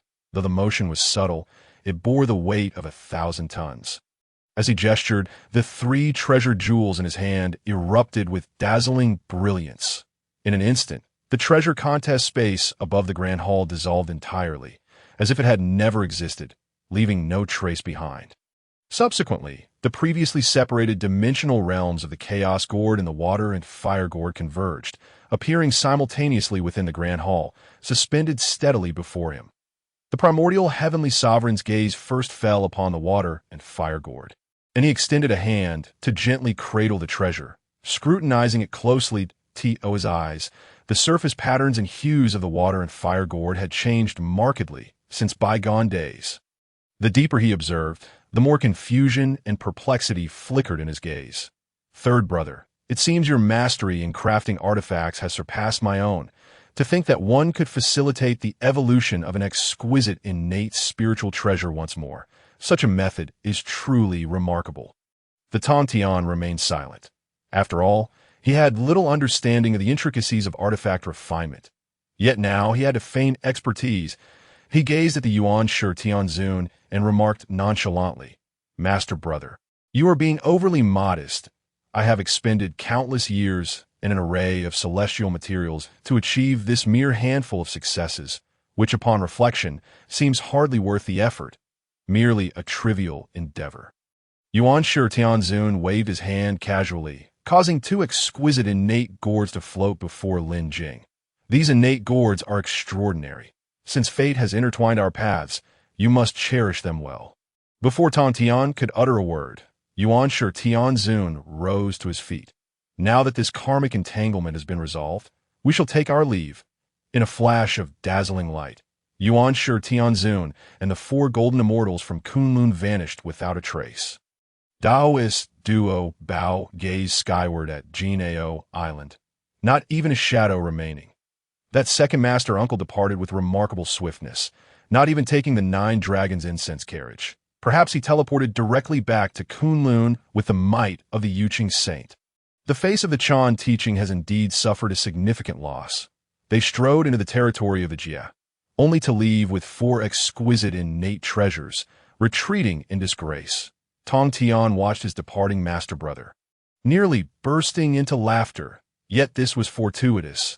Had Yuan Shi Tianzun lingered, seeking to discuss the craft of refinement, he would have found himself in a most troublesome predicament at Jinao Island. Within Lin Jing's sanctuary, under the protection of Daoist duo Bao, Lin Jing finally escaped the encirclement of his fellow disciples. The events that transpired were so unexpected that Lin Jing had yet to regain his composure. Who could have foreseen that the Yuqing saint, Yuan Shi Tianzun, would come knocking at his door, driven by a disciple's mere words, seeking to claim treasures? Yet, unexpectedly, this culminated in Lin Jing's fortune, as he acquired 4 innate treasures. Gazing at the floating chaos gore before him, Lin Jing finally reached out to cradle it. Ding! Congratulations, host! You have obtained the exquisite innate treasure, the Chaos Gourd. Collection task. 1 vine, 7 gourds has now reached 3/7 completion. Reward. 1 innate treasure search scroll. The innate treasure search scroll. Upon use, it can guide the host to the location of a specific innate treasure as per their request. The long-awaited voice of the system resonated once more. Lin Jing could hardly believe that the most elusive Chaos Gourd had presented itself so readily. Next, if he could locate the remaining 4 gourds, he would restore his essence. Alas, with less than half of the progress made. When would he ascend beyond the peak of the celestial immortal realm? Junior brother, why do you appear so discontent? If you remain in such distress, those golden immortals from the Chan teaching would surely weep. Haha, Lin Jing turned to see his senior brother Zhao Gongming approaching. Just after Yuan Shi Tianzun's departure, Tong Tian instructed all disciples to return to their respective sanctuaries for further cultivation. However, Zhao Gongming could hardly focus on his training. He hastened to find Lin Jing. Brother Gongming. Lin Jing understood the purpose of Zhao Gongming's visit. It was undoubtedly related to the sea-stabilizing pearl. Indeed, after producing 36 sea-stabilizing pearls, Zhao Gongming looked at Lin Jing and inquired, Junior brother, your abilities are truly astonishing. No matter how potent the transformation path, it should be impossible to replicate innate treasures 1 for 1. After personally manipulating the 36 sea-stabilizing pearls, Zhao Gongming realized that the ones Lin Jing had given him were indeed authentic. Moreover, they resonated harmoniously with his own sea-stabilizing pearls, as if they were identical counterparts. Yet the 12 sea-stabilizing pearls Lin Jing provided were not genuine, for Zhao Gongming could distinctly sense them gradually fading away. Now, having experienced the exhilarating sensation brought by the 36 sea-stabilizing pearls, Zhao Gongming felt there was no turning back. I could endure the darkness had I not seen the light. The mere thought of soon returning to a mere 24 sea-stabilizing pearls filled Zhao Gongming with discomfort, as though countless ants were gnawing at him. Junior brother, can these 12 sea-stabilizing pearls truly not extend their duration? I am willing to expend any number of celestial materials. Lin Jing was taken aback, realizing that this replication of treasures bore such side effects. No, it likely pertained solely to the sea-stabilizing pearls. Now, Zhao Gongming appeared as a customer utterly enraptured, willing to sacrifice everything for more time. However, the treasure replication scroll was a one-time use, devoid of options for extending duration. Brother Gongming, I sincerely apologize. At present, there is indeed no way to extend the duration. Upon hearing this, Zhao Gongming's radiant eyes dimmed, and he could only sigh, alas, Very well then. Observing his brother's disappointment, Lin Jing suddenly recalled the newly acquired innate treasure search scroll. Brother, wait a moment. As Zhao Gongming prepared to leave in disappointment, Lin Jing hastily called out to him. What is it, junior brother? Is there something else? I yearn to savor the joy of having all 36 stabilizing pearls together. Lin Jing produced the scroll, declaring, Brother, I had forgotten that I possessed this item. Perhaps it can assist you in locating the remaining stabilizing pearls. What? Is that true? Let us try it at once. The flames of determination rekindled in Zhao Gongming's eyes, and his spirit soared. Lin Jing seized a stabilizing pearl floating beside Zhao Gongming and activated the scroll. In the next moment, the patterns on the scroll erupted into blinding light, coalescing into a straight beam that surged skyward with unstoppable force, altering the winds and dimming the stars. Subsequently, the beam gradually faded, leaving behind a clear and comprehensible arrow on the scroll. Yet holding the scroll, Lin Jing could distinctly feel a unique power beckoning him. This sensation mirrored that of discovering the Jojo Sampo gourd, as if the treasure itself was summoning him. Zhao Gongming gazed at the scroll in Lin Jing's hand, eyeing the arrow with curiosity. Junior brother, did it succeed? Can we find it following this arrow's direction? Lin Jing promptly thrust the scroll into Zhao Gongming's hands, leaving him momentarily stunned. Ha! I can feel the stabilizing pearls calling to me. I shall retrieve them at once. In an instant, Zhao Gongming's figure vanished without a trace. Lin Jing had intended to offer further advice, considering the potential dangers that could arise during the treasure hunt. It would be best to bring Sanshao along for safety. However, Zhao Gongming disappeared too swiftly for Lin Jing to utter a word. At last, Jingyuan Island returned to tranquility, just as Lin Jing prepared to rest. A voice emanated from within him. Young friend Lin Jing, might I request a moment of your time? We seem to have some misunderstandings. With a thought, Lin Jing summoned the Jojo Sampo gourd into his hand.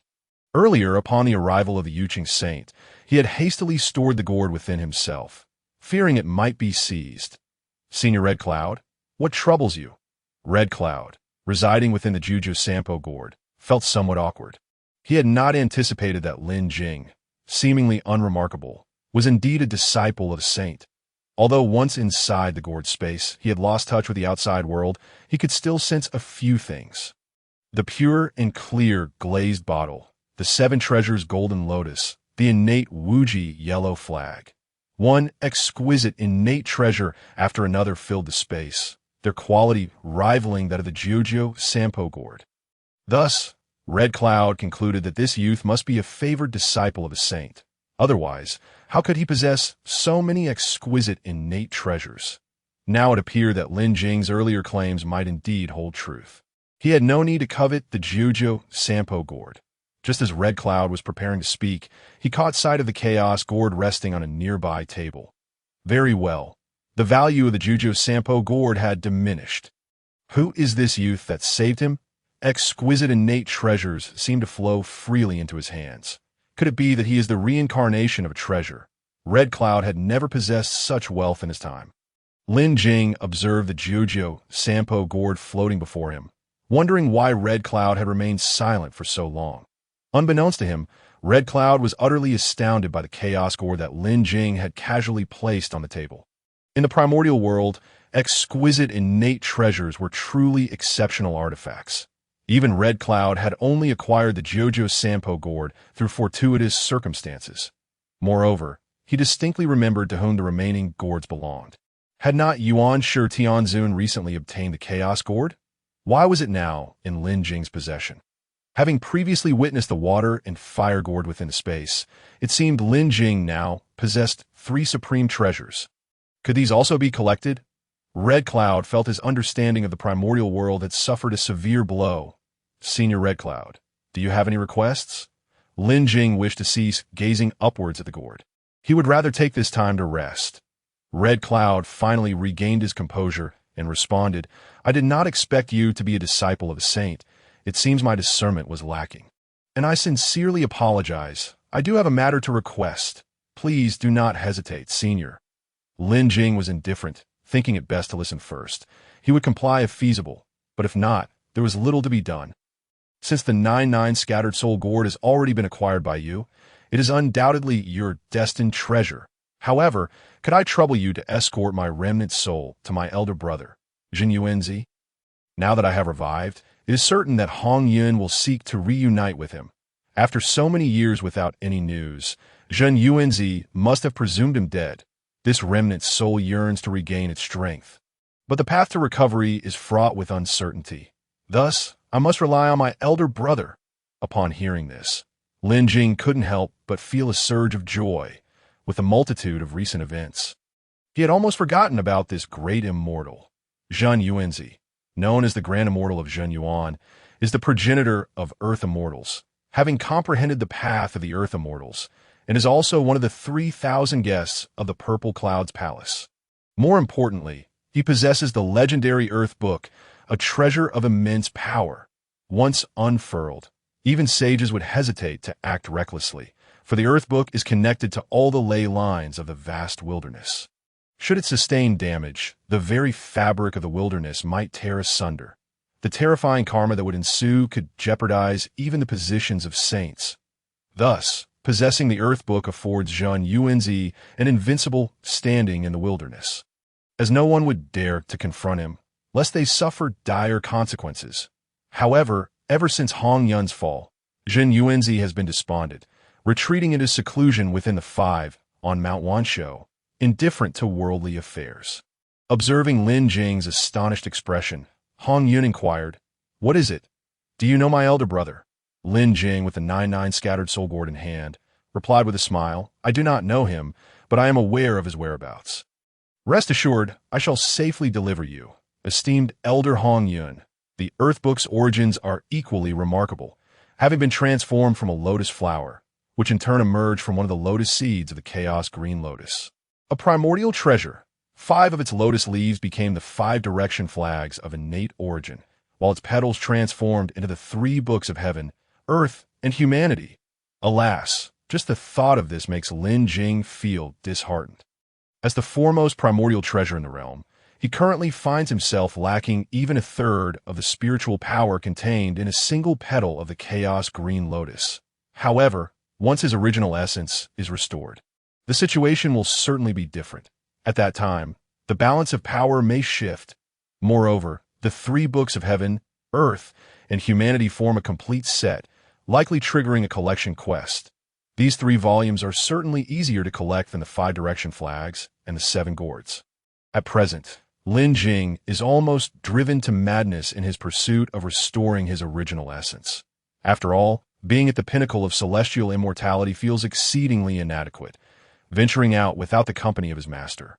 The great master of treasures leaves him feeling insecure. Currently, the calamity of the Wu and Yao has yet to conclude. Dong Huang Tai Yi, wielding one of the 3 paramount primordial treasures, the Chaos Bell, can even contend with saints. Coupled with his elder brother, Di Jun's Grand Celestial Star Array, the demon race boasts numerous quasi-saint cultivators, such as Kuanping and Fuxi, among others. The ranks of Great Luo Golden Immortals number as many as 365. Not to mention the numerous Tai Golden Immortals. One could say that the current strength of the demon race surpasses that of the significantly. The Wu clan is equally formidable, with each of the 12 ancestor witches possessing strength comparable to the peak of quasi-sainthood. Furthermore, they have the formidable Duding Divine Killing Array at their disposal. With his current cultivation, encountering even a single demon king would spell disaster for him, not to mention the various spiritual treasures. Yet if Lin Jing were to unleash all his spiritual treasures at this moment, he would find little to fear below the level of saints. However, these treasures remain mere external possessions. Lin Jing yearns to enhance his own strength. Hong Yun, taken aback by Lin Jing's enthusiasm, felt a wave of guilt for having previously doubted him. Rest assured, young friend Lin Jing, as long as you safely return me to my elder brother, he will not treat you unfairly. Lin Jing felt entirely at ease. After all, the Grand Immortal of Zhen Yuan is commendable in every regard, save for his peculiar penchant for forming brotherhoods with others. In the journey to the west, he did not even spare the horse demon who toppled the ginseng fruit tree. With that, Hong Yun expressed his gratitude once more. "I wonder, when shall we set forth?" The Taoist Hong Yun was eager to reunite with his elder brother, pondering how many years had slipped by. Surely, his elder brother had grown much thinner. Though his remnant soul had awakened, it remained exceedingly frail. Were it not for residing within Lin Jing's body, it would likely dissipate in no time. Lin Jing, however, turned to him and said, "There's no rush. Let us wait a few more days." The master of treasures, having obtained the treasure of treasures, had yet to properly refine it before being interrupted by the jade pure sage. Now that he had some leisure time, he had retreated into seclusion to diligently study the treasure of treasures. Naturally, as a testament to the master of treasures' path of enlightenment, the treasure of treasures is closely linked to his cultivation. According to his estimations, it should not take long to resolve the matter. Before entering seclusion, he had specifically instructed Lin Jing not to leave the island without permission. If it was absolutely necessary to venture out, it should be after he emerges from seclusion, so they could go together. Lin Jing wholeheartedly agreed. Had he not sensed the aura of the 99 scattered soul gourd earlier, he would never have dared to step outside. Given the current dangers of the wilderness, staying on Golden Turtle Island is undoubtedly safer. It also provides him with a perfect opportunity to rest for a few days. Since his awakening, he has been tirelessly active, and now he finally has some time to spare. After all, the Grand Immortal Jin Yuan is always within the 5 and cannot escape. Delaying a few days matters little. Lin Jing reveled in the thought of taking a restful slumber, then retrieving all his spiritual treasures to begin absorbing his original essence. Alas, it is a pity that these treasures now belong to him. His own treasures can only absorb a minuscule amount, unlike the yin-yang mirror, from which he could forcibly absorb half of its essence. Yet, even the tiniest morsel is still sustenance, as long as he can recover a fraction of his original essence. Lin Jing would be more than willing. At Kunlun Mountain, within the Jade Void Palace, the primordial heavenly venerable sat solemnly atop the clouds of celebration, his visage stern, eyes sharp like a hawk, exuding an overwhelming air of authority. Below in the palace, his 4 disciples, Guang Chengzi, Qi Jingzi, Wan Shu, and Si Hong, trembled in fear, kneeling with their heads bowed, unable to lift their gazes. Typically, these disciples were favored by their master, yet now they dared not even look up. The recent expedition had initially aimed to reclaim the 99 scattered soul gourd, but they had ended up with nothing but a loss of 4 treasures, given the primordial heavenly venerable's character. He would not typically allow himself to be provoked into a dispute with Tong Tian, the leader of, merely based on the words of his disciples. However, upon hearing that the treasure discovered by Qi Jingzi was the 99 scattered soul gourd, he felt compelled to act. Years ago, when Hong Yun met with misfortune, the 3 pure ones were caught unawares and could do nothing to intervene, if there had not been assistance from the demon race and other saints.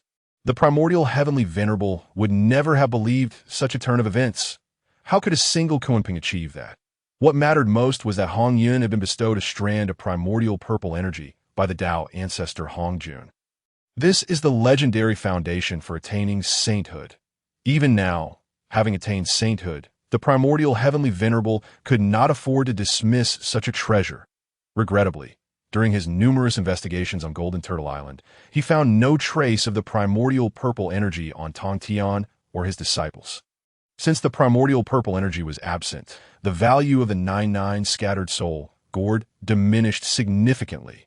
Nonetheless, this expedition had utterly humiliated thee and the primordial heavenly venerable himself, observing the trembling disciples before him. The primordial heavenly venerable felt increasingly vexed. They had proposed the contest of treasures, and he had even lent them a hand, yet in the end, they had not won a single round. Reflecting on the several exquisite innate spiritual treasures, the primordial heavenly venerable felt a twinge of heartache. Very well, you 4 shall return and reflect upon your actions in seclusion. In retrospect, this contest had indeed been quite suspicious, with Zhao Gongming inexplicably gathering 36 sea calming pearls, the formidable accompanying treasure of the turtle spirit mother, and the treasure of treasures of the master of treasures. Even with his current understanding of the art of crafting, he could not easily replicate such feats. Thus, he surmised that Tong Tian would find it equally challenging. Consequently, the most suspicious figure would be Lin Jing, the new disciple taken in by his third brother. The primordial heavenly venerable had sensed that Lin Jing was shrouded in some form of concealment, one that even his eyes could not penetrate. At the time, he had presumed it was the handiwork of Tong Tian and chose not to address it directly. Now, back in the Jade Void Palace, he resolved to conduct a thorough investigation. The primordial heavenly venerable, known as the cause of all beginnings, had reached a terrifying level in the art of divination. With a mere touch, he could reveal the past and future of any ordinary being. Yet, Lin Jing appeared to be particularly favored by Tong Tian, making it all the more challenging to unravel the concealment placed upon him by his third brother. After a moment of contemplation, the primordial heavenly venerable smiled faintly, summoning forth the brilliant radiance of the heavenly clouds, which illuminated the surroundings. This heavenly cloud, formed from the righteous energy within Pangu's heart, is a supreme innate spiritual treasure, comparable to the Panga banner and the Chaos Bell. When the Dao ancestor Hong Jun united with the Way of Heaven, he bestowed this treasure upon the primordial heavenly venerable for protection. Suspended above his head, it rendered him impervious to defeat.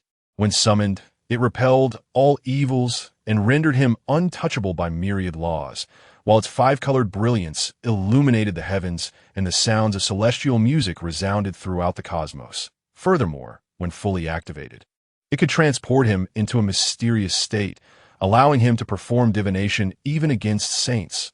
Prepared, the primordial heavenly venerable began to divine Lin Jing's fate. Within the vision, a haze of chaos enveloped him, followed by an explosion of various radiant treasures, rendering the primordial heavenly venerable unable to see clearly. Just as he seemed to catch a glimpse of a mirror, a sudden alarm rang in his heart. But it was too late. Bang! A tremendous shattering sound reverberated throughout the entire Kunlun mountain in an instant, leaving the myriad of celestial beings residing there utterly perplexed. They gazed in the direction from whence the sound emanated, seemingly originating from the Jade Void Palace. What could have transpired with the master? Within the Jade Void Palace, the primordial heavenly venerable appeared somewhat disheveled, the celestial cloud beneath him dim and, astonishingly, fractured into two pieces. This was an exceptional defensive innate spiritual treasure, whose inherent strength was beyond question. The primordial heavenly venerable hovered in the air, his gaze filled with fury as he stared at the split celestial cloud beneath him. He had never expected that the heavenly Lord of the Way would cherish this disciple so dearly, willing to shield him to such an extent. Was he intending to adopt him as a son? Very well, very well. Since you so value this disciple, allow me to show you the consequences of incurring my wrath. The primordial heavenly venerable, of course, would not believe that the celestial cloud had cracked due to Lin Jing's past. He attributed all blame to the heavenly Lord of the Way, summoned the yellow dragon. Shortly thereafter, the yellow dragon Jinren arrived before the hall. I pay my respects to my master. The primordial heavenly venerable regarded this disciple with fur and horns, feeling a twinge of disdain in his heart. Yet he still spoke. Yellow dragon, rise that I have a task for you. The yellow dragon Jinren, filled with respect, stood and replied, Master, please instruct me. The primordial heavenly venerable lifted his gaze toward the distance, smiling as he said, disguise yourself and venture to the demon clan and the west to deliver a message. A disciple of the has discovered the 99 scatter soul gourd, which appears to harbor a rare treasure. Yes, I shall remember. The yellow dragon Jinren promptly took his leave without further inquiry. As a 9-clawed yellow dragon in transformation, hailing from the lineage of scales and armor, he had never anticipated earning the favor of the primordial heavenly venerable, becoming one of the 12 golden immortals of Kunlun. Thus, the yellow dragon Jinren held unwavering trust in his master, convinced that every command carried profound significance. Watching the yellow dragon's departing figure, a smile crept onto the lips of the primordial heavenly venerable. They had certainly lost face this time, and retribution was undoubtedly forthcoming, beginning with this young disciple. If the demon clans Kuanpeng and the saints, Zhuanti and Jin, were to learn of this matter, they would surely not let it rest easily. He did not need to deduce the past. He knew full well that Zhuanti and Jin had been involved. Otherwise, when Hong Yun encountered trouble, the three pure ones would have been completely oblivious. The repercussions of Hong Yun relinquishing the mat were far too significant, and Lin Jing would certainly not wish to repay. Although he had not discovered Hong Yun's whereabouts on Golden Dao Island, the veracity of this news was now of little consequence. Once this information emerged, Kunpeng and Jin would undoubtedly take the bait, offending both the demon clan and the two saints. Dear brother, can you still safeguard this disciple now, at the shores of the East Sea, on Golden Dao Island? After bidding farewell to Zhao Gongming, Lin Jing finally had a moment to himself. He promptly retrieved all the spiritual treasures he had acquired during this period, as he had reached the thrilling stage of primordial plundering. For his own magical artifacts, primordial plundering would only absorb a fraction of what was beneficial to him, inflicting minimal harm on the spiritual treasures themselves. Lin Jing grasped the pure luminous glass bottle and began the plundering process, wondering if these several magical artifacts could restore his own primordial power as effectively as the previous yin-yang mirror. Primordial plundering successful. Acquired spiritual treasure points, 1,000. Host strength has ascended to the pinnacle of heavenly immortal +2. Alas, it truly was not successful. The bottleneck at the pinnacle of heavenly immortality is exceedingly difficult to breach. Gazing at the 7 treasures golden lotus and the chaos gourd before him, Lin Jing, undeterred, placed both hands upon them to absorb simultaneously. Primordial plundering successful. Acquired spiritual treasure points, 1,000. Host strength has ascended to the pinnacle of heavenly immortal +3. Primordial plundering successful. Acquired spiritual treasure points, 1,000. Host strength has ascended to the pinnacle of heavenly immortal +4. By the heavens, is the system truly this pitiful? Must it be so obstinate? Ding! Host strong protest detected. The system, considering the difficulty of obtaining primordial power, has issued an experience compensation. Currently, excess level bonuses can be exchanged for random rewards, available for exchange every 5 levels of experience. Upon hearing the system's response, Lin Jing revealed a triumphant smile. Indeed, it seems that only by going to extremes could the system's conscience be awakened. Yet, it appears that his current level is still insufficient. Observing the sole remaining Wuji apricot yellow banner on the table, Lin Jing picked it up. The previous several spiritual treasures had all been innately nurtured, while this one bore some relation to the chaos green lotus. According to Lin Jing's recollections, when he was born, he had not sensed the existence of the chaos green lotus. It was highly likely that at that time, the chaos green lotus had not yet matured, still in its infancy. If that were the case, when he relinquished all of his primordial essence, the chaos green lotus must have absorbed a considerable amount. This presented an excellent opportunity for validation, and he initiated primordial plundering. Primordial plundering successful. Restored primordial power, 0.2. Indeed, Lin Jing's long-stagnant primordial power finally increased from 1.1 to 1.3. It seemed that the remaining 4 innate 5-directional flags also harbored 0.2 of primordial power. Moreover, this indirectly corroborated Lin Jing's conjecture. Since the innate 5-directional flags contained it, the other spiritual treasures derived from the Chaos Green Lotus must surely possess some as well. At the forefront would be the treasured artifacts held by the 3 pure ones. In the past, one of the mature lotus seeds from the Chaos Green Lotus transformed into the 36th grade Creation Green Lotus, which then split into 3. The red flower transformed into the Coiling Dragon Crutch. The white lotus became the 3 treasures Jade Rui, and the blue lotus leaf turned into the Qingping sword. Lin Jing was certain that within these 3 treasured artifacts, a significant portion of his primordial power resided. Regrettably, with his current strength, he could not afford to consider the other 2. He wondered if he might have the opportunity to borrow his master's Qingping sword for a glimpse. Just as Lin Jing was lost in thought, he heard the voices of 2 maidens approaching from outside the island. "Little junior brother, we have come to see you." Upon hearing this, Lin Jing hurriedly stepped outside to welcome them. Previously, the Heavenly Lord of the Way had instructed everyone to return to their respective caves and devote themselves to cultivation. Generally, for several thousand years, everyone would adhere to this directive. This was beneficial for Lin Jing. Otherwise, his dojo would have been trampled long ago. However, it seemed that only a select few dared to openly disobey at this moment. Sure enough, As Lin Jing stepped beyond the island's boundary, he was greeted by a waft of enchanting fragrance. Raising his gaze to the heavens, he beheld two extraordinary maidens standing upon the clouds, Qiong Xiao and Bai Xiao. Their renown in the primordial realm was well known. During the Fengshen War, Yun Xiao had initially sought vengeance for her brother Zhao Gongming. However, persuaded by Qiong Xiao and Bai Xiao, she ultimately activated the Nine Curves Yellow River Formation, effectively nullifying the cultivation of several Kunlun Golden Immortals. Were it not for Yun Zhao's supervision, these two would likely have long since embarked on their own whims. With no alternative, since they had come to his door, Lin Jing naturally welcomed them into his cave to host them well. After all, he was the little junior brother, and the three Xiao were all cherished disciples of the heavenly Lord of the Way. "Sister Qiong Xiao, Sister Bai Xiao, what brings you to me?"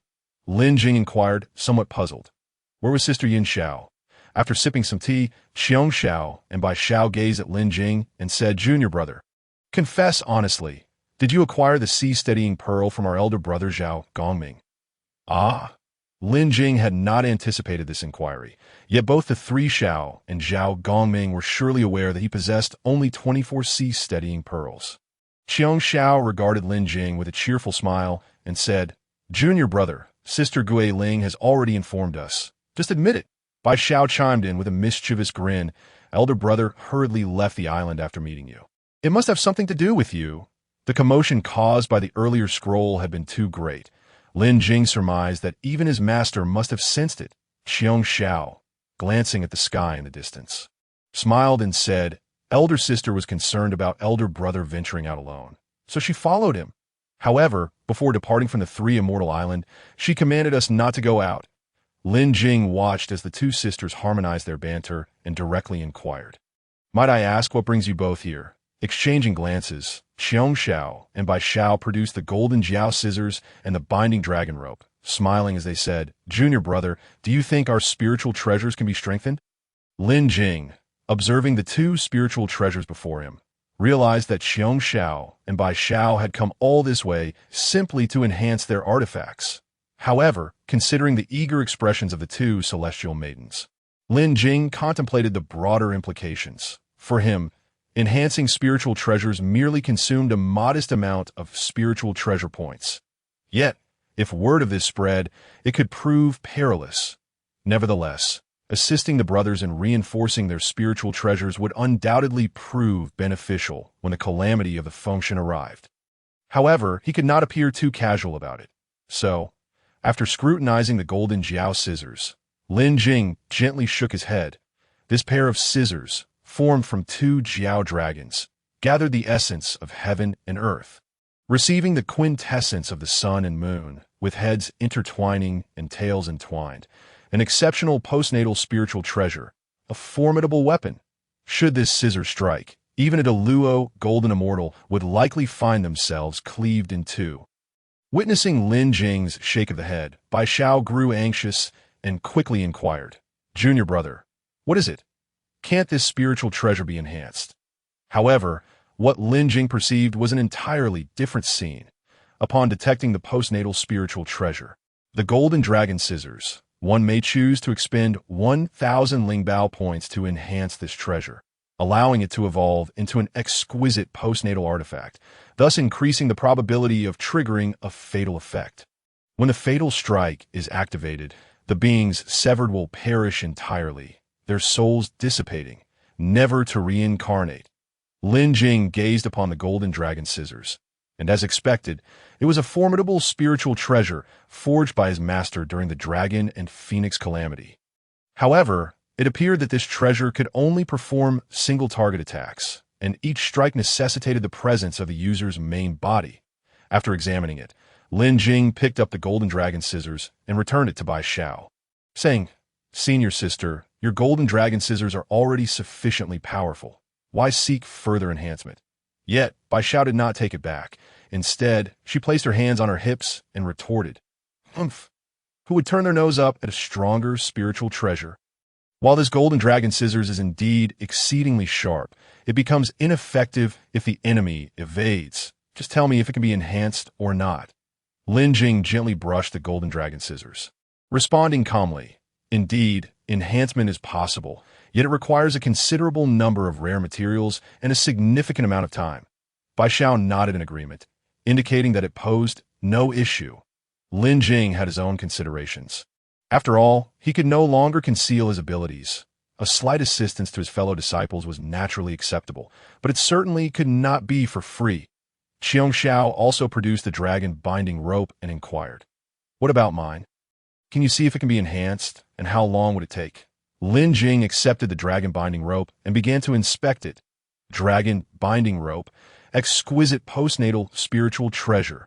A binding-type artifact, crafted from the primordial essence of the true dragon using the flames of the true phoenix by the Qilin clan. Once summoned, it can bind all dragon kin across the world. It possesses a formidable restraining power against dragon kind, but has no special effects against other races. Upon detecting the postnatal treasure, the dragon binding rope, one may choose to expend 1,000 Lingbao points to enhance it, allowing it to evolve into an exquisite postnatal artifact, increasing the probability of a locking effect, which once triggered renders the opponent unable to evade, guaranteeing a hit. These two treasures evidently emerged during the Dragon and Phoenix Calamity, suggesting their clear purpose. Seeing the eager expressions of Qiong Xiao and Bai Xiao, Lin Jing felt no hesitation and promptly named dozens of precious materials. "Excellent. My sister and I shall immediately set out to collect them, and we will return once we have gathered everything." The materials Lin Jing mentioned were exceptionally rare, and they both needed to gather quite a lot. "By the way, I heard that you received that spiritual treasure from my sister. We shall also gift you something." Qiong Xiao and Bai Xiao each tossed a spiritual treasure to Lin Jing. Upon receiving them, Lin Jing discovered they were the soul-settling flower pendant and the illusion-breaking flower chain. These treasures were inadvertently crafted by us sisters during our research on artifact forging. Take them and play with them. Soul-settling flower pendant, a postnatal spiritual treasure that nourishes the primordial spirit when worn. Capable of withstanding a strike from a great Luo golden immortal in times of peril.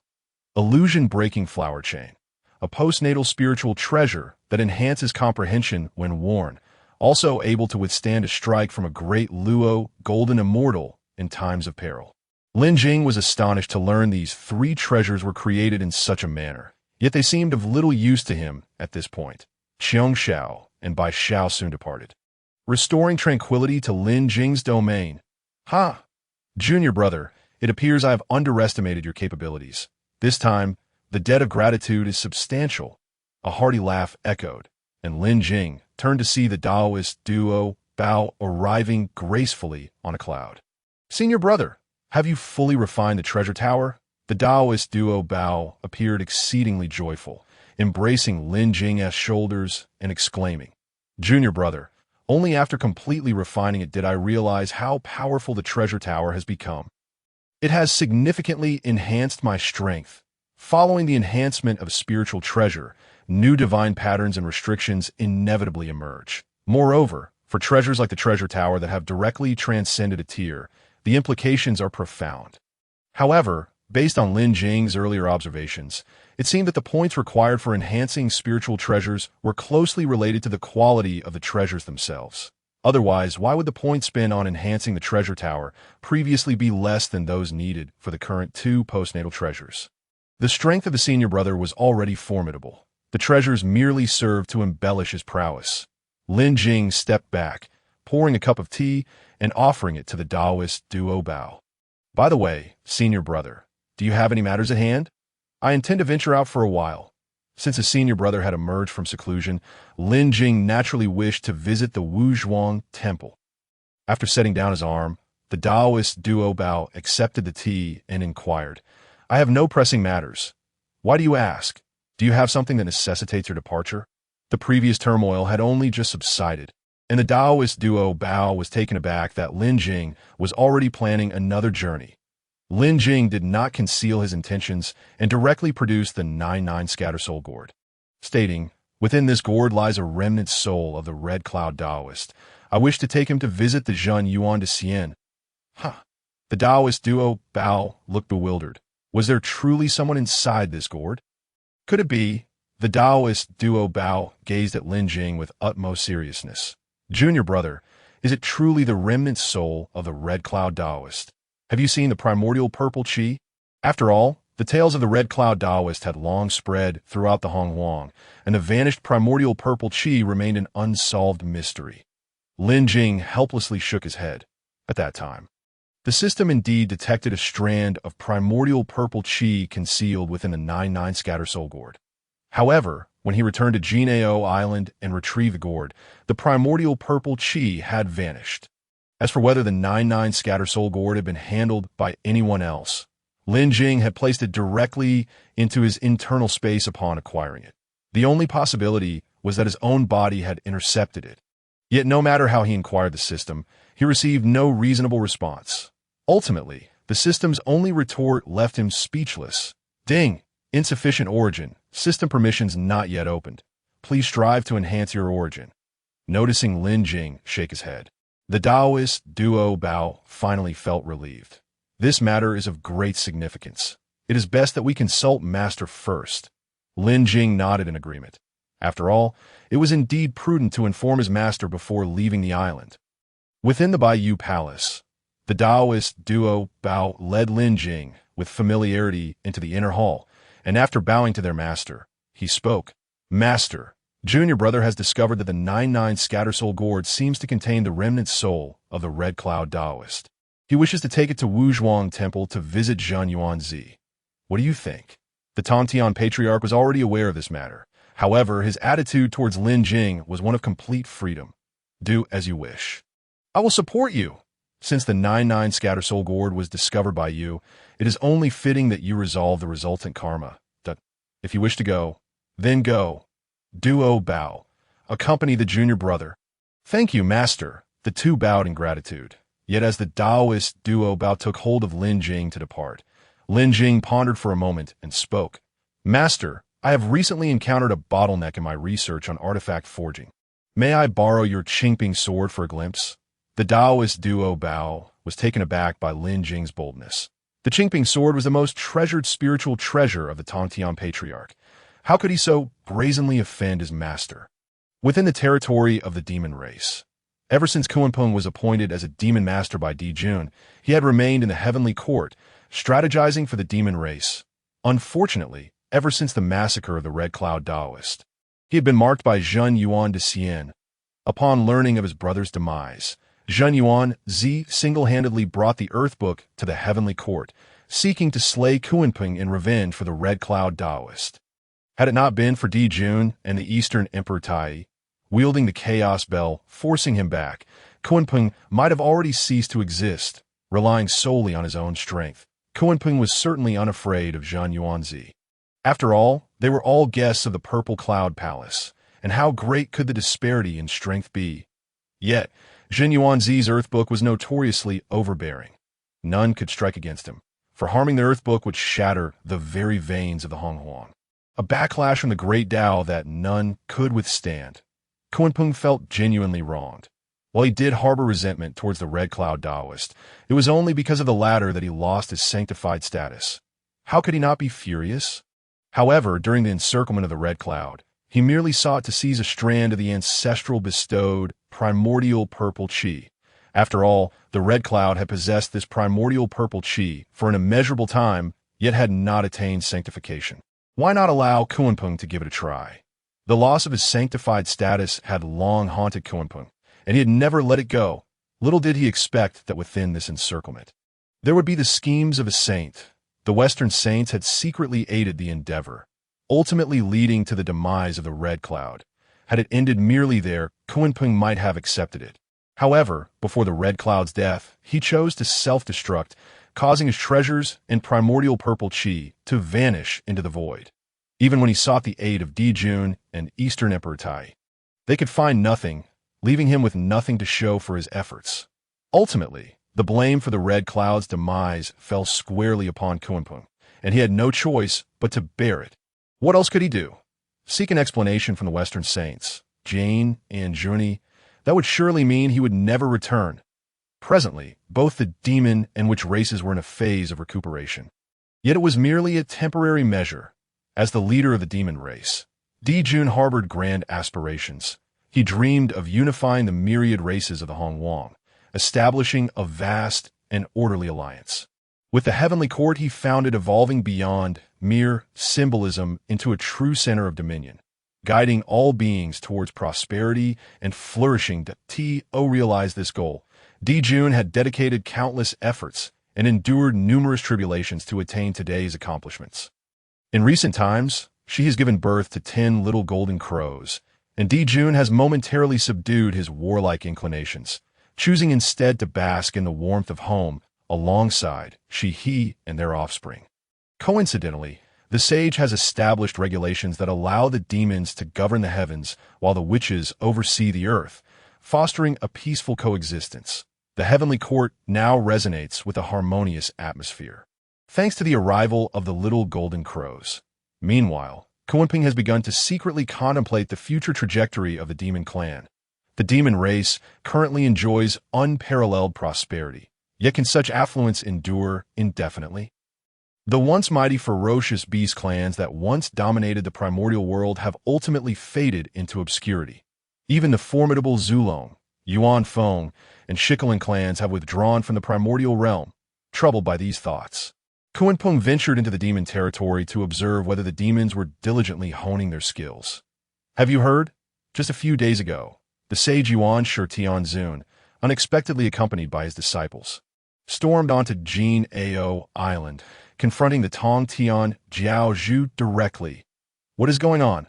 Aren't these two sages brothers? How could they come to such a confrontation? You might not know this, but my intel is highly confidential. Something I wouldn't share with just anyone. Enough with the suspense, just tell me already. I'll treat you to spiritual fruits later. As Kunpeng's divine sense swept across the territory, he swiftly detected two little demons slacking off. Although this particular rumor was indeed new to him, the discord between the Chan and Jie sects had long been circulated throughout the primordial world. Otherwise, why would the three pure ones establish separate teachings instead of remaining in Kunlun Mountain? Yet there seems to be no animosity between these two sects. Why would Yuan Tianzun seek trouble with Tong Tian Jiaozhu? One of the little demons smugly continued. You don't know this, do you? It is said that the Jie sect Taoist duo Bao snatched a spiritual treasure discovered by two Kunlun golden immortals and presented it as a congratulatory gift to his newly accepted junior disciple, leaving the two Kunlun golden immortals injured by duo Bao's hand. No way. Is duo Bao really that domineering? No wonder Yuan Tianzun was so furious that he confronted Tong Tian Jiaozhu directly. That's utterly unreasonable. And then, it is said that duo Bao apologized, but Yuan Tianzun, valuing the brotherhood of the three pure ones, did not reclaim the treasure. Thus, that spiritual treasure remained with the young disciple. Alas, the Yuqing saint is far too merciful. Had it been me, I would certainly have snatched that treasure back and given duo Bao a good beating. Listening to this news, Kunpeng understood that the situation was far from simple. If Yuan Tianzun truly possessed such a gentle temperament, then he, Kunpeng, would willingly stew himself in a pot. These little demons merely engage in hearsay regarding the sages, while he is well acquainted with the three pure ones. During his first encounter at the Zishao Palace, he had already experienced Yuan Tianzun's temperament. Back then, Hong Yun succumbed to the pitiful persuasion of Jun Ti and ultimately relinquished his saintly position. After Hong Yun stepped down, Jain set his sights on Kunpeng's position. Yuan Tianzun, unable to tolerate Kunpeng's beastly appearance, conspired with Jun Ti and Jie to pressure him, ultimately leading to his loss of the seat on the mat. Now, having heard all this, Kunpeng began to discern the source of this information. The embellishment of Yuan Tianzun surely cannot be unrelated to the Chan sect. After all this talk, what treasure could possibly compel the esteemed Jie sect senior brother to behave so shamelessly? It is said to be a purple-red gourd, a treasure of immense significance. Otherwise, why would even the disciples of the sages be vying for it? What? Kunpeng roared, his voice though not loud, encompassed a formidable force capable of shaking the fabric of the void. In an instant, he appeared before the two terrified little demons, as if teleporting. The air was thick with an oppressive aura, as if time itself had momentarily frozen, and all living beings dared not utter a sound.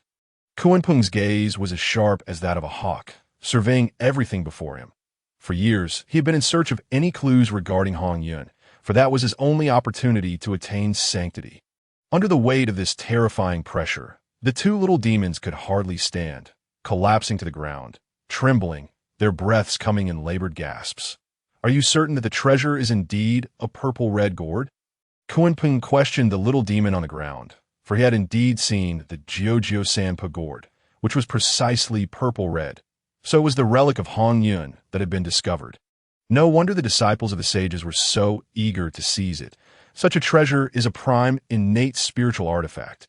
Moreover, with the emergence of the Jiao gourd, the leads to the Hongming purple qi must also have surfaced. On Jinao Island, within Bayou Palace, Tong Tianjiao Zhu gazed at Lin Jing with keen interest, saying, "Oh, you wish to see my Qing Ping sword? Excellent, perhaps you could help me strengthen it a bit as well." With a gentle wave of his left hand, a dazzling azure light erupted forth. This brilliant light was as radiant as the brightest star in the night sky, piercing through the firmament with an indescribable majesty, as if time itself had been momentarily suspended. The azure light traced a graceful arc in the air, astonishingly swift yet undeniably elegant, ultimately landing precisely above Tong Tianjiao's palm.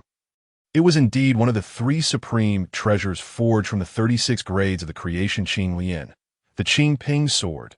Tong Tianjiao gazed intently at the Qing Ping sword in his hand, sensing that this divine weapon seemed to respond to a special calling, subtly vibrating as if it were conveying something that a swell of emotions stirred within him. Since its birth, the Qing Ping sword had rarely revealed its true power and potential. Even he, as the master of the Jie sect, had seldom witnessed it fully unleash its brilliance. Beside him, Taoist duo Bao wore a face full of astonishment and confusion. The Qing Ping sword was not only the Jie sect's treasured artifact, but also a divine entity of immense dignity and autonomy. In the past, even as a core disciple of the Jie sect, he found it exceedingly difficult to catch a glimpse of the true form of the Qing Ping sword. After pleading earnestly with his master, he finally managed to obtain a chance to observe it up close, only to be unceremoniously taught a lesson by the sword, a pain he still vividly remembered. This master is truly biased. Am I not the master's most beloved disciple? However, seeing the young disciple nearby, duo Bao found solace. Alas, the young disciple is simply too captivating. It is only natural that the master cannot resist. Young disciple, this Qing Ping sword possesses terrifying might.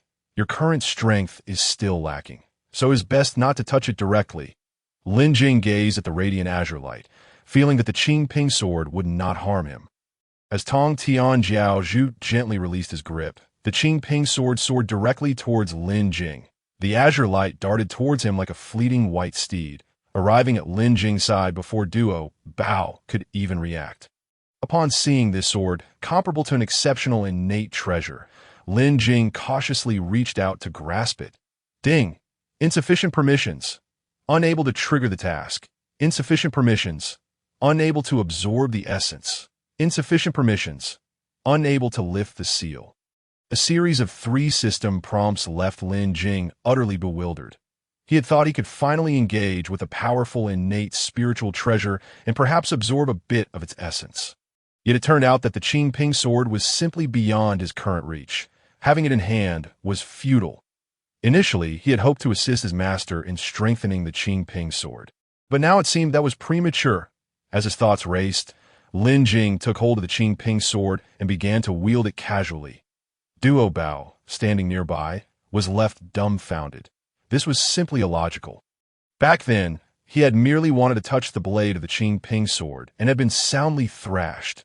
Now, the young disciple was able to wield it with ease. Had the Qing Ping sword's temperament improved over the years? Within the Grand Hall, Tong Tianjiao was also taken aback. The Qing Ping sword had never left his side since he acquired it, and typically, no one was permitted to touch it. Now, it was obediently allowing Lin Jing to wield it, even making an effort to restrain its sword aura, fearing it might harm Lin Jing. It was at this moment that Lin Jing realized something was amiss. He quickly released the hilt and spoke. "Thank you, Master. This sword is indeed extraordinary, but with my current strength, I am unable to enhance it. Tong Tianjiao Zhu casually waved his hand, causing the Qingping sword to waver as it slowly flew back towards him. The speed was a stark contrast to before, appearing as if it were reluctant to part from Lin Jing. Your current strength is too weak. Although you possess numerous treasures, you cannot unleash their full potential. It is essential to diligently cultivate. Very well, you may go. The disciple humbly obeys the master's teachings. With that, Lin Jing and Duo Bao departed from Baiyu Palace together. Tong Tianjiao Zhu stroked the blade of the Qingping sword, smiling as he remarked, "What? You can't bear to part with it after just one interaction. I'm still your master here." The Qingping sword swayed its blade in discontent before vanishing from sight. Ever since leaving Baiyu Palace, Lin Jing had been lost in contemplation. The insufficient permissions must be related to his own essence recovery. But what about the seal on the Qingping sword? Lin Jing had sensed something unusual even before, and now, after encountering the Qingping sword, he finally uncovered the underlying issue. In the primordial chaos, all the spiritual treasures appear to have their sentience sealed. Initially, Lin Jing believed that the lack of spiritual intelligence was merely due to the low rank of these treasures. However, it now seems that even the Qingping sword shares this condition, which surely cannot be the reason. Presently, these spiritual treasures seem only capable of expressing rigid emotions, unable to engage in even the most basic dialogue. Yet considering the inherent spirituality of innate treasures, it is implausible for them to lack sentience. The recent system prompt has finally unraveled the mystery that has long plagued Lin Jing. It turns out that these treasures are not devoid of spiritual intelligence. Rather, it has been sealed away. But who could have enacted such a formidable sealing? To have suppressed the sentience of all treasures in the world must be a feat beyond the capabilities of an ordinary sage. The crucial question remains, what purpose does this sealing serve? Lin Jing feels his thoughts entangled like a tangled mess, devoid of any clear resolution. Observing Lin Jing's despondent demeanor, Dao Bao Daoist, standing nearby, offered a comforting smile. "Junior brother, the Qingping sword bestowed by our master is no ordinary spiritual treasure. It is entirely natural that you cannot comprehend it at this moment." Dao Bao Daoist's words interrupted Lin Jing's spiral of confusion, prompting him to curiously inquire, "Senior brother, with your vast collection of spiritual treasures, have you ever encountered one that possesses complete spiritual intelligence?" Dao Bao Daoist pondered briefly before shaking his head. "Yes of now. Among all the treasures I own and those I have encountered, none seem to possess complete sentience." He continued, "I have questioned this before, as many treasures fulfill the criteria for developing intelligence. Yet, they can only convey basic emotions and perform limited actions, unable to engage in conversation or even communicate through the soul." Lin Jing nodded in agreement, realizing that this primordial realm conceals secrets beyond his current understanding, which he could only explore further once he grows stronger. In the Western land, Huanglong Zhenren is currently in a state of panic, seemingly having been abducted by sages.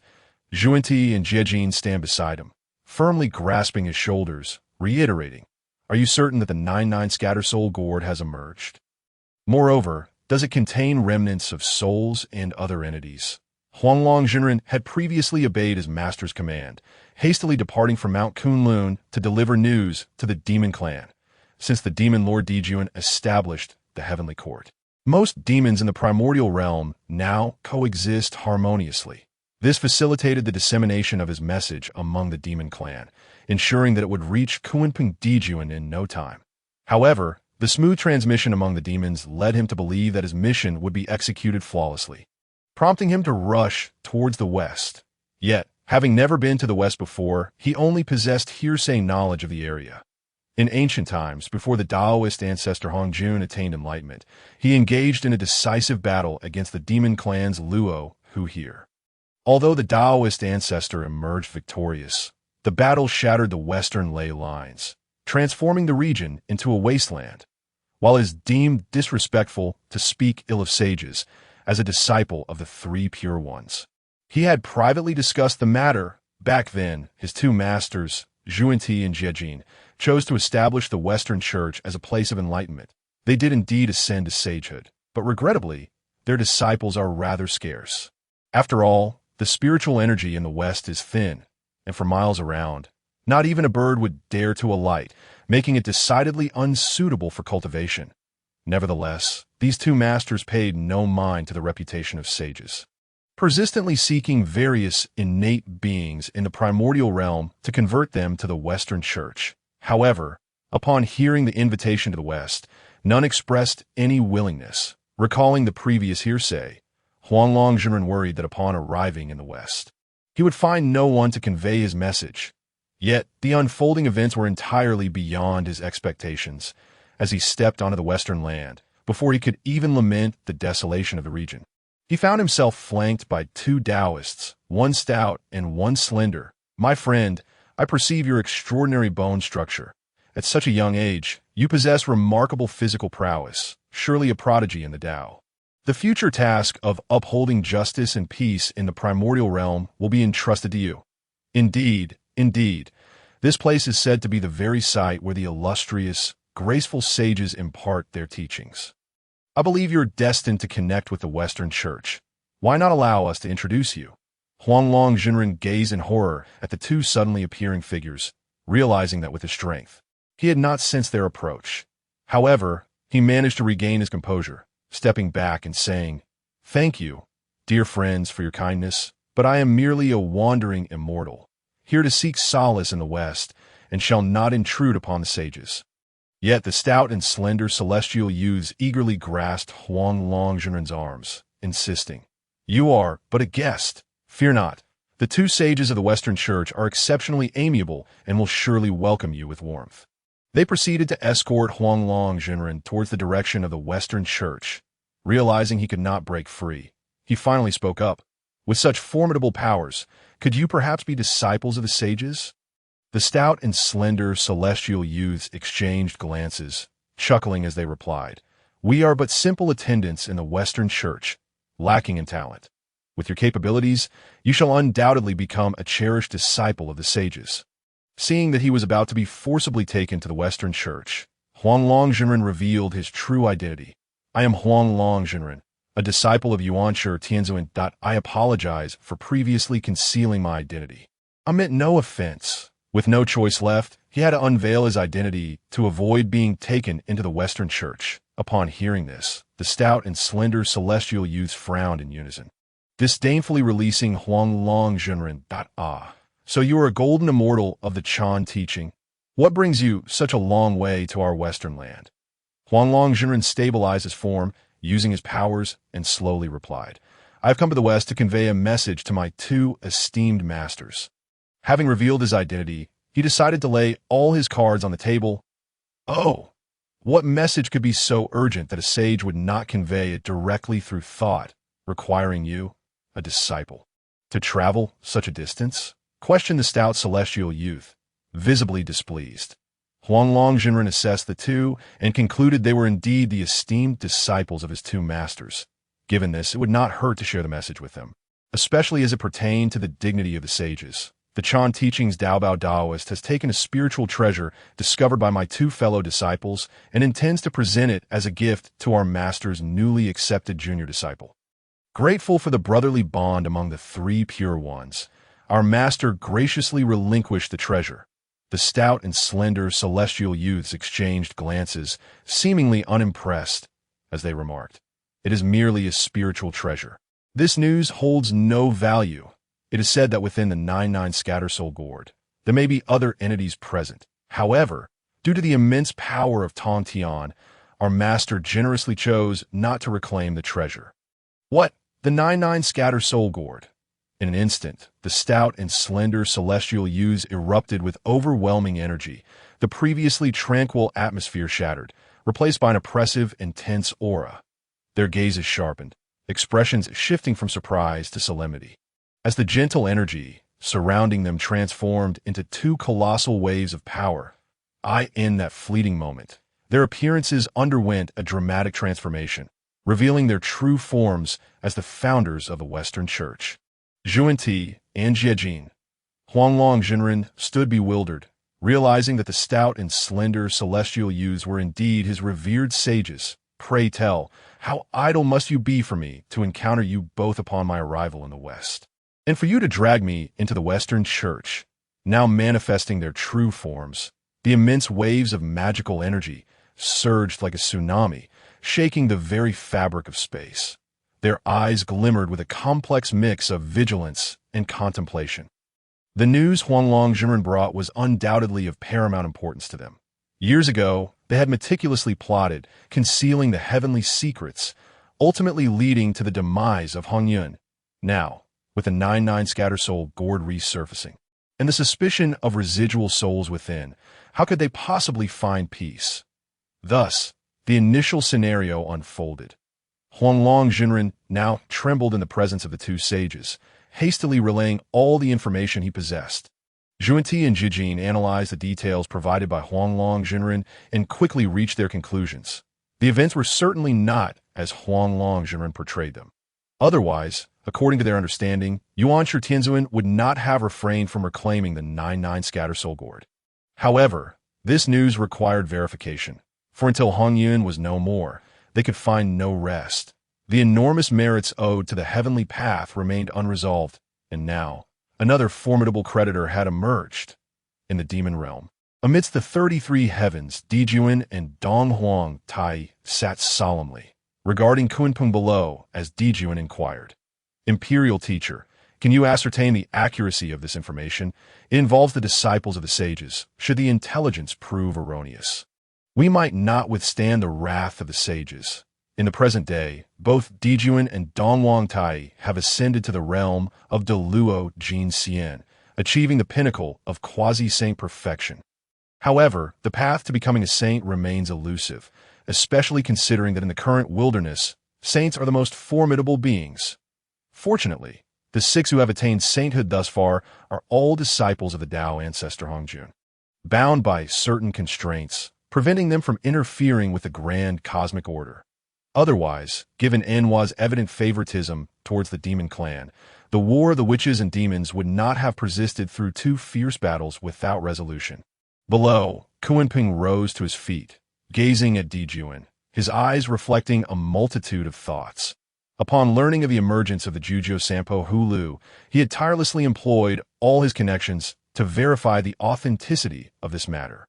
Reports from the disciples of the Chan and Jie sects indeed confirmed that the Juzhou Sampo Hulu has truly manifested. Yet, the circumstances surrounding its appearance seem to deviate from the rumors. With discrepancies in the information from both sides, it is said that Tongtian Jiaozhu has no interest in the Juzhou Sampo Hulu. Thus, this treasure remains in the possession of a newly initiated disciple of the Jie sect. Your Highness, since Hong Yun self-destructed and vanished, the primordial purple energy has not reappeared. Now that this unique lead has emerged, how can we not seize the opportunity? Dijuan fell into contemplation upon hearing this. The demon clan has been developing quite well, poised to unify the wilderness. Yet, within his heavenly court, several transcendent saints still exist, and their disciples, emboldened by their saintly status, show little respect towards the heavenly court. Only by achieving the status of a saint himself can he rectify these issues. Yet, to this day, he has been unable to find a right method. Years ago, Dao ancestor Hong Jun imparted 3 paths to sainthood within the Purple Cloud Palace. The first is the path of strength, to wield physical force as a means of proof, refining one's body, and utilizing great magical power to forge new worlds, becoming the strongest in that realm. Those who follow this path are the most powerful. Pangu is the quintessential representative of this approach, but it is fraught with difficulty and requires immense strength and willpower. Currently, only the Witch clan continues to practice this path. Regrettably, since Pangu's time, no other beings in the wilderness have achieved sainthood through this means. The second method is to sever the 3 corpses to attain the Dao, relying on innate spiritual treasures.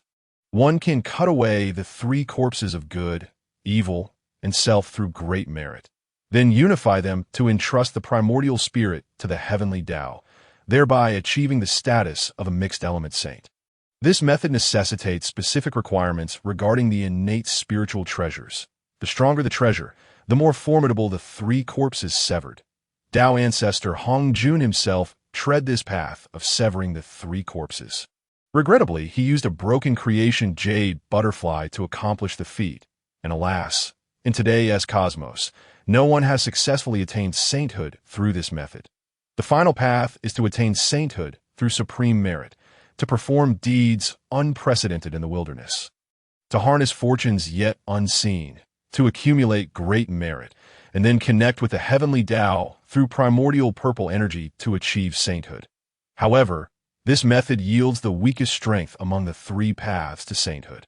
For instance, Inhua, having comprehended the Tao of creation, created humanity from clay, earning substantial merit from the heavenly Tao, which ultimately led to her achieving the status of a saint. This method has also been employed by the three purities and the two saints, Jin and Juni from the West, to attain their saintly status. Currently, most demon saints practice the method of severing the three corpses. Even his brother Dongwang Tai has utilized the Chaos Bell as a medium, successfully severing his three corpses, yet he remains unable to unify them, trapped at this final step. Initially, Kunpeng proposed the ambush against Hongyun for the sake of that precious primordial purple energy.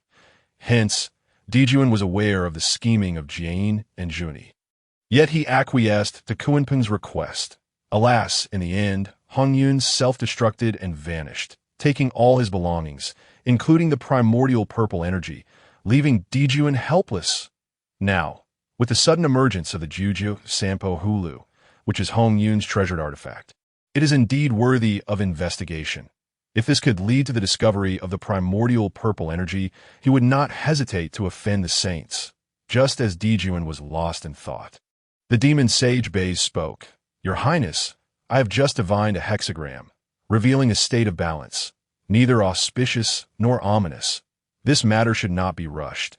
We ought to proceed cautiously." Beside him, Kunpeng retorted with dissatisfaction. "This information pertains to your Highness's opportunity for sainthood. Do you wish to squander it?"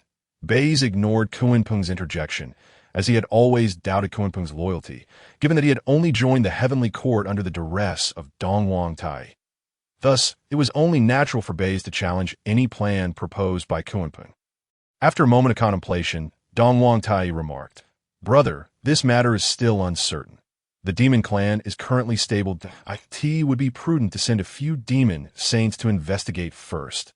Dijuan nodded in agreement. Surveying the assembly, "Ing Zhao, Jiao Ing, Jimeng, you shall first probe for information. Should it be confirmed that the Jojo Sampo Hulu contains remnants of the soul, spare no effort to retrieve it." In the grand hall, the three demon saints bowed in unison. "As you command." Meanwhile, Kunpeng, feeling anxious, hastily interjected, "Your Highness, I too wish to alleviate your burdens. May I accompany you?" Dong Huang Tai smirked, casting a glance at his brother, and replied coolly, "Master, it would be best for you to remain in the demon clan, guiding the others. Leave these arduous tasks to others." Upon hearing this, Kunpeng hastily lowered his head in submission. But in a concealed corner, a flash of resentment flickered in his eyes. He had initially hoped that this exploration would lead him to the primordial purple energy, allowing him to distance himself from the heavenly court and find a place to hide until he could attain sainthood. He had long yearned to leave the demon clan, yet he could not contend with Dongwang Tai, and thus remained ensnared here. In light of this, he offered his best wishes. "Then I shall congratulate the demon saints on their victorious expedition and hope they successfully bring back the Juju Sampo Hulu to the heavenly court." Kunpeng rose and bowed, his eyes shining with feigned sincerity. After departing from Bo Palace, they hastened towards Wuzhuangguan. This Wuzhuangguan is situated atop Mount Wanshou in the West Neo Huzhou, a considerable distance from the shores of Janeo Island in the East Sea. Lin Jing and Dao Bao Daoren soared swiftly amidst the spiritual treasures. Along the way, Lin Jing took the opportunity to examine all the magical artifacts he possessed. Indeed, as he had surmised, these spiritual treasures inherently possessed intelligence. Yet all were sealed without exception. Had it not been for the reminder triggered by the Qingping sword, he might still be oblivious to this issue. After his true form was birthed, had not the spiritual treasures also awakened consciousness? At that time, he had not sensed the presence of any seal.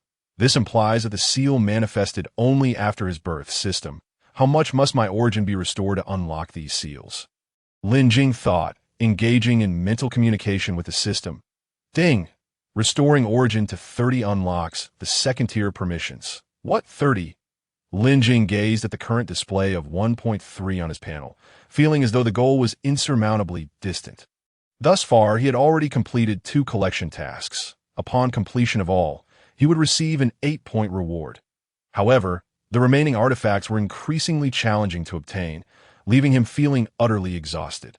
Observing that he had amassed 3,100 spirit treasure points, he contemplated enhancing the treasures at his disposal. With a thought, he activated the enhancement interface and directly seized the artifact before him. Ding! Detected innate spiritual treasure. Lin Jing Lioli Bottle. You may choose to consume 2,000 spirit treasure points to enhance this item, allowing it to evolve into a top-tier innate spiritual treasure, doubling the generation speed of Sanguang Shen Shui, and enabling the consumption of heavenly materials to produce Sanguang Shen Shui. Ding! Detected innate spiritual treasure. Qibao Jinlian.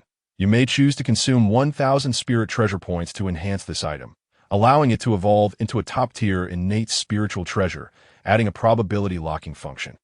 Once triggered, it cannot be evaded and will inevitably hit. Base probability 3. Host enhancement tenfold. Ding! Detected top-tier innate spiritual treasure. Chaos Hulu.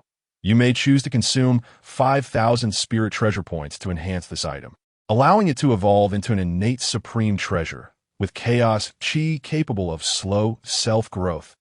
Ding! Detected top-tier innate spiritual treasure. Wujing Huanqi. You may choose to consume 10,000 spirit treasure points to enhance this item, allowing it to evolve into an innate supreme treasure, gaining an invincible golden body effect. 3 seconds. Upon activation, you will attain an invincible state for 3 seconds, impervious to all attacks. Lin Jing was astonished to find that, according to the system's assessment, the Lin Jing Lioli Bottle and the Qibao Jinlian were merely classified as innate spiritual treasures. Conversely, the Wujing Huangqi, upon evolving into an innate supreme treasure, would bestow an invincible effect, which Lin Jing found exceedingly tempting, though his points were insufficient for enhancement. Currently, his combat power was supported by the water and fire Qilin, allowing him to temporarily forego considerations for attack-type artifacts. After pondering for a moment, Lin Jing promptly decided to enhance the Lin Jing Lioli Bottle. The Sanguang Shen Shui is a renowned healing elixir in the wilderness, yet due to its rarity, it is not widely circulated. Now that he possessed the Lin Jing Lioli Bottle, Lin Jing intended to make the most of it, for it might one day become a form of currency in the wilderness. Beside him, Daobao Daoren gazed enviously at his junior brother surrounded by treasures, yearning for what Lin Jing had amassed in just a few days, wealth that Daobao Daoren had not been able to accumulate in a lifetime. If it were anyone else, Daobao Daoren would have long since been tempted to seize it. Junior brother, these artifacts are rare treasures in the wilderness. It would be prudent to keep them safe and refrain from displaying them. Lin Jing promptly retracted all the spiritual treasures into his body and chose to enhance the Lin Jing Lioli Bottle. Rest assured, my senior brother, I am not one to attract attention unnecessarily. I was merely studying a magical artifact. The Daobao Daoist gazed at the sky, noting that in just half a day's time, we would reach the borders of Xinyo Hezhou. Lin Jing was taken aback by how much time had passed while he was engrossed in his research on spiritual treasures. Senior brother, have you been here before? How is it that you are so familiar with this place? The Daobao Daoist chuckled and replied, Where have I not ventured? In my quest for treasures, I traversed the vast expanse of the primordial world. Now, still upon the surface of the sea, Lin Jing finally felt a sense of relaxation wash over him. Those troubling matters could be pondered later. For now, it was delightful to enjoy the scenery and feel the sea breeze. Just as Lin Jing thought everything had settled down and intended to take a brief respite, an unforeseen calamity suddenly descended upon them. Two fellow Taoists. Please halt. A deep and commanding voice echoed from the sky. Immediately, a dazzling azure light cascaded down from the heavens, enveloping half the sea in an instant and forming an invisible cage that completely ensnared both him and the Daobao Daoist. The Daobao Daoist quickly reacted, cautioning, Junior brother, be careful. This is the world of Posa, a technique of the Western teaching's medicine master. Indeed, as the Posa world took shape, a figure clad in azure slowly descended from the sky. The medicine master. Upon witnessing the complete lockdown of their surroundings, the Daobao Daoist demanded, "Medicine master, what is the meaning of this? Why do you attack us without cause?" Lin Jing, gazing at the figure above, was momentarily at a loss. Why would a member of the Western teaching wish to harm him? At that moment, a piece of information appeared before Lin Jing's eyes. Liuli Guang Wang Buddha Ding. Enhanced version of a sage, an exquisite postnatal spiritual treasure. Upon release, it can manifest the Posa world. A unique realm composed of countless Liuli pearls within the Ding. Once trapped inside, it is akin to being ensnared in an independent microcosm, entirely sealed by a formidable barrier. Unless the caster voluntarily dispels it, external forces find it exceedingly difficult to break through. The medicine master ignored the Daobao Daoist and turned his gaze toward Lin Jing, smiling as he said, "This fellow Daoist seems unfamiliar. You must be the new disciple of my third master uncle." Lin Jing, observing the smiling medicine master, calmly responded, "I am Lin Jing. May I ask why you are obstructing us, dear medicine master? Surely, there is no enmity between the Jie sect and the Western teaching. Any grievances would have only arisen after the function incident. What concern is it now?" Upon hearing Lin Jing's acknowledgement, the medicine master smiled broadly and said, "Lin Jing, I have heard that you recently acquired a spiritual treasure known as the Juju Sampo Hulu. Might I request to borrow it for a moment?" Only at this point did Lin Jing realize the crux of the matter. So it was all the fault of Han Yun. It must have been that Juanti and Jean. Upon learning of the Juju Sampo Hulu's emergence, sent disciples from the Western teaching to investigate. This news was likely leaked from the Chan sect.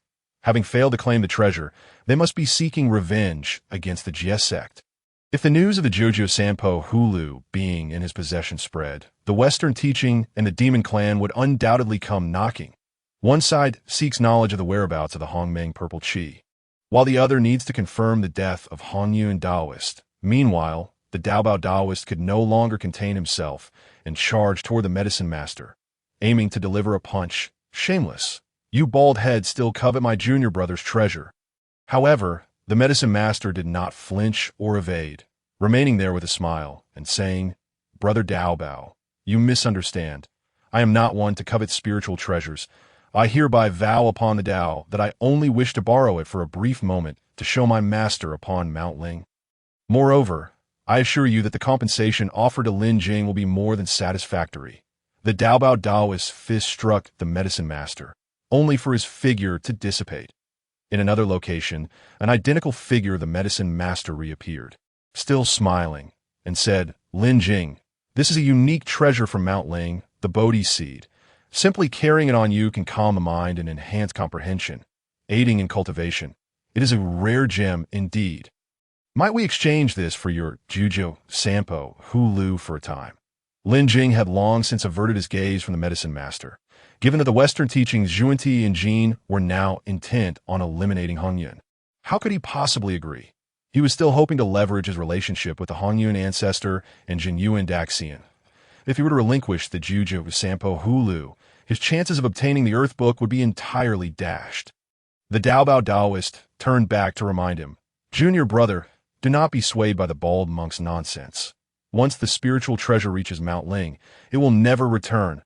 Lin Jing, of course, ignored the medicine master, focusing instead on the azure barrier surrounding them, contemplating how to swiftly escape. Since the Western teaching had already received news, the demon clan would surely be aware as well. They might already be searching for his whereabouts. However, only a few within the Jie sect knew of this expedition, so the demon clan likely remained near Jinao Island, watching and would not discover him in the short term. No wonder the master ordered all the Jie sect's immortals to enter seclusion after the treasure contest. It was truly for my safety. Seeing that he could not strike the medicine master, the Daobao Daoist redirected his efforts to assault the azure barrier. However, despite repeated attacks, the barrier remained unscathed. The medicine master observed this scene, chuckling, and said, "Brother Daobao, it is futile to waste your energy. This Posa world has been infused with the power of sages by my master and uncle. Your strength cannot shatter it." Lin Jing's gaze was also fixed upon the azure barrier, and he indeed discerned the information. Posa World Barrier, Sage-enhanced version, a special realm fortified by the combined efforts of the sages Xuanti and Jin. It cannot be broken by those beneath the sage level. Brother Dao Bao, retreat for now. The medicine master, noticing Lin Jing seemed to reconsider, quickly urged, Junior brother, it appears you are coming around. Fear not.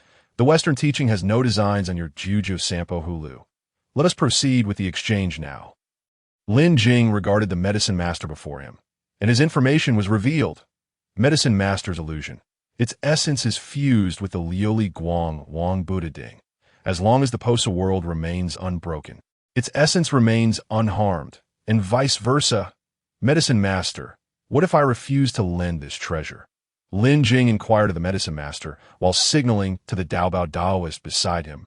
Upon hearing this, the medicine master immediately retracted his false smile and replied coldly, Humph. If you refuse to heed my courtesy, then I shall not hold back. After all, you cannot escape this Posa world. My brothers have already received word, and I believe they will arrive soon. Lin Jing maneuvered the void escape ship closer to the seemingly impenetrable boundary of the Posa world, his eyes gleaming with determination. He called out loudly to the medicine master not far away. Medicine master, does this mean you intend to obstruct our path forward? Well then, I am eager to see if your Posa world is truly as solid as you claim, that if it happens to shatter. Do not say I did not warn you. I've been quite wary of traps lately, and we must agree on this beforehand. The medicine master, unfazed, maintained his calm demeanor and replied, Junior brother Lin Jing, should you truly possess the ability to shatter my Posa world, that would reflect my lack of skill and be my own fault. Today's events are truly a matter of necessity. If you simply hand over the Juju Sampo Hulu, I would have no need for such drastic measures.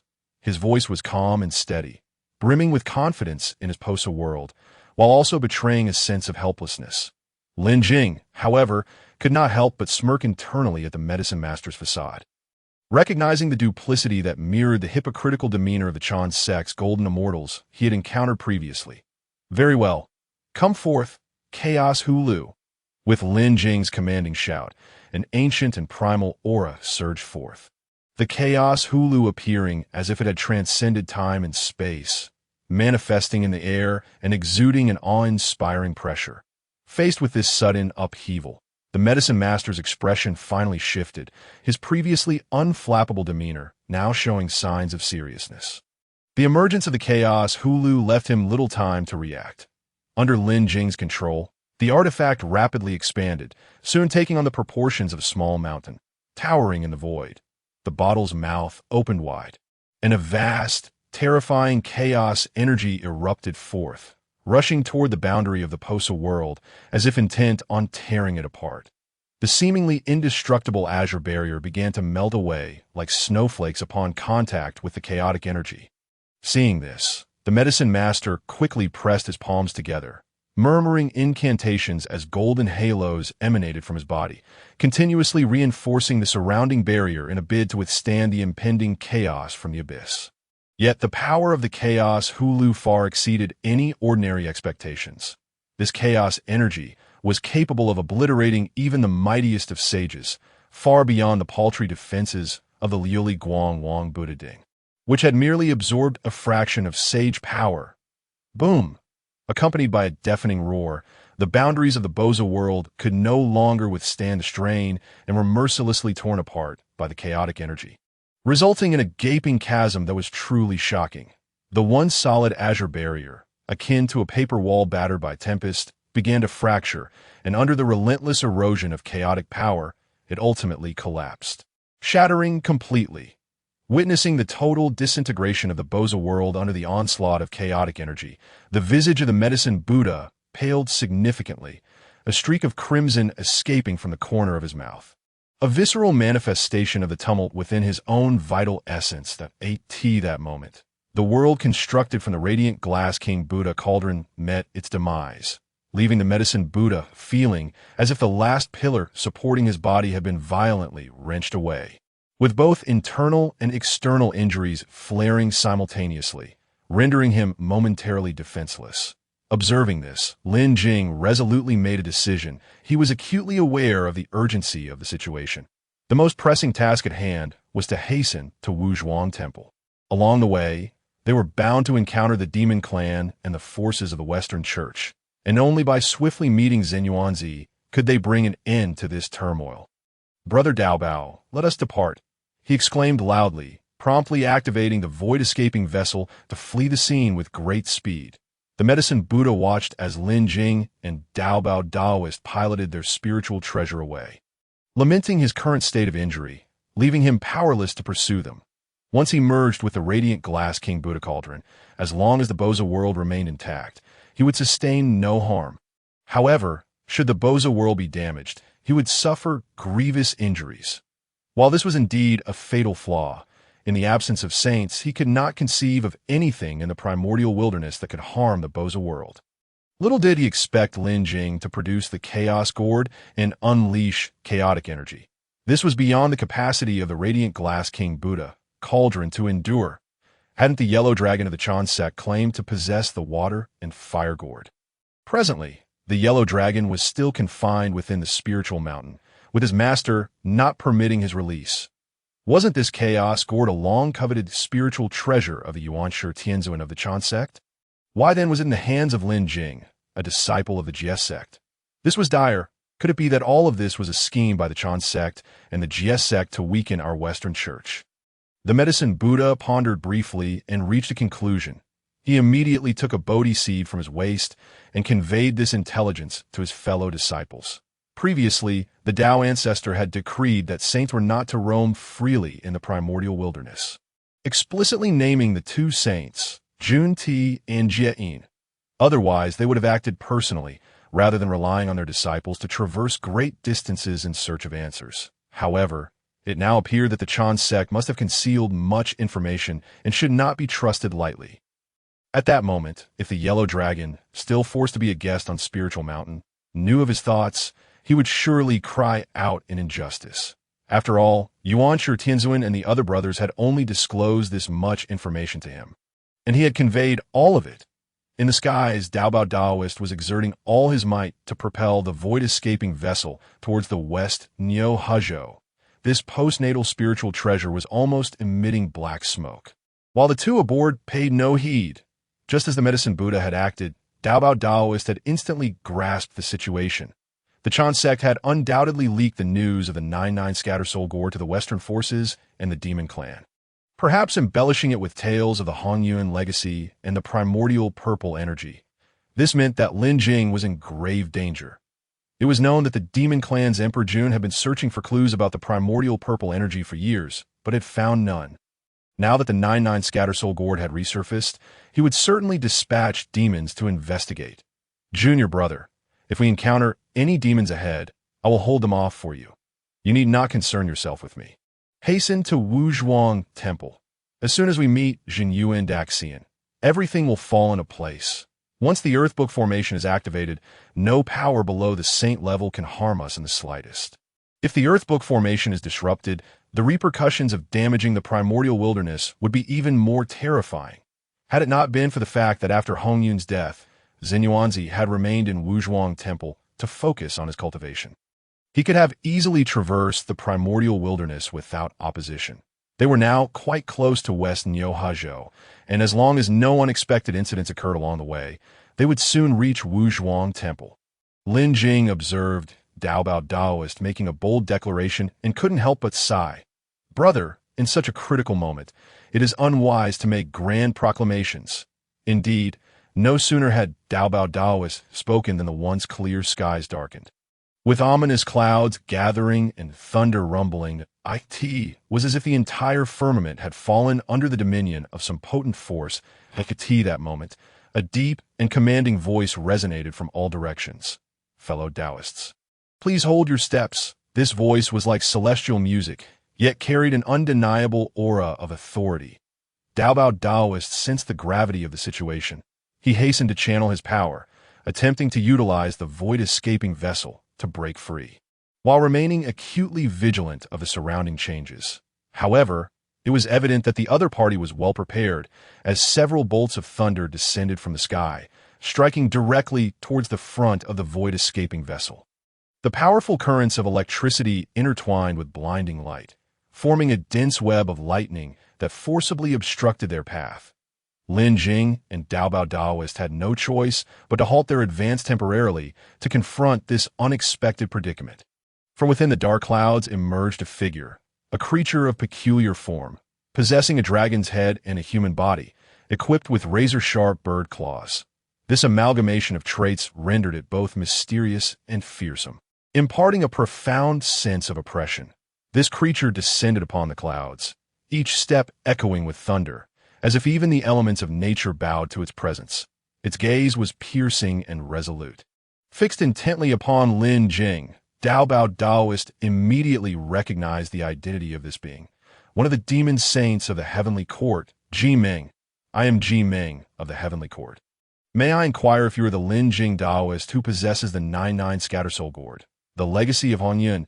Dao Daoist swiftly shielded Lin Jing behind him, sneering, "Humph, my Jie sect has no quarrel with your demon clan.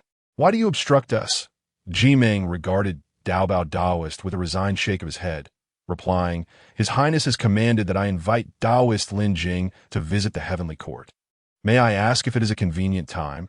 Lin Jing had initially anticipated that the demon clan would make a direct attempt to seize the 99 Scattersoul Gourd from him. But to his surprise, they were being so courteous. Yet upon reflection, he was, after all, a disciple of a saint within the heavenly court. Only the Eastern Emperor Tai could contend with a saint using the power of the Chaos Bell. And the demon clan dared not openly offend him. That will not be necessary. Junior brother Lin Jing has matters entrusted by our master to attend to and currently has no time to visit the heavenly court. We must humbly decline your lord's kind invitation. Dao Daoist was not convinced that the heavenly court would offer such an invitation without ulterior motives, particularly regarding the information about the remnants of Honyun. Thank you for your lord's kind intentions, but I am indeed burdened with pressing affairs at the moment. Lin Jing also declined, hoping that perhaps the demon saint might be amenable. However, Ji Ming was quite straightforward, as evidenced by the gathering of immense thunderous power upon his claws that it seemed he intended to unleash the full fury of heaven and earth. His gaze steadfastly fixed on Lin Jing and Dao Daoist. He proclaimed, "I must comply with His Highness's command. I apologize for the inconvenience." Though his words carried a hint of regret, they were overshadowed by an unwavering resolve to execute his orders. Following this, a breathtaking offensive commenced. Countless columns of water erupted from the ground, each engulfed in blinding thunder, resembling arrows piercing the air, hurtling towards Lin Jing and Dao Daoist with blinding speed, aiming to capture or severely injure them in one fell swoop. Faced with such a fierce onslaught, Dao Daoist exhibited extraordinary adaptability and profound cultivation that he bellowed, "Junior brother, flee!" In that instant, he enlarged the Dao pagoda in his hands, transforming it into a towering structure radiating a soft yet sacred light. Under Dao Daoist's control, this pagoda seemed to possess a life of its own, opening a vast portal towards the ominous clouds and the concealed Ji Ming. In the next moment, the Dao pagoda appeared to become a colossal black hole, absorbing everything, including the thunder, water columns, dark clouds, and even Ji Ming and Dao Daoist himself, into its interior.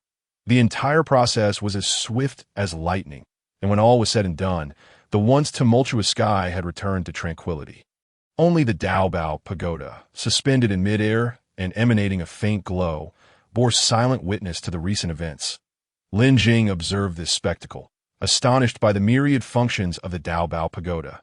He felt considerably reassured by Dao Daoist's strength. Knowing that Ji Ming was now trapped within the pagoda and unable to unleash his full power, Lin Jing, without a moment's hesitation, accelerated the void escape boat, racing toward the direction of Wuzhuangguan. As the boat traversed through the billowing sea of clouds, drawing ever closer to the borders of Xinyo, his spirits did not lighten with the diminishing distance to his destination. Instead, they grew heavier. The encounters along the way made him acutely aware that the demon clan had evidently prepared for this operation and had successfully predicted their movements more than once. This not only indicated the formidable strength of the enemy, but also hinted at the possibility of intelligence leaks or some higher-level scheme at play. Contemplating this, Lin Jing furrowed his brow, a myriad of questions swirling in his mind. Why were they consistently intercepted with such precision? Could it be that someone had foreseen their plans? If so, who might that person be? Lost in thought, an inexplicable wave of heat suddenly surged from all directions, causing the ambient temperature to spike, as if capable of igniting any flammable material in an instant. This abnormal phenomenon heightened Lin Jing's vigilance. He promptly halted the void escape boat, scrutinizing the seemingly tranquil yet perilous surroundings. His keen instincts warned him that danger was imminent.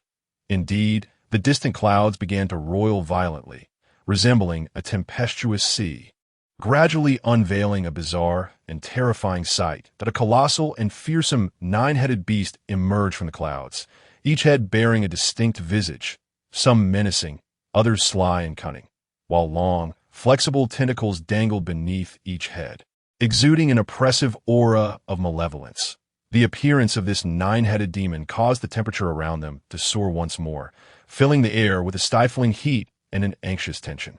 With each breath it took, a tempest was unleashed, stirring up swirling dust, as if the entire world trembled. In the name of the heavenly court, I am the demon Saint Jiaoying. I have awaited your arrival for quite some time. Lin Jing, my friend. Lin Jing looked up at Jiaoying, memories flooding his mind. Jiaoying was born at the dawn of creation when the primordial energies of yin and yang intertwined, manifesting as a nine-headed serpent whose cries resembled that of an infant. Hence the name. Each head represented a life, and as a being born directly from the cosmos, it possessed no soul or spirit, rendering its body extraordinarily robust, an immortal entity with 9 lives. As long as one life remained, it could gather spiritual energy from the world to restore itself. Realizing he was up against such a formidable deity sent a shiver down Lin Jing's spine. However, he forced himself to appear composed and replied, Jiaoying, my friend, it seems you were aware of my coming long before. Might I inquire how you came by this knowledge? All 9 of Jiaoying's heads chuckled in unison, responding nonchalantly, I would not be foolish enough to linger around Jinao Island like that imbecile Ling Zhao. According to Baize's calculations, if the Red Cloud's remnant soul truly exists within the Jiao San Pahulu, then you would undoubtedly bring it to seek out Jin Yuanzi. Thus, I merely needed to wait here. Upon hearing this, Lin Jing finally grasped the situation. He had relied on the Great Dao to conceal his movements, believing others could not discern his affairs. He had not anticipated that a deity like Baize could deduce so much simply through intellect. Jiaoying, seeing Lin Jing's realization, wasted no further time in pleasantries and stated bluntly, Lin Jing, my friend, since the matter is already laid bare, I will be direct. Hand over both the Jiao San Pahulu and the Red Cloud's remnant soul. With a resigned sigh, Lin Jing conjured a gourd into his hands. Observing how smoothly things were unfolding, Jiaoying smiled and reassured him, Fear not, my friend. The heavenly court will not treat you unfairly. However, what emerged from the gourd was a water fire qilin. Having almost reached Jin Yuanzi's doorstep, how could Lin Jing simply give up now? The earth book had yet to be touched. The fused water fire qilin charged directly at Jiaoying, unleashing a frenzied assault of water and fire. The qilin's form danced through the air, each flick of its tail or leap resonating with the elemental forces of water and fire, generating impacts powerful enough to shake mountains and seas. Yet in the face of such a fierce onslaught, Jiaoying's demeanor was unexpectedly calm. All 9 of its heads simultaneously emitted derisive laughter. Instead of dodging, it advanced toward the attack. Humph. Since you refuse to accept the friendship of the heavenly court, do not blame me for being ungracious. One of its heads spoke in a chilling tone, laced with an unmistakable threat. With that, 2 of Jiaoying's enormous heads opened wide and consumed all the attacks unleashed by the water fire qilin, even belching in satisfaction afterward. Is this the extent of your prowess, attempting to wield the water fire Dao before me? Seeing their attack thwarted, the water fire qilin realized that mere energy assaults could not penetrate Jiaoying's formidable defenses. Thus, it resolutely opted for a more direct and brute force approach, its form swelling, muscles rippling, each collision accompanied by a deafening roar, attempting to break through Jiu Ying's defenses.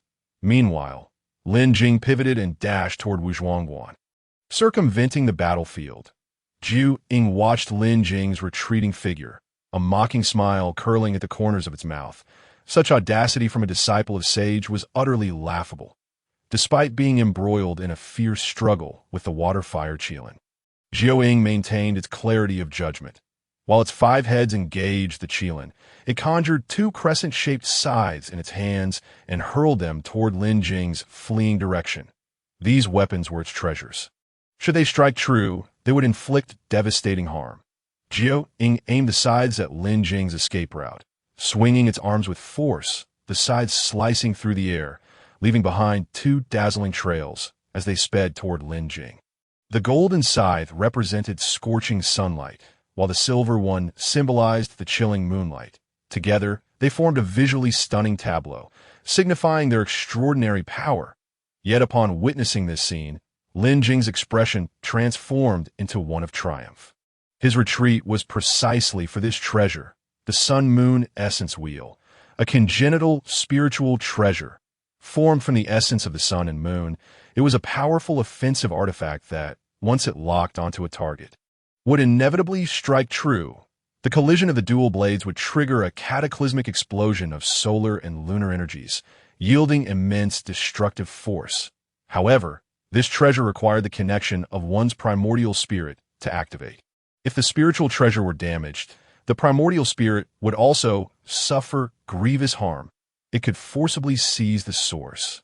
Lin Jing had noticed this spiritual treasure when he first laid eyes on Jiu Ying. Ever since the yin-yang mirror, he had yet to experiment with forcibly seizing the essence of a congenital spiritual treasure. Finally, the opportunity had arrived. As the Sun-Moon Essence Wheel approached, Lin Jing's thoughts coalesced. The Wujing Huangqi materialized above his head, surrounded by countless golden lotuses, as long as the solar and lunar forces did not harm him. This mere congenital treasure was unlikely to withstand his own formidable essence. The Sun-Moon Essence Wheel, imbued with the energies of water and fire, rapidly reached Lin Jing. He extended his hands, grasping one treasure in each, seizing them effortlessly. Yet to Lin Jing's astonishment, the solar and lunar energies within the Sun-Moon Essence Wheel showed no signs of erupting. It seemed unwilling to harm him. The Wujing Huangqi appeared somewhat superfluous nevertheless. Lin Jing felt no remorse. He immediately activated the essence-seizing technique as Jiu Ying's 5 heads grappled with the water-fire Qilin. The remaining 4 heads fixated intently on Lin Jing's retreating figure, their eyes gleaming with a mix of excitement and ferocity.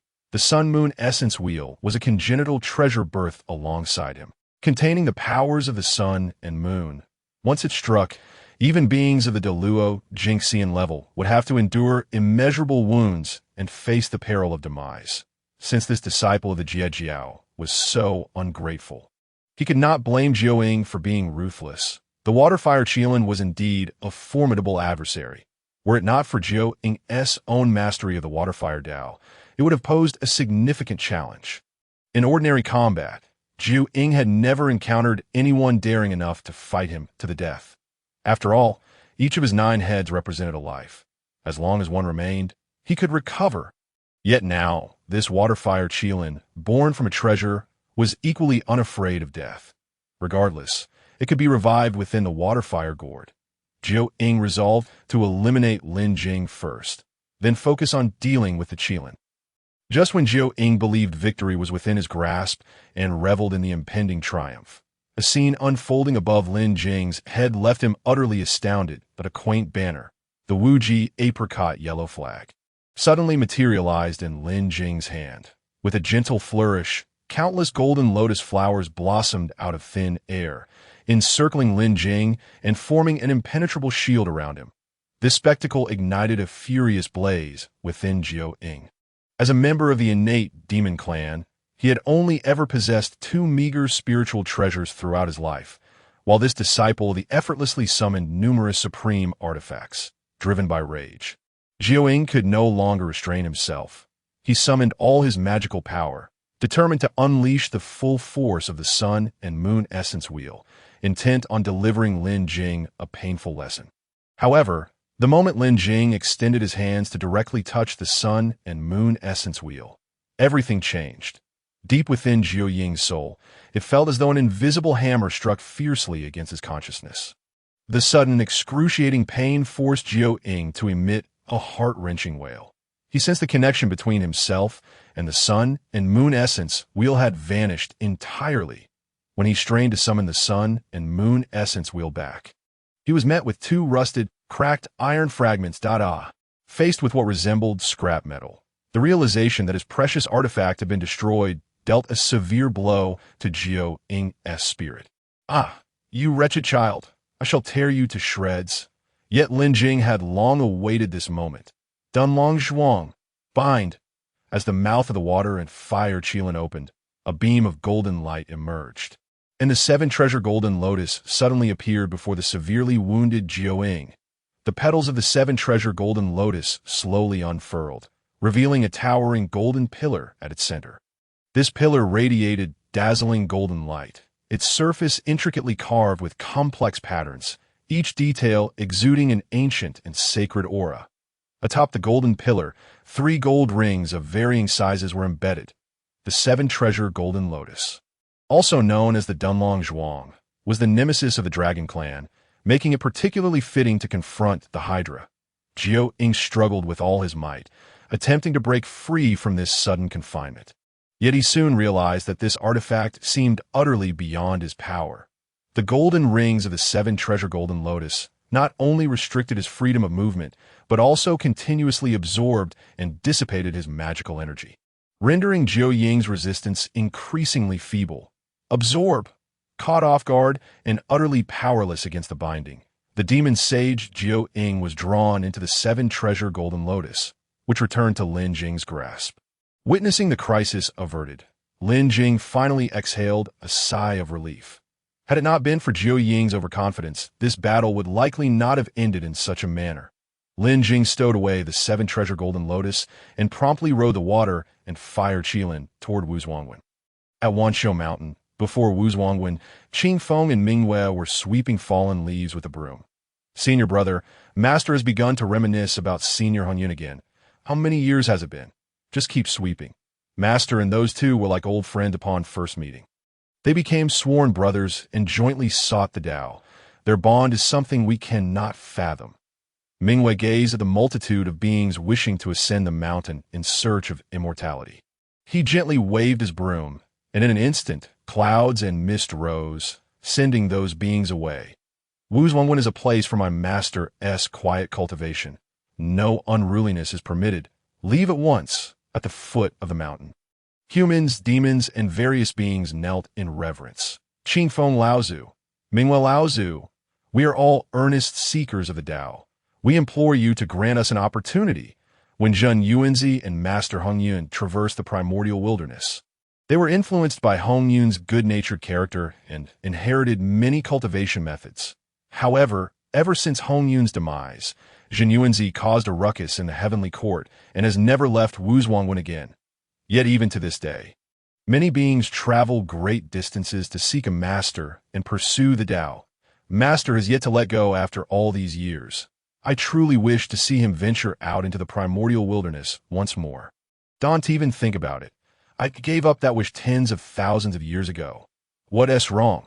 Just a while ago, didn't Master go out for a trip? He seemed particularly excited then, but upon returning, he appeared much more despondent. Qing Feng set aside his broom and sat at the platform, letting out a helpless sigh. "Senior brother, look, there's a shooting star," Mingwei exclaimed excitedly as he spotted a fiery red light growing ever closer in the sky. "What shooting star? Someone is audaciously attempting to breach Wuzhuangwen." Qing Feng immediately soared into the air, gazing at the approaching figure and bellowing, "Who dares to act presumptuously before Wuzhuangwen? Halt at once." Lin Jing, riding the water and fire Qilin, finally arrived at the foot of Wuzhuangwen. "I am Lin Jing, a disciple of the under the command of Tongtian Jiaozhu, here to visit Jinyuan Daxian on behalf of my master." The two exchanged glances. They certainly recognized the water and fire Qilin, but still declined, saying, "Lin Jing Daoist friend, we sincerely apologize. but for the past decade, our master has been reminiscing about an old friend and is not receiving guests. We hope for your understanding. Mingwei calculated and said, there's still 9 years left. Daoist friend Lin Jing, please return then. Lin Jing was left bewildered. To wait 9 years, by then he would probably be dust. With the Western Church and Demon Clan still searching for him. At that moment, the Jiu-San Pahulu within him began to tremble violently, since he was already at the doorstep. Lin Jing decided to release it. The Jiu-San Pahulu appeared in the air, and the remnant soul of Han Yun called out loudly, "Brother, I have returned," as Han Yun's voice echoed from the Jiu-San Pahulu. A mysterious and overwhelming force enveloped Wu Zhuangwen, and the air thickened with a solemn and austere atmosphere. Soon, a figure slowly materialized, stepping forth from the void like an immortal walking amongst the clouds, captivating all who beheld him. The appearance of this elder immediately drew every gaze. Clad in simple Taoist robes, his garments billowed gracefully, exuding an extraordinary aura of celestial elegance, though time had etched its marks upon his face. The calm and composure that emerged from a life of trials bestowed upon him an extraordinary charm. The elder's eyes reflected an expression of disbelief as he held his breath, cautiously approaching the suspended Jiu-San Pahulu. With each step, it felt as though he traversed the river of time, returning to fragments of memories from the past. Ultimately, the elder halted a short distance beneath the floating hulu, extending his hand to gently touch its smooth surface. In that moment, time seemed to freeze, and all surrounding sounds faded into silence. "Is it truly you, my dear brother?" The voice of Hongyun Taoist within the Jiu-San Pahulu trembled slightly. How spirited and full of life his brother had once been. How had he become so haggard now? "Elder brother, it is I. I have returned," Jin Yuanzi, gently touching the floating Jiu-San Pahulu, spoke with a quiver in his voice. Good. It is good to have you back." Only then did Jin Yuanzi turn his gaze towards Lin Jing, smiling as he inquired, "This Taoist friend, were you the one who escorted my dear brother back?" Lin Jing understood that this was the esteemed Zhen Yuan Daxian and respectfully bowed, saying, "I pay my respect to Zhen Yuan Daxian. I am Lin Jing, a disciple under the command of Tong Tian Jiaozhu." Good. Come, sit in the hall. Qing Feng, Mingwei, hurry to the back garden and see how many ginseng fruit remain on the tree. Gather them all to entertain our esteemed guest. Jin Yuanzi understood that the Jiu-San Pahulu was brought by Lin Jing, and naturally he welcomed him warmly. Lin Jing also understood the elder's intentions. Following Qing Feng and Mingwen into the hall to rest, he allowed Jin Yuanzi and Han Yun to catch up. At last, the truth behind the encirclement of Han Yun would be unveiled. Within Wu Zhuangwen, Jin Yuanzi held the Jiu-San Pahulu in one hand, angrily waving his sleeve, exclaiming, "Humph! I knew the matter for back then would not be so simple. Indeed, there were saints involved. Otherwise, how could it be that you encountered a crisis, and I remained oblivious? Alas, I was too reckless back then, possessing the primordial purple aura, yet still so ostentatious. Had I heeded my brother's advice and confined myself to cultivating within Wu Zhuangwen, it would have been for the better." Zhen Yuanzi carefully sensed the remnant soul of Hongyun Taoist within the Jiu-San Pahulu, which was exceedingly frail, igniting his fury further. That Quan Ti was truly vile. To refuse to repay your kindness, he acted with such cruelty. Hongyun Taoist sighed softly, reflecting that had he been more resolute back then and not relinquished the position of the mat, perhaps he would not have met such a fate. "So, dear brother, you concealed yourself by harnessing the power of the primordial purple aura, and oh wonder I, as your elder brother, could find no trace of you all these years. Speaking of which, not long ago, I sensed your aura and went to investigate, but found nothing. It turned out to be like this. Dear brother, from this moment forth, you shall find solace in the confines of the five as you nurture your soul. I, as your elder brother, shall undoubtedly restore your health." The Red Cloud Taoist nodded in agreement and then remarked, "Brother, this 99 scattering soul gourd has fully recognized Lin Jing as its master. Thus, I shall bestow it upon him. It is only fitting, and I must express my gratitude to this young man. Come, dear brother, allow me to draw forth your soul in the rear courtyard of the five." The gentle breeze and bright moon illuminated the scene as Qing Feng and Mingwei gazed sorrowfully at the trees laden with ripening ginseng fruits. Brother, the ginseng fruits have only just matured, and we have yet to partake of any. Must we truly harvest them all to entertain Lin Jing? What, do you not heed our master's words? Harvest them. What does waiting 9,000 years matter? Lin Jing sat within the temple, attentively observing his surroundings. It is said that this Zenyuanzi is a manifestation of the primordial wood essence, accompanied by the innate spiritual root ginseng fruit tree. I cannot believe I shall soon savor the ginseng fruits. When will my senior brother, Dao Bao, arrive? Before long, Qing Feng and Mingwei approached, bearing a massive golden tray brimming with ginseng fruits. Dao friend Lin Jing, please indulge. These are the fruits born of the innate spiritual root ginseng fruit tree. Mingwei added, this tree flowers every 3,000 years, bears fruit every 3,000 years, and only after another 3,000 years do the fruits mature. Within a span of 10,000 years, this tree can yield only 30 fruits, making them exceedingly precious. You have arrived at just the right moment, as this batch of ginseng fruits has just matured and has not yet begun to be harvested. Lin Jing gazed upon the large golden tray filled to the brim with 30 ginseng fruits, each complete with limbs and facial features, resembling children in every way. No wonder Tang Sung dared not consume them. Thank you both, dear friends, such precious ginseng fruits. If you would permit me to sample but one. Qing Feng shot a glance at Mingwei, quickly bowing in apology. Our master's orders are not to be disobeyed. Please rest for a moment, and our master shall arrive shortly. After Qing Feng and Mingwei departed, Lin Jing picked up a ginseng fruit to examine it.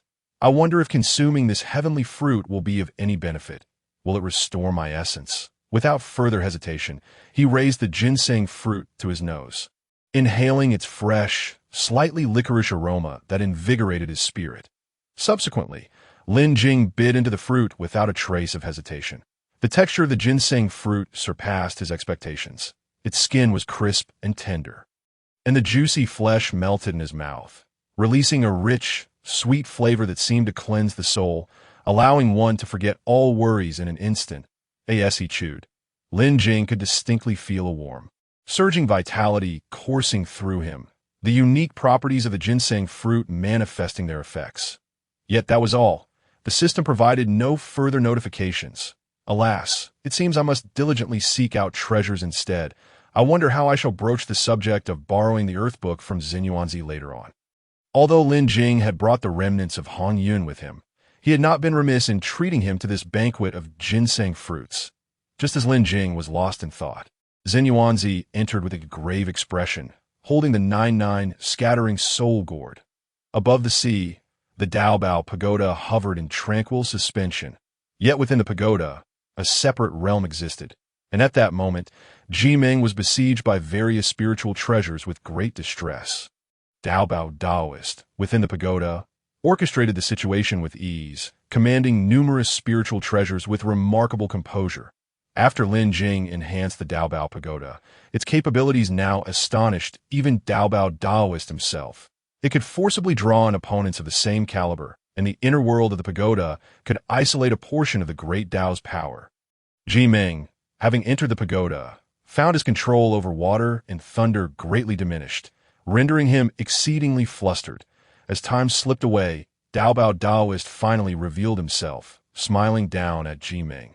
Dao friend Jimeng, why persist in this fruitless struggle? If you cease your resistance and allow the Daobao pagoda to bind you, I shall naturally release you once this matter is resolved.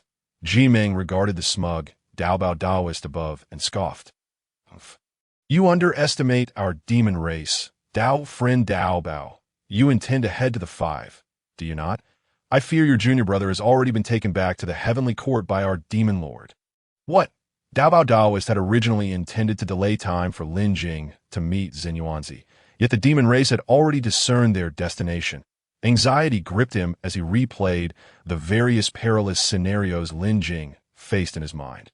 With each passing moment, his concerns intensified, until even his usually calm demeanor was overtaken by anxiety. Daobao Daoist understood that although Lin Jing possessed many treasures, he might not be afforded the opportunity to counterattack against the demon lord. Upon this realization, he furrowed his brow, his heart racing with urgency. That be why my decree.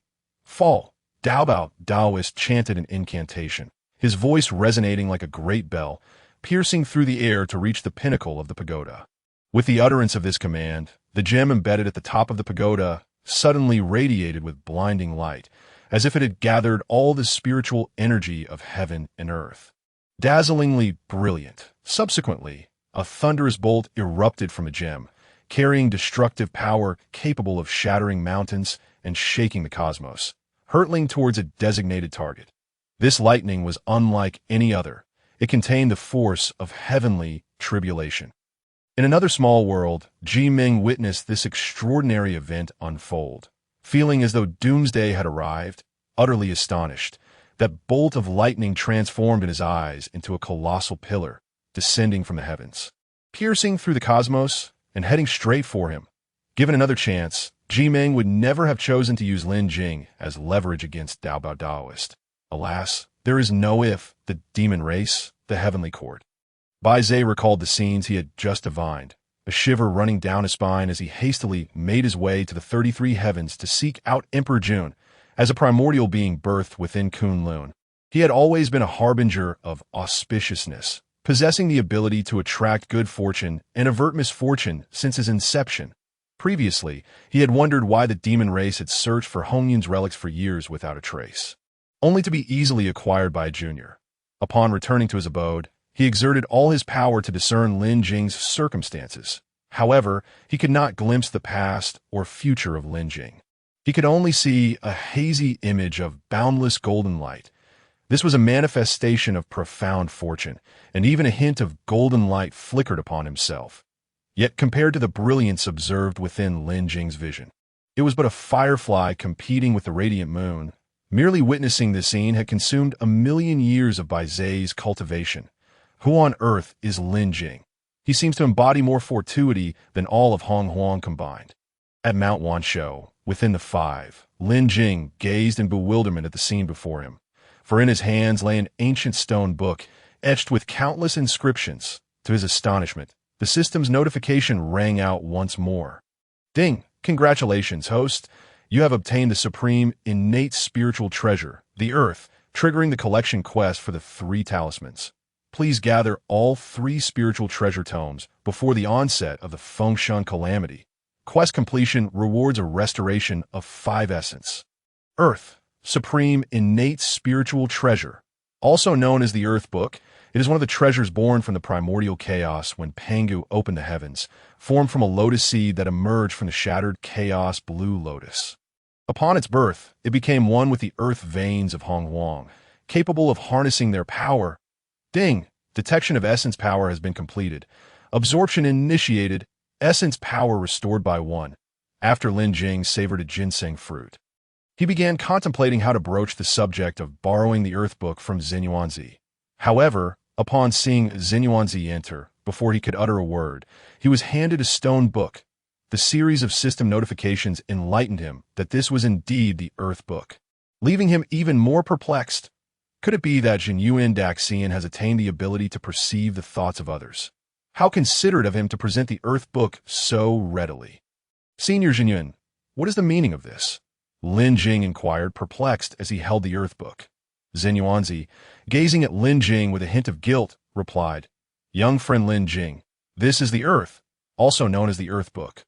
A treasure of my enlightenment. Its value is immeasurable, and I wish to exchange it for the 99 scattering soul gourd. I hope you will oblige. At that moment, the red cloud Taoist within the gourd interjected, Brother, such a precious earth cannot be offered in exchange for my mere remnant soul. Lin Jing, witnessing this scene, felt utterly bewildered and hurriedly assisted Xinyuanzi in sitting down to inquire about the details of the situation. Xinyuanzi sighed, holding the gourd. Alas, I intended to extract your brother's remnant soul and nurture it within the ginseng fruit tree. However, fate has conspired against us. Your brother's remnant soul has now fused with this 99 scattering soul gourd, and it cannot be separated in the short term. Hence my request. Observing the sincerity of Jinyuan Daxian before him, Lin Jing was deeply moved by the profound bond of brotherhood shared between the two. A sudden thought severed the connection between the Jojo Sampo Hulu and the figure of Zenyuanzi.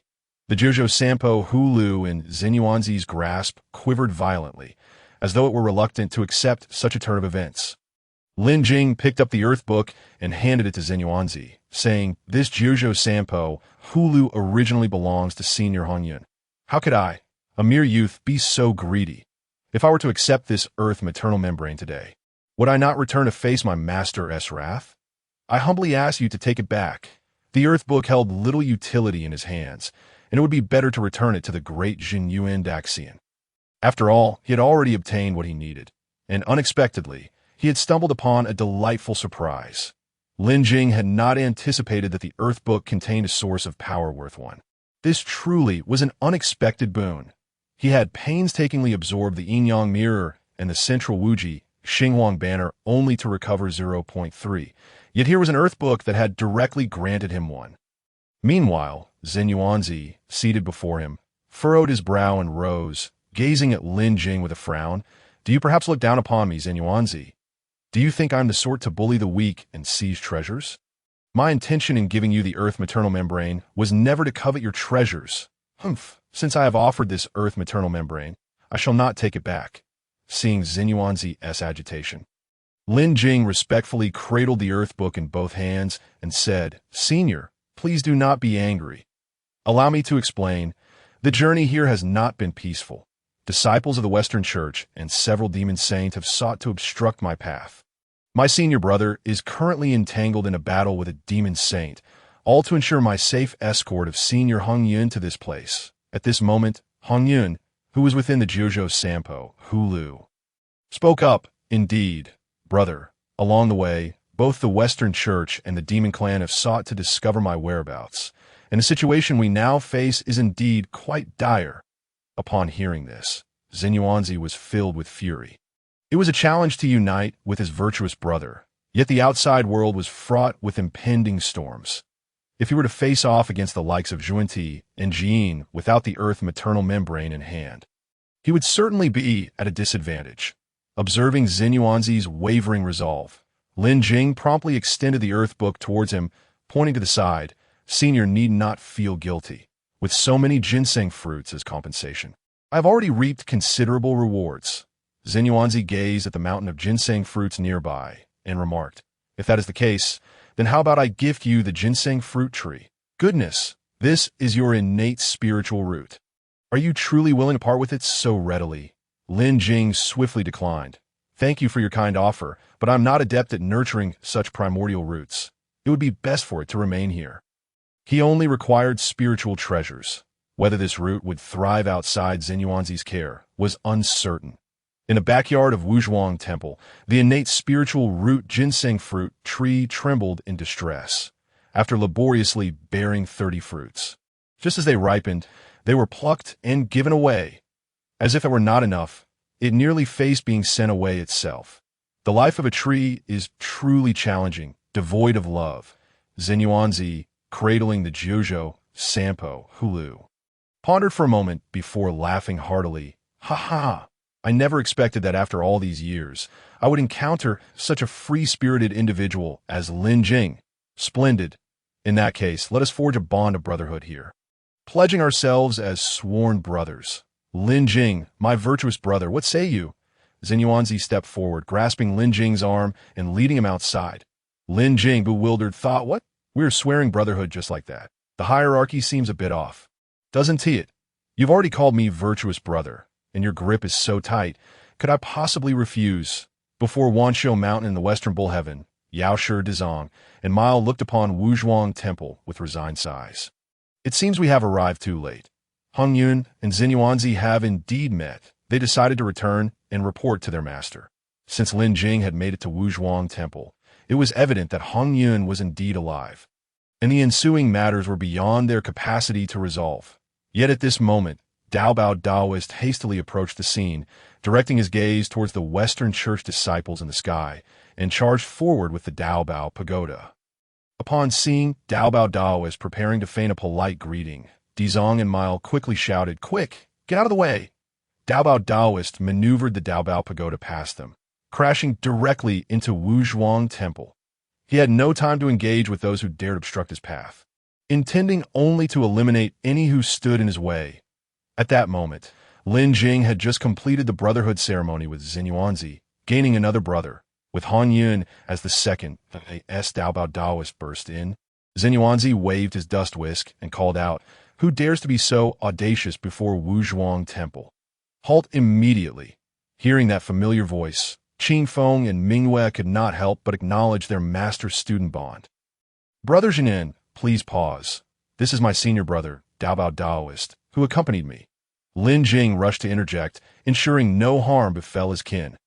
Upon seeing Lin Jing unharmed, Daobao Daoist finally relaxed, descending and bowing in apology. "I beg your pardon, Senior Xinyuanzi. I am Daobao Daoist, disciple of the Tongtian sect leader. I only intruded upon the temple out of concern for my junior brother's safety." Xinyuanzi, understanding that Daobao Daoist had come to escort Han Yun, held no grievances and even invited him to sit within the temple and enjoy some ginseng fruits. Daobao Daoist was taken aback when had his status grown so significant that he could partake in ginseng fruits. The innate spiritual root ginseng fruit tree bore a mere 30 fruits in a millennium. Although the primordial world stretched endlessly, Zhenyu and Daxian's friendships were equally vast. The existing 3,000 guests of Zixiao Palace were insufficient to share with. It was Zhenyu and Daxian who had gifted a few fruits to the Tongtian sect leader, allowing him to taste one, which had occurred hundreds of epochs ago, as he beheld the mountain of ginseng fruits piled on the table. He was left dumbfounded. The fruit appreciation banquet hosted by Zhenyu and Daxian had never been so extravagant. "Can I truly indulge?" Daobao Daoist hesitated, not daring to touch the fruits. "I must be polite to my elders. Yet I cannot truly be impolite." Lin Jing, observing Daobao's expression, directly handed him 2 ginseng fruits with a smile. "Senior brother, feel free to eat. These ginseng fruits have all been gifted to me by my brother." Daobao Daoist, upon hearing this, found himself even more bewildered.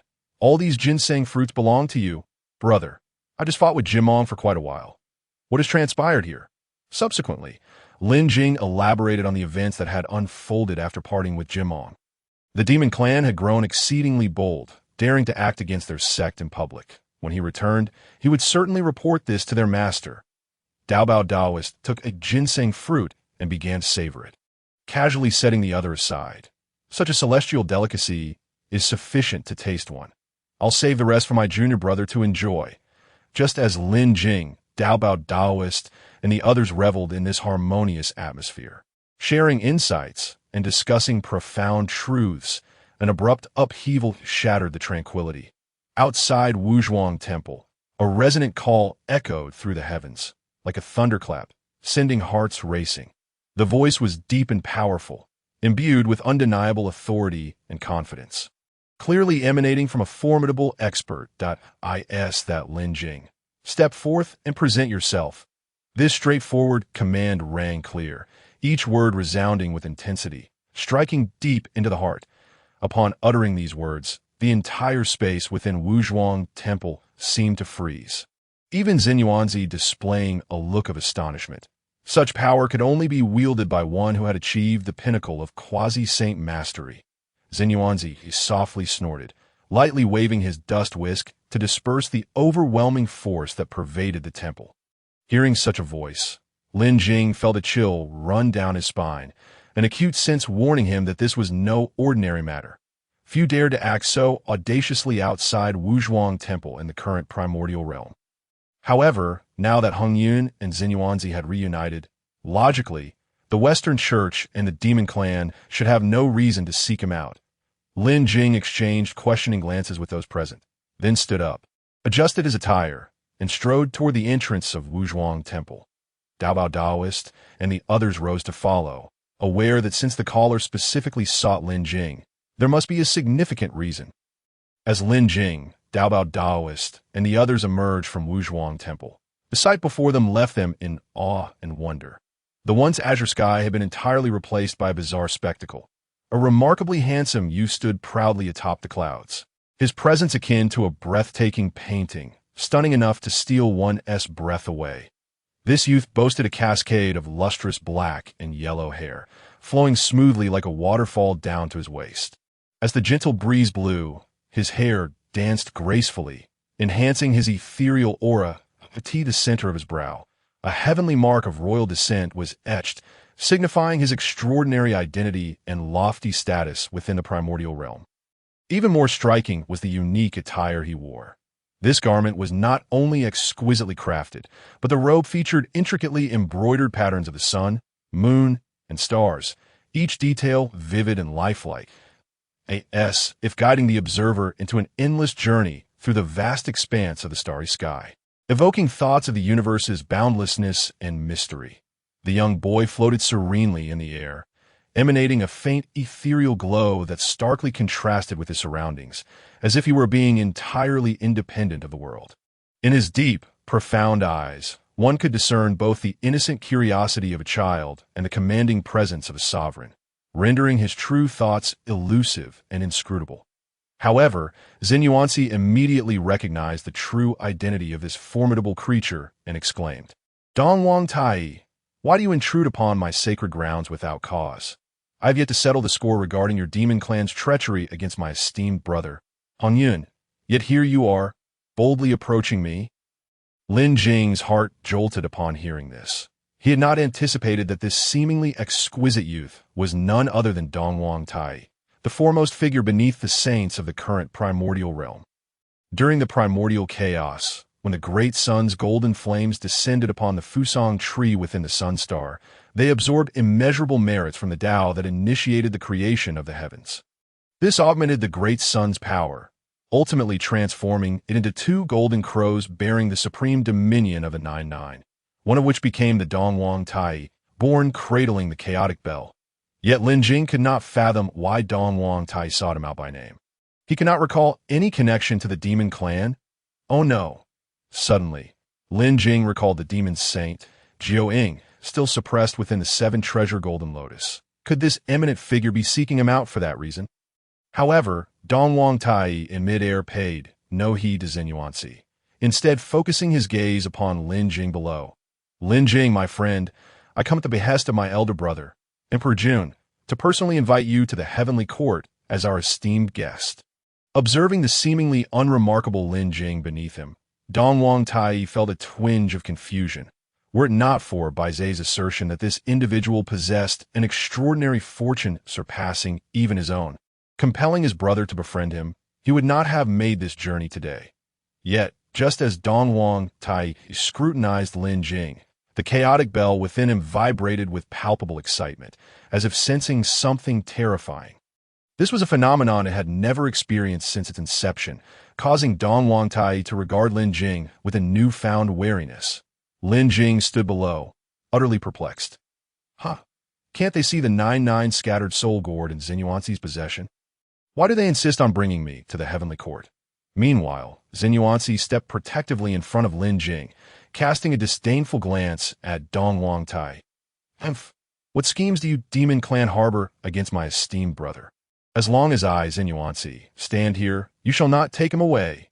Xinyuansi's words resonated with unwavering resolve, brimming with protective intent.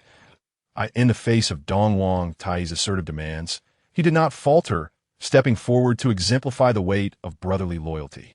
As his proclamation echoed, a substantial stone tome materialized from thin air in his hands, its surface inscribed with a multitude of intricate Dao texts, each character seemingly containing infinite mysteries and power. This tome was Xinyuansi's unique treasure. "The Earth Book formation, arise," Xinyuansi commanded, channeling all his focus into the tome. With his call, the Earth Book unleashed a tremendous wave of spiritual energy, transforming into countless fine strands of light that silently enveloped the ground of the Wuzhuang Temple like an immense net. Witnessing Xinyuansi's unwavering stance against him, Dongwang Tai couldn't help but feel a flicker of anger. However, the Earth Book formation, which connected to the primal veins of the land, prevented him from taking action. "Lin Jing, the heavenly court sincerely invites you to visit, with no ulterior motives, and all of you may accompany him." As the situation reached a standstill, Dongwang Tai was compelled to take a step back. At this moment, all eyes turned to Lin Jing, for his decision would influence the subsequent events. Lin Jing himself was thoroughly bewildered.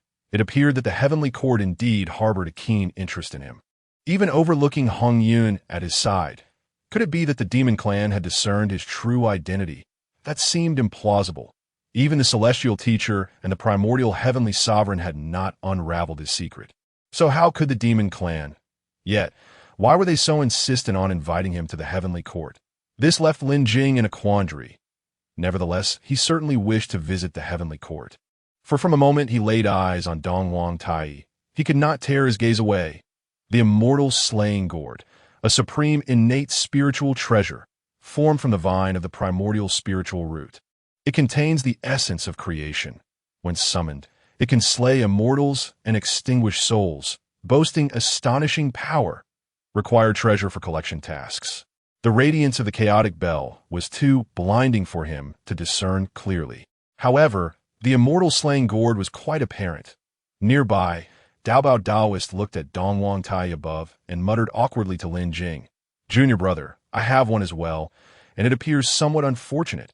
Is it all right to release it?" Though he was formidable, he still felt a bit intimidated before the foremost figure among the saints of the primordial realm. Lin Jing, however, nonchalantly replied, "Senior brother, rest assured, since Elder Dongwang Tai has stated there are no grievances. There is naturally no issue. That is good." Daobao Daoist retrieved the Daobao pagoda, slowly summoning a dark and murky figure of a demon saint from within. Lin Jing observed this figure, noting that its shape bore a resemblance to the earlier Jaimin. As the 9 infants gazed upon the nearly carbonized form of Jimeng, it seemed that his fate was not too dire, for he had merely lost his treasured artifact, the Daoist Duo Bao. Feeling the collective gaze of the crowd upon him, hastily explained, "This fellow has been attempting to stall for time, even inciting my anger by invoking the safety of my junior brother. In that moment, I was unable to restrain my hand, hence the outcome." Dong Huang Tai Yi, observing the weakened and gravely injured Jimeng, could not help but feel a flicker of anger directed at the Daoist Duo Bao. Lin Jing, sensing the situation was amiss, quickly produced a drop of San Guang divine water and let it fall upon Jimeng. True to its renown as one of the most effective healing elixirs of the primordial world, the moment it entered Jimeng's body, it began to work its miraculous restoration. The muscular tissues of Jimeng rapidly mended, shattered bones healed at a visible pace, and even the scars began to fade, returning him to an almost pristine condition. Simultaneously, his lost vitality surged back, and his consciousness began to awaken. When Dong Huang Tai Yi saw that Jimeng's injuries had been fully healed, he finally withdrew his gaze. After all, he had just promised Lin Jing that past matters would not be revisited. Yet he had not anticipated that Jimeng would be so grievously harmed, as the second in command of the heavenly court. It would indeed be unreasonable for him to do nothing. However, seeing Lin Jing's maturity, he deemed further action unnecessary. Since everything was settled, it was time to depart. Dong Huang Tai Yi turned and walked away, vanishing into the passageway. Daoist Duo Bao pulled Lin Jing back to the observation hall, gathering the precious ginseng fruits from the plate. "Junior brother, are you certain you wish to go to the heavenly court? The power of the demon clan now surpasses that of the 3 teachings, and this journey is fraught with peril. If you fear Dong Huang Tai Yi, there's no need to worry.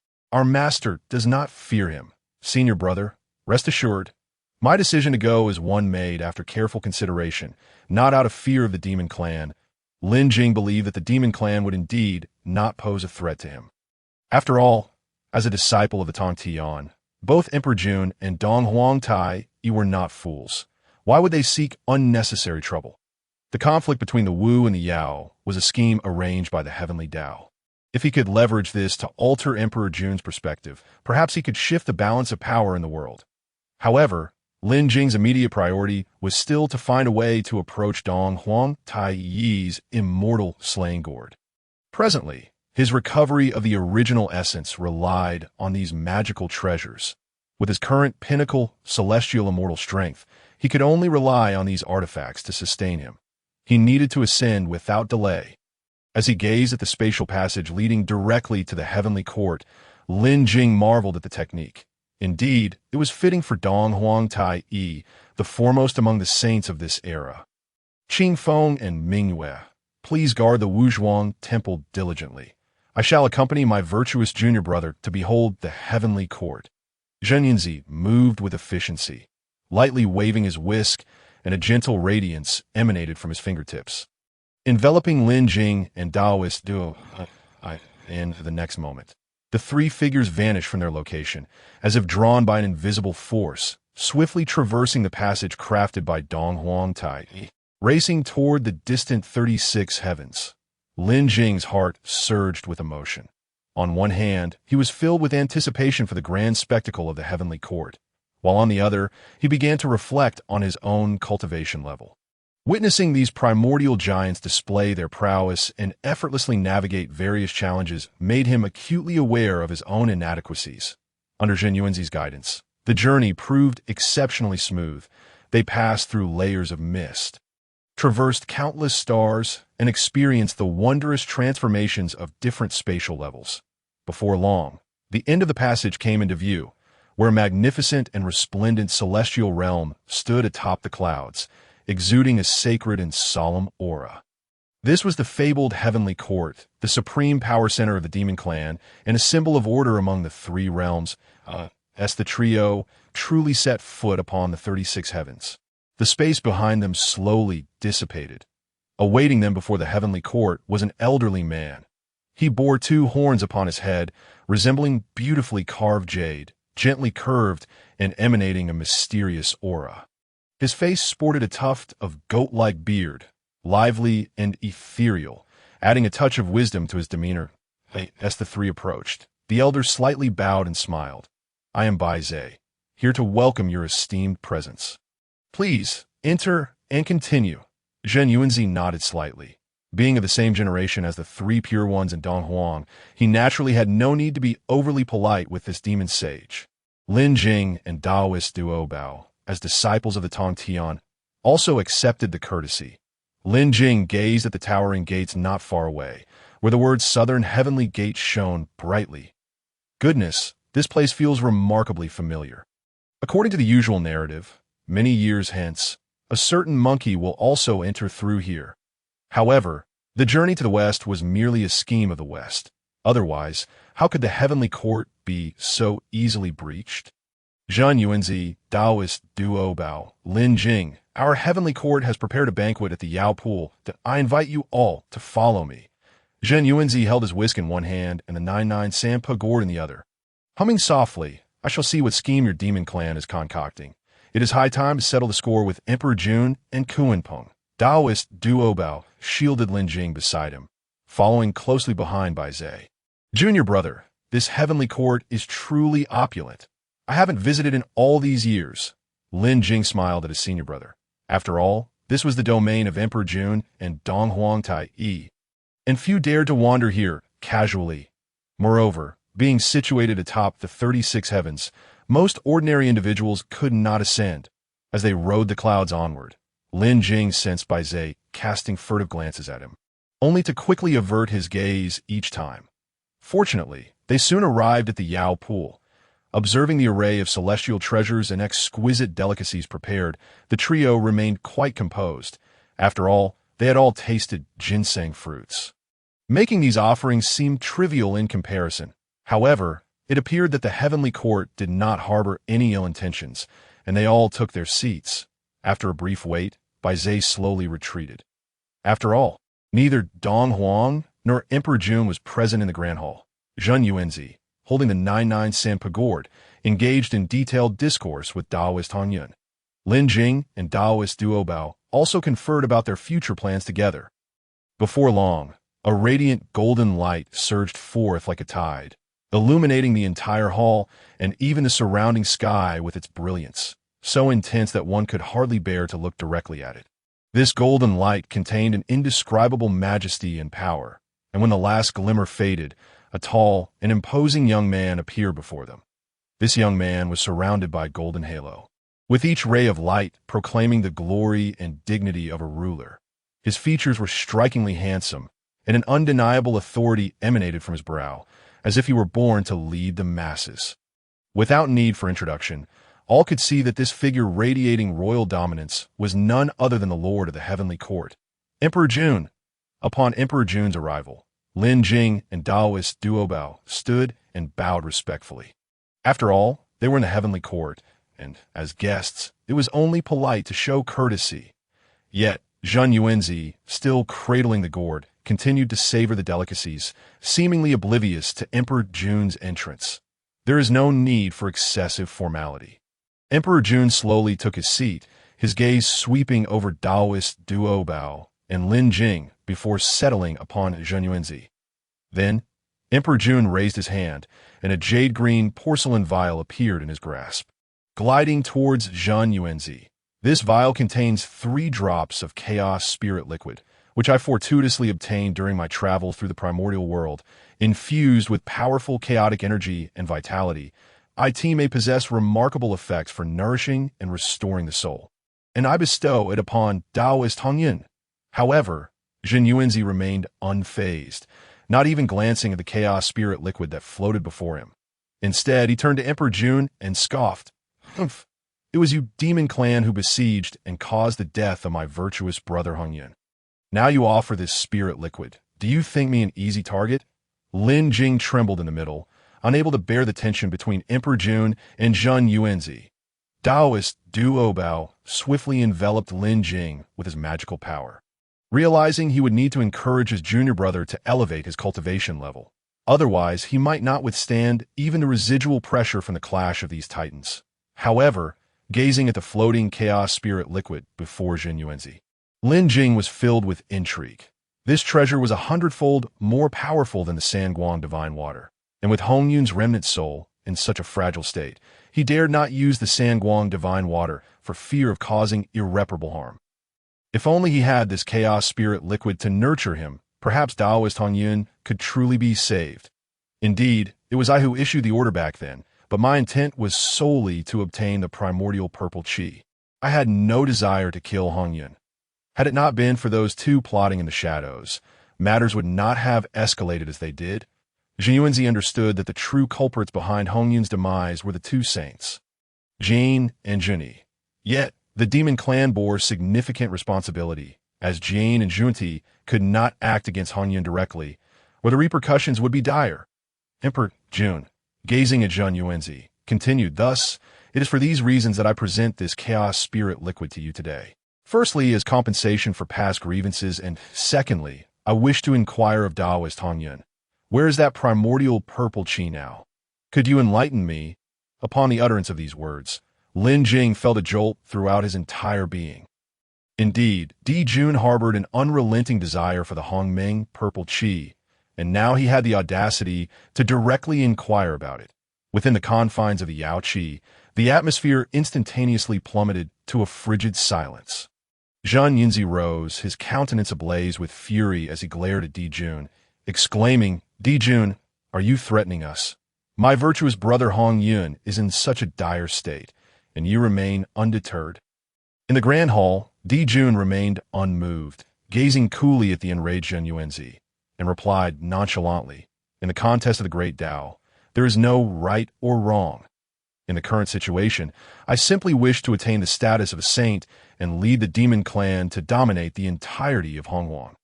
Observing Di Jun's calm admission, Zheng Yuanzi's heart swelled with indignation, yet he found himself powerless.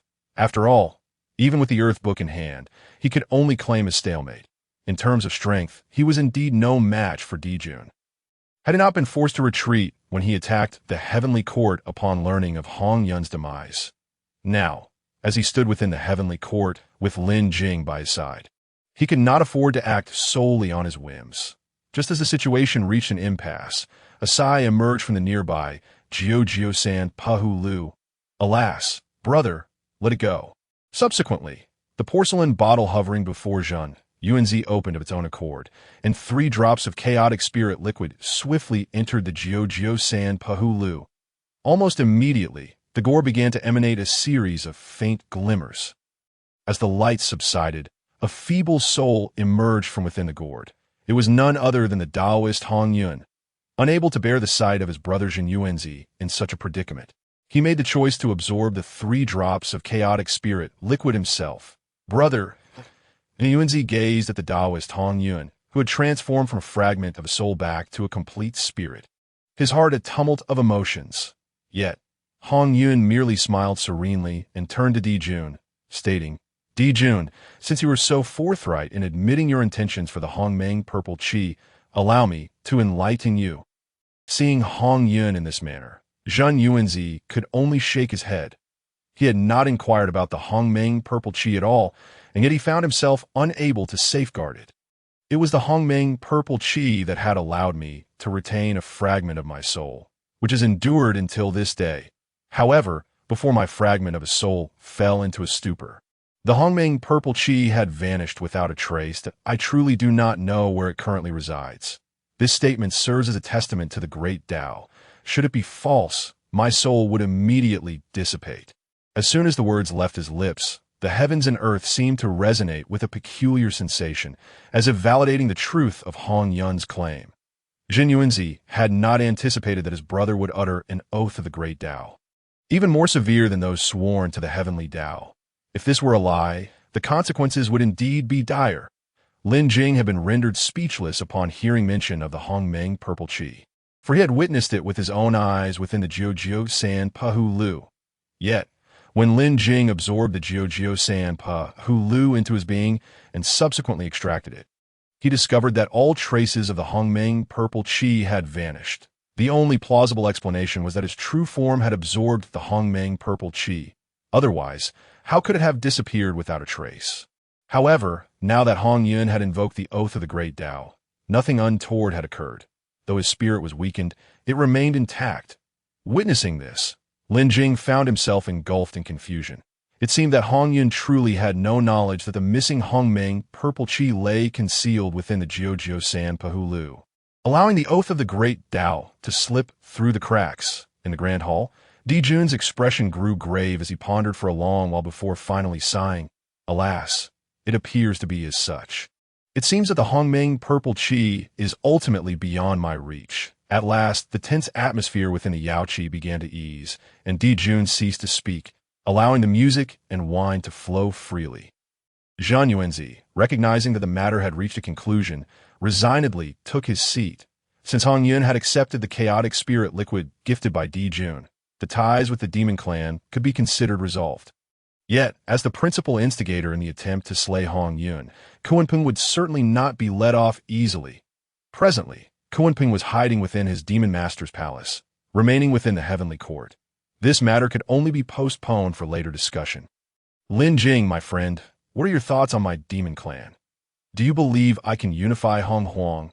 In the Grand Hall, Di Jun, who had remained silent for a long time, suddenly turned to Lin Jing and inquired.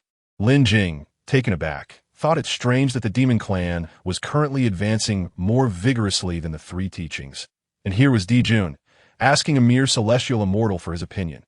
The demon clan now boasted figures such as the demon master Kuanping, the 10 great demon saints, and the 72 demon gods. Moreover, with Yu and Dong Huang Tai Yi as 2 of the foremost powerhouses, they undoubtedly constitute the preeminent force in Hong Wang.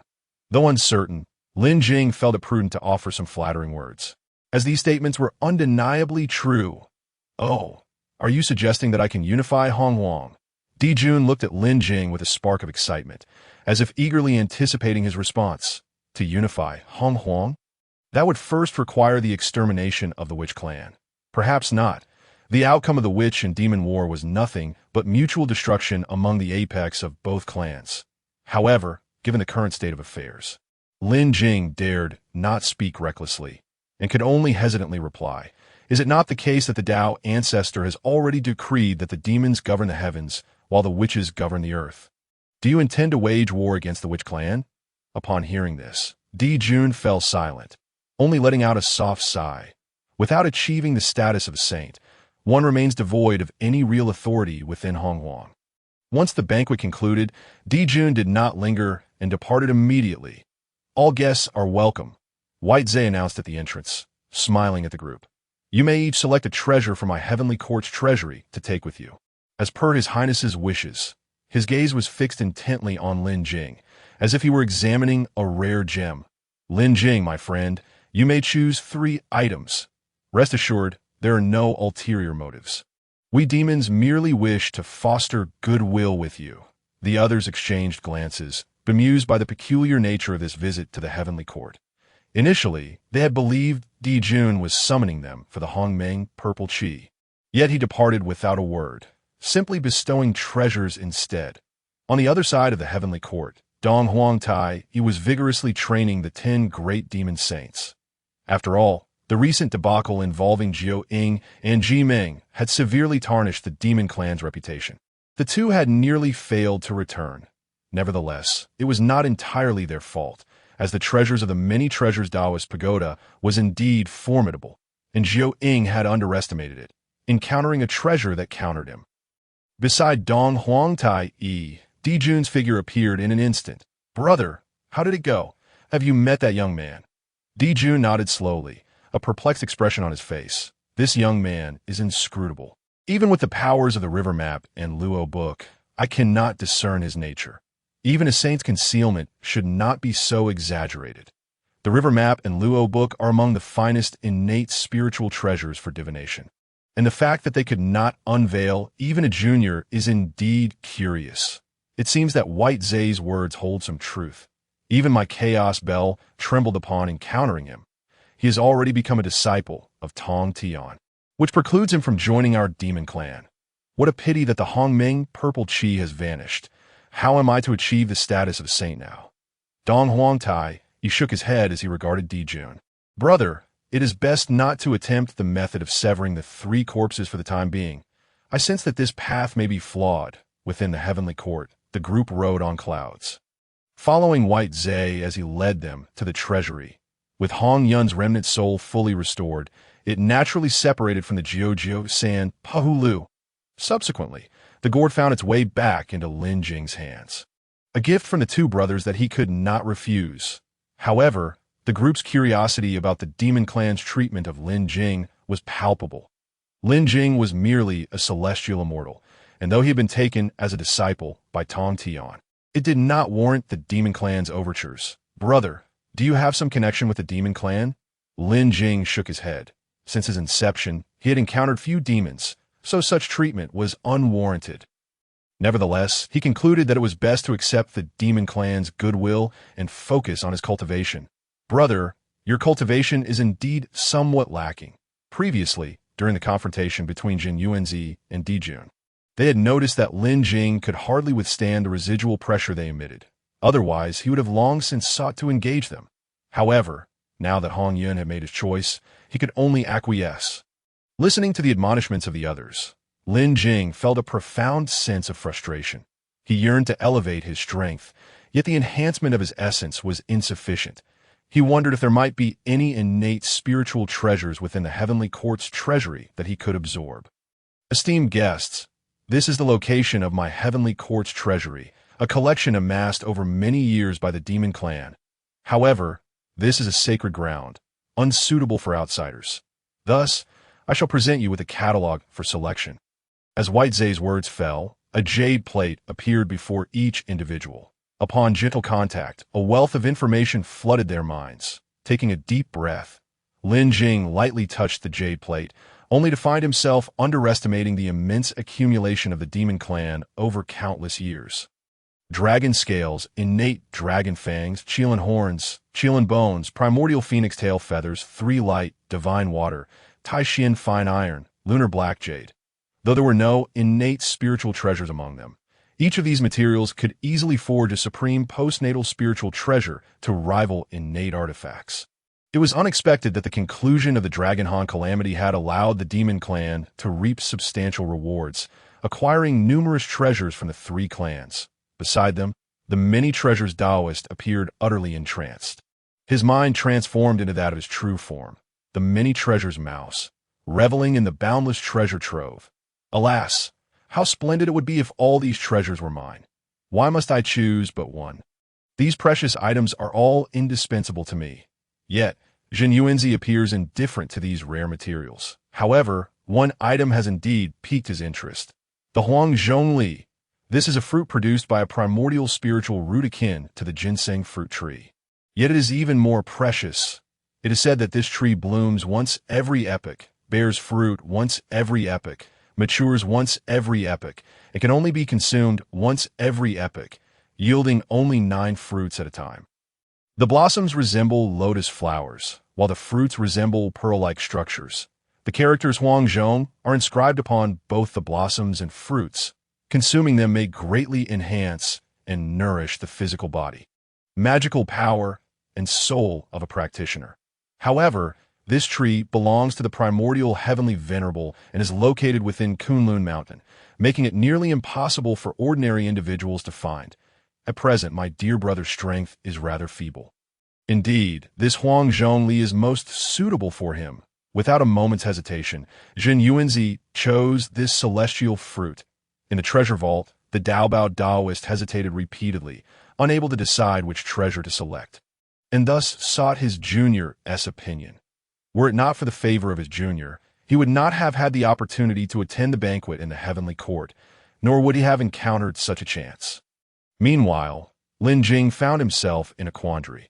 Although these treasures were precious, they did not address his current predicament, that he still needed to devise a way to meet Dong Huangtai Yi to seek a glimpse of the immortal slaying gourd. He then turned to Bai Zhe, who was waiting nearby, and inquired, "Bai Zhe, my friend, I have a humble request. May I borrow a spiritual treasure from the heavenly court to study? Rest assured, I merely wish to inquire. And I assure you, I shall not covet it." Bai Zhe waited for quite a while, only to find that neither the Daobao Daoist nor Lin Jing had made selection. Yet Lin Jing had the audacity to ask to borrow a treasure. "Fear not, my friend Lin Jing," Bai Zhe replied. "I can inquire on your behalf. If there are no significant issues, what harm is there in bestowing it upon you?" Though Bai Zhe could not discern anything unusual from Lin Jing's appearance, the intense aura emanating from him made even this auspicious embodiment feel somewhat inadequate. This individual is certainly not ordinary. Bai Zhe now feared that if Lin Jing had no requests and merely turned to leave, it would be a missed opportunity. Yet, if he had a desire, that would make matters easier. "I wish to borrow a glimpse of the immortal slaying gourd. If that is permissible, I would forego the treasures in the vault." Completing a collection task, even one, is impossible without the materials, and he did not wish to miss this opportunity. "Please wait a moment, my friend," Bai Zhe said, "that I shall return shortly." Initially, Bai Zhe thought Lin Jing wished to examine the primordial supreme treasure, the chaos bell, but was surprised that it was merely the immortal slaying gourd, which was much simpler. In an instant, Bai Zhe traversed space and arrived beside Dong Huangtai Yi and Dijun. "Your Highness, it seems that Lin Jing wishes to borrow the immortal slaying gourd. I believe that if this treasure were bestowed upon him, it might enhance the fortunes of our demon clan." In the air, Dong Huangtai Yi was channeling his magical power, instructing the 10 great demon saints. "The immortal slaying gourd? That may not be appropriate. I've already promised this treasure to my nephew, Luya. However, I currently feel that its power is insufficient and intend to refine it further." Dijun nodded in agreement, stating, "This individual may indeed be remarkable, yet our demon clan is not lacking in fortune at present. Let this matter rest, and let us see what other requests he may have." Compared to their initial encounter with Lin Jing, Dijun evidently favored his own child more. "Very well, Your Highness. However, might it be possible to lend him the immortal slaying gourd for a mere glimpse? Lin Jing merely wishes to observe this treasure." As Bai Zhe finished speaking, a purple-white gourd appeared before him. "Be careful with it. Do not lose it, lest young Luya take issue with you." Bai Zhe accepted the command, having witnessed the temperament of the young prince. Rather than cultivating a good rapport with Lin Jing, Bai Zhe felt that preserving the dignity of his own beard was of greater value. Before the treasure vault, Jin Yuanzi handed the recently acquired Huang Zhongli to Lin Jing, saying, "Dear brother, you must cultivate diligently. This fruit can assist in your practice. Accept it." He forcefully placed it in Lin Jing's hands, not allowing him a chance to refuse. The Daobao Daoist, standing nearby, was utterly stunned, thinking, "How did I not consider this? Alas, my junior's most trusted ally is no longer me. I have arrived too late." The Daobao Daoist approached Lin Jing and said, "Junior, I lack nothing at present. Look around and see if there is anything you desire, and I shall procure it for you." At that moment, a flash of white light appeared, and Bai Zhe, holding the immortal slaying gourd, materialized before the crowd. Lin Jing's gaze was fixed intently upon the gourd in Bai Zhe's hand. The ultimate goal of this journey to the heavenly court had finally been achieved, observing Lin Jing's eager eyes. Bai Zhe awkwardly stated, "Lin Jing, this treasure may only be borrowed for observation. It is not that our demon clan is stingy, but indeed, this treasure has already been promised to another." Lin Jing had anticipated this. After all, this would become the renowned treasure of Taoist Luya. He never intended to claim it as his own. "Bai Zhe, you are too courteous. My intention was merely to borrow the treasure for observation. To have my wish fulfilled is already a great satisfaction." With a gentle wave of his hand, the purple-white immortal slaying gourd floated effortlessly before him. "Congratulations, host! You have obtained the supreme primordial spiritual treasure, the immortal slaying gourd.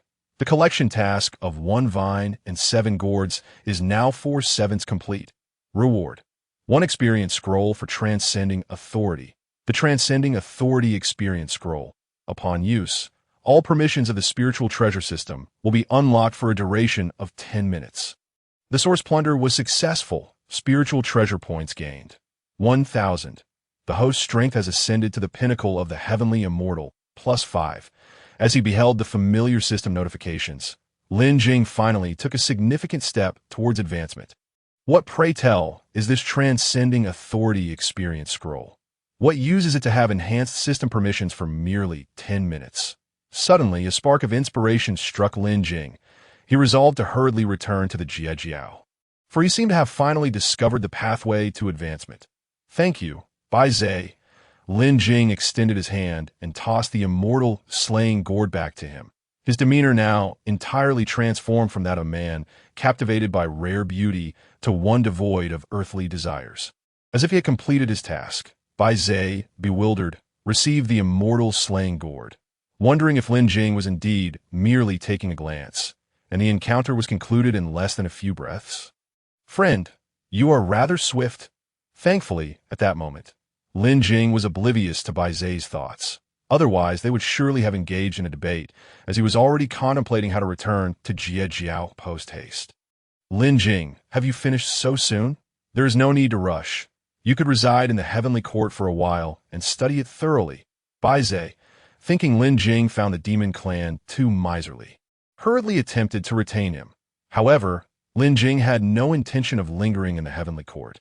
He needed to swiftly return to Jiejiao to verify his theories. "Bai Zhe, there is no need for such formalities.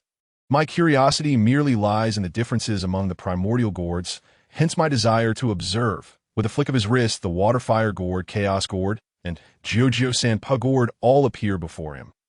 Bai Zhe watched in astonishment, feeling a pang of envy as the immortal slaying gourd in his hand paled in comparison. Were not these primordial gourds all supreme primordial spiritual treasures? So they can indeed be collected. In that case, my friend, you should select 3 treasures from the vault. Otherwise, His Highness may hold me accountable for inadequate hospitality. Upon hearing this, Lin Jing contemplated carefully. Although the materials in the treasure vault were indeed precious, they held little significance for him at present.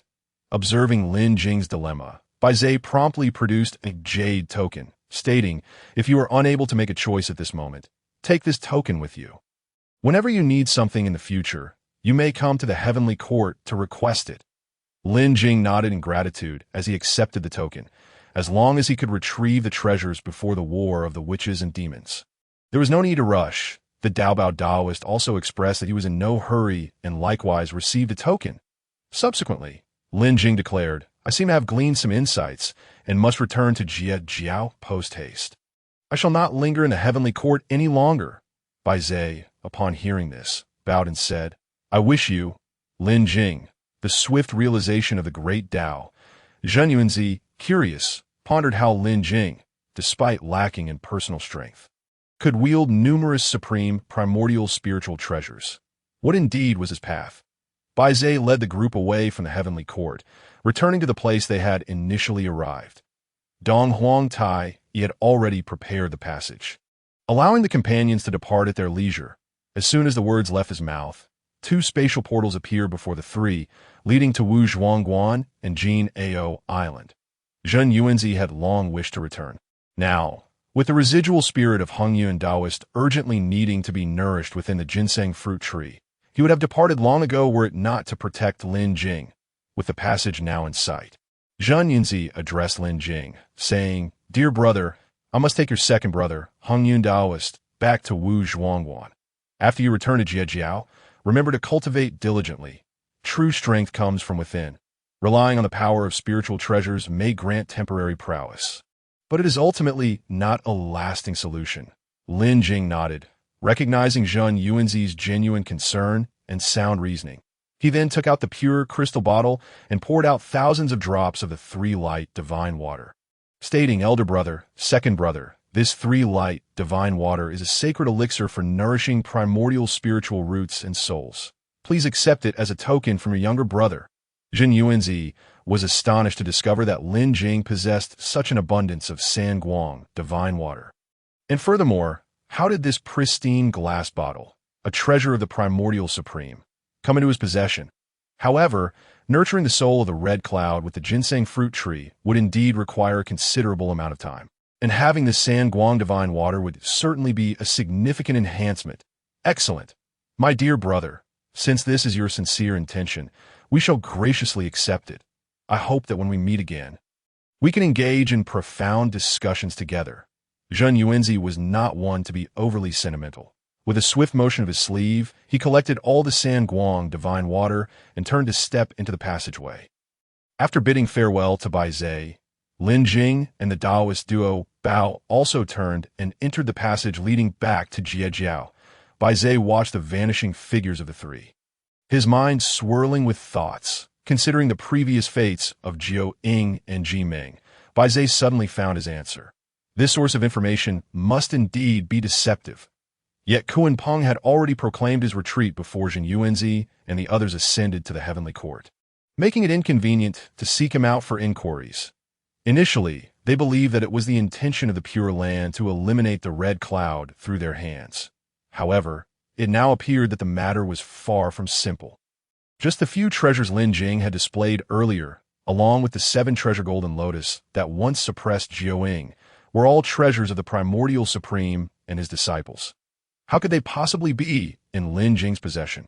Could it be that this information was sent out by the Primordial Supreme himself? Within the spatial passage, Taoist duo Bao curiously inquired of Lin Jing, "Junior brother, what is troubling you? I have never seen you so anxious. What profound realization have you attained that compels you to rush back to Jiejiao?" Lin Jing looked at Taoist duo Bao and replied with a smile, "Elder brother, if all goes as planned, I shall soon achieve a breakthrough upon returning to Jiejiao at Jinao Island." Within the Bayou Palace, the Tong Tian teacher pondered deeply while holding a chess piece. It had been several days since Taoist duo Bao and Lin Jing departed. They should be returning soon. He had calculated that their journey to Wu Zhuangguan would be fraught with danger, so he refrained from intervening personally, allowing Lin Jing to experience the perils of the Honghuang realm and return with a tranquil mind for cultivation. However, he had not anticipated the actions of the demon race and the Western Church, indicating that they did not regard him as a saint, his dear disciple, who was fond of spiritual treasures. Perhaps he should see if they are willing to pay a price. Nevertheless, the root of this matter lay with the Primordial Supreme, who had initially brought his disciples uninvited to accuse Lin Jing. Ultimately, it was his disciple who proposed a contest of treasures, yet they ended up losing 4 innate spiritual treasures. The Tong Tian teacher set down the chess piece and let out a soft sigh. Has my second brother truly changed? Can the brotherly bond of the 3 pure ones never be restored? On the outskirts of Jinao Island, upon the surface of the sea, as a wave of spatial fluctuation reverberated, the figures of Taoist duo Bao and Lin Jing emerged from a certain space, truly remarkable. This spatial mastery of Dong Huang Tai, he has likely reached the level of a saint. Even leveraging the power of the Chaos Bell is astonishing. Taoist duo Bao steadied Lin Jing as he gazed at the distant Jinao Island, marveling to connect directly from the heavenly court of the 36 heavens to the shores of Jinao Island is no small feat. Had I traveled here personally, it would have taken me at least 10 days. Yet having only passed half a day, they had already returned to Jinao Island. Observing their arrival, Lin Jing eagerly pulled Daoist duo towards Bayou Palace to pay respects to their master. Soon, the two stood before the Tong Tian teacher. Disciple pays respects to master, they exclaimed in unison. Welcome back. Come, sit down. Tell me all that transpired during your journey. The Tong Tian teacher, unconcerned with formalities, gazed at his two disciples with great interest. Daoist duo Bao and Lin Jing exchanged a glance before recounting all that had transpired during their time apart. The Tong Tian teacher listened intently, his expression darkening as he absorbed their account. He had anticipated only minor interruption from the demon race along the way, but was taken aback by the multitude of events that had unfolded. So it was the Pure Land that orchestrated this. I shall remember this. It seemed the demon race had shown some sense, refraining from making things difficult for them. The Tong Tian teacher then turned to Lin Jing with a smile, saying, My dear disciple, do you now understand the importance of one's cultivation? Upon your return, focus diligently on your training. Do not venture outside until you have attained the level of a celestial immortal.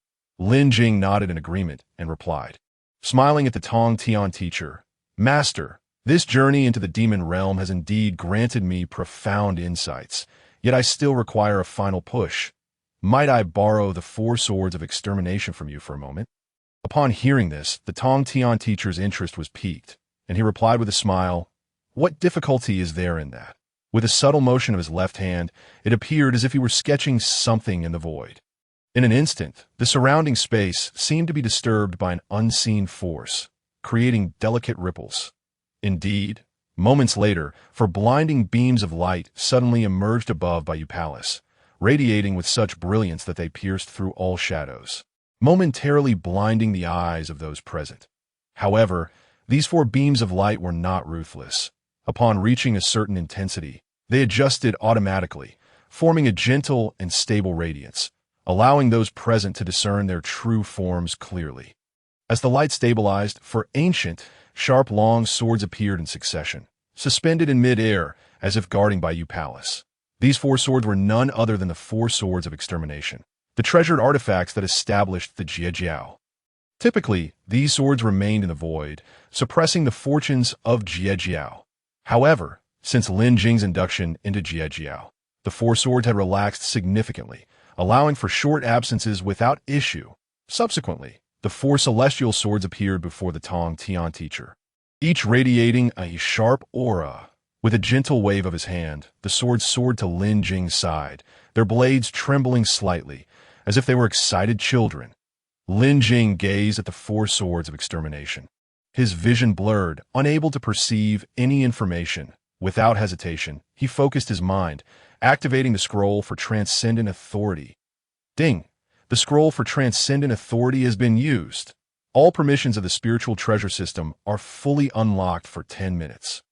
In that instant, Lin Jing felt the world become extraordinarily transparent, perceiving the rules of all things with clarity, akin to the moment the chaos primordial mirror was born. In the next moment, the information of the 4 swords of extermination became unmistakable. Extermination sword, supreme innate spiritual treasure, transformed from the axe blade of the Panga Great God. The sword embodies an overwhelming intent to exterminate, capable of injuring the primordial spirit. This sword possesses formidable penetration capabilities. Able to breach most defensive measures, it can break all laws, sever causality, and extinguish divine souls, ranking at the pinnacle of the 4 swords of extermination. Slaughter sword, supreme innate spiritual treasure, also transformed from the axe blade of the Pangu Great God. This sword possesses immense lethality, particularly against the souls of cultivators, that a strike from this sword can inflict severe damage upon the soul, even leading to complete obliteration. Trapping sword, supreme innate spiritual treasure, transformed from the axe blade of the Panga Great God. This sword generates chaos, capable of creating illusions that trigger the most primal desires within enemies. Moreover, The illusions possess certain binding properties, making it exceedingly difficult for foes to escape once ensnared. Absolute Sword, supreme innate spiritual treasure, transformed from the axe blade of the Panga Great God. This sword displays remarkable adaptability, automatically adjusting its attack methods and attributes based on the characteristics and weaknesses of the enemy to counter them effectively. Indeed, all are supreme innate spiritual treasures. Moreover, the Panga banner and Taiji diagram, both transformed from the axe of the Panga Great God, are innate supreme treasures. Therefore, the grade of the four swords of extermination is undoubtedly higher than this. Lin Jing took a deep breath and gently touched the blade of the extermination sword. Ding! Congratulations to the host for acquiring the supreme innate spiritual treasure, extermination sword, triggering the collection task of eliminating desires and evils. Please gather all four swords before the end of the Fengshen Great Calamity. Completing this task rewards 10 origin restoration. As expected, Lin Jing looked at the system prompt before him, affirming that his conjecture was correct.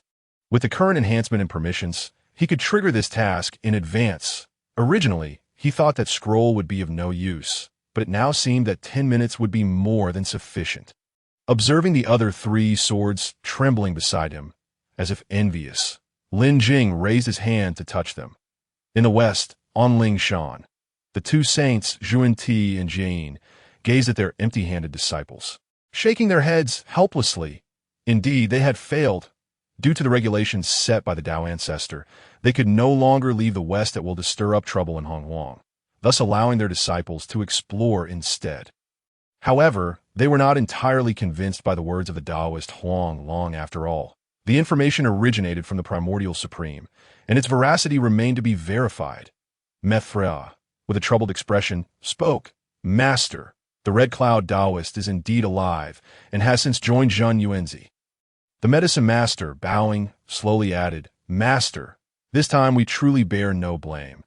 That Jie Jiao disciple is exceedingly cunning, possessing numerous supreme, innate spiritual treasures, and we could not prevent him, allowing him to proceed to Wu Zhuangguan. Upon hearing this, Zhuan Ti's eyes gleamed with excitement as he turned to the medicine master, exclaiming, What? Numerous supreme, innate spiritual treasures. How many? Tell me in detail, at the very moment when the West is impoverished. Lacking these treasures, Jane sighed as he looked at him and said, Senior brother, you must come to your senses. That is a direct disciple of the, are you really thinking of seizing it? Even together, we cannot hope to defeat the Tongtian. Upon hearing this, Zhuan Ti covered his face and wept. How could we be so unfortunate? Back then, we expended nearly half of the treasures of the West. And only then did they quietly emerge, ultimately leading to the demise of Hongyun. Yet now, Hongyun has returned to life. How shall we survive in the West from now on? Dizong continued, Master, we were observing nearby and discovered that Dong Huang Tai he had invited them to the heavenly court. Do you think Dijun will take action to slay Hongyun? Zhuan Ti shook his head, regaining his composure, and replied, Dijun is merely a martial fanatic. He is undoubtedly only interested in the whereabouts of the Hongmeng Purple Qi. He bears no grudge against Hongyun. Jane gazed out at the heavens beyond Lingshan and lamented, Alas, as long as the demon in which clans remain as looming mountains, our teachings in the West shall never flourish. On the shores of the East Sea, within the realm of Jin Ao Island and Bayou Palace, Lin Jing could hardly contain his excitement as he thoroughly examined the four swords of Zhuxian, touching every inch inside and out. After all, such an opportunity may never arise again in his lifetime. The complete set of spiritual treasures for the collection task floated tantalizingly before him. Ding! Congratulations, host, for acquiring the supreme, innate spiritual treasure. The Lin Xian Sword. The collection task of eliminating desires and evils has reached completion at 4 out of 6. Reward. 1 innate spiritual embryo. Ding! Congratulations, host, for acquiring the supreme, innate spiritual treasure, the Xian Sword. The collection task of eliminating desires and evils has reached completion at 5 out of 6. Reward. 1 innate spiritual embryo. Ding! Congratulations, host, for acquiring the supreme, innate spiritual treasure, the Zhuxian Sword. The collection task of eliminating desires and evils has been completed. Reward: recovery of 10 origin. Innate spiritual embryos are special treasures containing indestructible innate spiritual light and can be fused with various materials to forge entirely new innate spiritual treasures. Lin Jing noticed that the spiritual treasure triggered by this collection task did not yield a reward, and the last completed treasure also offered no additional reward. However, acquiring a recovery of 10 origin power all at once was indeed delightful. Alarm: detection of a significant recovery of origin power. The host will fall into a deep slumber within 24 hours. Please prepare accordingly. What? Why didn't you say so earlier? Lin Jing cursed the system in his heart, feeling utterly helpless as he prepared to enter seclusion. Meanwhile, from another perspective, Dao Run and Tong Tian were dumbfounded, gazing at Lin Jing, who floated in the air, looking utterly bewildered. Moreover, a rainbow of light emanated from Lin Jing, with the 4 swords of Zhu Xian circling around him like guardian spirits. Master, has Lin Jing attained enlightenment? I can't comprehend this at all. Dao Ren queried, puzzled by this extraordinary scene at that moment. Tong Tian was also filled with confusion. The 4 swords of Zhu Xian were treasures of slaughter, not treasures of enlightenment.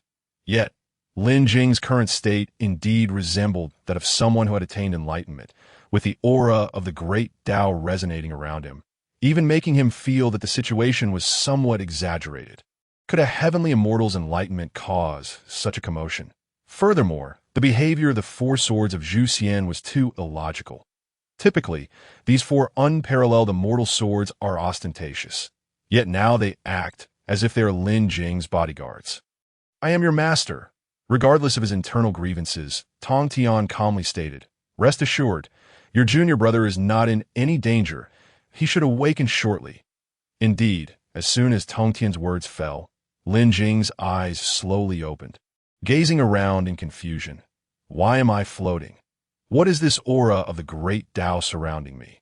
Nevertheless, Lin Jing promptly descended and expressed his gratitude to Tong Tian, saying, thank you, master. I have gained profound insights and am preparing to return to my place for seclusion to cultivate, with the determination to break through to heavenly immortality.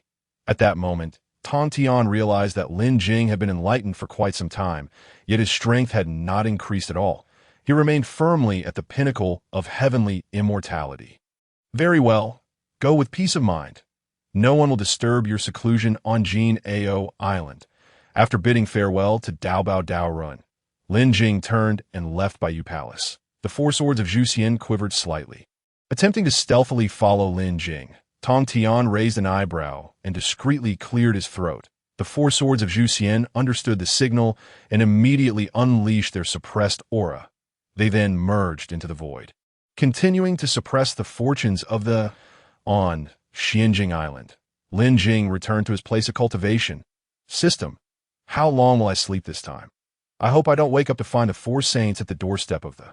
This damned system had already caused him to inexplicably fall into slumber twice. So how could Lin Jing not be worried? The first time, he lost all his origin and slept for an unknown number of years.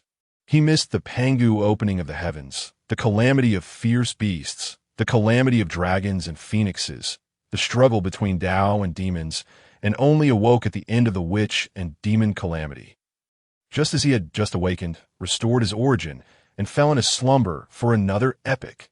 Ding! With the recovery of origin, the estimated slumber time is 3,000 years. After consuming Huang Zhongli, it could be accelerated to 1,000 years.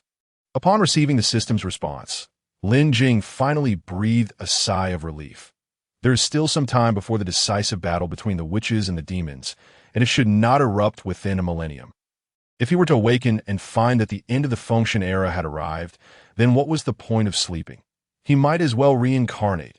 No, at present the ancestral witch hoodoo has not yet comprehended the Earth Dao, and the 6 paths of reincarnation have not yet been established. It seems that there would be no place to reincarnate. Feeling his eyelids growing heavier, Lin Jing no longer resisted, took out Huang Zhongli, finished it, and directly lay down on the bed, falling into a deep slumber.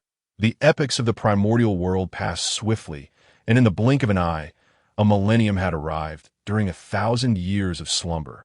Lin Jing entered a dream, where he envisioned himself regaining all his origin and acquiring unparalleled power, since subduing all enemies in the primordial world who would dare to challenge him at the pinnacle of immortality. Standing proudly among mortals, where there is Lin Jing, there is heaven. He trampled upon Ti and Jin, single-handedly smashed Hong Jun, and directly claimed dominion over the primordial world. However, as the millennium drew to a close, Lin Jing was awakened from his beautiful dream by the system's reminder. Ding! Congratulations, host, for surpassing 10 in origin recovery. Certain functions have been unlocked. Lin Jing awoke, feeling a bit dazed, reflecting on his previous dreams with an inexplicable sense of embarrassment. System, has a millennium passed? Has there been any significant change in the outside world? 10 origins have now perfectly fused with the host body. The host has been asleep for 1,300 years. The external situation remains unchanged. Upon hearing this, Lin Jing patted his chest, relieved that he had not slept for too long. Ding! Detection indicates that the host has awakened. Please prepare. The elevation of your realm is about to commence. Am I finally going to break through to heavenly immortality? Lin Jing straightened his posture, taking a deep breath. Ding! The host's strength has been elevated to the initial stage of Deluo Jin Xian. What? Is that it? I felt nothing. There were no signs, not even a heavenly tribulation triggered. This breakthrough seems rather hasty. However, the system paid no heed to Lin Jing, continuing to speak to itself. The functions have been partially unlocked.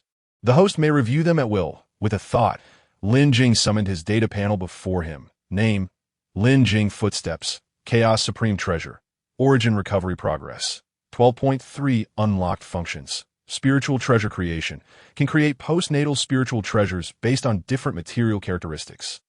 After incorporating innate spiritual embryos, can forge innate spiritual treasures. Spiritual Treasure Duplication. Innate Spiritual Treasure 03 can duplicate and create spiritual treasures upon contact. Spiritual Treasure Sensing. The host can sense the aura of spiritual treasures about to emerge or suddenly appearing within the primordial world. Origin Plunder can seize the origin of other spiritual treasures to restore oneself. Only the origin of innate treasures and above is effective. Passive effect. All spiritual treasures have a 13 chance of losing effectiveness when facing the host. Can be upgraded automatically. First and foremost, the progress of origin has surpassed 10, and secondly, this function of spiritual treasure duplication can finally replicate innate treasures. Previously, he could only duplicate postnatal treasures, which he had never utilized. Now, the passive triggering effect seems to align with his origin progress, meaning that once his origin is fully restored, all spiritual treasures will be ineffective against him. This explains why the yin-yang dual wheel did not explode at the last moment during his battle against the demon Saint Jiaoying. It must have been influenced by this passive effect. Lin Jing rose, stretched lazily, and stepped outside to breathe in the refreshing air around him. Indeed, after a millennium, his place of cultivation remained unchanged. The familiar stone table, the familiar courtyard, the familiar trees, and the familiar sight of Dao Run, now covered in cobwebs. What the heck? Senior brother, what are you doing here? Lin Jing was genuinely startled, never expecting to see Dao Run in his courtyard. Ah! Did I scare you? Junior brother, I didn't expect you to awaken from seclusion so quickly. I thought it would take several epochs before I could see you emerge. Dao Run waved his hand, instantly transforming into the resplendent and shimmering master brother of the senior brother. You haven't been guarding Xianjing Island all this time after entering seclusion, have you? Lin Jing looked at his familiar senior brother. Feeling deeply moved, the members truly value their bonds, and his senior brother was exceptionally sincere. Seeing his junior brother finally at ease to cultivate after closing himself off, Dao Run felt a sense of relief. However, after returning alone to the Dao Palace and practicing for some time, he felt an overwhelming sense of emptiness and loneliness, occasionally worrying whether Lin Jing's cultivation was facing any issues. Yet, the room where Lin Jing was in seclusion was enveloped by the divine powers of the Tongtian cult master, preventing him from entering. Ultimately, he had no choice but to remain in this small courtyard from time to find peace in his cultivation. However, he certainly could not explain it that way now.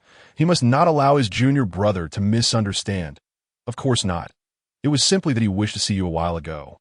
And unexpectedly, while contemplating in the courtyard, he lost track of time, coincidentally encountering your emergence from seclusion.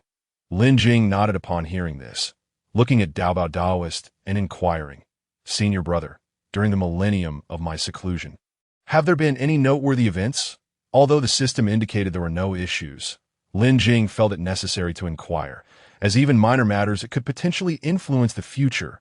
Dao Daoist pondered for a moment and said, "As for significant events, nothing surpasses the mischief of Emperor Jun's 10 children, the little golden crows, who sneakily ventured out to play.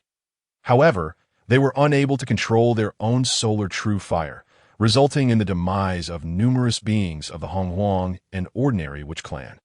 In a fit of rage, Emperor Jun punished them by confining them in the Tang Valley. Consequently, there have been several notable frictions between the witch and demon clans, but fortunately, they did not escalate into outright conflict." Lin Jing was already startled upon hearing about the 10 golden crows venturing out, for he knew that the ultimate catalyst for the cataclysm between the witch and demon clans was the incident where the little golden crows were shot down by the great witch Ho-E. Among them, the smallest golden crow, Luya, had managed to survive by a stroke of luck. Thankfully, the 10 golden crows before him were still alive, yet this seemed to suggest that the final battle between the witch and demon clans was approaching swiftly. Given the reactions evoked by the 10 golden crows scorching the land of Honghuang, it was likely that Zhuan Ti would soon take action to bolster the Western realm and repay the immense debts of heavenly merit. They would undoubtedly seize this opportunity. By the way, there's another matter. The Grand Master of the Human Teaching, Xian Du, has invited several disciples from our Jie sect to discuss the Dao, which will commence in a few days. Junior brother, do you have any interest in attending? Lin Jing was still immersed in contemplation regarding the witch-demon cataclysm, uncertain of his next course of action. Should he assist the demon clan or support the witch clan? It seemed both choices were devoid of significance. He was merely a Deluo golden immortal. How could he possibly alter the grand tides of Honghuang? Junior brother, what are you thinking? Why are you so lost in thought? Dao Daoist observed Lin Jing's pensive demeanor, concerned that something had gone awry during his seclusion. Could it be that he had fallen into the path of madness? At that moment, Lin Jing finally came to his senses and looked at Dao Daoist, puzzled, and said, "The Grand Master Xian Du has invited us to the Human Teaching for a discussion on the Dao. Indeed, just as you have emerged from seclusion, would you like to accompany me to take a look?" Lin Jing nodded. He had long desired to visit the Human Teaching and pay his respects to the sage of Taiji. After all, the southern region held the Earth Flame Light flag and the purple gold-red gourd, both in the hands of this great master.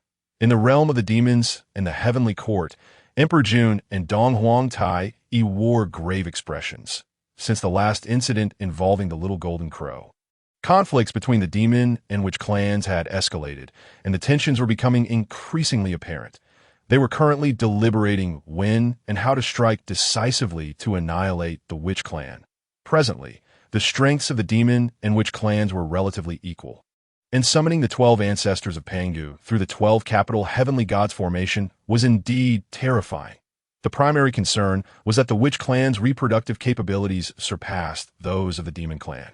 If this continued for several million years, it was likely that the overall strength of the witch clan would exceed that of the demon clan. Moreover, the formidable physical defenses of the witch clan were exceedingly troublesome.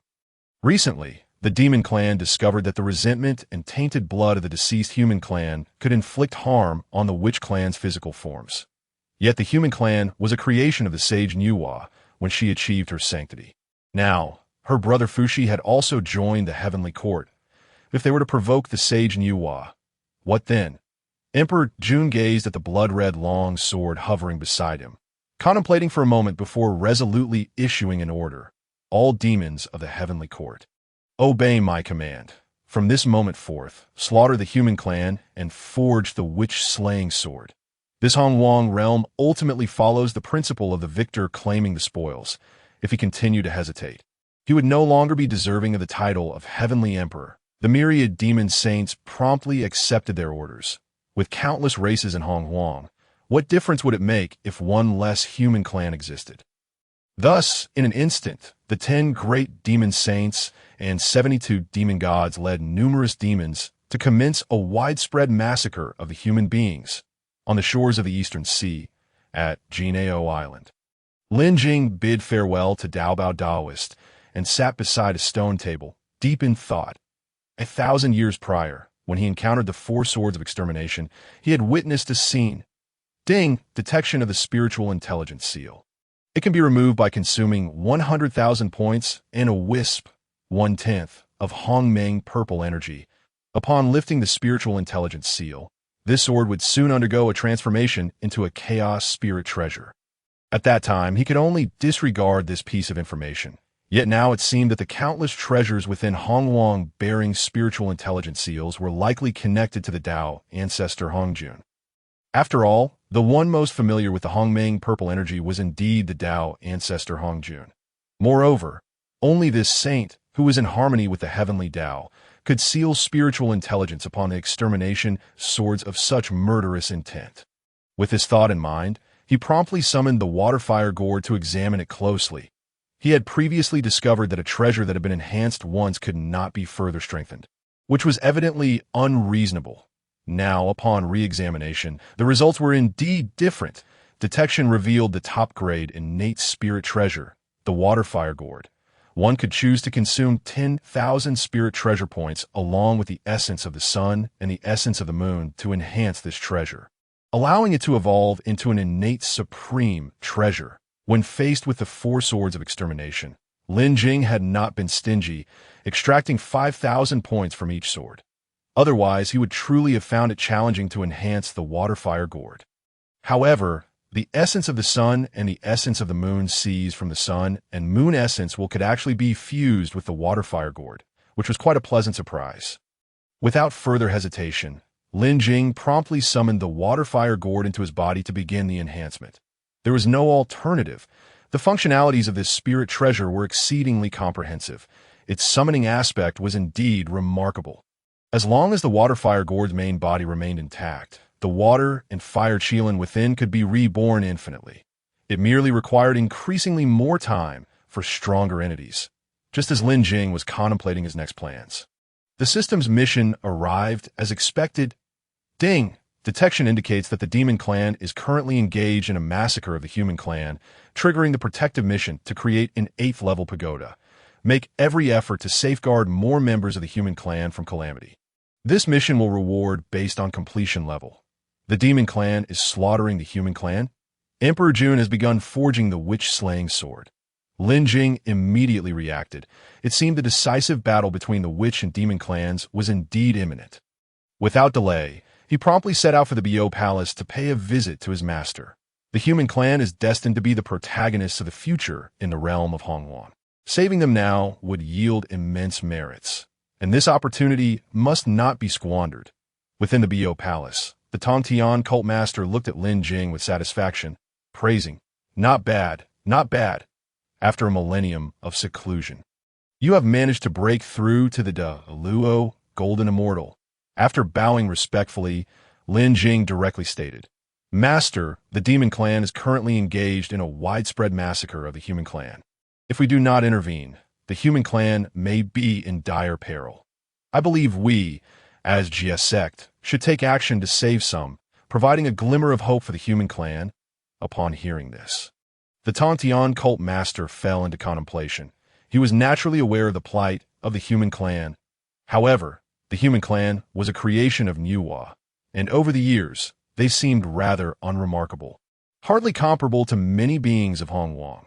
Now that Nuwa had sent her brother Fuxi into the heavenly court to assist the demon clan, her intentions had become quite clear. She herself had ceased to care for the fate of the human clan. At present, the calamity between heaven and earth was becoming increasingly fierce, and conflicts between the demon and witch clans were unceasing. Should Jia sect wade into these murky waters? Nevertheless, since it was Lin Jing who proposed it, there must be some merit to it. Just as the Tongtian cult master resolved to speak, the 4 swords of extermination began to tremble with excitement.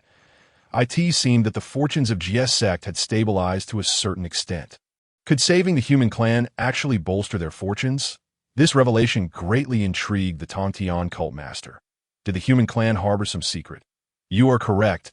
Seizing a glimmer of hope for heaven and earth is indeed the mission of GS sect. And the human clan is no exception. With a thought from the Tontian cult master, at that moment, on the entire Jinao island, countless disciples of GS sect heard his words. All immortals of GS sect immediately set sail to rescue the human clan. I shall protect any human clan members found along the shores of the Eastern Sea. The boundless expanse of the Honghuang land likely harbored hundreds of millions of human clan individuals along the Eastern Sea. As the myriad immortals of GS sect emerged, the demons swiftly turned to leave. After all, the human clan was ubiquitous. It was indeed unnecessary to engage in battle with the myriad immortals of GS sect. On the shores of the Eastern Sea, upon countless islands, the human clan, who had just been subjected to a massacre by the demon clan, were suddenly rescued by the disciples of GS sect. Devoutly bowing towards the direction of Bo Palace, Lin Jing observed this scene with great satisfaction, for he himself had been part of the human clan in his previous life at that moment.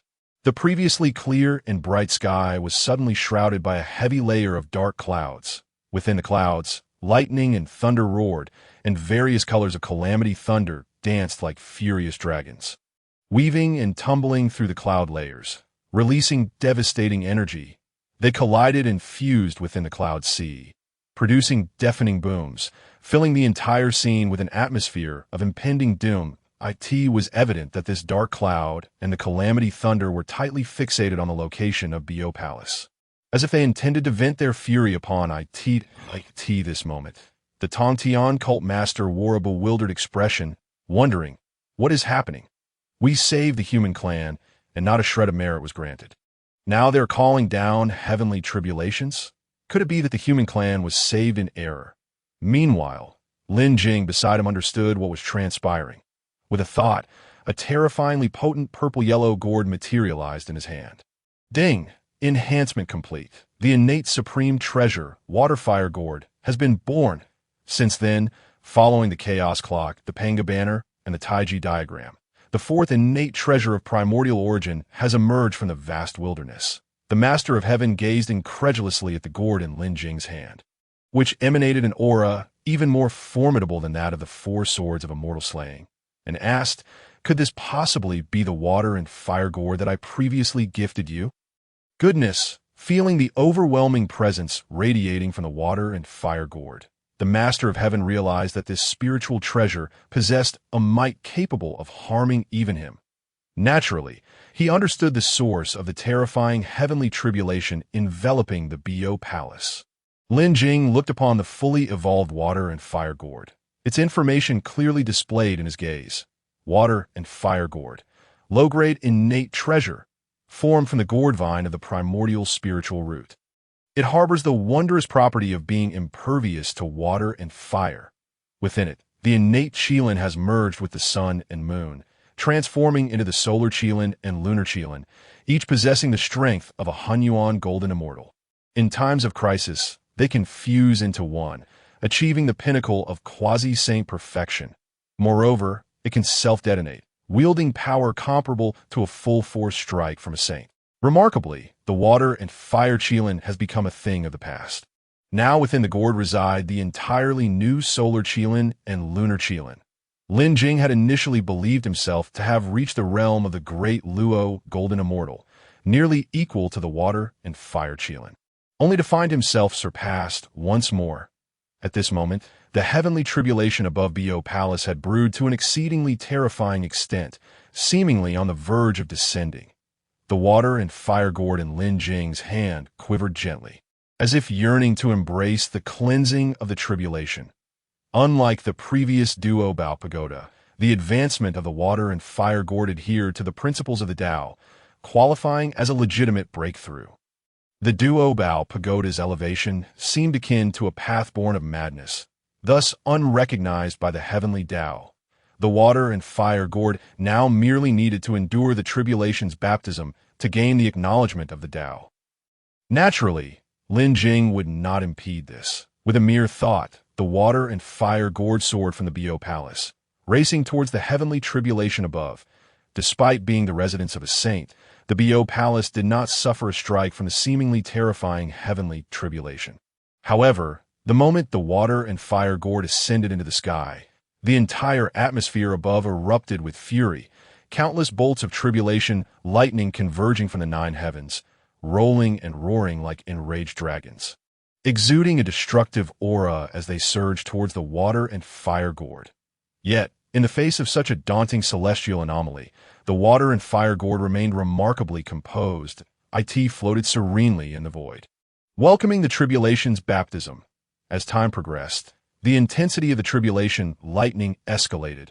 Finally, with the dissipation of countless bolts of lightning, a resounding thunder erupted from the clouds, and a chaotic thunderclap surged from within the clouds, descending upon the water and fire gourd. As long as it withstands this bolt of tribulation lightning, the water and fire gourd would complete its metamorphosis. The solar Qilin and lunar Qilin emerged from the gourd, swiftly merging into one, charging towards the chaotic thunderclap in the space. Boom! With a deafening roar, the dark clouds in the sky gradually dispersed. The somewhat disheveled figures of the solar Qilin and lunar Qilin appeared beside the water and fire gourd. Having successfully passed the tribulation, outside the Bo palace, the Master of Heaven observed the slowly floating water and fire gourd in the sky and turned to Lin Jing, saying, "My dear disciple, when will my Qingping sword also undergo enhancement?" Witnessing the birth of an innate treasure was indeed a momentous occasion. Although it was merely a low-grade treasure, its impact was profound. In the past, Daozu Hongjun conferred treasures. The Taiji diagram was bestowed upon the Saint of Taiji, and the Panga banner upon the primordial beginning, while only the Master of Heaven received no innate treasure. However, he did acquire the four swords of immortal slaying and the immortal slaying sword formation, a formation that could only be breached by the four saints, surpassing the worth of a single innate treasure. Lin Jing gazed at the Qingping sword in his master's hand, its brilliance so intense that it obscured his vision, and realized that his current abilities were insufficient to enhance such a powerful sword. "Master, this sword is too formidable. My current capabilities are lacking." Upon hearing this, the Master of Heaven, somewhat disappointed, withdrew the Qingping sword, wishing to possess an innate treasure himself. After enduring the heavenly tribulation, the surface of the water and fire gourd bore a few cracks, prompting Lin Jing to absorb it within himself for repair. Meanwhile, throughout the vast wilderness, the demon race continued to employ various ruthless methods to slay the human race. For only through such actions could they generate enough resentment and tainted blood to strengthen the Slaughter Wu sword. Moreover, the surplus could be smeared upon their own weapons to be used against the Wu clan in the future. Around Shuiyang Mountain, countless humans sought refuge with the human sect. However, the Saint of Taiji, who had attained sanctity, adhered to the principle of non-action and believed this calamity was a decree from the heavenly Dao, thus refraining from intervening. In the vicinity of the Nuwa Palace, many humans likewise pleaded for aid. Yet Nuwa remained behind closed doors, offering no assistance. This scene left many humans feeling desolate. The human mother, Saint Nuwa, and the human sect's leader, the Saint of Taiji, appeared indifferent to the lives and deaths of countless humans, leaving only those by the Eastern Sea to be spared. Simultaneously, within the territory of the Wu clan, Emperor Jiang, observing the assembled 12 ancestors of Wu, spoke with a grave expression. "The demon clan has discovered a method to nullify our formidable physiques.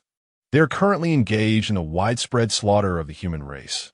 Our only recourse is to lead the Wu clan into the heavenly court and annihilate the demon race to preserve our own." Zhurong nodded vigorously, exclaiming, "I've long found these feathered beasts intolerable. Let us act." Many of the ancestors of Wu echoed their agreement. Had they not adhered to the saint's words in recent years, they would have long since engaged in battle with the demon race. The last incident, where Emperor Jun's 10 sons decimated countless of their kin, warranted a reckoning with the demons. At one end of the stone table, only the ancestor of the earth remained sullen. She could not comprehend why a conflict must arise between the demon and Wu clans. Hadn't both races thrived well under a divided rule in recent years? Should the Wu and demon clans reignite warfare? Countless lives would vanish from existence, their souls scattered, never to reincarnate. This thought pained her deeply, yet she felt utterly powerless on the shores of the Eastern Sea, on Golden Ao Island. Ever since the Master of Heaven's decree resonated throughout the cosmos, the human race here found salvation. With the assistance of the myriad celestial beings of the GS sect, they were able to rebuild their homeland.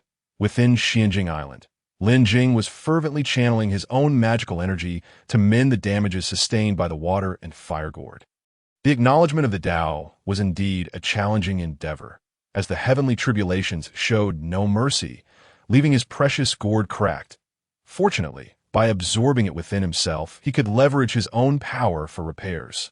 As his essence restored, Lin Jing could now expedite the process through his magical energy. Before long, Duo Bao Daoist and the twin sisters Xiong Xiao and Bai Xiao arrived together. Junior brother, the day for our discussion with senior brother Xuandu is fast approaching. We should set out soon. Xiong Xiao and Bai Xiao spoke in unison. Little junior brother, we have finally gathered the materials you requested. Please help us enhance our spiritual treasures. They promptly handed him the golden jiao scissors and the binding dragon rope. Observing the sisters' present treasures of heaven and earth, Duo Bao Daoist recalled that his junior brother's enhancement of spiritual treasures did not require such materials, and wondered if this task would be as arduous as he had thought. Did such a small amount suffice? However, he evidently underestimated the financial prowess of Xiong Xiao and Bai Xiao. The valuable materials nearly filled half the courtyard before they concluded, "Goodness, had these two sisters been out raiding all these years?" Such wealth. Duo Bao Daoist silently regarded the opulent sisters and the expressionless Lin Jing. Since Lin Jing acquiesced, he had no objections, as long as his junior brother did not suffer a loss. It was worth noting that after Zhao Gongming left, Yun Jiao Fairy had followed him, concerned for his safety. Now, a millennium had passed, and they had yet to return. Lin Jing surveyed the abundant material strewn about and echoed Duo Bao Dao's concern. "Senior sister, are all these materials acquired legitimately?"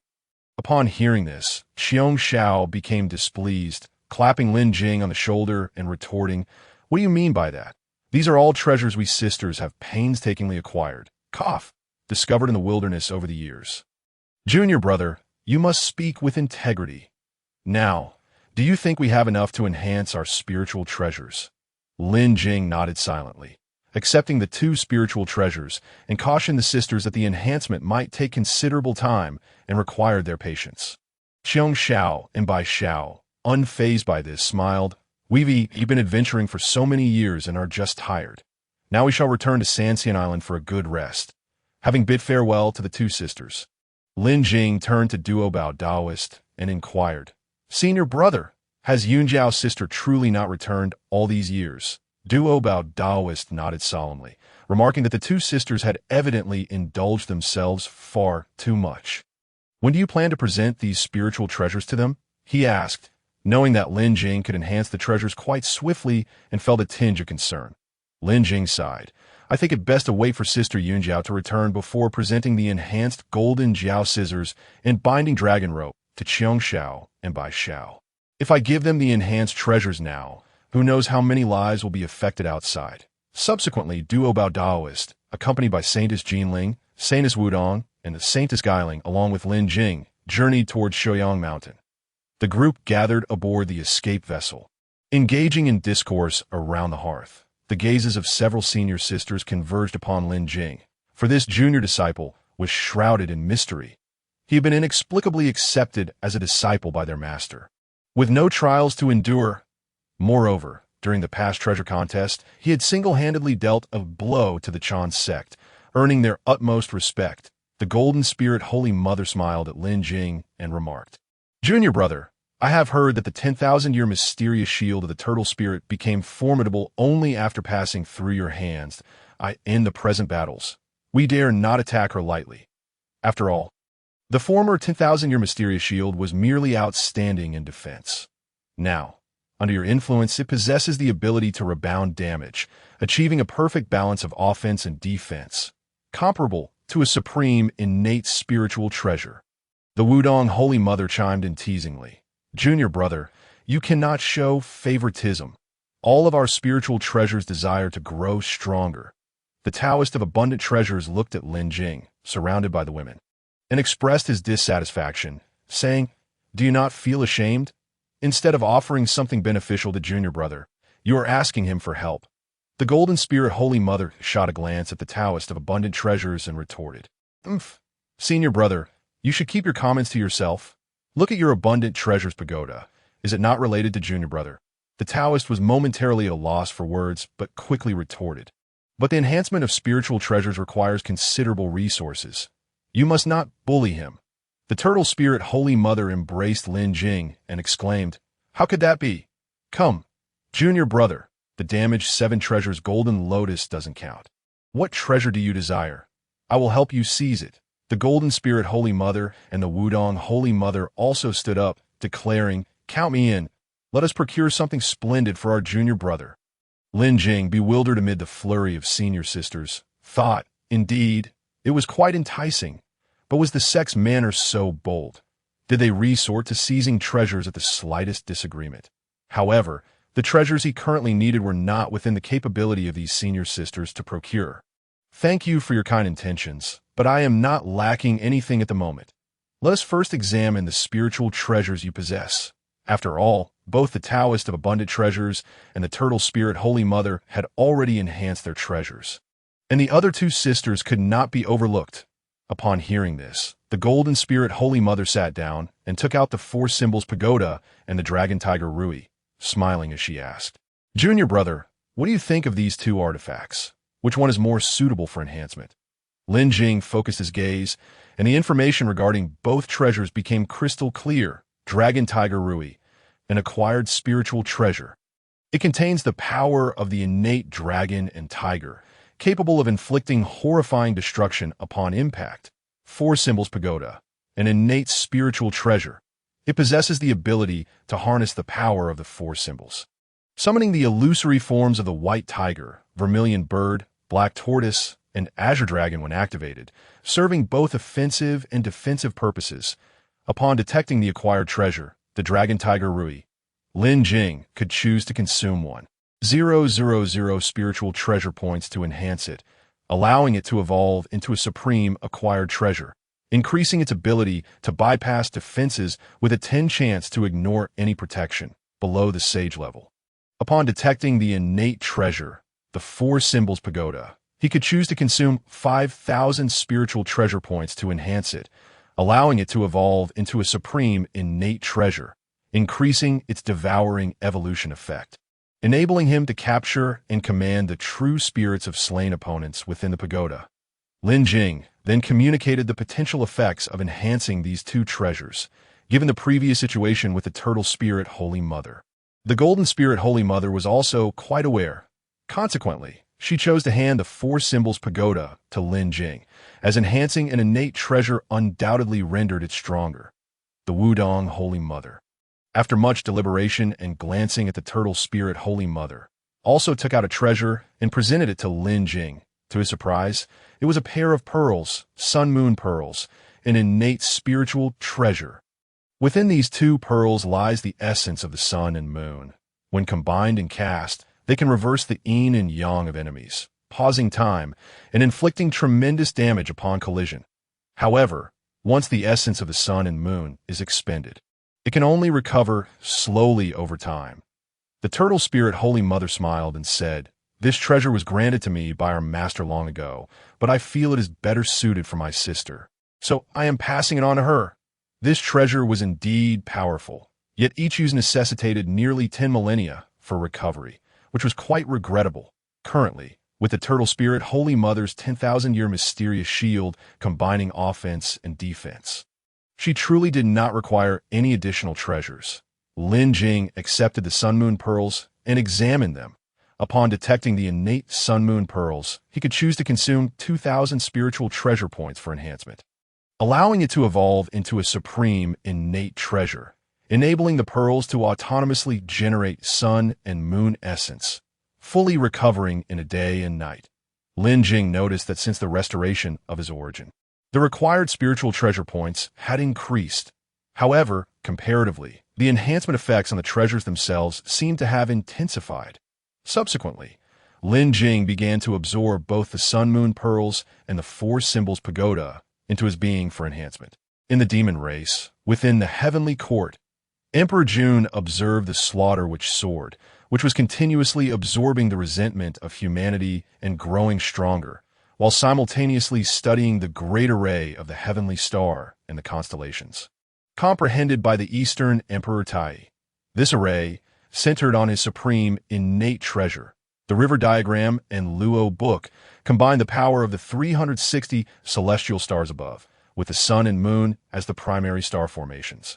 Profound and filled with murderous intent. Coupled with the insights he gained from the river diagram and Luo book, the Hunyuan River Luo Great Array was sufficient to counter the Wu clan's great array of heavenly gods, securing an undefeated position for the myriad demon races. However, at this moment, the strength of the demon race did not surpass that of the Wu clan by much, which left him in a quandary. At this juncture, the Emperor of the West, Fuxi, approached, saluting before addressing Emperor Jun.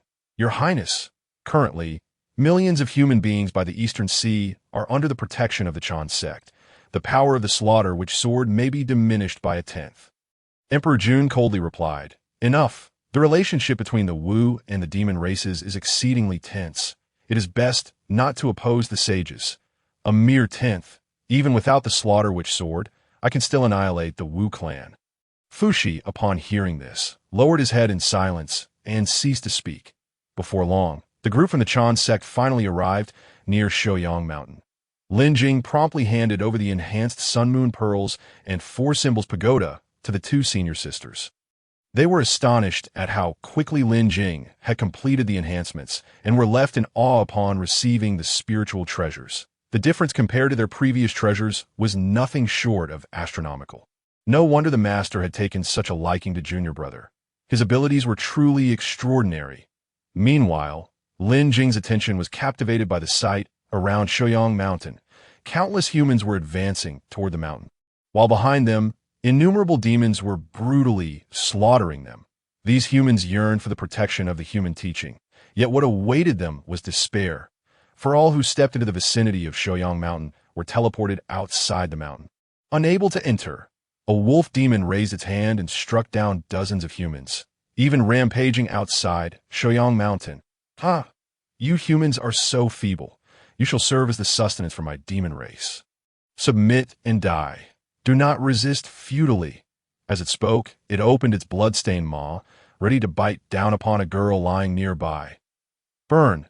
As the words left its mouth, the surrounding demons were engulfed in blazing solar fire. Unable to bear the sight any longer, Lin Jing summoned the water and fire gourd to incinerate the demons in the vicinity, yet the demons near Shouyang Mountain seemed weak. None could escape the flames of Lin Jing.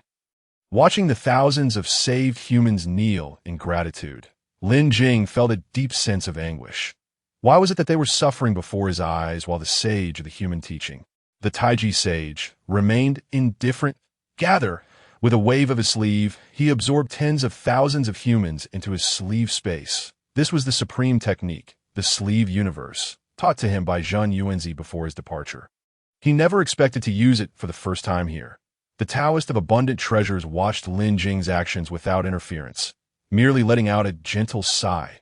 Currently, such scenes unfolded throughout the vast wilderness. Wherever humans existed, this tragedy would occur. Meanwhile, the later generation of human cultivators practicing the Golden Core path lacked formidable practitioners and could not mount any resistance. "Junior brother, let us go. Brother Xuandu is still waiting for us in the 8th Scenic Palace." Lin Jing turned back to glance at the deceased humans before following the group up the slopes of Shouyang Mountain. Shouyang Mountain, indeed the place of cultivation for the Taiji sage of the human teaching, was adorned with countless celestial cranes soaring through the skies, and along the ascent, various earthly spiritual roots thrived freely, exuding fragrant aromas.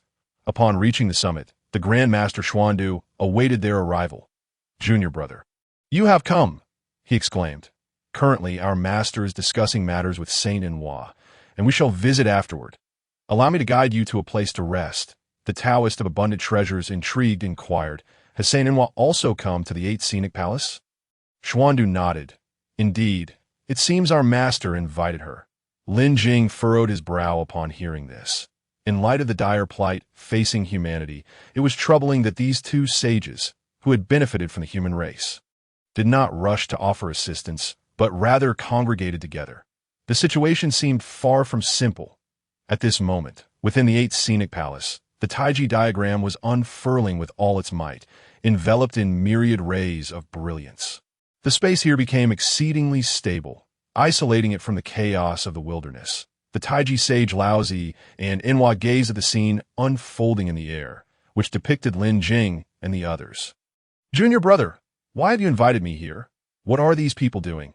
Inhua asked, observing the group from the Chan sect without noticing anything amiss. The sage of Taiji Laozi smiled as he gazed at the scene before him and remarked, "Junior sister, can you not see? The changes in the Honghuang realm lie within." Upon hearing this, Nuwa scrutinized the situation more closely and, with a hint of anger, retorted, "Elder brother, what time is it now? Is there still anything that cannot be spoken of? Is not the heavenly Dao impartial? Why then are we forbidden from saving the human race?" As a sage who once founded humanity, witnessing the slaughter of her offspring was unbearable for her. Yet now, those who had become sages by harnessing the fortune of humanity found themselves constrained by the heavenly Dao, unable to intervene in the affairs of the witch clan and the demon clan. Nor could they even command their disciples to act. This was a shocking revelation for Nuwa. How could the heavenly Dao be so? Even when she ascended to the Purple Cloud Palace to seek an audience with her teacher, Hongjun, she received no answers, only a reminder that sages must not interfere with the Honghuang realm. Fortunately, for reasons unknown, the leader of the Tongtian sect had ordered the rescue of numerous humans, which eased her heart somewhat.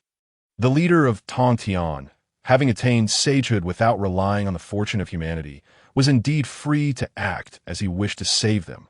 Laozi, the sage of Taiji, looked at Nuwa and shook his head with a smile, saying, "The heavenly Dao of today is no longer the same as that which existed at the dawn of the Honghuang realm. The sages who have connected to the heavenly Dao through the primordial purple energy and fortune. We are naturally ensnared within it." Alarmed, Nuwa responded, "What then shall we do? If the heavenly Dao is unjust, does that not mean we are forever to be puppets of the heavenly Dao?" The sage of Taiji, calm and unperturbed, looked at Nuwa and said, "And so what? In this era where the Great Dao is concealed and the heavenly Dao reigns supreme, we are all heavenly Dao sages. What is there to lament?" Nuwa gazed at the sage of Taiji in confusion and, after a moment of contemplation, inquired, "Elder brother, you have summoned me here. Surely you must have a solution? We have cultivated for countless ages, not merely to serve as puppets of the heavenly Dao." Above them, a mysterious Taiji diagram spun wildly, radiating brilliant light. The intertwining of black and white formed a perfect balance and harmony. Yet at this moment, it seemed to sense a formidable threat, exerting all its energy to resist the unknown force. Changes had already been born. Henceforth, it was best to let things unfold naturally. However, the little assistance would not go amiss. Gathering a favor first is certainly permissible. Subsequently, the sage of Taiji slowly raised his hand and, with a gentle wave of his sleeve, the once rapidly spinning Taiji diagram immediately relaxed. The dazzling light receded like the tide, ultimately vanishing into the palm of the sage of Taiji. Just before the image disappeared, Nuwa finally caught a glimpse of the young man's visage. The disciples of the took a brief respite before engaging in discourse with Xuandu. However, Lin Jing, lacking interest in the discussions, ventured out for a stroll. With both the sage of Taiji and Nuwa present, this was naturally an opportunity for Lin Jing.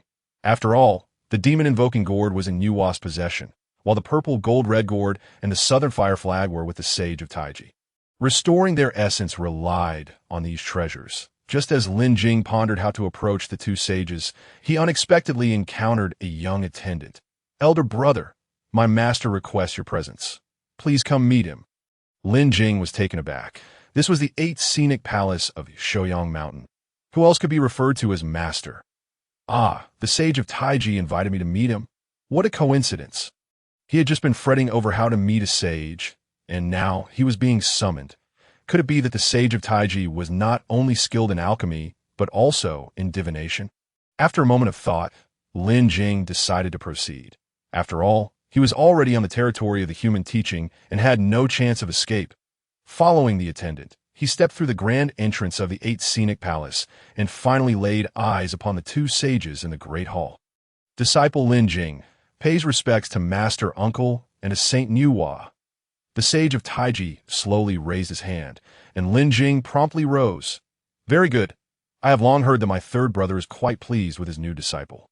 Today's meeting confirms the reputation. Nuwa regarded the youth with curiosity, observing that he appeared rather unremarkable. Then, with a thought, she activated her exquisite innate spiritual treasure, the red embroidery ball. This was a treasure of fate, capable of governing marriage across the 3 realms. Once directed at an individual, it could reveal the threads of their destined connections and ascertain their karmic ties. However, when Nuwa directed the red embroidery ball towards Lin Jing, it remained unresponsive for quite some time. Unwilling to yield, Nuwa attempted again and again, before finally catching a glimpse of a hazy image. I shall see how this lad's fate unfolds. By observing his connections, I shall uncover the truth. Yet, when the image finally came into focus, Nuwa was left utterly dumbfounded. For within the image was a confrontation between her spiritual treasure, the red embroidery ball, and a golden Dao needle, with numerous other treasures swirling and clashing nearby. A highly peculiar scene. What? Nuwa stared at the spectacle, bewildered. How could her inquiry into fate lead back to her own spiritual treasure? Why was the red embroidery ball there? Moreover, this scene was quite abnormal. If there were to be a distortion of fate, it should involve several celestial maidens vying for attention, not a flurry of treasures battling. Meanwhile, Lin Jing remained oblivious to Nuwa's confusion, as he contemplated how to please the 2 sages and request a glimpse of their treasures. This is a ginseng fruit, a gift from my disciple to the Master Uncle and Saint Nuwa for your tasting. Searching through his belongings, Lin Jing found that the ginseng fruit was the only worthy treasure he had, so he promptly produced 10 of them as offerings. The sage of Taiji waved his hand, drawing the ginseng fruits before him, and chuckled gently. Very good. You have a thoughtful nature. It has indeed been years since I last tasted a ginseng fruit. It seemed you have a close relationship with Zenyuanzi. Ever since the unexpected demise of Hong Yun, Zenyuanzi had not held a fruit appreciation gathering, and he had not left Wuzhuang Temple for many years. Moreover, the events of that year had not been foreseen by the 3 Pure Ones, leaving Zenyuanzi somewhat dissatisfied. Thus, the ginseng fruits had not been shared with the 3 Pure Ones for many years. Nuwa, having dispelled her divine powers, no longer underestimated Lin Jing. This young man had managed to render her spiritual treasure, the red embroidery ball, ineffective. He must possess some capability. Even now, Nuwa could hardly believe what she had just witnessed. In truth, what she had seen was merely a glimpse of a possible future scenario. However, her current worldview could not comprehend it fully. Nuwa picked up a ginseng fruit and began to savor it, then regarded Lin Jing with a placid expression. Not bad. You have a thoughtful nature. If there is anything you desire as a reward, do not hesitate to speak. After all, as the disciple of my elder brother, a gift must be given. Upon hearing this, Lin Jing felt no need for pretense. He had been waiting for this moment. Thank you, Saint Nuwa. I do indeed have a request. Nuwa had initially been merely courteous. According to custom, Lin Jing would likely defer a few times, and she would casually bestow a reward. However, to her surprise, Lin Jing was bold enough to make a request. Yet now, Nuwa was intrigued and looked at Lin Jing, saying, "Oh, speak freely. If it is not something of great significance, what harm is there in granting it to you?" Lin Jing gazed at her and directly stated, "I have a keen interest in studying spiritual treasures, and I have heard that Saint Nuwa possesses an exquisite innate spiritual treasure, the demon-invoking gourd. May I borrow it for observation?" Nuwa paused for a moment. Lin Jing was indeed audacious. She possessed very few exquisite innate spiritual treasures. Could she really part with one? Seeing Nuwa in a daze, Lin Jing quickly clarified, "I merely wish to observe it. I have no intention of coveting the treasure." Nuwa's expression hardened as she lightly waved her finger, causing a purple-green gourd to materialize before Lin Jing in an instant. Feel free to examine it. No need to be polite. Lin Jing lifted the demon-invoking gourd before him. Ding! Congratulations, host. You have acquired the exquisite innate spiritual treasure, the demon-invoking gourd. The collection task of 1 vine and 7 gourds has been completed with 5 out of 7. Reward: 1 exquisite innate spiritual treasure synthesis scroll. Holding the purple-green demon-invoking gourd, Lin Jing was surprised at how easily it had come into his possession. After all, Niuhua usually resided in the Huahuang Palace and had only an average relationship with the 3 pure ones. Lin Jing had initially thought that acquiring the demon-invoking gourd would be somewhat challenging. It seemed that this task would have been stalled here. However, what was this exquisite, innate spiritual treasure synthesis scroll that the system had just rewarded him? Ding! The exquisite, innate spiritual treasure synthesis scroll involves permissions that are too high, unable to query for the time being. The system's response plunged Lin Jing into contemplation. From previous experiences with collecting innate gourds, it appeared that these rewards had a certain pattern. For instance, each time he collected an innate gourd, he received a different type of reward scroll. Moreover, the spiritual treasure replication scroll obtained from the 99 Sampo gourd had now transformed into a capability of his own due to the restoration of his essence. Thus, it was quite likely that the various rewards now being offered by the system were abilities he possessed in the complete state of his original chaos beginning mirror. In the Grand Hall, Niuhua observed Lin Jing, who clutched the demon-invoking gourd tightly, feeling a bit concerned that he might not return it. Although this summoning gourd possesses the formidable ability to command a multitude of demons. The current strength of the demon clan surpasses that of the 3 teachings, rendering it somewhat superfluous. She had even contemplated using this treasure as the core to forge a new spiritual artifact. Beneath the Grand Hall, Lin Jing opened his eyes, presenting the summoning gourd with both hands, and bowed, saying, "Thank you, Saint Niuhua. I have greatly benefited." Niuhua gazed at Lin Jing, her expression one of bewilderment. It seemed he had barely grasped it before concluding his studies. However, she maintained a demeanor of composure, casually stowing away the gourd, and remarked, "It appears your comprehension is quite commendable. In this case, I seem to have gained the advantage. Should you encounter any difficulties in the future, feel free to seek me at the Niuhua Palace." Lin Jing was elated upon hearing this. He had been at a loss for how to find Saint Niuhua again, and now this opportunity had presented itself. After all, Saint Niuhua possessed far more than just this single spiritual treasure. Items such as the map of mountains and rivers, the lotus lantern, and the refining demon cauldron were all exquisite, innate spiritual treasures. At this moment, the Taiji saint, standing nearby, chuckled and said, "Young Lin Jing, since your senior sister has bestowed a reward upon you, I, as your grandmaster, certainly cannot be left out. Pray tell, is there anything you desire?" Upon hearing this, Lin Jing's spirits soared. This grandmaster was truly affluent. Just a single innate treasure, the Taiji map, had tantalized him for quite some time. However, considering his current progress, it seemed unlikely he would trigger any significant tasks by acquiring the Taiji map. Better to avoid greed. "Thank you, Grandmaster. I wish to borrow the purple gold-red gourd and the southern flame flag for study." With the opportunity to complete his task before him, Lin Jing naturally did not hesitate to express his request openly. The Taiji saint smiled broadly, but made no immediate move, instead gazing at Lin Jing and said, "One cannot be overly ambitious. Young Lin Jing, to study 2 supreme, innate spiritual treasures at once. Are you not concerned about becoming overwhelmed?" Lin Jing looked at the smiling Taiji saint, somewhat perplexed by his words. Was he reluctant to lend them? Why go to the trouble of calling him over then? The Taiji saint merely waved his hand lightly, and the purple gold-red gourd and the southern flame flag appeared before him. "Since you are delving into the path of spiritual treasures, let us proceed thus. My eldest disciple, Xuandu, has long lacked a suitable innate spiritual treasure. If you assist in crafting one, I shall lend you both of these treasures for a millennium. What say you?" Upon hearing this, Lin Jing was drenched in cold sweat. In the realm of primordial chaos, only one treasure could forge an innate spiritual artifact, the primal chaos green lotus. when combined with the Dao of creation, could transform postnatal treasures into supreme innate treasures, the Qian Kuinding. Yet this treasure was currently in the possession of the Dao ancestor Hongjun and would only be granted after the calamity of the Wu and Yao had concluded.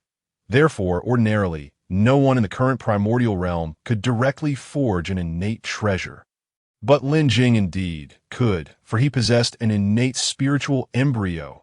Did the Taiji saint already know of his true identity? No wonder he had invited him to Shouyang Mountain, along with Saint Nuwa. Thinking of this, Lin Jing felt a surge of terror. However, observing the Taiji saint patiently awaiting his response in the hall, it seemed the situation was not as dire as he had imagined. In the past, Lin Jing had feared nothing more than his true self being discovered, leading to a fate akin to that of the Golden Hoop immortal, who was scattered and refined into a mindless postnatal treasure by the suppression of the Golden Hoop spell. Yet now he was a direct disciple of the Tongtian cult leader, equipped with numerous exquisite innate treasures and primal treasures for protection. Perhaps matters had not yet reached their nadir. Grandmaster, you hold me in too high regard. Crafting an innate spiritual treasure is no trivial feat, Lin Jing said, forcing himself to remain composed as he looked at the Taiji saint. Dada. Just because it cannot be done now does not mean it cannot be achieved in the future. I do not expect you to create it at this very moment.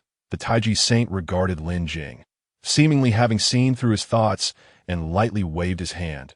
Should you require assistance in the future, feel free to visit the 8 Scenery Palace. I have an abundance of spiritual treasures here.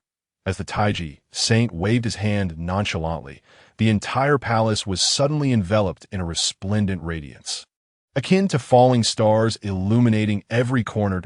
In an instant, the scene within the palace resembled a dream. One treasure after another, summoned by the Taiji saint, appeared in midair, each radiating its unique brilliance in a fleeting moment. The Taiji map, the 8 Scenery glazed lamp, the coiling dragon cane, the Qian Kuan map, the sheep fat jade clean bottle, the diamond bracelet, the banana leaf fan, the 7-star sword, and the golden rope, among many others, all emerged shining brightly in a mesmerizing display. Lin Jing was utterly astonished by this spectacle. Truth be told, he was indeed envious. These soaring spiritual treasures appeared to him as unparalleled beauties, each possessing a graceful and enchanting form. Ethereal like smoke, dreamlike in essence. Among them, one particular treasure attracted his attention most fervently, the 8 Scenery glazed lamp, suspended in the upper left. The 8 Scenery glazed lamp, a supreme innate spiritual treasure, one of the 4 great innate spiritual lamps. The fire within is the heaven-burning purple fire, capable of scorching the heavens and boiling the seas, refining all things. When activated, it can tear apart the void and invoke celestial phenomena. Once the heaven-burning purple fire is ignited, it can melt anything, rendering it indestructible and all-consuming. Trigger a collection task upon reaching a source of 20. The 4 great innate spiritual lamps. Legendary treasures born from the primordial chaos, said to rival primordial treasures when gathered together. This 8 Scenery glazed lamp, also known as the 8 Scenery Palace lamp, belongs to the earth among heaven, earth and man. However, it had remained within the 8 Scenery Palace for illumination, leading to its diminished renown. At Shouyang Mountain, within the 8 Scenery Palace, Saint Nuwa observed the Taiji saint conjuring such a display and felt somewhat vexed. You did not mention that conditions could be negotiated. Did that mean my summoning gourd was essentially given for naught? Yet upon witnessing the Taiji saint summon forth numerous spiritual treasures, Saint Nuwa realized something. Lin Jing was certainly not merely studying the path of spiritual treasures. Otherwise, her senior brother would not have made such a grand show. Moreover, observing the treasures, it appeared they held a great respect for Lin Jing, restraining their own might. Even the innate treasure Taiji map seemed to exhibit such behavior, prompting her to sense something amiss. Reflecting on this, she felt a pang of regret. Her own treasures were stored within the Nuwa Palace, and she had only brought a few. After all, she had no need to carry many spiritual treasures when venturing out. In the current primordial realm, there were few who would dare challenge her. Yet this also reminded Nuwa of something. Her brother Fushi had once mentioned a particular individual during a conversation. At that time, the demon sage Bays predicted that this person's fortune surpassed even that of the auspicious being that was herself by 100-fold. Yet he was already a disciple of thee and could not be inducted into the heavenly court. Fushi had merely brought it up in passing, and she had not inquired further. Now it seemed that this individual was undoubtedly Lin Jing. The Taiji saint sat in the grand hall, gazing at Lin Jing with a smile, and asked, "Young Lin Jing, have you made up your mind?" Witnessing the myriad of spiritual treasures vying for attention, Lin Jing, feeling helpless, bowed and replied, "Grateful for the trust bestowed by my grandmaster, I shall accept this matter." What else could he do? This was clearly an open scheme, with so many spiritual treasures. How could he not be tempted? The Taiji saint nodded in satisfaction upon hearing this, waved his hand, and the multitude of treasures vanished from sight. Before Lin Jing, the purple gold-red gourd and the southern flame flag materialized. "Now, do not accuse your grandmaster of being stingy. I have lent you these two supreme innate treasures. Once you have thoroughly studied them, you may return them in exchange for others." Lin Jing, gazing at the two treasures before him, could only bow in gratitude. "Now, return and cultivate diligently." With another casual wave from the Taiji saint, Lin Jing and the two treasures disappeared from the grand hall. Saint Nuwa, observing the now tranquil eight-scenery palace, hesitated for a moment before inquiring, "Senior brother, now." The Taiji saint looked at Nuwa and smiled. "Speak your mind quickly. This place cannot remain concealed for long." His chest still shimmered with the radiance of the Taiji map, continuing to exert its influence. "So, what shall we do next?" Reflecting on Lin Jing's earlier display of power, it seemed unlikely to resolve their current predicament. Let things unfold naturally. The Taiji saint smiled without speaking, merely raising a finger, causing the Taiji phantom on his chest to disintegrate at that moment. Outside the eight-scenery palace, Lin Jing contemplated the two treasures before him. The Taiji saint must have already discerned certain truths. Yet it appeared that, for now, their interests aligned. Purple gold-red gourd, a supreme, innate spiritual treasure. Formed from the gourd vine of primordial spiritual roots, it harbors the true fire of samadhi and the coldness of profound ice. Utilizing the power of the two instruments, these two energies interact, forming a cosmos of their own, capable of absorbing all things and devouring heaven and earth in battle by calling out the enemy's name. One can draw them into the gourd, and those beneath the great Luo golden immortal will be turned to pus in a mere moment. Southern Flame Flag, a supreme, innate spiritual treasure. Created from one of the 5 lotus leaves of the creation Xinglian, it is one of the 5 innate flags. Once this flag is activated, it can disrupt the balance of yin and yang, invert the 5 elements, repel all evils, and render it impervious to all methods. As Lin Jing gazed upon the 2 ethereal treasures before him, he cast aside any lingering hesitation and reached out to seize them. "Ding! Congratulations to the host for acquiring the exquisite innate spiritual treasure, the purple gold-red gourd. The collection task of 1 vine and 7 gourds has reached 6 out of 7. Reward: 1 temporary unsealing scroll for the spiritual treasure." "Ding! Congratulations to the host for obtaining the exquisite innate spiritual treasure, the groundless flame light flag. The collection task for the 4 cardinal directions has achieved 2 out of 5, earning a reward: 1 temporary rank breakthrough card for the spiritual treasure." The essence plunder was successful, restoring 0.2 of the host's original power. Thus, only 1 more innate gourd remains to complete the collection, namely the violet-green gourd belonging to the Dao ancestor's disciple, Hao Yin. However, given that the calamity of the witch and demon has yet to conclude, it is likely that this gourd remains in the possession of Dao ancestor Hongjun, making it temporarily unattainable. Unable to do anything else, Lin Jing felt a pang of disappointment at being so close to completing the task. Nevertheless, he could only wait for a future opportunity. The acquisition of these 2 rewards, however, left him somewhat perplexed. The temporary unsealing merely restored the spiritual intelligence of the treasures, which seemed of limited utility. As for the temporary rank breakthrough card, he could not yet ascertain its privileges and would have to wait for later. Ultimately, the current lack of restored essence meant that the power of the Chaos Primordial Mirror was still quite limited.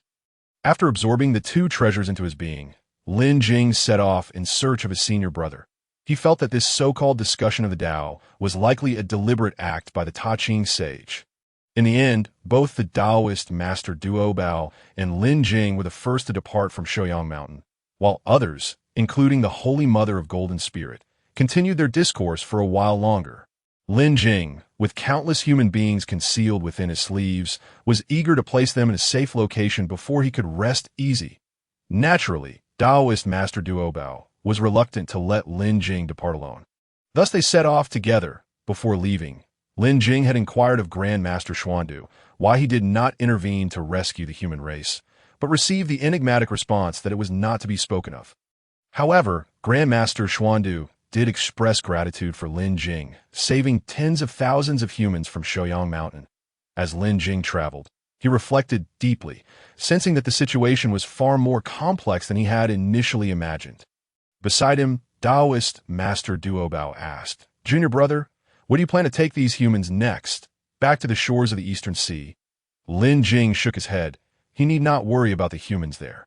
Since he had ventured forth, he would directly visit the ancestral land of the human race.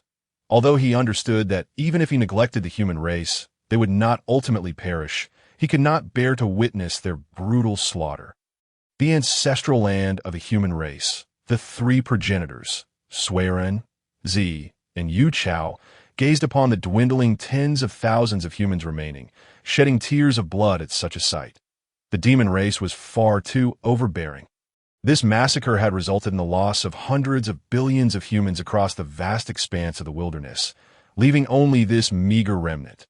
As one of the first innate humans, their physique was considerably stronger than that of the later generations. Yet the teachings of the Ta Ching sage had merely led them to break through to the rank of Tai Golden Immortal. Within the once pitch-black cavern, a flickering glow now illuminated the surroundings. Before Suiren, a jade plate floated, the human race's paramount treasure, the Kong Tong seal. Ancient patterns upon the plate emitted a mysterious radiance, as if recounting the vicissitudes of endless ages and the unfathomable power it contained. It was this treasure that concealed the humans here. Otherwise, they would have long ago been discovered by the demons outside. Reflecting on the past, the Holy Mother Nuwa comprehended the Tao of creation and gave birth to the human race. While the Ta Ching sage, Laozi, founded the teachings of humanity and bestowed the path of golden elixirs, from that moment, the human race began to establish its foothold in the wilderness, and most beings of the wilderness refrained from provoking them out of respect for the two saints. However, since the first generation of innate humans created by the Holy Mother Nuwa, the humans born later were exceedingly weak, inferior even to many newly emerged beings of the wilderness. Yet the human race persevered, spreading throughout the wilderness in a short span of time. Regrettably, they now faced such turmoil, with the demon race rampantly slaughtering humans across the wilderness to combat the witch tribe. Meanwhile, the Holy Mother Nuwa and the Ta Ching sage remained indifferent, seemingly unconcerned about the survival of the human race. Consequently, aside from the demon race, other ferocious beasts began to recklessly prey upon humans. Over the years, countless humans had implored the name of the saints, yet received no response.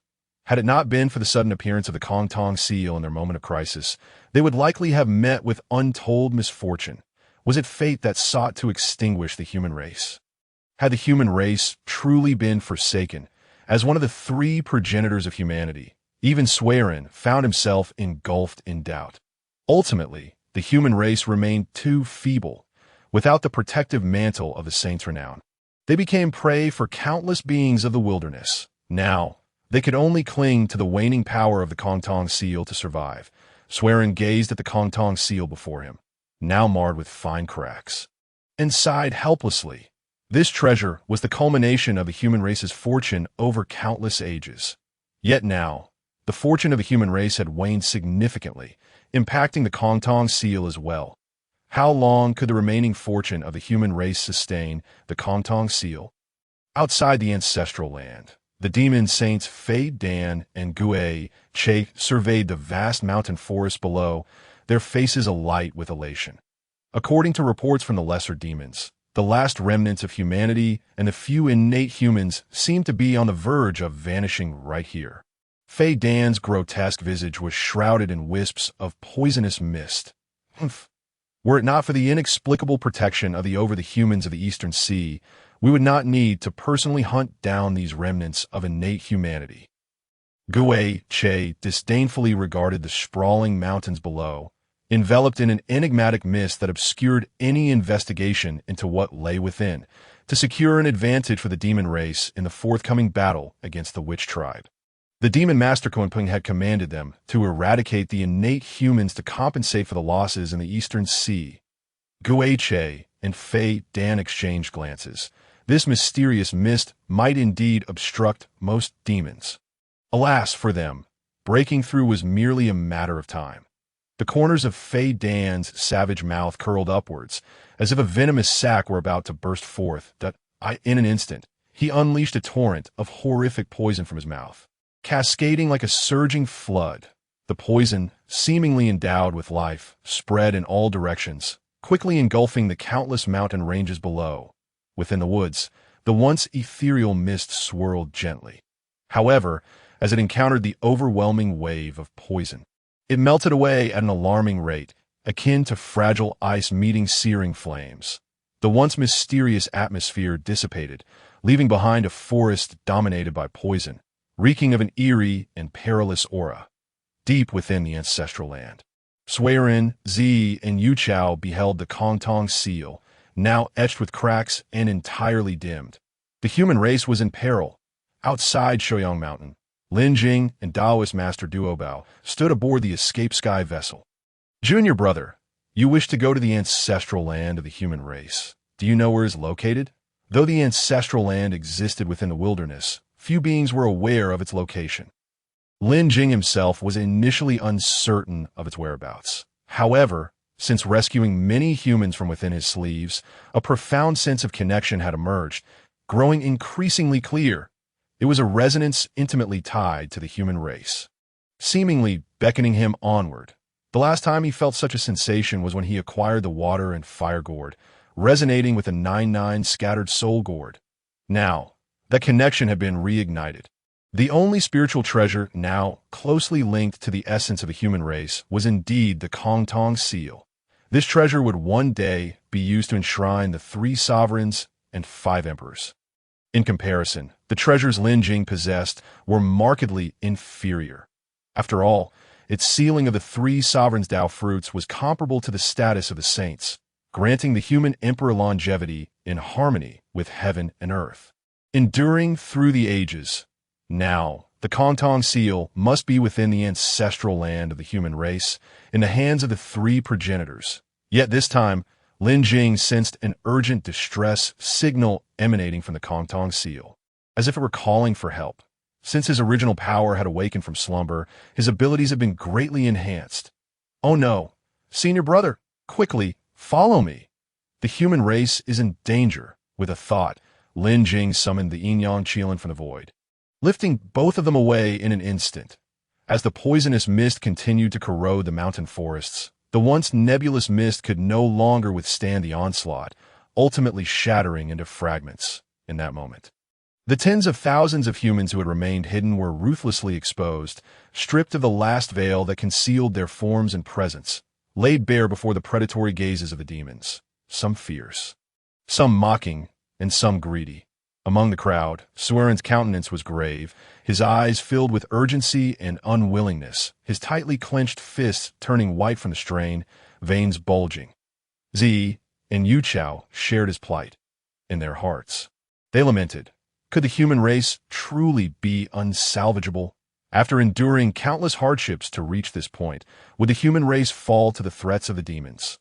The demon saints Fei Dan and Gui Che exchanged amused glances, their triumph assured. You inferior beings, what are you struggling for? Submit to your demise. The ghostly chariot revealed a set of sharp fangs and looked down at the 3 ancestors of the human race, declaring, just in time, I have yet to savor the essence of the innate human race. Today shall be my moment of indulgence. Suiren, Zi, and Yu Chao all displayed resolute expressions, stepping forward in unison. even though the disparity in combat strength between the two sides was immense. The human race would rather die standing than live on their knees. Behind the two great demon saints, tens of thousands of demon clansmen lurked with predatory intent, fixated on the humans below. Fei Dan then issued a command. Kill. In an instant, countless demons surged down towards the human race below. However, contrary to the anticipated cries of despair from the humans, it was the demons who emitted wails of anguish. In the mountains and forests, countless humans looked up. In the resplendent sky, a striking figure stood proudly atop a divine Qilin, which radiated with the dual glimmers of water and fire. This youthful warrior exuded an extraordinary aura, his demeanor striking and unparalleled. He wielded a magnificent golden flag that fluttered in the wind, from which countless golden lotuses emerged, enveloping and protecting the humans below. The demons crashed against the impenetrable golden lotuses. The lighter injuries caused their organs to shift and bones to shatter, rendering them combat ineffective as they collapsed. The severer injuries led to their complete purification from the lotus's potent essence, resulting in their life force being extinguished forever.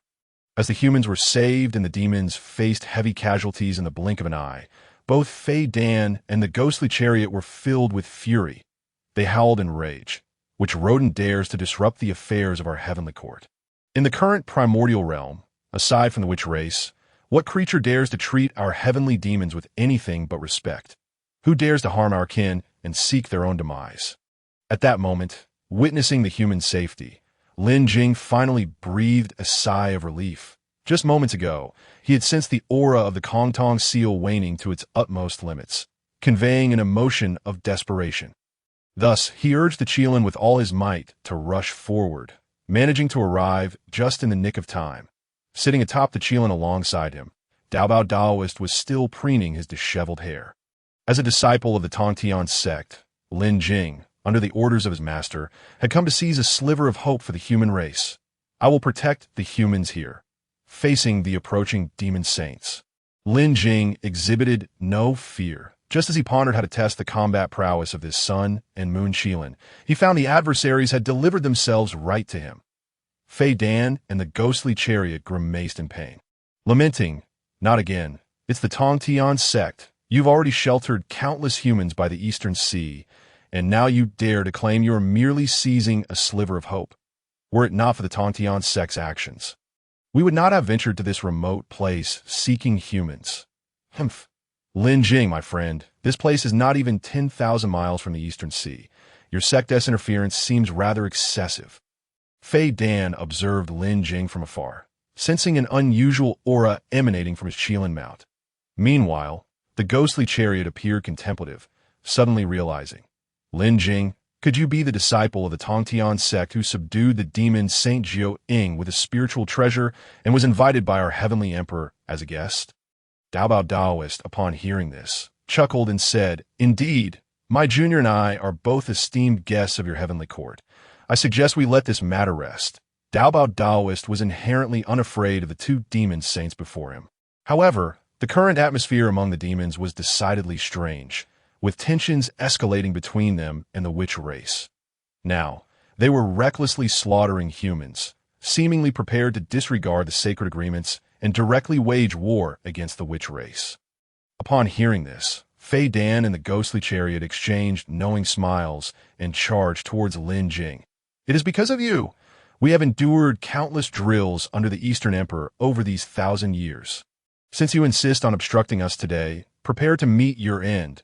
Fei Dan unleashed a terrifying cloud of poison directed at Lin Jing, while the ghostly chariot brandished a spear towards Dao Daoist. The demon saint, the ghostly chariot, was a transformed creature of the nine-headed bird, a formidable general of the avian clan, with combat skills rivaling those of the mightiest of the great witches. Lin Jing, observing the dreadful poison approaching, made no attempt to evade. He was curious to see if this demon saint's poison had any effect on his being, which was transformed by a spiritual treasure. In an instant, the spreading poison enveloped Lin Jing entirely. Fei Dan, witnessing this, wore a triumphant expression. Vengeance was finally at hand. Years ago, the plight of Jiao Ying and Ji Meng had enraged the Eastern Emperor. who had subjected them to rigorous training whenever he had the chance. Yet within the poisonous mist, Lin Jing felt utterly bored after a while. As expected, the seemingly dreadful poison had no effect on him whatsoever. He then stepped out from the poison's reach and looked at the astonished Fei Dan, speaking, "To spew such terrifying toxins, you must be Fei Dan, one of the 10 demon saints." Fei Dan was taken aback that Lin Jing could emerge unscathed from his prideful poison. Yet he responded with disdain, "Indeed, it is I. I did not expect you." Before Fei Dan could finish, Lin Jing waved his sleeve. A purple golden gourd pointed directly at him, emanating a peculiar glow. Collect, without allowing Fei Dan to finish his sentence. Lin Jing activated the purple golden red gourd. "You've already answered, so why say more? Let us discuss it inside the gourd." In an instant, a dazzling beam of light burst forth from the gourd's mouth, accompanied by an unusual pulling force that seemed capable of distorting space, sweeping toward Fei Dan. Though startled by the sudden brilliance, Fei Dan reacted quickly, summoning all his magical power to break free from this binding force. He had long been wary of Lin Jing's possession of numerous treasures, especially considering the tales of Jiu Ying's experiences had become a source of amusement in their conversations. However, the purple golden red gourd was the finest innate spiritual treasure birth from the Hongmeng spiritual root gourd vine, possessing an incredibly formidable power of absorption. As the light passed, Fei Dan's protective barrier was easily penetrated as if made of paper, along with his very being, consumed by that terrifying attraction, vanishing into the gourd. Among the witch race, countless clansmen diligently trained. Now, with the demon race looming over the heavenly court, they could invade the earth at any moment. Many from the witch race disapproved of the demons' customary behavior and longed to follow their ancestral witches to eradicate the demon race. The witch lineage possessed exceptional physical strength, but unlike other beings in the primordial realm, they lacked a primordial spirit, rendering them unable to comprehend the heavenly secrets or grasp the great principles. Many ordinary clan members exhibited a loss of temper, fierce and violent, often unable to control their own strength. Fortunately, while the great witches lacked primordial spirits, the 12 ancestor witches did possess them, though their innate shortcomings prevented them from attaining the Dao. When the great Pangu opened the chaos and transformed into the primordial realm, his 12 drops of essence blood merged with the chaotic atmosphere to create the 12 ancestor witches. As the last of the ancestor witches, Hutu had the least influence from the chaotic atmosphere. Thus, witnessing the current plight of the witch race, she felt deeply pained. She had repeatedly urged her brothers to refrain from inciting war. The witch race was already powerful enough.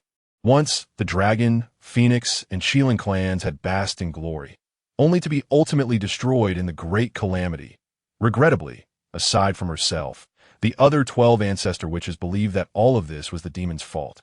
Convinced that vanquishing the demon race would resolve the issues. In the past, during the 2 great wars between witches and demons, she had been part of the 12 heavenly divine killing formation against the demons, helplessly witnessing countless descendants perish, never to be reborn. Must this tragic cycle be repeated? Observing the current state of her clansmen, she seemed to sense something profound, with the other ancestor witches resolute in their decisions. Hutu ceased to persuade her brothers. Instead, she departed the witch territory, stepping into the primordial realm, in the ancestral lands of the human race, just as the demon saint, the ghostly chariot, intended to strike at Daobao Daoist. An unforeseen scene unfolded. Meanwhile, Lin Jing's battle had concluded. In a mere exchange, Fei Dan had been subdued by his treasure. Faced with this sudden shift in circumstances, Daobao Daoist remained composed. He gazed at the ghostly chariot with a hint of ease in his tone. Ghostly chariot. Given the current situation, what are your intentions? The ghostly chariot's expression fluctuated between shades of green and white. Internally tumultuous, he had initially believed he could leverage this opportunity to suppress the Tontian sect. Never anticipating Lin Jing's strength and treasures would far exceed his expectations, especially the purple golden red gourd, which posed a significant challenge, leaving him in a dire predicament. Humph. This is not your Tontian sect's territory. You two are openly obstructing our demon clan's plans, and Lord Dijuan will not let you off lightly. Lin Jing, holding the purple gold and red gourd aloft, fixed his unwavering gaze on the ghostly chariot. His words infused with undeniable resolve. Our mission is solely to rescue the human race, with no intention of enmity towards the heavenly court. If you are willing to withdraw, let today's events be forgotten. Upon hearing the words, Gue Che's eyes flickered with a complex array of emotions. He was acutely aware that the current situation had spiraled beyond redemption, and the plan to eradicate the human race had already crumbled. Taking one last glance at the imposing Qilin beneath Lin Jing's feet and the enigmatic purple-gold-red gourd in his hand, his resolve to abandon the fight solidified further. After all, even a formidable demon sage like Fei Dan appeared utterly powerless against the gourd. Continuing the confrontation would likely result in even greater losses. Ultimately, after a moment of contemplation, Gue Che nodded heavily. Despite the bitterness and indignation swirling within him, he recognized that this was not the moment for a headstrong struggle. Very well, let us depart, Gue Che commanded, leading the remaining members of the demon clan to retreat slowly, preparing to vacate this place of turmoil. Observing this, Lin Jing let out a sigh of relief. Yet he did not let his guard down, remaining vigilant. With a mere thought, he released Fei Dan from the purple-gold-red gourd. When Fei Dan emerged, he looked disheveled, clearly having endured an unpleasant experience within the gourd. The combined might of the three mysterious true fire and the Xianbing cold air was no trifling matter. He cast a resentful gaze towards Lin Jing, but ultimately had no choice but to depart helplessly, following Gue Che as they all retreated quietly. Once all the demons had withdrawn, Lin Jing finally engaged in conversation with the three ancestors of the human race, Sui Run, Yi, and Yu Chao, who looked at Lin Jing and Daoist duo Bao with immense gratitude. Had it not been for the assistance of these two today, the human race would likely have faced utter annihilation. However, Lin Jing smiled and reassured them. There is no need for such formalities. My esteemed friends, why Master ordered me to seize a sliver of hope for the human race. This is merely our duty. With a sweeping gesture of his hand, countless starlights flickered from his sleeve. In the next instant, the tens of thousands of humans he had saved at Shoyang Mountain appeared one after another. Now, with several 100 million humans being safeguarded by thee at the shores of the East Sea. I suggest it would be far safer for you to head there. Upon hearing that there were still hundreds of millions of humans alive, Sui Run and the others were both astonished and overjoyed, their lips trembling in disbelief. After all, even the Taisu saint of the human sect and the Holy Mother Nuwa had not intervened to save the human race. They had never anticipated that it would ultimately be the Tongtian cult leader, who had no ties to the humans, that protected hundreds of millions of them. However, after a moment of hesitation, Sui Ren shook his head and replied, "We appreciate your kind intentions, but we hope you will lead the multitude of humans here to the shores of the East Sea to survive, while we will not accompany you." Daoist duo Bao, observing these ancient human sages, inquired with curiosity, "Why is that? If you remain here, there is no guarantee that those demons will not return to attack. At that time, it may not be certain that anyone will come to your aid in time." The three ancient human sages exchanged meaningful glances. After a moment of silent contemplation, they seemed to reach a consensus, and ultimately, Sui Ren spoke to break the silence. "Very well, please proceed." This simple statement carried profound significance, expressing their acceptance and trust in Lin Jing and Daoist duo Bao. Thus, under Sui Ren's guidance, the group entered a hidden cave concealed deep within the mountains. Externally, this cave appeared ordinary, yet it was fortified with numerous prohibitions, sufficient to thwart any external prying and ensure that its secrets remained undisclosed. As they ventured deeper into the cave, the familiar aura of a spiritual treasure that Lin Jing had sensed earlier reemerged, albeit now faint. Indeed, as Sui Run and the others halted their steps, Lin Jing beheld the secret hidden within the cave. In the center of the cavern stood an exquisite stone platform, upon which floated an ancient jade plate. The surface of this jade plate was riddled with fine cracks, yet it still emanated a mysterious aura. The expressions of Sui Run, Yi, and Yu Chao were solemn, clearly signifying their deep regard for this jade plate. Lin Jing focused his gaze and quickly understood why the three had braved danger and refused to leave this place. The Kongtong Seal, in its incomplete state, a supreme treasure of humanity. Born from the convergence of the human race's fortune and the 9 ancient dragon souls over endless epochs, it can subdue the fortune of the human race. Those who possess this treasure can maintain eternal youth and immortality. When conditions are met, it can connect heaven and earth, communicate with the Dao, and perform the sacrifices of the 3 sovereigns and 5 emperors. Ding, friendly reminder. This treasure is not yet fully formed and has emerged prematurely to protect humanity. It is currently severely damaged and cannot be moved until it restores itself. Sui Run gazed at the floating jade plate, turning to Lin Jing and Daoist Duo Bao, stating, "Gentlemen, this is our treasure of humanity. Yet it is gravely damaged due to its efforts to protect us. It cannot leave this place, and we are determined to guard it with our lives." As everyone focused on the stone platform, an unexpected event transpired. The previously motionless Kongtong Seal suddenly began to tremble violently, as if it had developed its own will, reacting strongly to their presence. This change astonished the 3 ancestors of humanity, as they had never witnessed the Kongtong Seal exhibit such overt motion, prompting a flurry of conjectures and questions within their minds. Lin Jing, keenly perceptive, sensed the peculiar behavior of the Kongtong Seal. It seemed to be conveying a sense of excitement to him. Its apparent agitation in response to his presence elicited an inexplicable sense of familiarity within Lin Jing, the foremost treasure of humanity in the primordial realm. The Kongtong Seal was entirely disconnected from the heavenly Dao. Indeed, the sealing effect that suppressed its intelligence had significantly weakened. Otherwise, Lin Jing would not have been able to sense its emotional fluctuations. This realization further solidified Lin Jing's conviction that the sealing of the entire primordial treasures must be intricately related to the heavenly Dao, with Hong Jun's current alignment with the heavenly Dao. He had likely long ceased to be the Dao ancestor who once willingly fought to the death against the demon race Luo Ho for the sake of the primordial realm. As the first to discover the Kongtong Seal, Sui Run gazed at the current scene in utter bewilderment. Initially, he intended for Lin Jing and Daoist Duo Bao to witness this fractured treasure of humanity, which indeed justified their reluctance to depart. Yet now, why was the Kongtong Seal exhibiting such agitation, as if it had seen a long-lost relative? Lin Jing, observing this scene, wished to assist the Kongtong Seal in its recovery. Ding! Insufficient permissions. Currently, the Kongtong Seal can only self-repair. Thus, it seems that once humanity overcomes this tribulation, the future will undoubtedly prosper.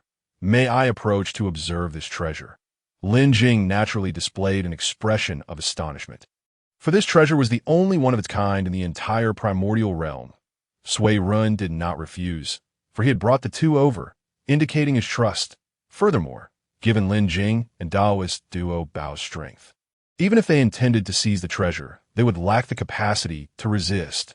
Receiving an affirmative response, Lin Jing cautiously approached the edge of the stone platform and gently extended a hand to touch the cracks on the Kongtong Seal. As his fingers made contact with the fine fissures, a wondrous sensation akin to an electric current coursed through his entire being. Compared to the previous spiritual connection, this physical contact felt more direct and profound. Ding! Insufficient permissions. Task cannot be triggered. Indeed, the status of the Kongtong Seal was at least comparable to that of the 4 swords of Zhu Xian, beyond Lin Jing's current control.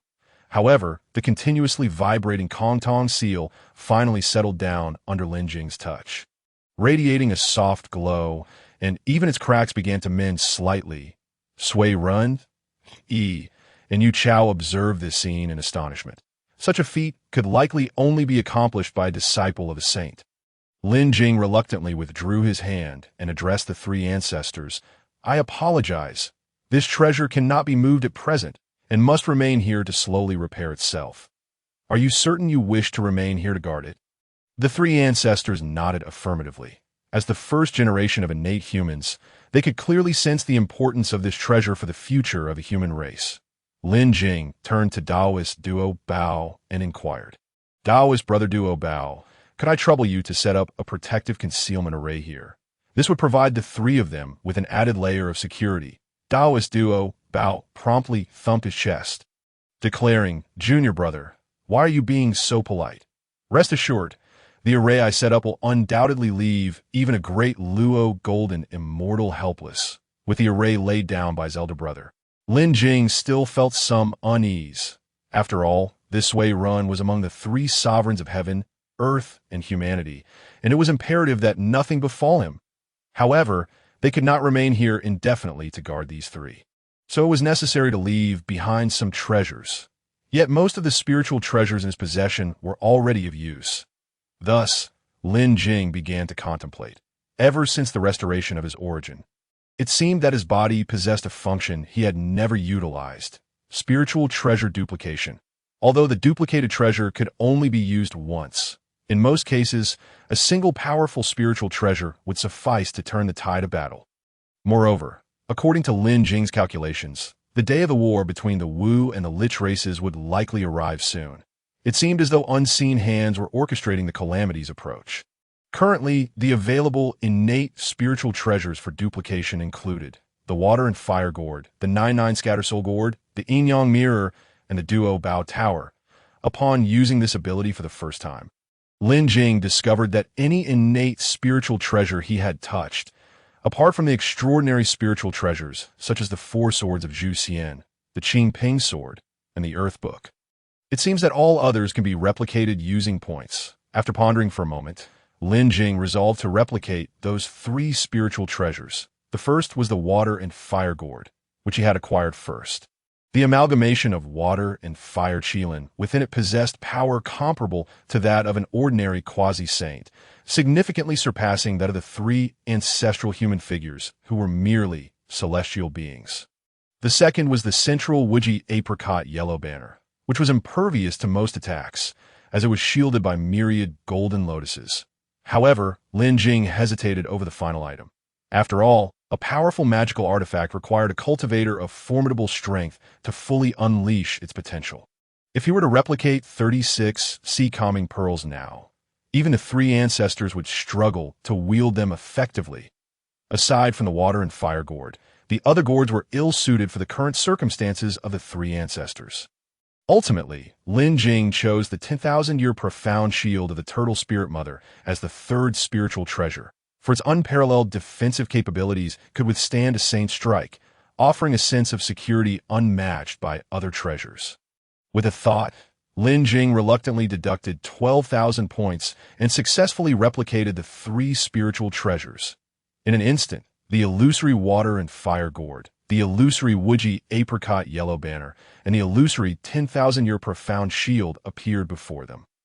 Lin Jing grasped the hand of Sui Ran and said, "These three treasures can only be used once.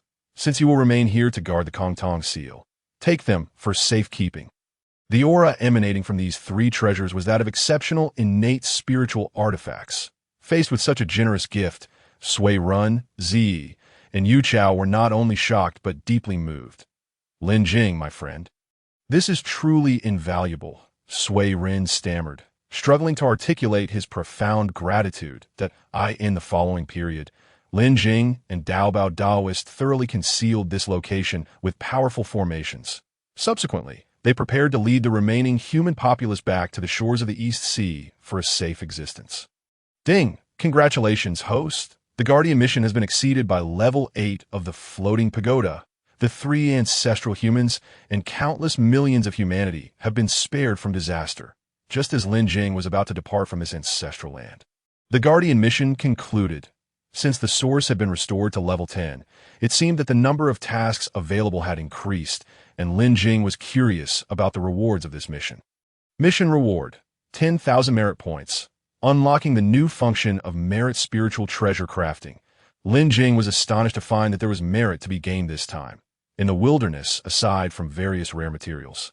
The most precious treasure was merit.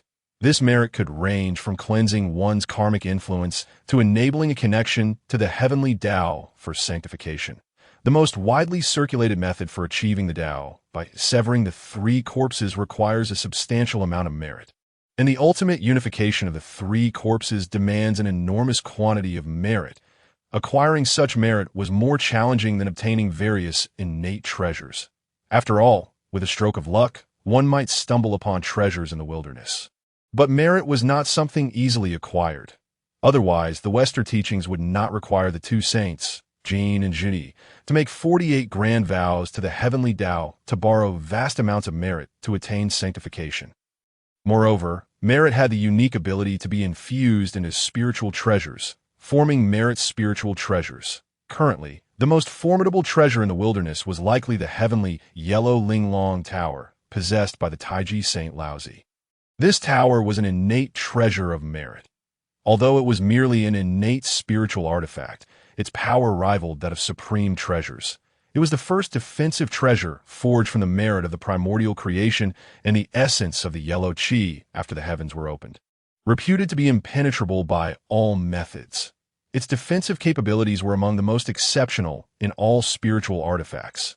Lin Jing did not expect that he could now forge such merit spiritual treasures. However, with the conclusion of the mission, matters concerning humanity should reach a temporary conclusion. After arranging the affairs of the three ancestral humans, Lin Jing and Dao Daoist set off to return to this moment. Although the Kongtong seal had revealed a special connection with Lin Jing, it still had a considerable journey to undergo before its true awakening. As Lin Jing understood, perhaps it would not be until the calamity of the witch and demon war had fully subsided that the Kongtong seal could undergo its final metamorphosis, marking the true rise of humanity. Moreover, given his current level of source restoration, even if he were to touch the Kongtong seal, it might yield no response, similar to his previous experience with the Qing Ping sword. He initially believed that this return to the Jie sect would provide a moment of respite, allowing him to enjoy a brief period of tranquility. He had hoped to have a heartfelt conversation with his master. After all, following the experiences on Shouyang Mountain, facing the pressure from the two saints, Lin Jing had naturally felt anxious and uneasy. To claim he was unperturbed would surely be a boast. Furthermore, Lin Jing understood that the Taiji saint had likely discerned something. Yet it appeared to be benevolent for now. Otherwise, he would not have generously lent him two exceptional innate spiritual treasures. Just as their journey reached its midpoint, a system notification once again appeared before Lin Jing. Ding! Congratulations, host! You have triggered a choice mission. Mission 1. Idle away and await death. Accompany Dao Daoist back to the Jie sect and wait for the onset of the witch and demon war. Mission reward: 1,000 spiritual treasure points. Mission 2. Establish the underground. Traverse the Blood Sea alone in search of the ancestor Witch Hutu. Mission reward: 1 task upgrade card. Task upgrade card can enhance and modify a previously failed mission. Lin Jing was surprised to learn that the ancestor Witch Hutu had already departed from the Witch clan to seek enlightenment in the Blood Sea. Otherwise, he would have visited her long ago. Although there appeared to be two options, in reality, there was only one. He indeed needed that task upgrade card, as the final of the 7 and 8 gourds was still in Hao Yian's possession. Hao Yian had been designated as the Heavenly Emperor by the Dao ancestor only after the Witch and Demon War concluded. Following the demise of the Eastern Emperor Dijun and the Heavenly Court being left without a leader. Thus, this final innate gourd seemed almost unattainable to Lin Jing. It was important to note that before the Witch and Demon War reached its resolution, he had no opportunity to approach it. However, recalling the arduous journey he had undertaken to merely touch the 6 gourds, Lin Jing was determined not to give up lightly. Therefore, he was resolute in acquiring that task upgrade card. Yet, the task required him to traverse the Blood Sea alone, so it appeared he would have to part ways with his senior brother for now. Daobao, you should return to the Jie sect first. I wish to explore the wilderness alone for a while. Lin Jing approached Daobao Daoist and spoke earnestly. Daobao Daoist was taken aback, his lips quivering as he looked at Lin Jing and inquired, "Junior brother, did I do something to upset you?" Lin Jing quickly clarified, "You misunderstand. Senior brother, I have merely gained some insights and wish to wander alone for a time. Do not worry. I shall return soon. Senior brother can protect you from afar if you wish." Daobao Daoist was reluctant to let him go, but Lin Jing shook his head. Since the task required him to traverse the Blood Sea alone, there must be a reason behind it. In ancient times, after Pangu opened the heavens and transformed into myriad beings, his navel became the gathering point of filth and blood. Subsequently, the substance that emerged from his navel flew to the extreme north of the wilderness, gradually sinking beneath the earth and transforming into the boundless blood sea. This place, with its rolling blood waves and pervasive stench of blood, gathered all the malice of the world, becoming a domain feared by many beings.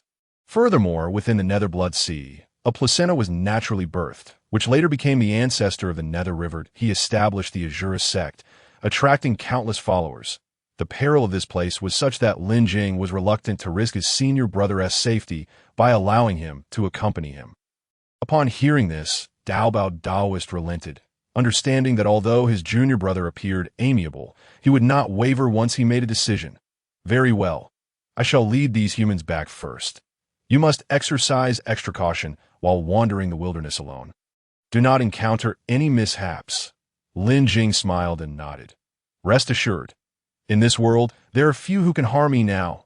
Dao Bao Daoist, hearing this, could only pilot his spiritual treasure away, his silhouette reflecting an overwhelming sense of solitude and melancholy. After all, the numerous magical artifacts he possessed were not something an ordinary person could contend with. However, Lin Jing dared not disclose to Dao Bao the true destination of his journey was the Blood Sea. For surely he would obstruct his passage. After all, the Nether Blood Sea was truly an exceptional case. The ancestor of the Nether River had cultivated 480 million blood god avatars within the Blood Sea. As long as one avatar remained, he could resurrect himself. It was said that as long as the Blood Sea did not dry up, the Nether River would not perish, embodying a domain that granted the immortal buff. Moreover, he possessed two accompanying spiritual treasures, both of which were exceptional innate artifacts, the Yuan Tu sword and the Abi sword. These swords were birthed from the most tainted essence of the Blood Sea. Their blades sharp and their might formidable, not to be underestimated even by saints. That it was rumored that they could annihilate others without incurring karmic retribution, evading any consequences. Over the years, he had been researching the path to sanctification but had met with failure, resulting in a fiery temper. Should Lin Jing encounter him in the Blood Sea, it would likely spell disaster. However, the current task only required him to locate Hutu, and Lin Jing would certainly not seek out trouble with the ancestor of the Nether River. As for later, once he attained sufficient strength, he would undoubtedly wish to converse with him. After all, the Northern Xinyuan water-controlling banner, one of the 5 innate banners, still remained in his possession, so it was only a matter of time before Lin Jing would inevitably encounter it. Observing the Daoist Duo Bao piloting his escape vessel vanishing from sight, Lin Jing summoned his son Qilin and set forth towards the vast northern wilds, heading for the Blood Sea of the underworld. For this senior brother, Lin Jing had a profound understanding. Daoist Duo Bao was indeed too sentimental. Perhaps it was due to the fact that he was the one who had brought Lin Jing into the, which made him care for him greatly. If Lin Jing were not careful, Daoist Duo Bao might very well follow him discreetly, providing protection from the shadows. However, the Blood Sea of the underworld was boundless, and without guidance, finding the Earth Mother would prove to be a formidable challenge. The sun Qilin beneath him was swift, treading upon flames, causing the very winds and clouds to change in its wake. After an extensive journey, Lin Jing finally arrived at the Blood Sea of the underworld.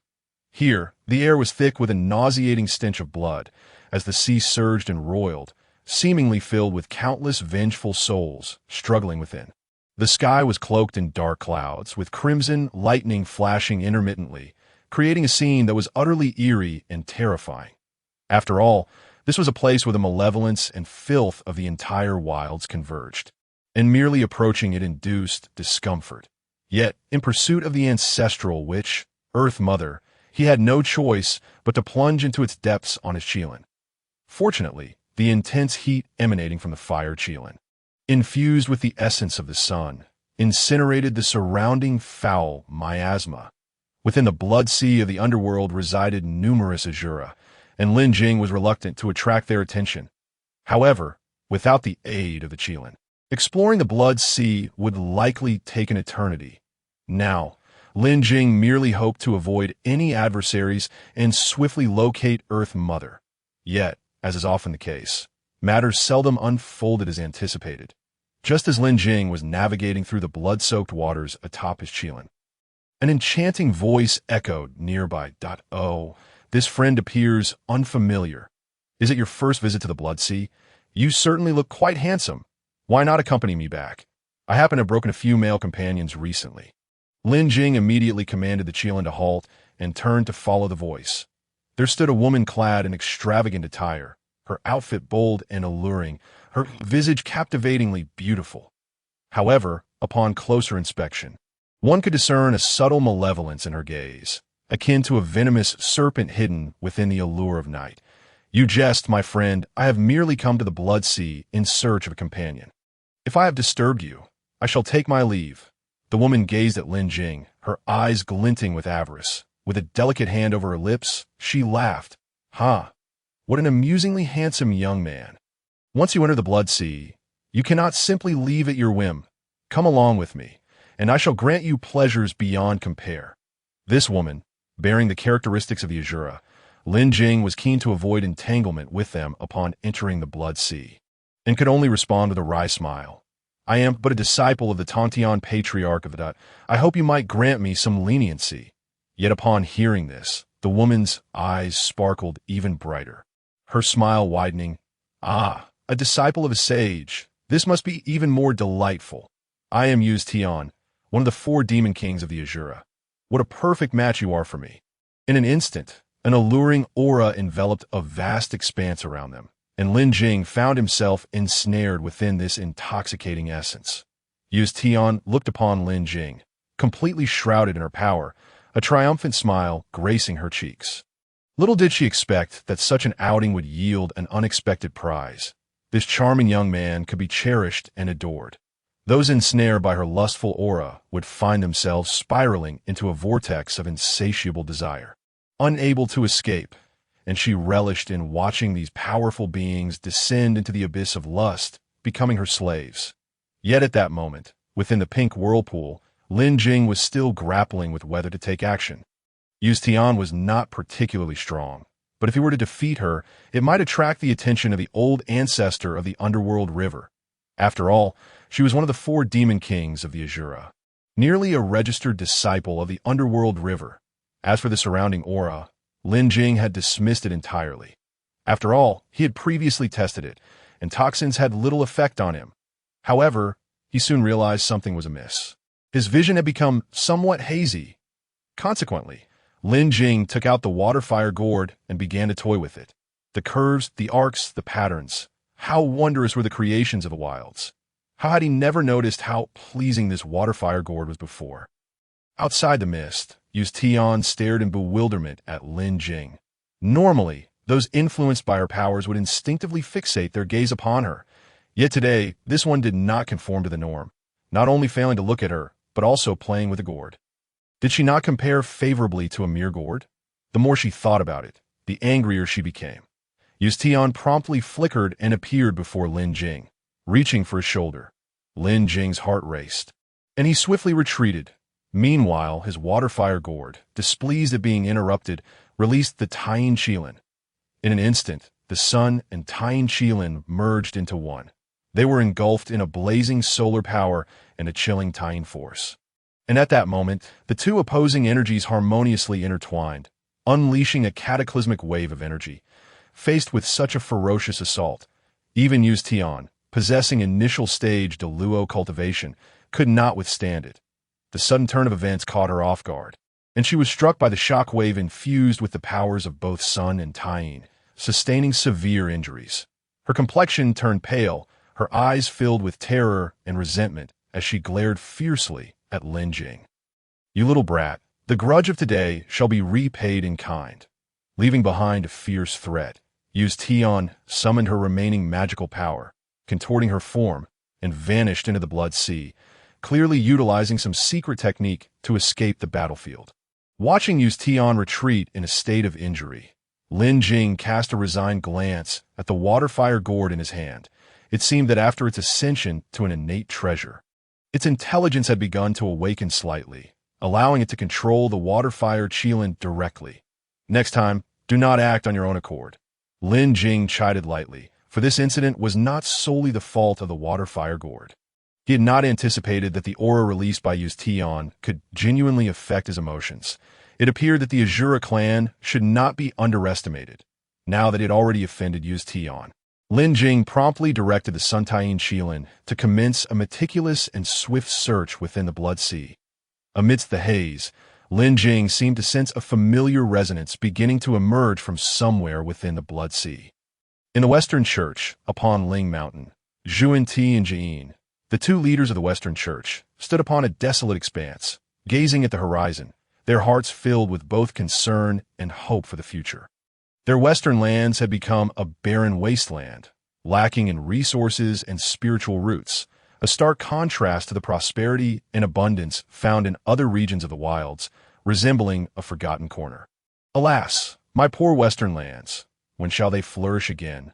Zhuan Ti's voice carried a weight of heaviness and helplessness, his eyes revealing a yearning to change this plight.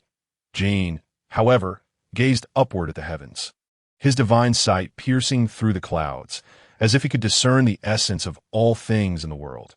What he beheld was the ever-thickening calamity energy swirling between heaven and earth, signaling the impending arrival of a cataclysmic tribulation upon the wilds. Brother, there is no need for excessive worry. It appears that a great battle between the witches and the demons is bound to erupt again.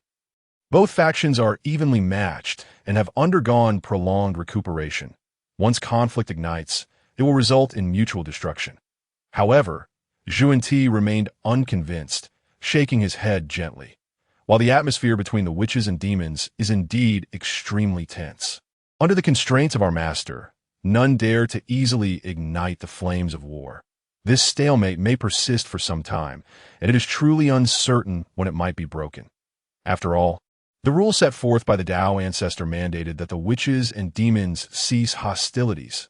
At that time, both Dijuan and the Ancestral, which Dijiang had personally agreed on behalf of their respective clans. If war were to be instigated again now, it would likely provoke the displeasure of the Dao ancestor. Thus, both the witches and demons were deliberately guiding their subordinates to seek trouble with one another, hoping to incite the other side into making the first move. After all, whoever struck first would bear the brunt of the Dao ancestor's wrath and punishment. Jian fell silent for a moment before slowly speaking. What you fear is not unfounded. But since neither side wishes to break the stalemate themselves, why not assist them? Upon hearing this, Zhuan Ti's eyes suddenly sparkled with light. In the extreme north of the wilds, the blood sea of the underworld. Amidst the eerie and terrifying atmosphere, reeking of blood, Lin Jing was wholly focused on searching for the traces of the ancestral witch, Earth Mother. That peculiar sensation fluctuated between intensity and weakness, as if it were perpetually wavering. Lin Jing strained to locate the source of this feeling, sensing that it was closely tied to Earth Mother. As long as he followed this sensation, he was certain to find her within the Blood Sea. Deep within the Blood Sea, the injured Yu Tian returned to the Azura sect. Her gaze, however, revealed an undercurrent of resentment and unwillingness. Initially, she had presumed that Lin Jing was merely a naive youth who had stumbled into the sea of blood. Little did she anticipate that he was, in fact, a concealed powerhouse. With just a single artifact, he had inflicted such a grievous injury upon her. How audacious! To humiliate me thus, he shall have no respite. After a moment of contemplation, Yu Tian set her course towards the depths of the Blood Sea. If she was not his match, then let the ancestor teach this scoundrel a proper lesson. Moreover, the gourd in Lin Jing's possession was extraordinary. Though she could not identify it, she sensed it must be a top-tier artifact. In the innermost depths of the Blood Sea, the ancestor of the underworld river sat majestically upon the 12-petal flame-red lotus, contemplating his path. Over the years, he had endeavored to master various methods to attain sanctity, yet all had ended in failure. Could it be that the primordial world was incapable of accommodating the birth of the seventh saint? Where, then, lies the path to my own sanctification, beyond the blood pool? Yu Tian took a deep breath, feigning an appearance of vulnerability as she entered. Ancestor, you must take charge on my behalf. The ancestor of the underworld river furrowed his brow, a hint of displeasure flickering in his eyes as he regarded the injured Yu Tian. What transpired? Within this ghostly blood sea, how could anyone have so grievously harmed one of his 4 demon kings? Had the demon clan foolishly dared to invade the blood sea? Although he had numerous avatars scattered across this endless expanse, he was mostly engrossed in his own enlightenment. After all, in the current primordial world, few would recklessly seek death in the blood sea. Yusei Tan, in a display of agony, recounted, "Ancestor, while I was traversing the blood sea today, I encountered a villain. Upon seeing me, he was captivated by my beauty and attempted to abduct me, wishing to make me his plaything. Naturally, I refused, which incited his wrath, prompting him to summon a spiritual treasure that left me grievously injured." The ancestor of the underworld river listened calmly, well aware of Yusei Tian's character, and thus knew her words could not be entirely trusted. Nonetheless, to dare inflict such harm upon his subordinate within the blood sea was a blatant disregard for his authority. Yusei Tian continued. That man claimed to be a disciple of the Tongtian sect leader, which emboldened his arrogance, asserting that even you would not dare act against him. The ancestor of the underworld river let out a cold chuckle. Joining the Tongtian sect is hardly as challenging as the other 2 sects. There are countless disciples within the Tongtian sect. If every disciple were to cause trouble and the sect leader intervened, then the dignity of the saints would be rendered trivial. Humph. A mere disciple of the Tongtian sect dares to intrude upon the blood sea. It seems that after so many years of inaction, the primordial world has nearly forgotten my name. Suddenly, he rose from the flame-red lotus, the surrounding blood energy swirling more violently, as if it sought to engulf the entire space. His current strength was merely a step away from that of a saint. Unless the 6 saints intervened, there was no one in the primordial world who could stand against him. With a thought, the scene of the entire blood sea unfolded before his eyes, in an instant. A youth standing atop a Qilin appeared in his vision. "Humph! Youngster, I have found you!" In that moment, the figure of the ancestor of the underworld river vanished from the flame-red lotus, alone in the blood pool. Yusei Tian observed this scene, a cruel smile gracing her lips. Meanwhile, Lin Jing remained blissfully unaware of the impending danger, still following the mysterious aura that seemed increasingly familiar. It was as if he had sensed it during his previous slumber. Now, as he drew closer, memories began to resurface with clarity, but he had been in a deep sleep within the Dao space. Why would he perceive a familiar aura in the blood sea? The Qilin beneath him, sensing its master's emotions, hastened forward, eager to reach their destination. However, in that fleeting moment, an unexpected turn of events occurred. The area surrounding Lin Jing in the blood sea suddenly erupted, as if summoned by some unseen force. The blood waves crashing violently. An overwhelming aura of slaughter converged from all directions, forming an invisible net that ensnared Lin Jing, leaving him feeling as though he were trapped in a quagmire, unable to escape. Furrowing his brow, Lin Jing urged the tiny Qilin to exert its full power in an attempt to break free. Yet he soon realized that this force was extraordinarily potent, far exceeding his expectations. Even with the Qilin's utmost effort, they could barely maintain their position. Breaking through the confinement was nearly impossible. "Young friend, you arrive in my blood sea as a guest, yet you do not even greet me. You dare to injure my Azura disciples. Your audacity knows no bounds." As his words fell, the surrounding blood mist surged once more, and an ancient, imposing figure slowly emerged from within. It was none other than the ancestor of the underworld river, the sovereign of the ghostly blood sea, and the master of the Azura sect. Lin Jing gazed at the suddenly appearing elder, whose presence rivaled that of his own master. He immediately recognized him as the ancestor of the underworld river. It seemed that Yusei Tian had indeed returned to lodge a complaint, yet he had not expected the ancestor to locate him so swiftly. "I am Lin Jing, paying my respects to the ancestor of the underworld river." Upon hearing this, the ancestor hovered in mid-air, letting out a soft hum.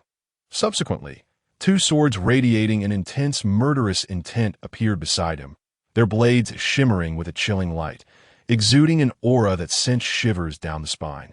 These 2 swords are the supreme innate spiritual treasures, Yuan Tu and Abi, that accompanied the ancestor. Realizing the dire situation, Lin Jing hurriedly explained, Ancestor, there may be a misunderstanding. I merely came to the Blood Sea for training and did not intend to harm your disciple. It was Yusei Tian who attacked me first, and I had no choice but to retaliate, resulting in this predicament. However, the ancestor of the underworld river showed no inclination to heed Lin Jing's explanation. As the ruler of the ghostly Blood Sea, he was accustomed to his tyrannical ways. Even if Yusei Tian had lied, the fact that this Lin Jing dared to injure his disciple was a direct affront to his authority. Very well, young friend, your words do hold some merit. If you can withstand these two swords, then this matter shall be considered resolved.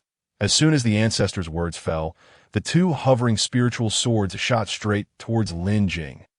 These swords were his innate treasures, their power so great that even a typical Deluo golden immortal would perish upon being struck. For a mere ordinary disciple of the Tongtian sect, it would be entirely justified to slay them here. Moreover, once the swords were unleashed, even the Tongtian sect leader would find it impossible to deduce how this disciple met his end. Yuan Tu and Abi surged forth, carrying the sound of their slicing through the air, aiming straight for Lin Jing's vital points. The atmosphere was thick with the scent of blood, as if the very fabric of space were being rent asunder by the ferocity of the sword's intent. Yet in Lin Jing's eyes, the nature of the two swords became immediately apparent. Yuan Tu sword, supreme innate spiritual treasure, born from the endless primordial malevolence within the ghostly Blood Sea, capable of severing righteous intentions. Its range of attack is boundless, ideal for slaughter, can seize the origin. Abi sword, supreme innate spiritual treasure, born from the boundless slaughterous energy within the ghostly Blood Sea, capable of restraining malevolent thoughts. A single strike can completely seal a person, relishing in torment, can seize the origin. The combined might of these two swords rivaled that of a primordial treasure. They kill without entangling karma, leaving no trace in the past or future. Yet, in the next moment, an unforeseen spectacle unfolded.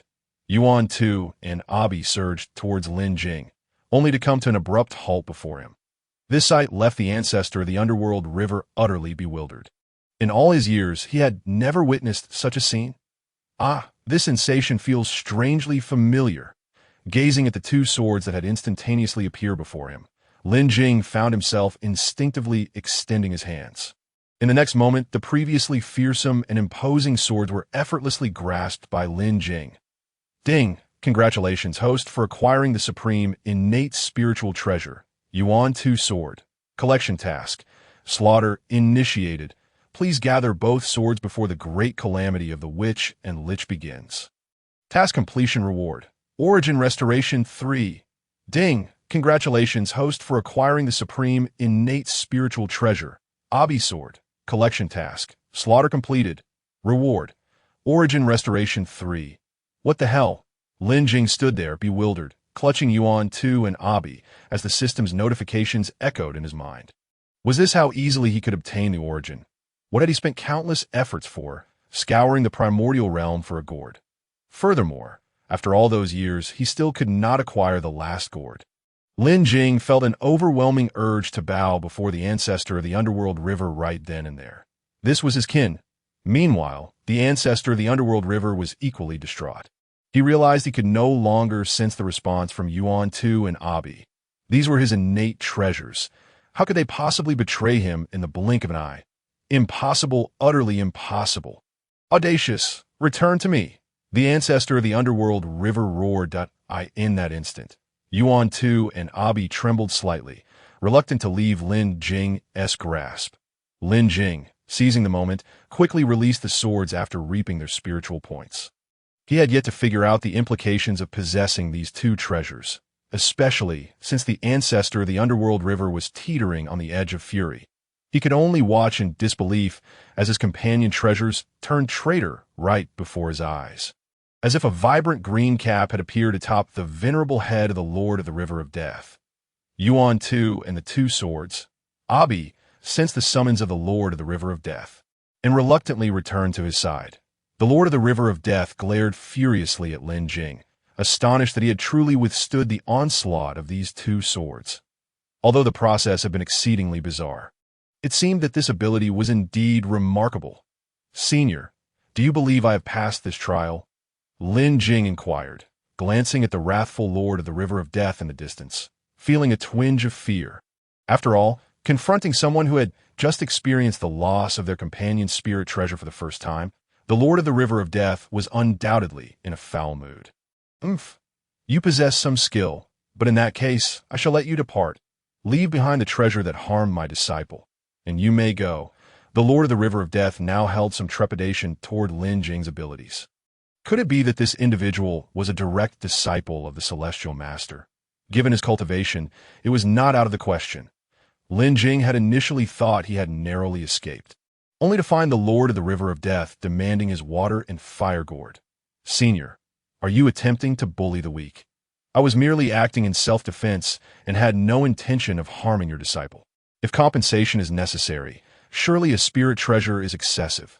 The Lord of the River of Death was currently scrutinizing the swords, Yuan Tu and Abi, looking for any traces left by Lin Jing.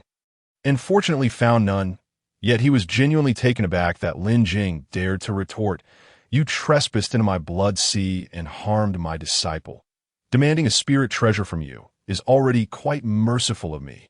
Do you truly believe I would not dare to slay you?" As his words fell, a terrifying aura erupted from the Lord of the River of Death, a power fused with the endless accumulation of the path of slaughter.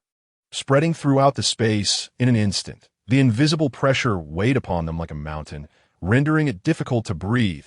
It felt as though the entire world trembled at that moment. Lin Jing stood rooted to the spot, bowing under such formidable oppression. In that instant, the sun and moon Qilin unleashed their full power, attempting to dissipate this murderous aura. The woody apricot yellow banner appeared above Lin Jing's head, and countless golden lotuses surged forth, enveloping him completely. The earthbound flame light banner floated before Lin Jing, emitting a distorted force that instantly dispelled the pressure weighing upon him. The chaotic gourd also materialized beside him, its mouth opening to release a surge of chaotic energy, condensing into an arrow aimed at the direction of the Lord of the River of Death. Furthermore, unbeknownst to Lin Jing, a strand of clear water sword intent shot forth from him, directly targeting the Lord of the River of Death. The Lord of the River of Death was momentarily stunned, gazing at Lin Jing, surrounded by numerous protective treasures, feeling a genuine sense of alarm. If he were to admit fear in the midst of the primordial chaos, it would surely be of those few who had achieved sanctification. Though he was but a step away from attaining such a status, his strength was still worlds apart from that of a true saint. If he were to provoke a saint, his 480 million blood god avatars would hardly suffice to withstand their wrath. He recognized all the treasures surrounding Lin Jing: the earthbound flame light banner, the woody apricot yellow banner. Were these not the treasured artifacts of the Tai Ching Saint Laozi and the Yuqing Saint Yuan Shi Tianzun? How could they all be in the possession of Lin Jing?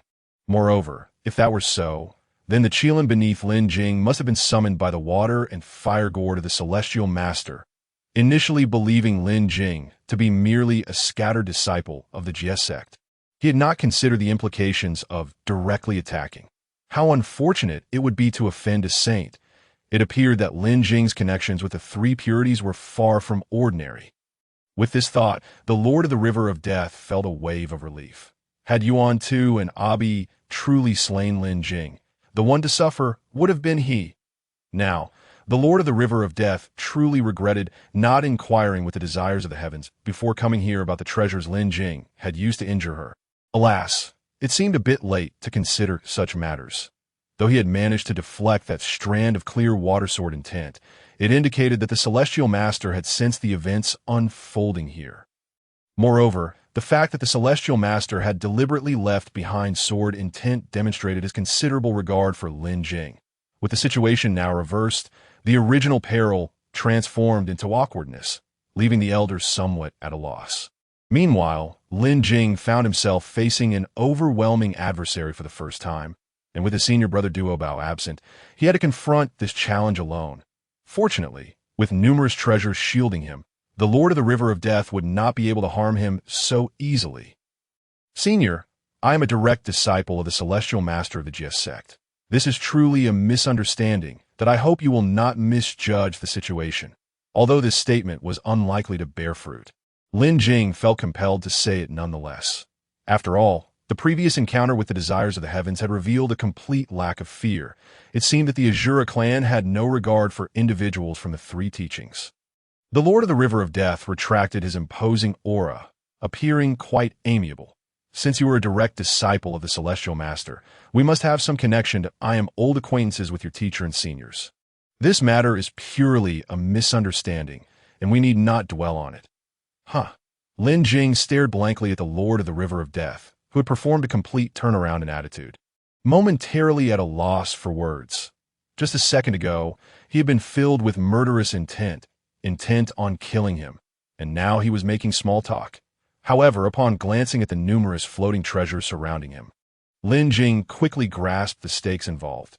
Good heavens, he had almost forgotten that the Lord of the River of Death was also one of the 3,000 guests of the Purple Cloud Palace. He would surely be aware of the distribution of treasures from back in the day. Now, observing these numerous treasures, he must have assumed that Lin Jing had deep ties with the three purities. Yet, this assumption was not entirely unfounded. The Celestial Master was indeed his teacher, and the Taiching Saint had goodwill toward him. Aside from the Yuanshi Tianzun, who might wish to eliminate him, there was no fault in their regard. Realizing this, Lin Jing naturally responded with a smile. Senior, you jest. I am merely an ordinary disciple of my teacher. The Lord of the River of Death shot Lin Jing a sidelong glance. Scoffing, an ordinary disciple possessing so many exceptional innate spirit treasures. Just the two pieces of the innate Five Directions banner alone are quite hard to believe. However, reflecting on his earlier actions, the Lord of the River of Death thought, what if Lin Jing returned to the three purities to report him? The future of the Blood Sea would be quite dire. Ahem, junior disciple, I merely wish to test your strength in a moment of impulse. It appears you are indeed extraordinary. The Celestial Master has truly taken on a worthy disciple. Lin Jing shot the Lord of the River of Death an incredulous look. Who tests someone's strength by unleashing two deadly treasures at the outset? If it had been any other disciple of the Jie sect, they would have likely been gravely injured. With this thought, Lin Jing placed a hand over his chest and remarked, Senior, your methods are indeed remarkable. I feel as if my meridians are about to rupture. I am quite injured. The Lord of the River of Death, upon hearing this, wore a grim expression. Yuan Tu and Abi had not even touched him. The overwhelming pressure he had unleashed was blocked by the innate Five Directions banner. What injury could he possibly have sustained? However, knowing he was in the wrong, the Lord of the River of Death quickly responded, junior disciple, you are truly a youthful hero. Why don't we find a place to have a good chat? Lin Jing's eyes lit up at the prospect of such a powerful figure in the primordial chaos owing him a favor. He knew he had to make the most of this opportunity. Thank you for your kindness, Senior, but I wish to explore the Blood Sea alone for a while longer. I have heard that you possess the Northern Xinyuan water-controlling banner, one of the innate Five Directions banners. Might I trouble you to grant me a glimpse? The Lord of the River of Death's eyes widened at this request. Lin Jing was audacious indeed. He possessed only a few exceptional innate spirit treasures, and this was akin to demanding them outright. Sensing the shift in the Lord of the River of Death's mood, Lin Jing quickly added, I am merely interested in the various spirit treasures. I only wish to take a look, just a look. The Lord of the River of Death inquired skeptically. Upon seeing Lin Jing nod firmly, he finally felt reassured. It seemed this Jie sect disciple was quite sensible, not making unreasonable demands. The Lord of the River of Death then casually waved his hand, and a pale blue treasure banner appeared in his grasp.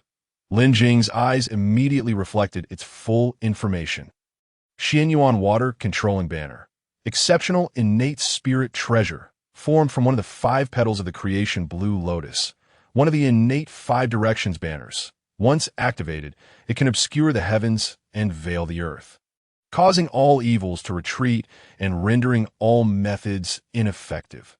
Seeing the Xianyuan Water Controlling Banner before him, Lin Jing naturally did not hesitate to reach out and accept it. Ding! Congratulations, host, for obtaining the exceptional innate spirit treasure. Xianyuan Water Controlling Banner. The collection task for the East, South, West, and North has now reached 3/5 completion, and you have received a reward. 1 Enhancement Comprehension Card.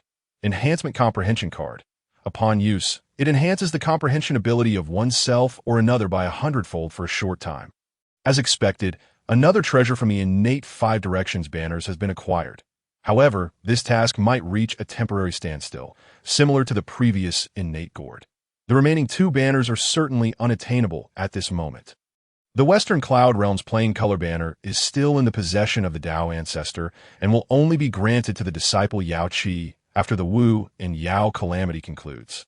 The Eastern Blue Lotus Treasure color banner remains with the Jijing Daoist, and Lin Jing certainly could not think of seeking out this Western sect saint right now. The source plundering was successful, restoring 0.2 of one's original power. Lin Jing looked at the Xianyuan water controlling banner in his hand and the sternly observing Lord of the River of Death beside him, and promptly returned the spirit treasure. "Thank you, Senior." Upon receiving the Xianyuan water controlling banner, the Lord of the River of Death's expression finally brightened. Had Lin Jing truly kept the Xianyuan water controlling banner without returning it, he would have been driven to fury. However, given Lin Jing's respectful demeanor, he felt it inappropriate to be stingy in return. With a beaming smile, he gazed at Lin Jing and said, "Disciple, you are too modest. Take this token, within the depths of the Netherblood Sea. All Azura will regard this token as a manifestation of my presence. I believe it will serve you well." Lin Jing accepted the token, feeling the unique energy waves contained within it. This token was evidently crafted with great care by the ancestor of the Nether River. With it in hand, Lin Jing would undoubtedly navigate the Netherblood Sea with greater ease, avoiding numerous unnecessary troubles. In that case, I shall not intrude upon your continued exploration of the Blood Sea. Should you encounter any difficulties, feel free to call upon my name. Farewell, esteemed elder." As the figure of the ancestor of the Nether River dissipated into a wisp of ethereal smoke, Lin Jing clutched the token tightly. Experiencing an unprecedented sense of relief and liberation at this point, he had successfully traversed the greatest peril within the Netherblood Sea, and the rewards were substantial. Originally, Lin Jing intended to first locate the ancestral, which Ho-Tu to observe her current state before seeking out the ancestor of the Nether River. However, with the ancestor's timely gift and the restoration of 3.2 of his primordial essence, even if he failed to find Ho-Tu subsequently, this journey would still be worthwhile. With the ancestor now departed, Lin Jing promptly gathered all his treasures and mounted his Qilin, continuing on his quest for Ho-Tu's day deep within the Blood Sea. In a secluded gorge, the lighting was dim, and the jagged rocks created an atmosphere both mysterious and solemn. In this tranquil yet ancient setting, Ho-Tu stood quietly, her figure seemingly merging with the surrounding scenery, radiating a faint glow.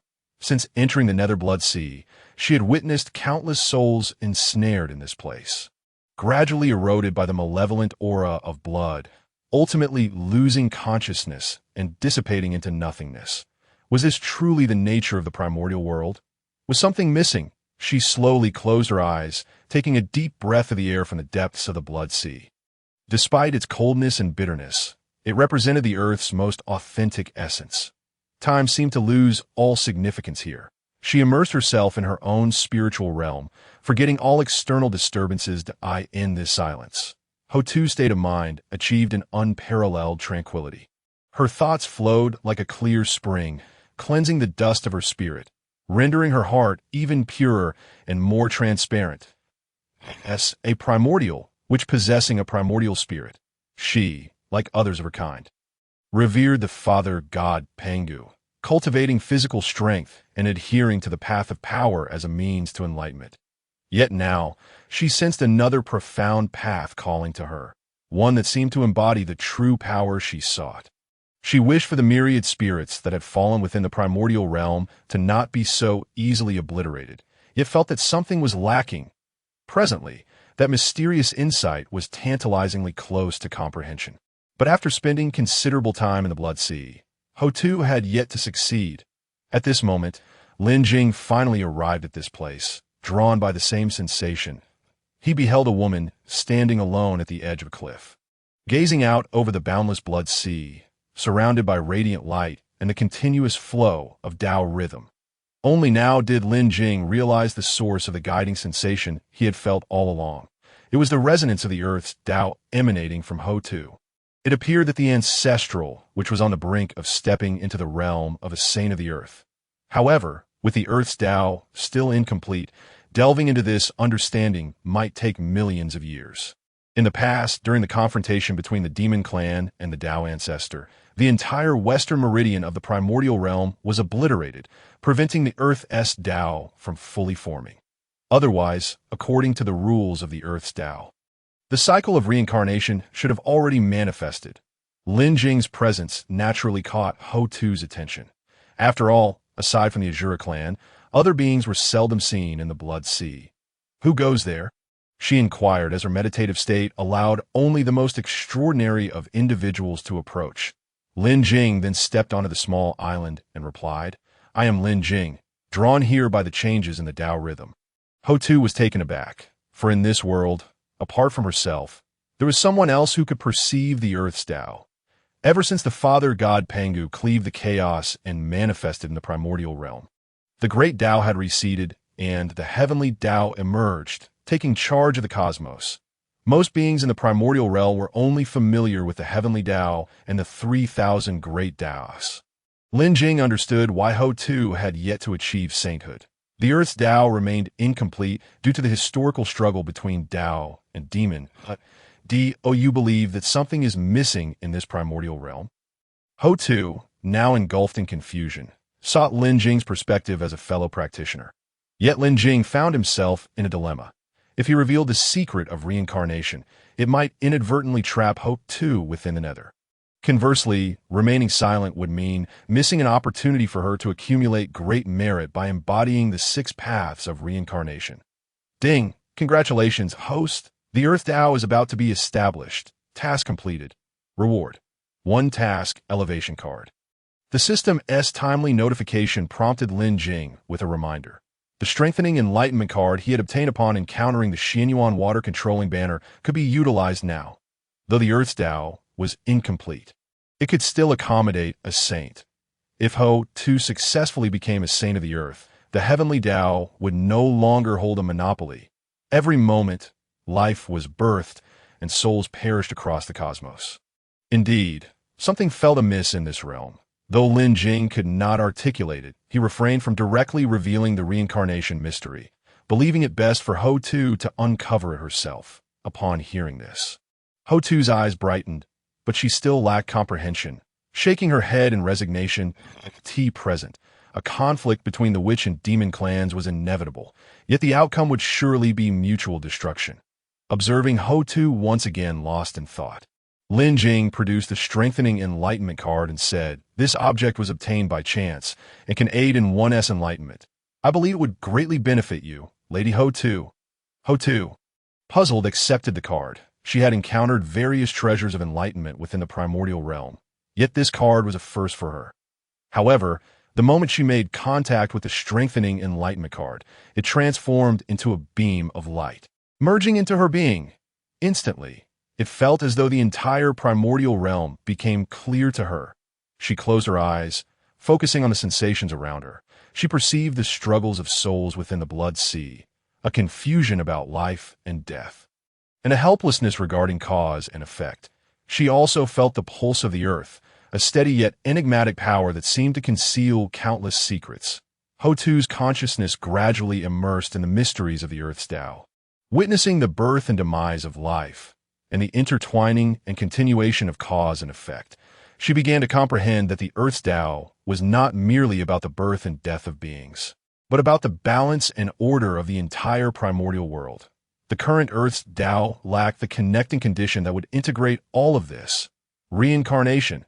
As time passed, a mysterious radiance began to emanate from Ho-Tu's day. Her strength continued to rise, and her understanding of the Earth's Dao deepened, as though she were on the threshold of becoming a saint of the earth. Lin Jing observed in astonishment, realizing that the strengthening enlightenment card was indeed remarkable. In such a brief moment, it had facilitated such progress for Ho-Tu. Meanwhile, far beyond the 36 heavens, within the Zixiao Palace, Hong Jun sat upon his throne, surrounded by endless auspicious light and the enigmatic aura of the heavenly Dao. A slight frown crossed his brow, for within the Blood Sea, someone was attempting to connect with the currently incomplete Earth's Dao to seek sainthood. Should a saint of the Earth emerge, the Dao would soon be completed, and the authority of the heavenly Dao would be dispersed. At that moment, Hong Jun's gaze filled with the essence of the heavenly Dao, devoid of any emotion, with a gentle wave of his sleeve. This seemingly simple gesture concealed boundless power of the heavenly Dao. Instantly, the skies above the Blood Sea darkened ominously, the previously clear sky shrouded by terrifying storm clouds. These clouds were as dark as ink, as if drawn from the depths of the Nine Nether, exuding an aura of dread. As the clouds gathered, thunder and lightning followed suit, with bolts of lightning weaving through the clouds like silver serpents, illuminating the dark sky only to be swallowed by darkness once more. The thunderous roars echoed like the wrath of the cosmos, intent on obliterating any existence that dared to challenge the heavenly Dao. Lin Jing, who had been seated beside Ho Tu, was taken aback that he had not anticipated that she would face a tribulation before achieving sainthood. Why must the Earth Saint endure a heavenly tribulation? In an instant, Lin Jing understood. It was clear that the current heavenly Dao, Hong Jun, sought to prevent the birth of a saint of the Earth. Ho Tu opened her eyes, fully comprehending the mysteries of the Earth's Dao. Had the Dao not been incomplete, she would have achieved sainthood long ago. She turned to Lin Jing and said, "Thank you for your assistance, fellow Daoist. You should leave. This heavenly tribulation is directed at me." With that, she formed a hand seal, enveloping Lin Jing in a radiant light that swiftly whisked him away from sight. As I gazed around, finding myself utterly alone, Hutu, the ancestral shaman, cast aside all reservations. In an instant, her towering form surged upwards, her fierce eyes glaring at the heavens above. Immediately, torrents of cataclysmic thunderbolts descended like colossal dragons, spiraling downwards. Each bolt contained the devastating power to annihilate worlds. Their hues varied, as if forged from an endless reservoir of arcane forces. Wherever these thunderbolts traversed, the very fabric of space was rent asunder.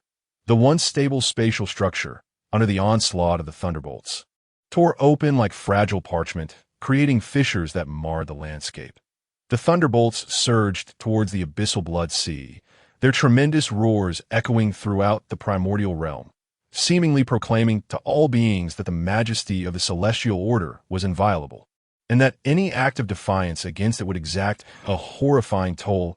This moment, Hutu, who had just returned to her lair after reprimanding Yustion, was preparing to rest when she beheld the terrifying heavenly tribulation engulfing the Blood Sea, causing her heart to freeze in dread. What sins have I committed? Having dutifully remained in the Blood Sea for so many years, why must I now face the wrath of the heavenly tribulation? Could it be that Lin Jing's connections are far more complex than I ever imagined, prompting even the Dao ancestor to protect him? Had I known this, I would have been better off sending out the Xianyuan water-controlling banner, if you desire it. You need only ask. However, Hutu soon discerned an unsettling truth. Although the heavenly tribulation loomed over the Blood Sea, its gathering point was not here, suggesting it was not aimed at her. Furthermore, observing the sheer might of this formidable tribulation, she feared even she might not withstand its fury. Who could possibly be undergoing tribulation within her Blood Sea? Yet at that very moment, at the heart of the tribulation, Hutu, having manifested her true form, stood poised to embrace the celestial trial. Her tall, regal figure loomed within the crimson glow, resembling a titan from ancient times, exuding an aura of reverence. She believed this heavenly trial to be merely a test of her eligibility for sanctity, and she remained confident in her ability to overcome it. In her prior contemplations, she had touched upon the profound mysteries of the earthly path, a deep understanding of the cycles of life and death, and the repercussions of actions, a power intricately linked to all of creation.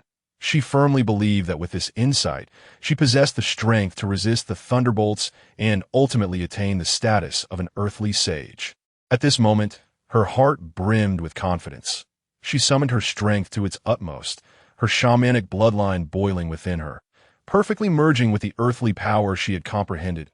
As the first thunderbolt roared towards Hutu like a dragon, a deafening clash resounded. Hutu stood unwavering, untouched by the slightest harm. Yet, she did not allow herself to relax, for she understood that this was merely the beginning.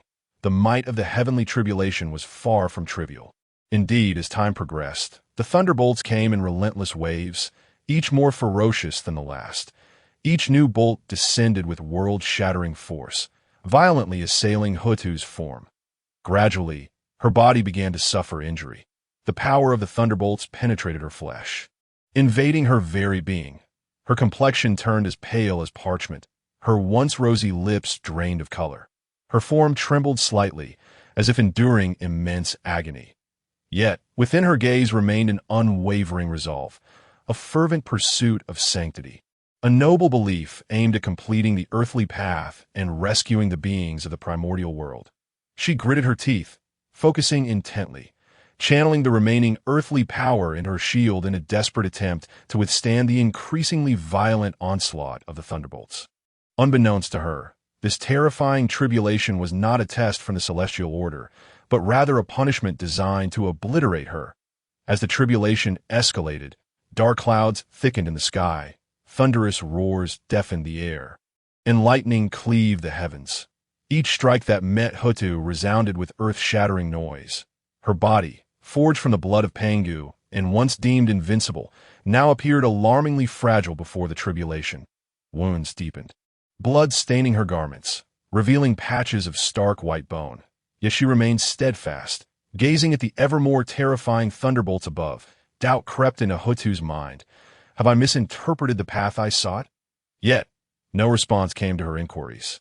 Only the relentless onslaught of thunderbolts continued to rain down. At this moment, all factions within the primordial realm turned their attention to the abyssal blood sea. The awe-inspiring might of the heavenly tribulation drew curiosity from all. In the west, the now disguised Jin and Junti stealthily approached the demon clan. Perplexed by the terrifying thunderbolts, Jin mused, "What wicked scheme has the river of the underworld devised to provoke such fury from the master?" Junti, indifferent, merely remarked, "This level of tribulation will surely leave the river of the underworld dead 1,000 or 800 times over. Come, brother, while the Dao ancestor is preoccupied with the tribulation, let us depart." On Shuyang Mountain, within the 8 scenic palaces, the Taiji sage Laozi observed the distant, fearsome tribulation, a deeper, enigmatic smile gracing his lips. In Kunlun Mountain, at the Yushu Palace, the primordial lord sat upon the newly repaired heavenly celebration cloud. Mocking, has the river of the underworld not yet given up? On Golden Turtle Island, within the Bo Palace, the Tongtian leader glanced casually towards the blood sea before turning to the kneeling Daobao Daoist, sternly inquiring, "So, you return alone because of a single remark from Lin Jing? Have you forsaken the safety of your junior disciple?" The aggrieved Daobao Daoist replied, "I initially intended to shadow Lin Jing for his protection.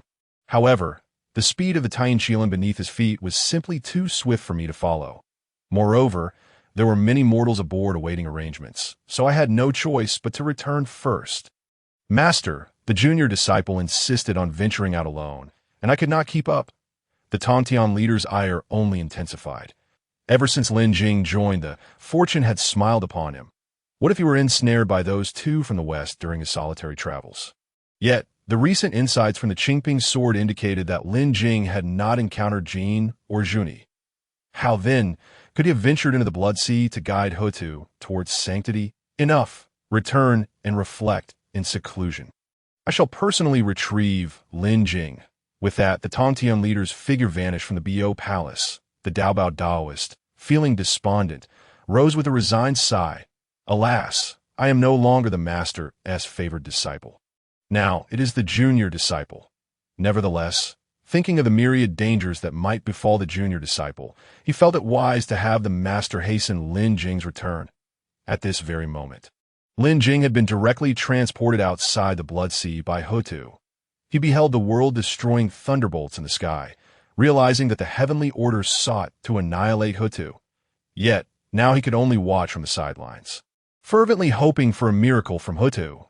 Within the Blood Sea, Hutu's ancestral shamanic form bore countless wounds. She could not comprehend why the celestial order unleashed such a terrifying tribulation. Had she truly erred in her understanding? As she beheld yet another terrifying thunderbolt descending from the heavens, her ancestral body could no longer withstand the assault. In this critical moment of life and death, a flicker of determination glinted in her eyes. She understood that while she could not attain sanctity through conventional means, there existed another path to complete the earthly way: sacrifice. Thus, Hutu began to concentrate all the earthly power she had comprehended. This power stemmed from her deep understanding of the cycles of life and death, the law of cause and effect. It was the bond connecting her to all of creation, the culmination of her insights into the laws of the universe over countless ages. At this moment, this power surged within her, a tempestuous tide awaiting release. Hutu closed her eyes, concentrating all her spirit, beginning to channel this energy into her being. As the force flowed in, her body underwent a miraculous transformation. She gradually became translucent, as if composed of pure light. Simultaneously, her form began to take on a wondrous change. Hutu's body melded into the surrounding space like a droplet of water merging with the ocean, slowly vanishing. Yet as she disappeared, her form began to manifest the embryonic shapes of the 6 paths of reincarnation: the heavenly path, the human path, the Azura path, the hell path, the hungry ghost path, and the beast path. The embryonic forms of the 6 paths of reincarnation began to rotate slowly, initially moving with a stiff awkwardness. However, as Hutu continuously infused her power into the Tao of the earth, its rotation became increasingly smooth. The 6 paths of reincarnation resembled a colossal vortex, beginning to absorb the surrounding souls and energies in this process. The principles of life, death, reincarnation, and karmic retribution gradually manifested within the 6 paths. Those souls adrift in the sea of blood were irresistibly drawn to the powers of the 6 paths, flocking towards it. Some souls, due to the karmic consequences of their prior lives, were assigned to different realms, commencing new cycles of existence. As time passed, the 6 paths, having absorbed a vast multitude of souls and energies, gradually evolved into a more refined system that was no longer a mere embryonic form, but had transformed into a complete framework. The laws of life, death, reincarnation, and karmic retribution were now accurately and clearly embodied within it.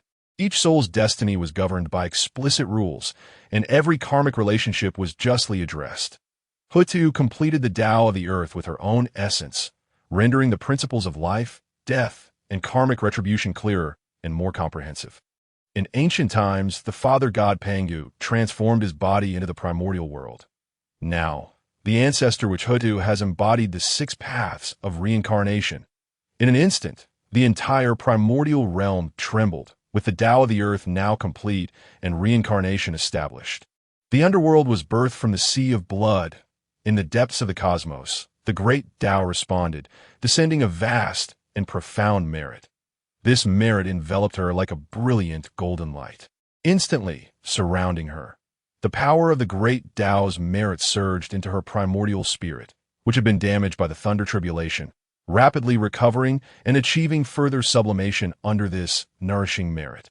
The witch lineage lacked primordial spirits, yet the ancestor which possessed one. This remaining fragment of her primordial spirit became the very foundation upon which Hutu ascended to sainthood. Hutu's primordial spirit, now perfected and completed within the underworld, was entirely cleansed of the chaotic energies that had mingled within it by the merit of the Great Dao. Henceforth, it became connected to the Tao of the earth, establishing her as the first earthly saint of the primordial realm. Lady Pingxin, above the sea of blood, the ominous calamity clouds that had obscured the sky dissipated. After all, Hutu had ceased to exist, and the heavenly calamity had lost its target. Nevertheless, in this transformation, though she became Lady Pingxin and the earthly saint, safeguarding the operation of the 6 paths of reincarnation, she found herself trapped within the underworld, bound by the laws of the Great Dao, unable to escape without enduring countless tribulations. Our ancestor Hutu, perceiving the countless souls of living beings in the primordial realm, has now embodied the 6 paths of reincarnation. Henceforth, when the myriad spirits of the primordial realm fall, their primordial spirits shall return to the universe. Yet their true essences may enter reincarnation. In the celestial palace of the 36 heavens, the Dao ancestor Hongjun, since this moment, yet felt dissatisfaction. However, now that Hutu had become part of the Dao of the earth, she was trapped in the underworld and could not assist in the upcoming battle between the witches and the demons. Yet, with the Dao of the earth now complete, it presented both advantages and disadvantages for him, necessitating careful planning. Thus, the entirety of the primordial realm since the birth of a saint, which turned out to be the ascension of Hutu from the witch lineage, in the demon court of the celestial realm. Emperor Jun and Dong Huang Tai wore grave expressions as they activated the river map and Luo book, attempting to divine the situation. Unexpectedly, it was not the ancestor of the Nether River undergoing tribulation within the Sea of Blood, but rather the ancestor witch Hutu. Moreover, she had truly attained sainthood. If this were indeed the case, the combat strength of the witch lineage would likely surpass that of the demons. However, this delayed revelation brought them great joy. They had not anticipated Hutu's true ascension to sainthood, yet this left the witch lineage without a powerful ancestor witch. Consequently, the might of the 12 capital celestial array would undoubtedly be significantly diminished, indicating that the witch lineage was destined for defeat in this conflict. Dong Huang Tai, grasping the chaotic bell, was filled with confidence. In the previous 2 battles, he had managed to contend with the complete 12 capital celestial array using the chaotic bell. Now, lacking an ancestor witch, the Pangu phantom summoned would undoubtedly be considerably weaker. Meanwhile, the witch lineage found itself engulfed in panic. Although ancestor witch Hutu was not the most formidable in battle, she was regarded with deep reverence by many within the witch lineage. She frequently traversed various tribes, assisting her witch kin.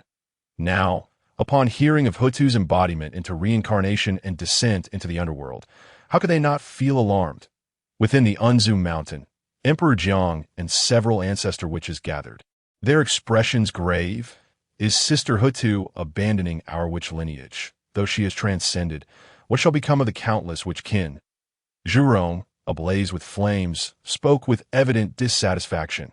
Humph, merely a traitor among the witch lineage. Xianming, with a cold expression, regarded this with disdain. Most ancestor witches were born from the fusion of pure chaotic energies and naturally could not comprehend Hutu's self-sacrificial act of great compassion. The leading Emperor Jiang remained silent, fully aware of Hutu's inner thoughts. Yet, as the leader of the witch lineage, he often found himself constrained. Alas, Hutu! Meanwhile, unbeknownst to all, a faint aura of calamity gradually converged within the eyes of ancestor witches Zhurong and Gonggong. At the moment when all eyes in the primordial realm focused upon Hutu in the underworld, Lin Jing, still at the edge of the Sea of Blood, felt remarkably refreshed. For a grand merit of the Great Dao had also coalesced within him. After all, Hutu's swift comprehension of the laws of the Dao of the earth indeed bore some of his credit, though Lin Jing's essence had slumbered within the space of the Great Dao for an extended period. This was his first experience of receiving such merit. After all, the Great Dao is impartial and would not compensate a fragment of merit simply because Lin Jing had lost his original essence. Yet now, immersed in this profound merit of the Great Dao, he felt as if the Dao had indeed bestowed more upon him. Ding! Congratulations to the host for obtaining Great Dao merit points. 10,000. After all, his assistance to Hutu had not been substantial. Had she meditated here for tens of thousands of years, it would have sufficed for her to attain sainthood. At this moment, deep within the Sea of Blood, the ancestor of the Nether River sat upon the 12-grade Karma Fire Red Lotus, closely observing Hutu. He had not anticipated that within his own Sea of Blood, a saint would be born. Moreover, as the underworld was birthed from the Sea of Blood, it was only reasonable that he would seek some compensation from Hutu. In an instant, the ancestor of the Nether River appeared before the underworld, attempting to enter. Yet, no matter how he exerted his powers, he could not advance a single step. At this moment, Hutu, or rather the primordial spirit transformed into Lady Pingxin, was engrossed in comprehending the complete mysteries of the Tao of the earth, and had no inclination to converse with the ancestor of the Nether River. The ancestor of the Nether River unleashed his full power of the killing Dao, yet still could not breach the entrance to the underworld. Alas, without achieving sainthood, he was ultimately lacking. Soon, the 12-grade Karma Fire Red Lotus began to unfurl, with the ancestor of the Nether River stationed before the entrance to the underworld. Now that the 6 paths of reincarnation had just been established, and with only Hutu in the underworld, it was certain that she could not manage alone. In his sea of blood, there were hundreds of billions of Azuras at his command. Even if Hutu did not wish to see anyone now, the underworld would eventually need to open. At that time, just as the ancestor of the Nether River was lost in thought, Lin Jing, at the edge of the sea of blood, heard Hutu's call. "Lin Jing, my friend, could you come to the underworld for a visit?" Lin Jing naturally nodded in agreement. How could he refuse the summons of the first earthly saint of the primordial realm? Besides, he owed a great debt of gratitude to Hutu and looked forward to how she would repay it. As Lin Jing consented, a beam of light enveloped him. The next moment, he found himself at the boundary of the underworld, where he saw the ancestor of the Nether River seated nearby. Ah, ancestor of the Nether River, what a coincidence! Lin Jing did not expect to encounter the ancestor of the Nether River so soon again. Feeling somewhat awkward, the ancestor of the Nether River regarded the suddenly appearing Lin Jing and thought it was not surprising given his array of treasures. "Nephew, what brings you here? Do you wish to explore the underworld? If so, it is unnecessary. The underworld is currently sealed by Hutu, and unless you are a saint, others cannot enter." The ancestor of the Nether River looked at Lin Jing and kindly advised him. After all, the underworld was now enveloped by the power of the earthly saint. Only true essences that had entered reincarnation could freely access it, and perhaps only those with the same saintly power could breach the seal. Upon hearing this, Lin Jing looked at the underworld before him and did not rush to enter. Since Hutu had brought him here and invited him to enter the underworld, the Dao seal would surely not impede his passage. "Thank you for the reminder, ancestor, but I still wish to give it a try." Lin Jing then took deliberate steps towards the threshold of the underworld. A glimmer of mockery flashed in the eyes of the ancestor of the Nether River. Today's youth truly did not understand their own limitations. Did they think that possessing a few innate treasures rendered them invincible? It seemed they needed to face some trials. However, having already offered his counsel, he felt indifferent. Should Lin Jing be harmed by the seal, he could hardly be blamed. As Lin Jing approached the underworld, he indeed felt a unique repulsive force, though it did not seem overly strong. With each step he took, the threshold of the underworld seemed to tremble slightly, as if to welcome the arrival of a distinguished guest. Lin Jing continued to stride forward. With each step he took, a subtle tremor echoed, as though the very heavens and earth were resonating in unison. Ultimately, Lin Jing's figure vanished completely, fully entering the realm of the underworld. Upon witnessing Lin Jing's silhouette disappear at the entrance to the underworld, the ancestor of the Dark River revealed a hint of disbelief in his gaze. He stood there, rooted to the spot, unable to recover from the shock for a considerable time. The events unfolding before him transcended his comprehension and expectations. Initially, he had planned to assist Lin Jing after he was repelled by the seal, but he never anticipated Lin Jing would simply walk in like this, with a heart filled with both trepidation and anticipation. Lin Jing slowly stepped into the newly formed underworld. The moment his feet touched this mysterious land, an indescribable aura enveloped him. It was a unique essence, a blend of the stillness of death, the hope of rebirth, and the enigmatic power of cosmic laws, as if narrating the ancient tales and legends of the underworld. His gaze was first drawn to the gradually forming realm of the afterlife, where the architecture was both grand and solemn, emanating an aura that was eerie yet awe-inspiring. Towering stone pillars rose from the ground, intricately carved with mysterious runes and patterns, as if recounting ancient stories. The palace-like structures were distributed in harmonious disarray, each exuding a distinct radiance, seemingly containing the secrets of life and death cycle. In this nascent underworld, the Fengdu realm was gradually taking shape under the influence of fundamental laws. Just as Lin Jing was immersed in his reflections on the underworld, an extraordinary phenomenon suddenly appeared in the sky. 2 dazzling orbs of light ascended from the depths of the underworld, streaking across the sky towards a specific direction. The target of these two lights was unmistakable, heading straight for a woman seated in the void, the Empress Pingxin. Her visage was both gentle and dignified, radiating an aura that inspired tranquility, as if she were the nurturing mother of this realm, embracing all with boundless compassion. Witnessing this scene, Lin Jing halted in his tracks, as the two orbs of light gradually converged. The atmosphere above the underworld revealed the true forms of two extraordinary treasures.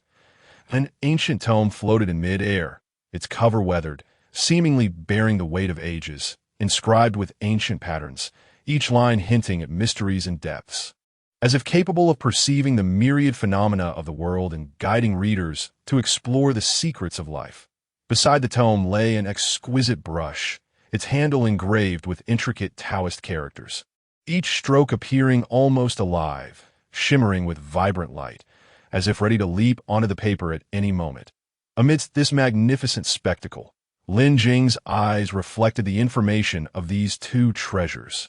The Book of Life and Death, a supreme, innate spiritual treasure, transforming from the fundamental spiritual treasure also known as the human book. It is one of the treasures born from a petal of the chaotic blue lotus that shattered when the Panga deity opened the heavens. It records the birth, death, and lifespan of all beings across the three realms of heaven, earth, and humanity. It directly governs the life and death of sentient beings. Once a death date is set, even a Tai golden immortal would find it difficult to escape. Moreover, it is connected to the fundamental laws, and all actions in the realm of the afterlife must adhere to its contents to be executed. The Pen of Cycles, a fundamental spiritual treasure, upgrading. It possesses unparalleled power, determining life and death with a stroke, inscribing the cycles of reincarnation with a flick. It can be used in conjunction with the Book of Life and Death to modify its contents, controlling the life cycles of all beings inscribed within. However, using this treasure to sever another's life entails bearing the consequences. Those lacking sufficient destiny will be rebounded by the karmic forces and perish. Lin Jing was astonished that these two treasures had remained hidden within the underworld. No wonder no one had ever obtained them. Observing Lin Jing, now transformed into the Empress Pingxin, the Earth Mother looked at him with eyes filled with gratitude. She spoke slowly. Taoist friend Lin Jing, thank you for your assistance. Had it not been for your enlightenment, I might not have grasped the mysteries of the fundamental path, although the process was somewhat perilous. The outcome has ultimately proven favorable. Lin Jing's gaze met that of the Earth Mother, an unspoken understanding conveyed through their shared glance. Had it not been for the terrifying heavenly tribulation imposed by the Dao, the Earth Mother would not have needed to sacrifice herself to embody the 6 paths of reincarnation. If she became a saint of the fundamental path, aiding in its restoration, the 6 paths of reincarnation would naturally come into being, much like the current realm of the afterlife. However, now that the Dao ancestor has unified with the heavenly path, certain matters should not be discussed lightly. Then, gazing at the two floating treasures, the Earth Mother gently remarked, "These two treasures were bestowed upon me by the fundamental path for managing the underworld. I would like to present them to you as a token of my gratitude." With that, she waved her hand lightly, and the Book of Life and Death along with the Pen of Cycles slowly flew towards Lin Jing. Lin Jing did not expect the Earth Mother, now the Empress Pingxin, to be so generous. These two treasures had been separated from the fundamental path after its completion and possessed immense potential for growth. Indeed, the Empress seemed to sense something beyond, letting out a resigned sigh. It appears these two treasures are inextricably linked to the underworld and cannot leave this place. Upon hearing this, Lin Jing naturally understood the significance of these treasures to the newly formed realm of the afterlife. The fortunate opportunity to witness the birth of the underworld was already a significant gain for him, and merely glimpsing these two treasures was satisfying enough. As the Book of Life and Death reached him, Lin Jing accepted it without hesitation, not seeking eternity, but hoping for the present moment, with the human book finally in hand. Lin Jing felt a profound sense of fulfillment. Ding! Congratulations to the host for acquiring the supreme, innate spiritual treasure, the Book of Life and Death, triggering the collection task, the 3 Talents book, which is now 2/3 complete. earning a reward of one supreme, innate spiritual root. Ding. Detecting primal energy, automatically absorbing. Primal energy restored by one. Ding. Congratulations to the host for obtaining the fundamental spiritual treasure, the Pen of Cycles, rewarded with a strand of karmic essence. However, up until now, the collection task seems to have reached a deadlock. Without exception, it was all blocked by the Dao ancestor Hongjun. There was no choice. The heavenly book of the divine list was in the hands of the Dao ancestor. The last innate gourd, the Haotian gourd, was also with him, and one of the innate five directions flags, the Western Cloud Realm Plane flag, was likewise under his control. Truly, he was the strongest boss, thoroughly obstructing Lin Jing's path to collection. It seemed that Lin Jing should consider making another trip to Shoyang Mountain to borrow the 8 scenery glazed lantern, with his primal energy having reached 17.7 after the Blood Sea journey and the gains from the underworld. He was just shy of 3 away from triggering the task for the 4 innate spiritual lanterns. After pondering for a moment, the Earth Mother said, "Since these 2 treasures cannot be bestowed upon you, I shall grant you the position of the Emperor of Fengdu. From now on, you shall become one of the sovereigns of the underworld, responsible for managing the affairs of the afterlife and maintaining the order of life and death." Upon hearing this, Lin Jing was astounded. He had merely come to the underworld for a brief visit, intending to gather some resources without any intention of long-term commitment. However, the identity of the Emperor of Fengdu was indeed remarkable. With the establishment of the 6 paths of reincarnation, the merit gained from aiding countless beings was immensely appealing. The demon clan, Tang Valley, since the last time the 10 Golden Crows had recklessly scorched countless beings in the wilderness. They had been assigned by Emperor Jun to train in this place. Emperor Jun decreed that they could only leave once they had fully mastered the true fire of the sun within them. After all, the previous incident had occurred when they inadvertently revealed their 3-legged golden crow forms and lost control of their solar fire, resulting in the terrifying spectacle of 10 suns hanging in the sky, bringing suffering to countless beings. Now, the 10 golden crows resided atop the Fusang divine tree, diligently training. However, they had only been born for a few thousand years, still mere children in the demon clan. Yet now, beyond Tang Valley, numerous demon gods guarded the area, and even their uncle, Dong Huang Tai Yi, had personally set up restrictions. Even if the 10 brothers combined their efforts, they could not break through. So they could only obediently train. Previously, Shi He and Emperor Jun would occasionally visit them, but due to the busyness of demon clan affairs, they had not come to see them for many years. The youngest golden crow, Luya, eagerly approached the edge of the seal, longing for the arrival of Dong Huang Tai Yi. In the past, their uncle would often come to visit, but it had been a long time since he last did. At this moment, outside of Tang Valley, Zhuan Ti and Jia Yin had arrived. However, upon sensing the aura of the Earth Mother achieving sainthood, both felt a surge of jealousy. Why was it that the Earth Mother could attain sainthood merely by sacrificing her body, while they had to owe a mountain of debts to the heavenly path to become heavenly saints through arduous effort?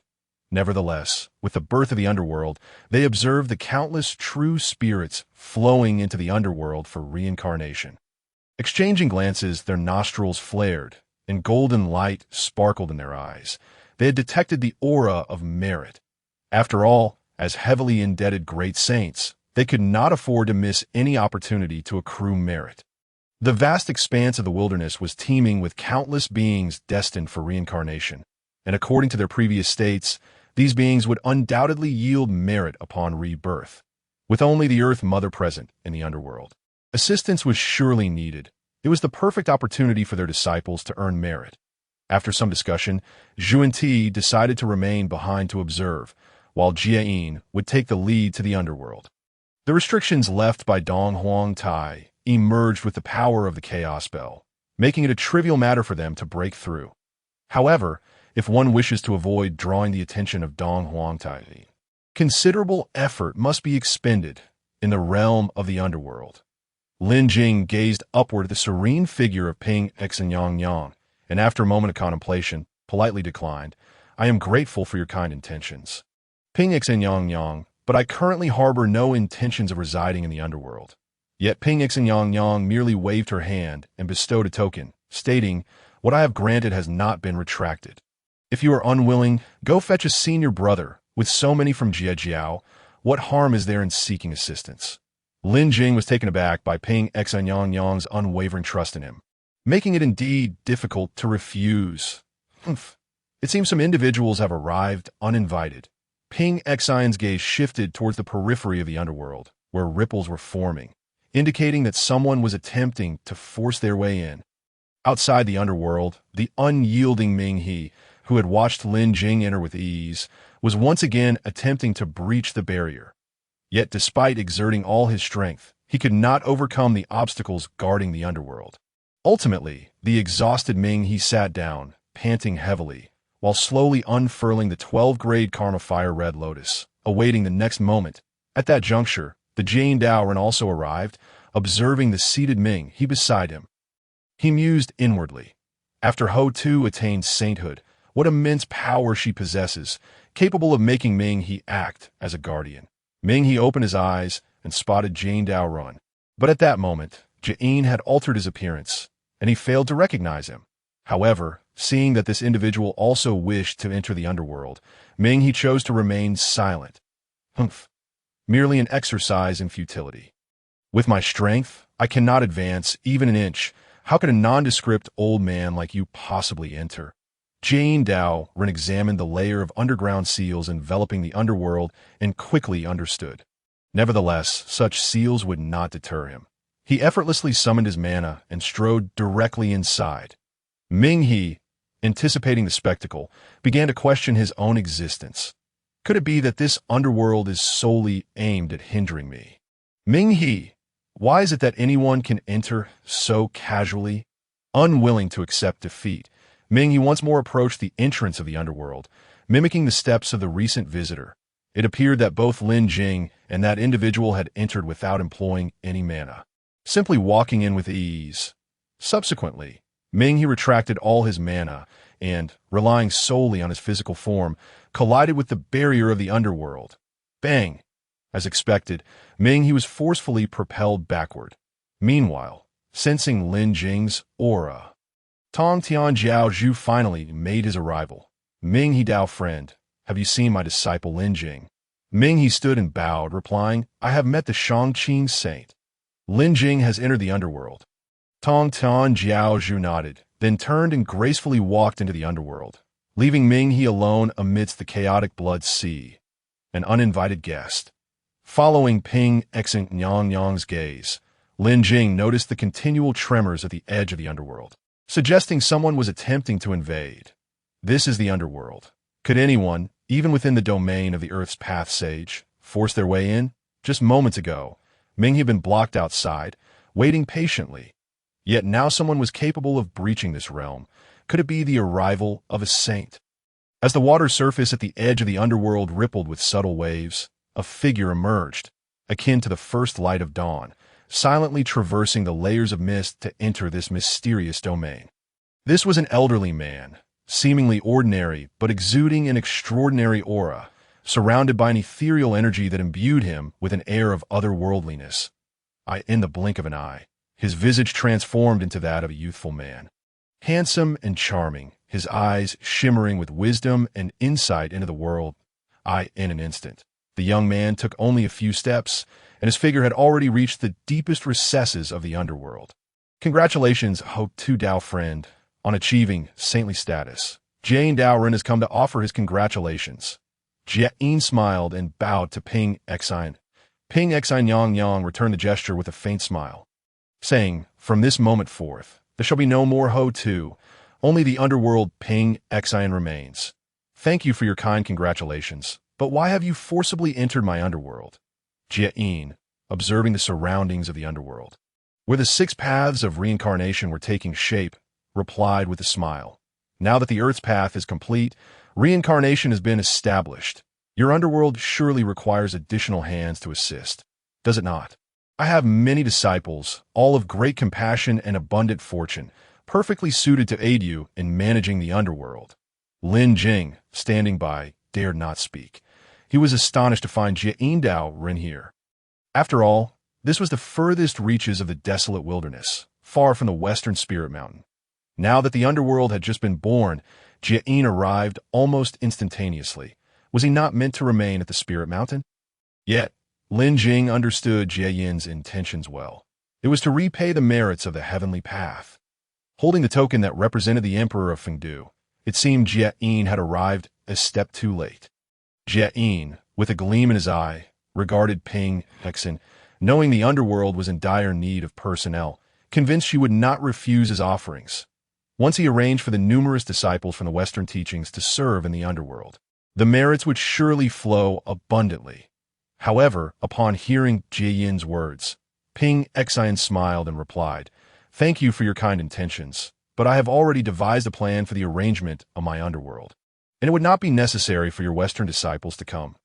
Jin, who had already been calculating the arrangement of a few disciples to reap the merits, was momentarily taken aback. "Ah, Ping Hexen Dao friend, do not jest. Is there truly no one in the underworld at present?" Jia, initially believing this to be Ping Hexen's jest, began to scan the surroundings, only to notice Lin Jing standing on the ground. This was not entirely his fault, for he and Ping Hexen were conversing in midair, and he had indeed overlooked the presence of another individual on the ground. However, when Jia's gaze fell upon Lin Jing, his eyes sparkled with intensity, and his expression contorted with surprise. In an instant, Jane Dao Ren's appearance was like a refreshing breeze, swiftly closing the distance to Lin Jing. His speed was astounding, as if space itself could not confine his movements. When he finally stood before Lin Jing, his eyes, brimming with profound wisdom, scrutinized the young man before him, and an overwhelming sense of wonder and excitement welled up within him. In the barren conditions of the Western teachings, he placed greater importance on the quality and potential of his disciples, especially in determining whether they possessed deep-rooted fortune and merits. In his eyes, only such individuals could thrive in adversity and bring about transformation and prosperity for the sect. Thus, Jia had cultivated a keen insight into the essence of human nature, capable of discerning true practitioners endowed with fortune and merits amidst the masses. However, just moments ago, when he first laid eyes on Lin Jing, the overwhelming aura of fortune nearly left his discerning eyes in shock, eliciting a sensation he found difficult to bear. This was not only due to Lin Jing's own immense fortune, but more critically, Jia sensed the profound merits of the Great Dao emanating from him, something he had never possessed. At this moment, Jia firmly grasped Lin Jing's hand, his excitement palpable. He unabashedly extended an olive branch. "Dao friend, have you considered developing within the Western teachings? Know that I am a saint, personally taking you as my disciple, which is a rare opportunity for you." Lin Jing had initially attempted to remain inconspicuous, not wishing to intrude upon the conversation between the two esteemed figures. Yet, unexpectedly, due to Ho Tu's comment, Jia's attention was drawn to him. However, being held by Jia left him feeling somewhat flustered. "Uncle Master, you have arrived late. Had we met a moment earlier, there might indeed have been an opportunity." Just as Lin Jing lifted his gaze to meet Jia's eyes, preparing to decline, he caught sight of 12-grade merit golden lotus, insufficient permissions to view, demon-slaying staff, innate spiritual treasure, prayer beads, innate spiritual treasure, green lotus treasure banner, exceptional innate spiritual treasure, formed from one of the 5 lotus leaves of the primordial green lotus. One of the 5 innate flags. Once activated, it can produce a radiance of relics, calming the mind and warding off all evils, rendering it impervious to all methods. As Jia noticed Lin Jing's silence, he grew somewhat anxious and hastily clarified, "Dao friend, do not be swayed by the messages from the wilderness. The prospects for development within the Western teachings are quite promising. Moreover, as a disciple of a saint, should you agree, I can present you with an an exceptional innate spiritual treasure. What do you think?" Lin Jing, upon hearing this, attempted to withdraw his hand, but Jia held on tightly, prompting him to feign confusion and inquire. "I am Lin Jing, paying my respects to Saint Jia. Is what you just said truly sincere? Is the West not quite barren? Are there truly exceptional innate spiritual treasures?" Seeing Lin Jing intrigued, Jia waved his hand, and a brilliantly radiant banner appeared in his grasp. This banner fluttered in the wind, adorned with a vividly embroidered blue lotus, its petals glimmering with mysterious luminescence, as if imbued with boundless vitality. The banner was surrounded by a faint halo, within which mysterious runes flickered, exuding an aura that was both sacred and enigmatic. This was the Qinglian Baosiki, a supreme innate spiritual treasure, one of the 5 elemental flags of innate origin. It possessed formidable powers of defense and purification. Once unleashed, it manifested a white mist suspended in the air, with myriad golden rays illuminating the surroundings, revealing the essence of the relic. Jing, with a gleam of confidence in his eyes, enthusiastically introduced it, seemingly certain that Lin Jing would be enthralled by this treasure. He then directly placed the Qinglian Baosiki into Lin Jing's hands, grinning as he said, "What do you think, my dear disciple? As long as you're willing to take me as your master, this treasure shall be yours." Ding! Congratulations, host, on acquiring the supreme, innate spiritual treasure, Qinglian Baosiki. You have completed 4/5 of the collection task for the East, South, West, and North, and received a revival card as a reward. Revival card can only be used by the host, and the host's strength must not exceed that of a Great Luo Golden Immortal. Upon use, if the host is killed within 12 hours, they could be revived fully in their own dojo. Lin Jing was taken aback that Jane had so readily produced the Qinglian Baosiki and placed it directly into his hands. Alas, his senior uncle was indeed too straightforward. No wonder he could attain the status of sage. Jane looked at Lin Jing with sincerity, asking, "So, what do you think, dear disciple?" At long last, Lin Jing withdrew his hand, returning the Qinglian Baosiki with respect, stating, "Thank you for your kind offer, esteemed sage, but I already have a master and shall not join the Western teachings." After all, having completed the collection task, there was indeed no necessity to possess the Qinglian Baosiki. Moreover, the effects of the 5 elemental flags overlapped significantly, as they were all defensive treasures. Having 1 or 2 was virtually the same. Jane's eyes widened in disbelief as he inquired, "How is that possible? Can your master be more formidable than I? Can he bestow such a supreme, innate spiritual treasure upon another?" Yet, despite his words, he casually reclaimed the Qinglian Baosiki, tucking it away, for Lin Jing's refusal meant he had to safeguard it. After all, the resources of the West were limited. Seated serenely amidst the radiant clouds, observing the scene was indeed amusing, for in the current realm of the underworld, there were not merely 2 sages present. Jing gazed at Lin Jing, resolute not to let such a disciple slip away. What did it matter if he declined now, as long as he could be brought back to Ling Mountain and enlightened beneath the Bodhi tree? It would suffice. Lin Jing was prepared to directly explain himself, but Jane once again grasped Lin Jing's arm, saying, "Dear disciple, do not resist. Come, just sleep for a while, and all will be well." With that, he raised his other hand, intending to strike him into unconsciousness and forcibly take him away. However, in the next moment, a brilliant light enveloped Lin Jing, with countless golden lotuses emerging to protect him. The Lihua Yinhua flag and the Wuji Xinghuang flag, sensing Lin Jing was in danger, activated their automatic defense. Not only that, but the sun and moon Qilin also materialized, encircling Lin Jing. Jin, witnessing this spectacle, was utterly bewildered, dazzled by the abundance of spiritual treasures. "Ah, so many spiritual treasures. My dear disciple is indeed quite affluent, truly a blessing of Ling Mountain." Gazing at these treasures, Jane finally recalled Lin Jing's true identity. His attention had been so captivated by Lin Jing's anomalies that he had forgotten the grievances his disciples had suffered at the hands of a certain Jiesek disciple a millennium ago. That disciple was named Lin Jing, and to his astonishment, it was the very youth before him.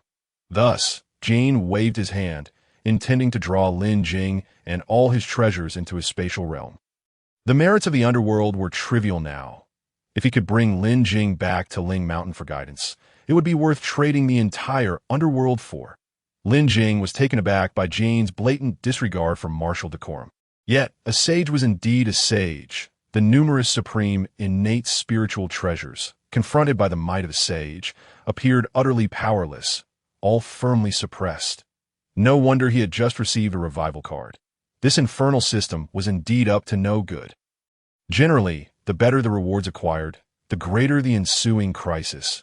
Just as Lin Jing found himself in peril, a familiar and comforting voice rang in his ears. "Jing, my disciple. After all these years, how could you be so shameless as to attempt to seize even my brother's disciple?" With this call, a fierce surge of cleansing sword chi erupted within the underworld, akin to the dawn's light, sharp and radiant, aimed squarely at Jane's position. Lin Jing turned towards the voice, and there he beheld a towering figure descending from the clouds. Wielding a long sword of pristine green, emanating a resplendent glow, his stature was imposing, and his demeanor radiated an unassailable authority, each detail showcasing the bearing of a top-tier powerhouse. Upon seeing his master appear, Lin Jing felt a wave of relief wash over him. The terrifying cleansing sword chi shattered the techniques Jane had employed, sending him staggering back several steps. Facing the inquiry from the Tongtian Patriarch, Jane's eyes flashed with helplessness. He had not anticipated the Patriarch would personally arrive at such a critical moment. It seemed Lin Jing could not be taken away, for among the sages, he and Junti were indeed the weakest. And the Tongtian Patriarch was renowned for his prowess in battle. Alone, he could not contend with him. However, Jane bore no anger and instead replied nonchalantly, "Ha ha ha. Brother, you misunderstand. I merely found this child to possess commendable aptitude and was momentarily intrigued to test him. How could I truly seek to snatch your disciple?" Upon hearing this, the Tongtian Patriarch nodded, fully aware of Jane and Junti's natures. He then sheathed his cleansing sword, turning to Lin Jing and in a gentle tone asked, "My dear disciple, are you well?" Lin Jing respectfully responded, "Thank you for your concern, master. I am perfectly fine." Jane grimaced slightly at this, realizing the Tongtian Patriarch had likely been present all along, watching him make a fool of himself. The Tongtian Patriarch then turned to Ping Xin, offering,